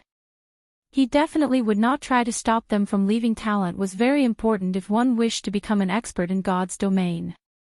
However, truly talented people were limited. In the past, a majority of the experts in God's domain had participated in one battle after another, gradually learning and accumulating the experience needed to become an expert. Instead of relying on talent, instead of cultivating some two-faced talented guild members, Surefeng would rather invest his resources in nurturing normal, but loyal, guild members in the past. A super guild called Black Tower had sent over 200,000 of their members to attack a second-rate guild called Solitary Rulers. Meanwhile, Solitary Rulers had less than 80,000 members in total. The guild was believed to have the fewest members among all second-rate guilds before the battle between the two guilds had even started. Everyone had already expected Black Tower to easily obtain victory. However, the end result was far from what others had imagined it to be. Although both guilds clashed tens of times, Black Tower hadn't succeeded in destroying the city governed by Solitary Rulers. While more than 30,000 members of Solitary Rulers had died in that battle, Black Tower had lost more than 3 times that number, with over 100,000 members of Black Tower dying. Black Tower suffered a tremendous loss after that battle, greatly shocking the other guilds that were watching from the sidelines. In the end, Black Tower had no choice but to mobilize its 7 Tier 5 Saint rank players and one of its Tier 6 God rank players to destroy Solitary Rulers. However, every member of Solitary Rulers still fought to the bloody end, fighting tooth and nail against their eventual demise. Before they lost their city, they had even managed to kill 2 of the Saint rank players and another 100,000 or so Black Tower members in the subsequent clashes between the two guilds. Solitary Rulers had suffered one defeat after another. After all, the Tier 6 God rank expert and 7 Tier 5 Saint rank experts were simply too powerful. As a result, Solitary Rulers lost 5 of the cities they governed in quick succession. By the time the battlefield moved to Solitary Rulers' final base of operations, Unparalleled City, amazingly, not a single member had chosen to withdraw from the guild. Even after dying tens of times, they still chose to charge head-on into the battlefield. Surefeng couldn't help but shiver every time he recalled the unyielding attitude of those iron-blooded souls. Clearly, the difference in strength between the two guilds was like heaven and earth. Yet, instead of giving up and accepting their fates, every single member of Solitary Rulers had chosen to brave the battlefield. It was also due to this reason that Black Tower had suffered such immense losses. If it were any other guild standing in Solitary Rulers' place, the members would have long since abandoned hope and quit the guild. They would not have chosen to fight at all while Black Tower was in the midst of conquering Solitary Rulers' final city. However, another super guild had attempted to take advantage of the situation and laid siege to Black Tower cities. As a result, Black Tower had no choice but to give up their plan of completely annihilating Solitary Rulers. Meanwhile, Solitary Rulers had instantly risen to fame after this conflict, becoming the role model of all second-rate and third-rate guilds. Aside from Solitary Rulers as an example of quality over quantity, there was also the adventurer team that was known throughout the entire God's domain, the Midnight Tea Party. Although its members numbered less than 30, not even super guilds dared to cross it in God's domain. Although quantity was important, quality was even more important. I understand. Looking at Surefeng's determined expression, Aqua Rose had no better choice but to concede to his decision. It was indeed like Surefeng had said, there were too many members in the guild. The current member count far exceeded their range of tolerance. By having those unfaithful members leave, they could also lay a good foundation for their guild's future. Another reason why Aqua Rose had agreed to Surefeng's decision was mainly because of the guild residents. Once they revealed their guild residents to the public, there would be no shortage of players wanting to join their guild if they did not possess the guild residence. Aqua Rose definitely would not have agreed to such a self-destructive course. After Aqua Rose went on her own way, Surpass headed to the Adventurers Guild. Now that the Great Catastrophe expansion pack had been activated, he needed to quickly handle the matters concerning the guild residence. Chapter 280, Zero Wing Residence. Currently, the interior of the Adventurers Association of White River City was filled with players coming and going. Most of these players were here to accept or hand in their daily quests. However, there were insufficient NPCs to cater to the large number of players. As a result, these players usually needed to wait in the lounge for a period of time before they could accept or turn in their quests. Having nothing better to do inside the lounge, some guild players started ordering alcohol and holding a discussion among themselves. Zero Wing is getting worse by the day. If I had known this would happen earlier, I would have definitely joined some other large guild to develop myself. Perhaps I might have already become the leader of a party by now. Brother Hui, as expected, you are still the smarter and wiser one. You joined Dark Star from the very start, and now, you've already become the vice leader of a 15-man team. Now that I have left Zero Wing, I will be relying on Brother Huey's guidance from now on. A shield warrior with tanned skin flattered the robust-looking berserker sitting beside him. No problem. With me around, you will definitely have no problem joining the guild. The berserker assured him, clapping his chest. Meanwhile, sitting beside this berserker addressed as Brother Hui was a pretty female mage. Although her face looked average, she had an excellent figure. Coquettishly fluttering her eyelashes, the female mage looked at the person known as Brother Hui, sweetly saying, "Big Brother Hui, I've been wanting to go to the level 15 Wind Ridge. When will you take me there?" Wind Ridge was a level 15, 20-man team dungeon. Among level 15 team dungeons, Wind Ridge had a below-average difficulty.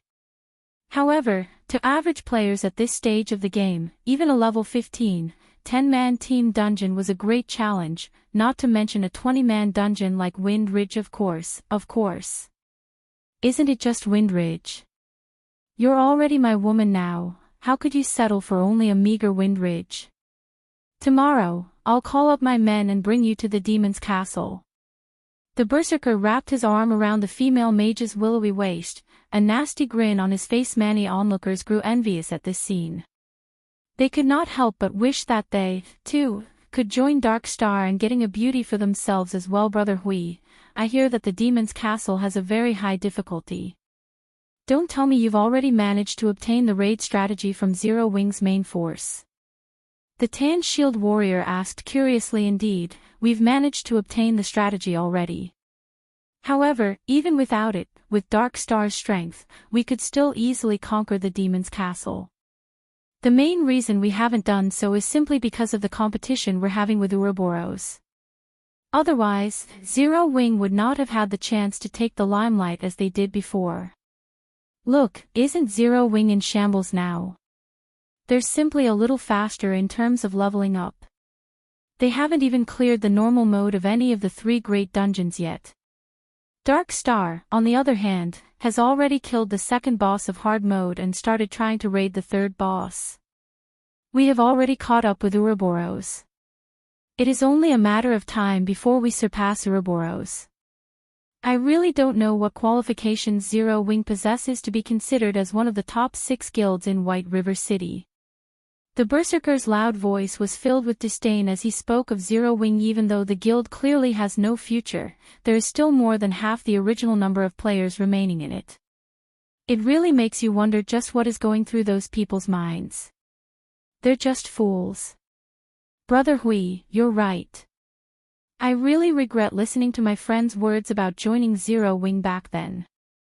The shield warrior nodded his head in agreement, his heart filled with great disappointment. If he had joined Dark Star early on, he might also have had a beauty accompanying him by now. Meanwhile, seated near this trio, Surpass was currently quietly browsing through information on the official forums. Naturally, he could clearly hear the loud conversation between the robust berserker and the skinny shield warrior, and the same went for everyone else waiting inside the lounge. However, Surpass made no comment on their mocking words.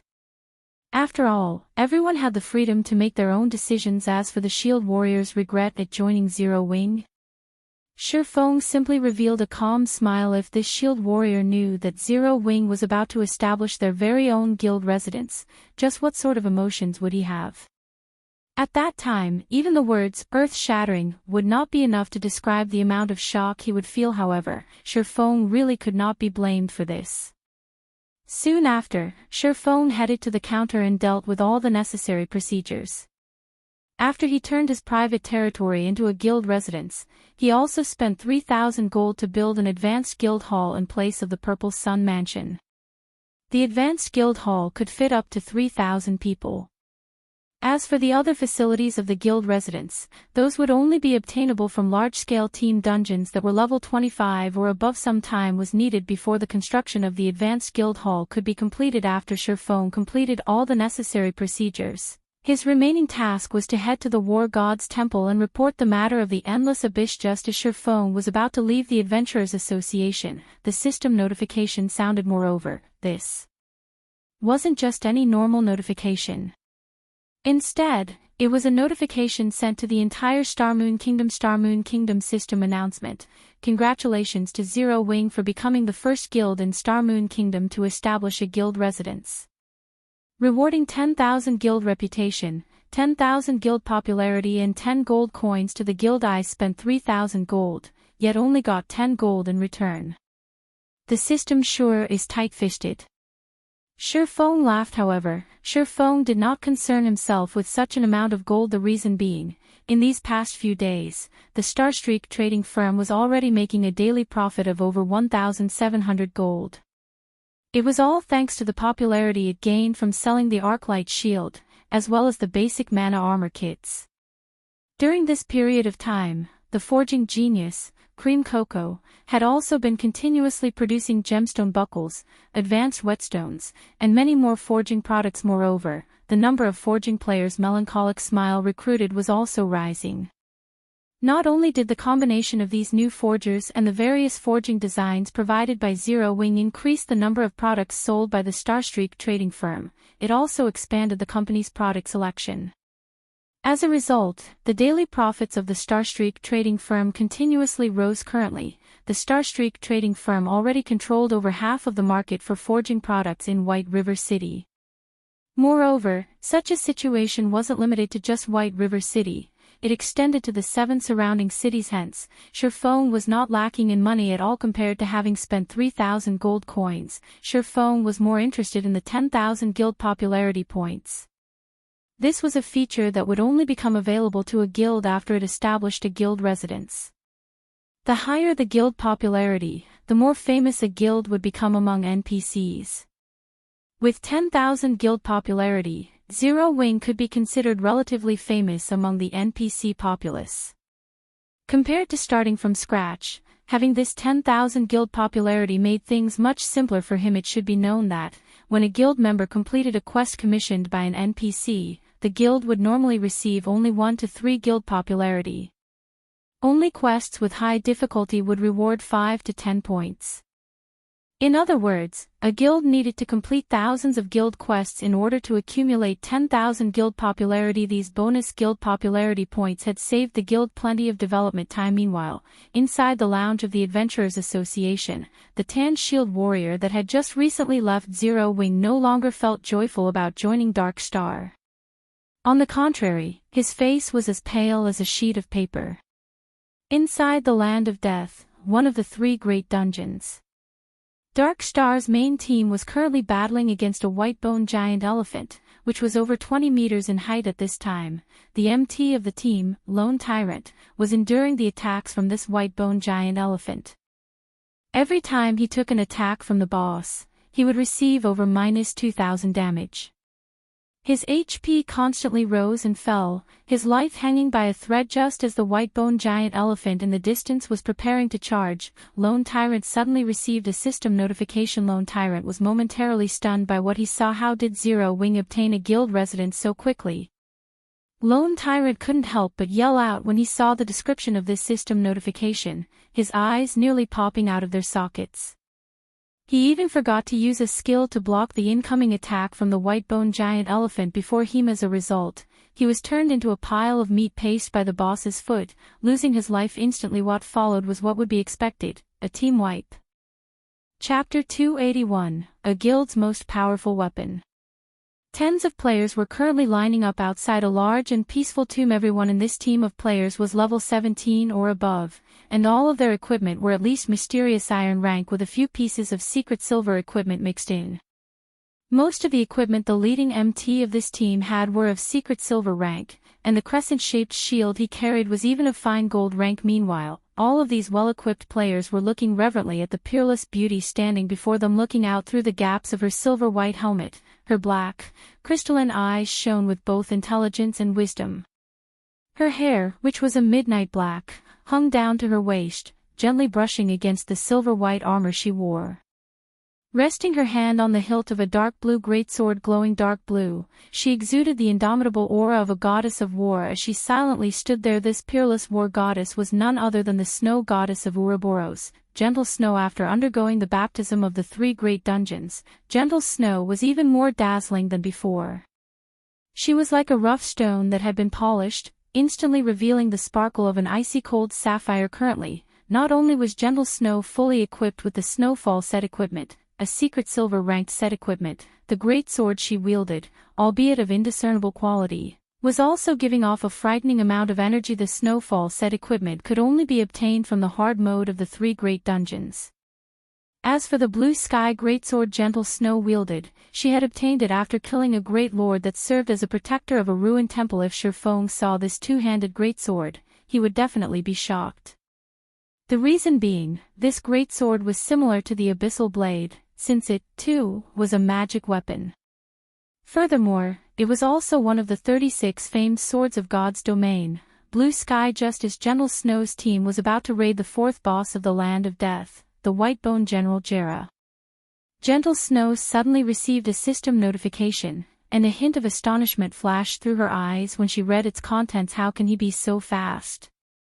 Gentle Snow knew exactly how difficult it was to obtain a guild residence.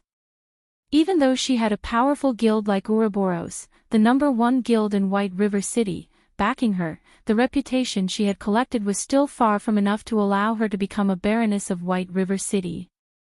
Yet, Zero Wing was still a step ahead of her.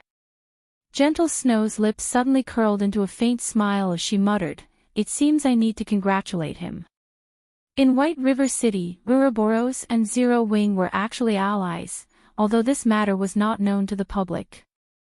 If people did find out, however, they would definitely be greatly shocked. After all, who would ever imagine that White River City's #1 guild would actually be willing to form an alliance with Zero Wing, a guild that was declining by the day? However, Gentle Snow had indeed done such a thing. Although Ouroboros was the #1 guild in White River City, they were still far from being considered an unshakable existence. Just the fact that Dark Star was close to surpassing them showed how vulnerable Ouroboros was. Moreover, Dark Star also had some hidden connections with world dominators, which was also a first-rate guild like Ouroboros. If these two powerful guilds joined hands to wage war against Ouroboros, then Ouroboros would definitely suffer a huge loss. Hence, Ouroboros itself needed allies. Setting aside Dark Star and World Dominators, there were still 3 others among the top 6 guilds in White River City. Of the 3, the most powerful would be Emperor's Light, a first-rate guild, while coming in second would be the Assassin's Alliance, a second-rate guild. As for Zero Wing, they were considered the weakest of the top 6 guilds in White River City. Yet in defiance of all logic, Gentle Snow had chosen to ally herself with the recently established Zero Wing. Out of these 3 guilds, the reason for her decision was her optimism for Zero Wing. Setting aside the mysterious, elusive, and heaven-defyingly powerful Yifeng, just the fact that Zero Wing had Black Flame in its midst had already solidified Gentle Snow's conviction. Not only was Black Flame the publicly acknowledged chief forger of Starmoon Kingdom, his personal combat strength was also frighteningly great. In addition, He had a mysterious organization supporting him from behind the scenes, not to mention a deep connection with the Starstreak trading firm. Black Flame's shocking financial power put even Gentle Snow herself to shame. Although she could not make head or tail of the connection between Yifeng and Black Flame, she knew for a fact that both of them possessed immeasurable strength. Yet, despite being so powerful, neither of them chose to reveal that strength to the public, and such an action greatly confused Gentle Snow. Just the thought of the two of them working together had sent chills down Gentle Snow's spine. As if to put icing on the cake, the person named Aqua Rose had also appeared in Zero Wing out of nowhere. Aqua Rose used to be an honorary elder of Twilight Echo. Although her fame was less than Gentle Snow's, that was only because Gentle Snow had appeared in many advertisements before, raising her profile in the public eye. Gentle Snow had never personally fought against Aqua Rose. However, based on the video recordings of Aqua Rose's battles, in terms of combat techniques, should they ever have a fight between themselves, Gentle Snow felt she only had a 50% chance of emerging victorious in any case. Just the presence of these three powerhouses in Zero Wing made it worthwhile for Gentle Snow to ally herself with them. Not to mention, Zero Wing still had many other experts within their ranks. Their true strength and potential were simply unfathomable in the eyes of the public. Zero Wing would sooner or later vanish from existence. However, Gentle Snow knew very clearly. Zero Wing's current calm was merely the prelude to their next breakout. The situation right now would be the best example. Against all expectations, Zero Wing had suddenly become the first guild in Starmoon Kingdom to obtain its own guild residence, miles ahead of the other guilds. Within moments, Zero Wing had become the focal point of all players throughout Starmoon Kingdom. Shortly after the appearance of the system notification, Zero Wing's recruitment point was overrun by a stampede of players. Although Aqua Rose had long since prepared for such a reaction, the sea of players desperately trying to join the guild still left her breathless. Meanwhile, the players who had previously withdrawn from Zero Wing presently had regret filling up their intestines. If they had not acted so impulsively and had waited just a few more days, they would have been able to enjoy the various benefits offered by a guild residence. Now, unless they deleted their game accounts and started over with a new name, it was impossible for them to join Zero Wing anymore. However, who would have the courage to actually delete their account and start all over again? As for the players that had chosen to remain in Zero Wing, currently, they were extremely happy about their wise decision now that Zero Wing had a guild residence. Not to mention being able to receive more quests, they could save a lot of money, thanks to the equipment and weapons repair facility of the guild residence. Neither would they need to spend money to recover their stamina at hotels, they could simply do so at the guild residence. Furthermore, they could also obtain a double EXP buff just by resting inside the guild residence. With this buff, they could grind and level up with much greater efficiency than before. In addition, guild residences could also provide private rooms. This was also the greatest benefit of having a guild residence in God's domain. Every player would wish to possess their very own private room or house. As long as players logged off inside their own rooms, they could still accumulate the double EXP buff, and with much greater efficiency than in the guild lounge to boot. Even though they weren't personally within the game normally, when guild members rested within the guild residence's guild lounge for 48 hours, they could accumulate 20% double EXP, and they could accumulate up to 1 level's worth of double EXP. In the case of a private room, however, players only needed to rest for 24 hours in order to accumulate 20% double EXP, and they could likewise accumulate up to 1 level's worth of double EXP. Although the maximum capacity of the buff was the same, the accumulation speed inside a private room was double that of the guild lounge. Of course, this was only in the case of a 1-star private housing in God's domain. Housing was also categorized into different levels. Meanwhile, the higher the level, the greater the benefits a player could enjoy. The lowest level housing was 1 star, while the highest was 10 star.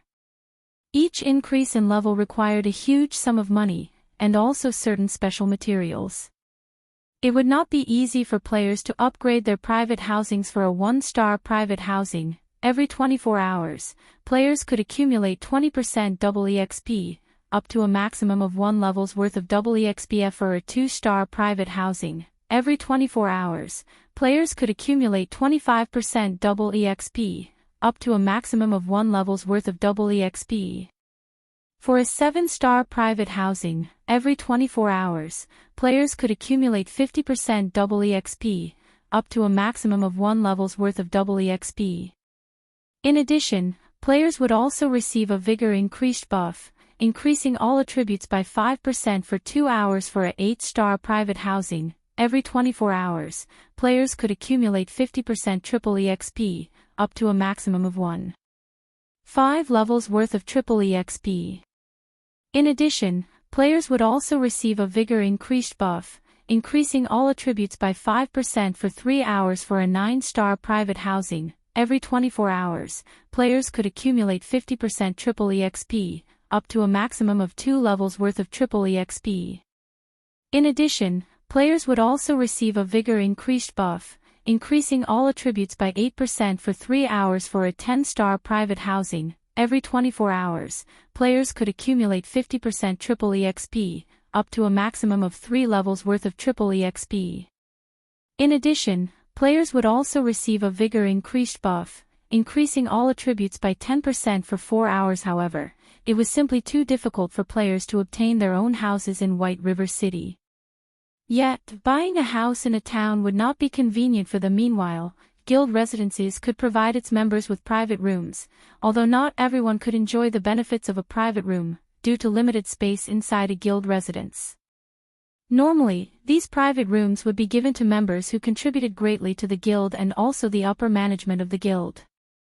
If there were any additional private rooms, guild members could also rent them using the contribution points they accumulated from raiding dungeons and doing quests in God's domain. The matter of leveling up would always be a headache to players. Moreover, the further into the game a player went, the harder it was for them to level up. It would not be strange for players to level up only once every 3 to 4 days. If players died out in the fields, they would also lose an entire level as a penalty. Hence, a tool that could aid players in leveling up quicker would definitely be well received. This guild benefit alone already held a fatal attraction for all players. And that was in addition to the large number of guild quests available for choosing, which would dramatically accelerate players' leveling speed. Chapter 282, Dark Wind. The War God's Temple, an organization that was founded shortly after the Great Destruction, had been in existence for thousands of years now, protecting the human race from invasions by foreign races. Now that the Endless Abyss had been opened, the humans of God's domain would have to rely on the War God's Temple to deal with the invasion of demonic beasts. It was no longer a situation that could be handled by any single country. Aside from being the protector of the human race, the War God's Temple was also a location for players to learn advanced skills. Meanwhile, players only needed to complete the quests they received at the War God's Temple in order to do so. Shortly after Shurfeng arrived at the War God's Temple, he reported the Endless Abyss to the Knight Captain on duty. The War God's Temple was considered one of the most powerful forces in God's domain. Just a normal knight here was already a level 180 tier 2 NPC. As for the Knight Captain, he was a level 200 tier 3 NPC. The Knight Captain revealed an anxious expression after hearing Shurfeng's report. Your Excellency Black Flame, this matter is of utmost importance. However, as I'll need to immediately send out warnings to all cities throughout the kingdom and also muster troops to the front lines, I'll have to trouble you to head to the War God's Temple in the capital city and report this matter to Lord Eucharis and seek his aid. The Knight Captain passed a gold token to Shurfeng, then promptly headed out of the temple, not giving Shurfeng any chance to even refuse. Shurfeng was left speechless by the Knight Captain's words. Fortunately, he only needed to head to the capital city and look for the person named Eucharis, an easy task to accomplish, following which, Shurfeng left the War God's Temple and hurried over to White River City's teleportation hall. Just as Shurfeng was about to enter the teleportation hall, however, 6 robust-looking players stood in front of the stone staircase, completely blocking the entryway. These 6 players were all level 18, such a level could definitely be ranked at the very top of White River City. Moreover, the equipment these players wore were of excellent quality, majority of which were of secret silver rank. Meanwhile, the solemn-looking middle-aged man who looked like the leader of this party of players had the best equipment out of these 6 players.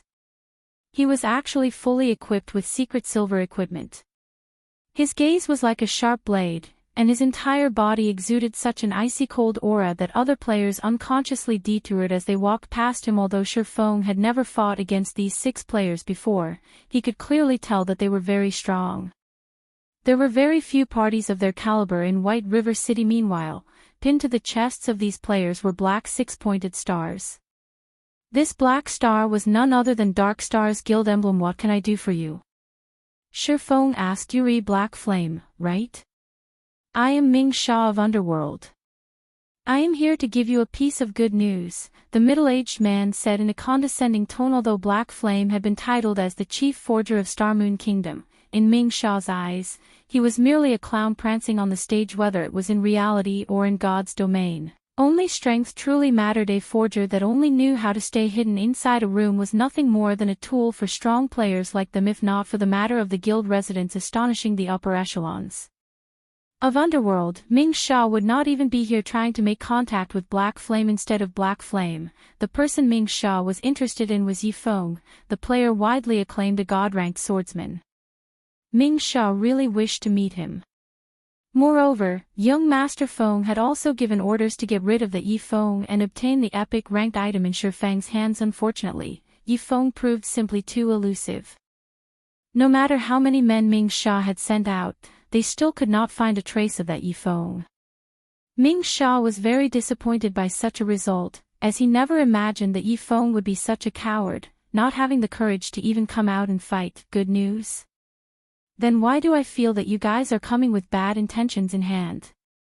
Shifeng revealed an indifferent smile as he sent a glance at the other 5 menacing players. "Master Black Flame, it is our fault for behaving too rashly. However, we truly do have great news for you. Only, I hope that you can take a trip with us. After all, this place isn't exactly suitable for discussions of such an important matter." At this moment, another person walked up from behind the 6 players. This person was similarly a middle-aged man. Currently, this man had a wide smile on his honest-looking face.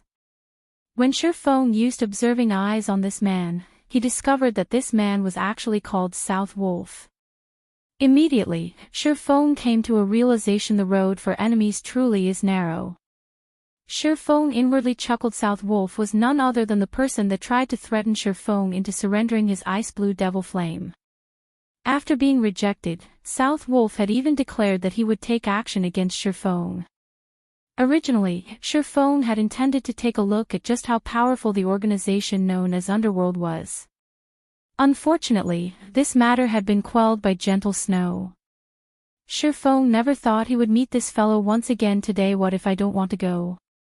Shifeng asked. "We have long since thought of this point, hence I asked Brother Ming Sha and his friends to come and personally invite Master Black Flame over," South Wolf said with a hypocritical smile, sending a glance at the 6 Underworld guards beside him. "All right, then, since you guys are being so sincere." Shifeng nodded. South Wolf had obviously already familiarized himself with the rules of White River City. Although the rules stated that battles were not allowed within the city limits, that was on the premise that actual damage was caused. There would be no problems if they simply dragged him away. Of course, Shifeng's strength attribute was extremely high. South Wolf's group had absolutely no chance of abducting him. Just recently, he had obtained 40 free attribute points as a reward for releasing the Forgotten Lands. Although Shifeng had added 30 of those points into intelligence, in order to equip the Heavenly Dragon's Breath even a little earlier, he had placed the remaining 10 into strength. Aside from that, due to the Abyssal Blade's attributes, Shifeng obtained 2 additional free attribute points every time he leveled up. When coupling those with the strength provided by his other equipment, Shifeng's strength attribute had long since broken through the 170-point threshold. In terms of the strength attribute, very few players throughout God's domain could be a match for him. However, it seemed that someone from the mysterious upper echelon of Underworld wanted to meet him, and Shifeng was curious enough to agree. "Let us go, then," South Wolf said as he led the way. A short while later, Shifeng and the others arrived inside a high-class bar. Very few average players could be seen inside this bar, as most could not afford this luxurious place. "Master Black Flame, please, come in. Young Master Feng has been waiting for you for a long time now. South Wolf pushed apart the doors to a private room, hinting that Shi Feng should enter. Upon entering the private room, Shi Feng immediately discovered an imposing yet charming youth sitting inside. This youth was also accompanied by two beautiful female companions at his sides. These two beauties were not players but NPCs. Just like how Anna was working as Shi Feng's assistant at the Starstreak trading firm, these beauties were clearly servants of this young man. This sight was far more shocking than if he had two attractive female players accompanying him at this stage of the game.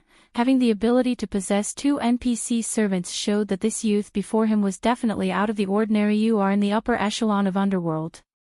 Shi Feng asked. That's right.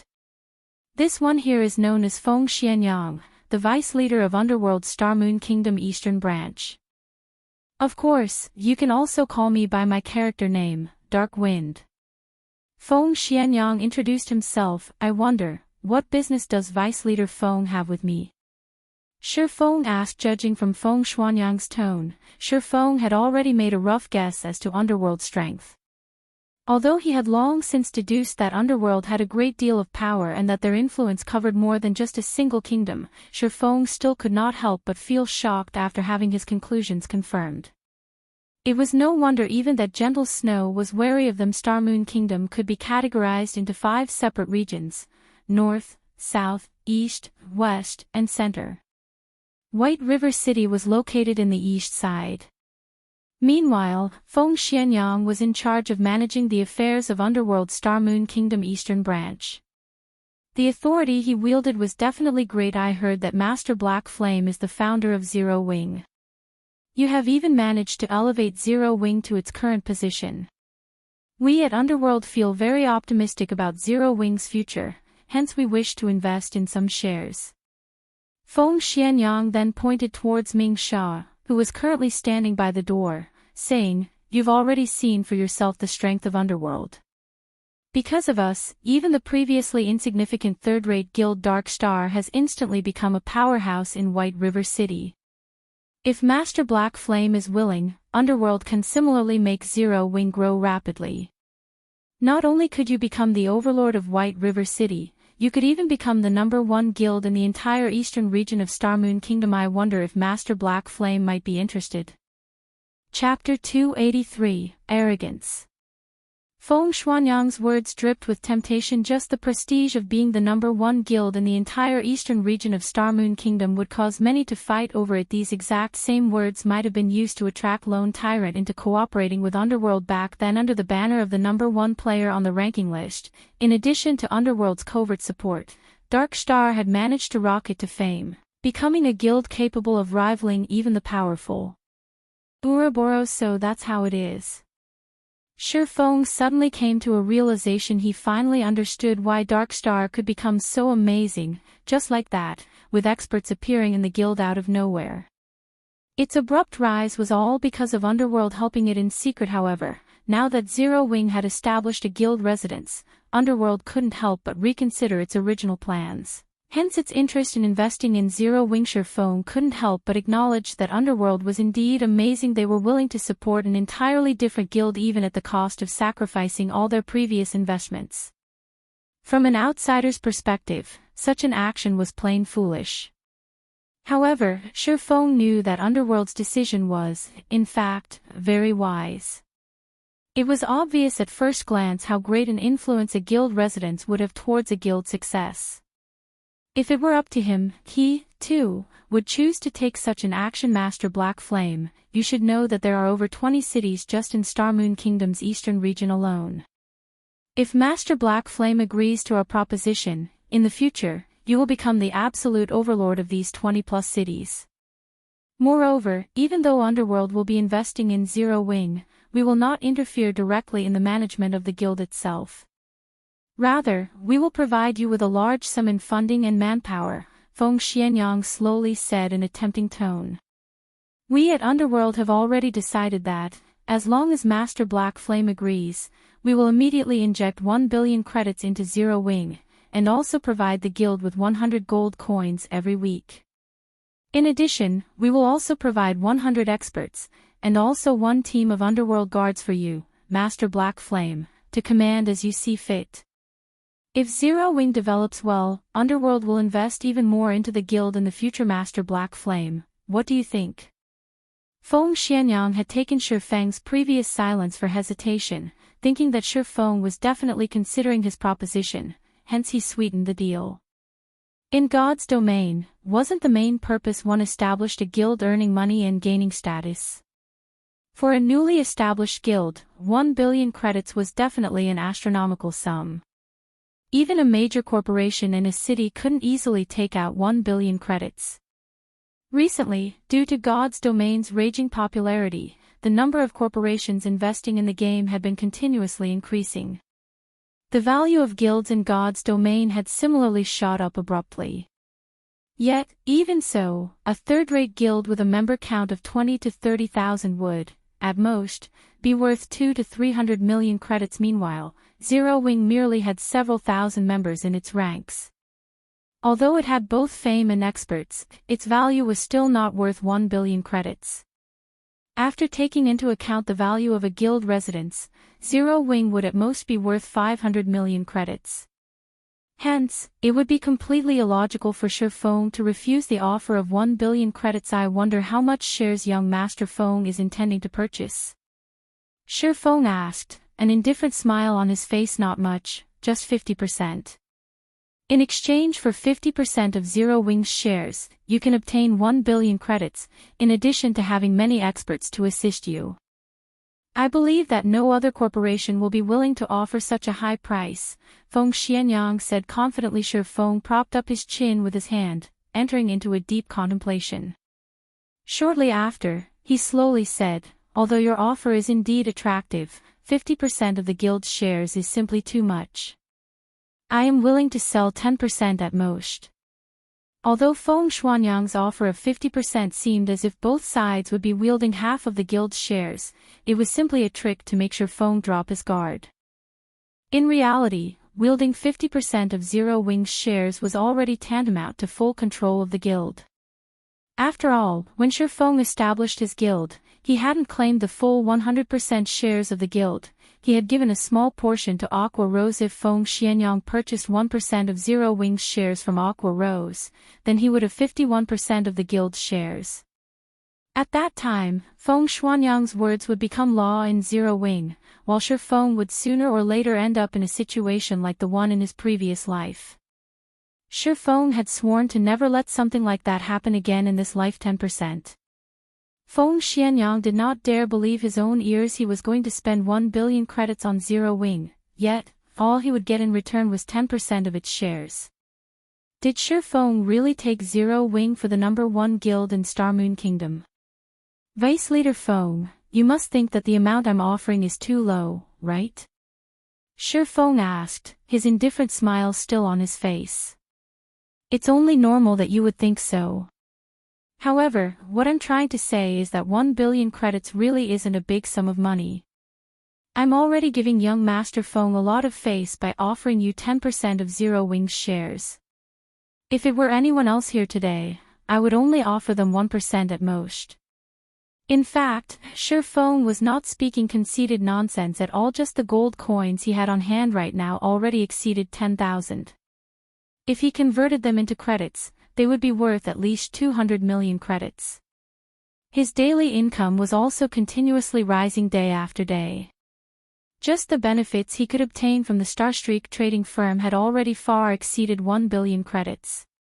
Not to mention, Zero Wing's guild residence was also built on a strategic location like the Purple Sun Mansion. The Purple Sun Mansion was the best location for players to establish a guild residence in White River City. It also occupied a broad tract of land, larger than even a football field, which could contain 50,000 people.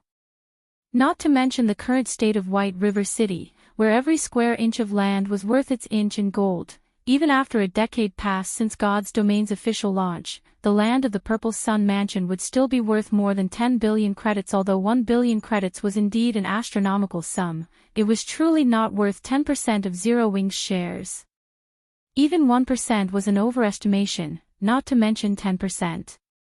Master Black Flame, there has to be a limit even to jokes. By toying around with me like this, do you take me for someone easily bullied? Feng Xuanyang's expression suddenly changed, his tone turned cold as well. Vice Leader Feng, what I speak is the truth. If Vice Leader Feng feels wronged, then let's just forget about this matter entirely. Shi Feng shook his head and laughed. After this meeting, he, too, started thinking of looking for an investment partner. The falling flowers are yearning for love, but the heartless brook ripples on. If Shi Feng had rejected Feng Xuanyang's investment proposal from the very beginning, or had argued that Feng Xianyang was asking for too high a percentage of Zero Wings shares, Feng Xianyang might still have accepted Shi Feng's answer with a smile. This was the atrocity of the truth, hence people would often prefer to hear a lie than the truth. The reason being, the truth was much crueler than a lie. If Aqua Rose were here right now, she would definitely scold Shi Feng for speaking the truth. Soon after, Shi Feng departed from the private room, leaving behind a thoroughly incensed Feng Xuanyang. South Wolf, get in here. Feng Xianyang roared. South Wolf hurriedly entered the private room, asking, young Master Feng, why are you so angry? Did that brat Black Flame fail to appreciate your kindness? Tell Lone Tyrant that he can take action immediately.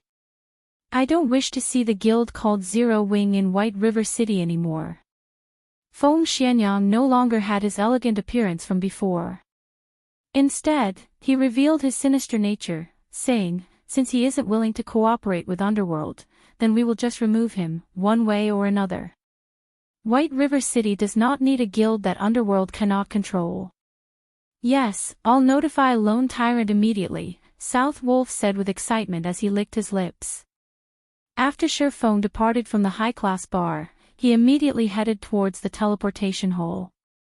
Spending 32 silver coins, he quickly arrived at Starmoon City, Starmoon Kingdom's most affluent city. Compared to White River City, the competition at Starmoon City was much more intense.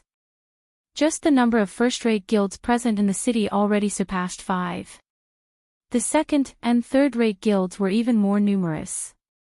Meanwhile, the player population at Starmoon City was over 3 million. Such a number could easily match the total number of players in White River City and its neighboring 7 cities. One could say that Starmoon City was a location that every guild needed to compete for in the future. After all, it was a super city that would be able to contain over 10 million players in the future. Meanwhile, the resources available in the surroundings of Starmoon City were even more abundant. There were plenty of high-level maps that were only a short distance away from the city. Obtaining Starmoon City would be the equivalent of occupying a fifth of the entire Starmoon Kingdom's resources.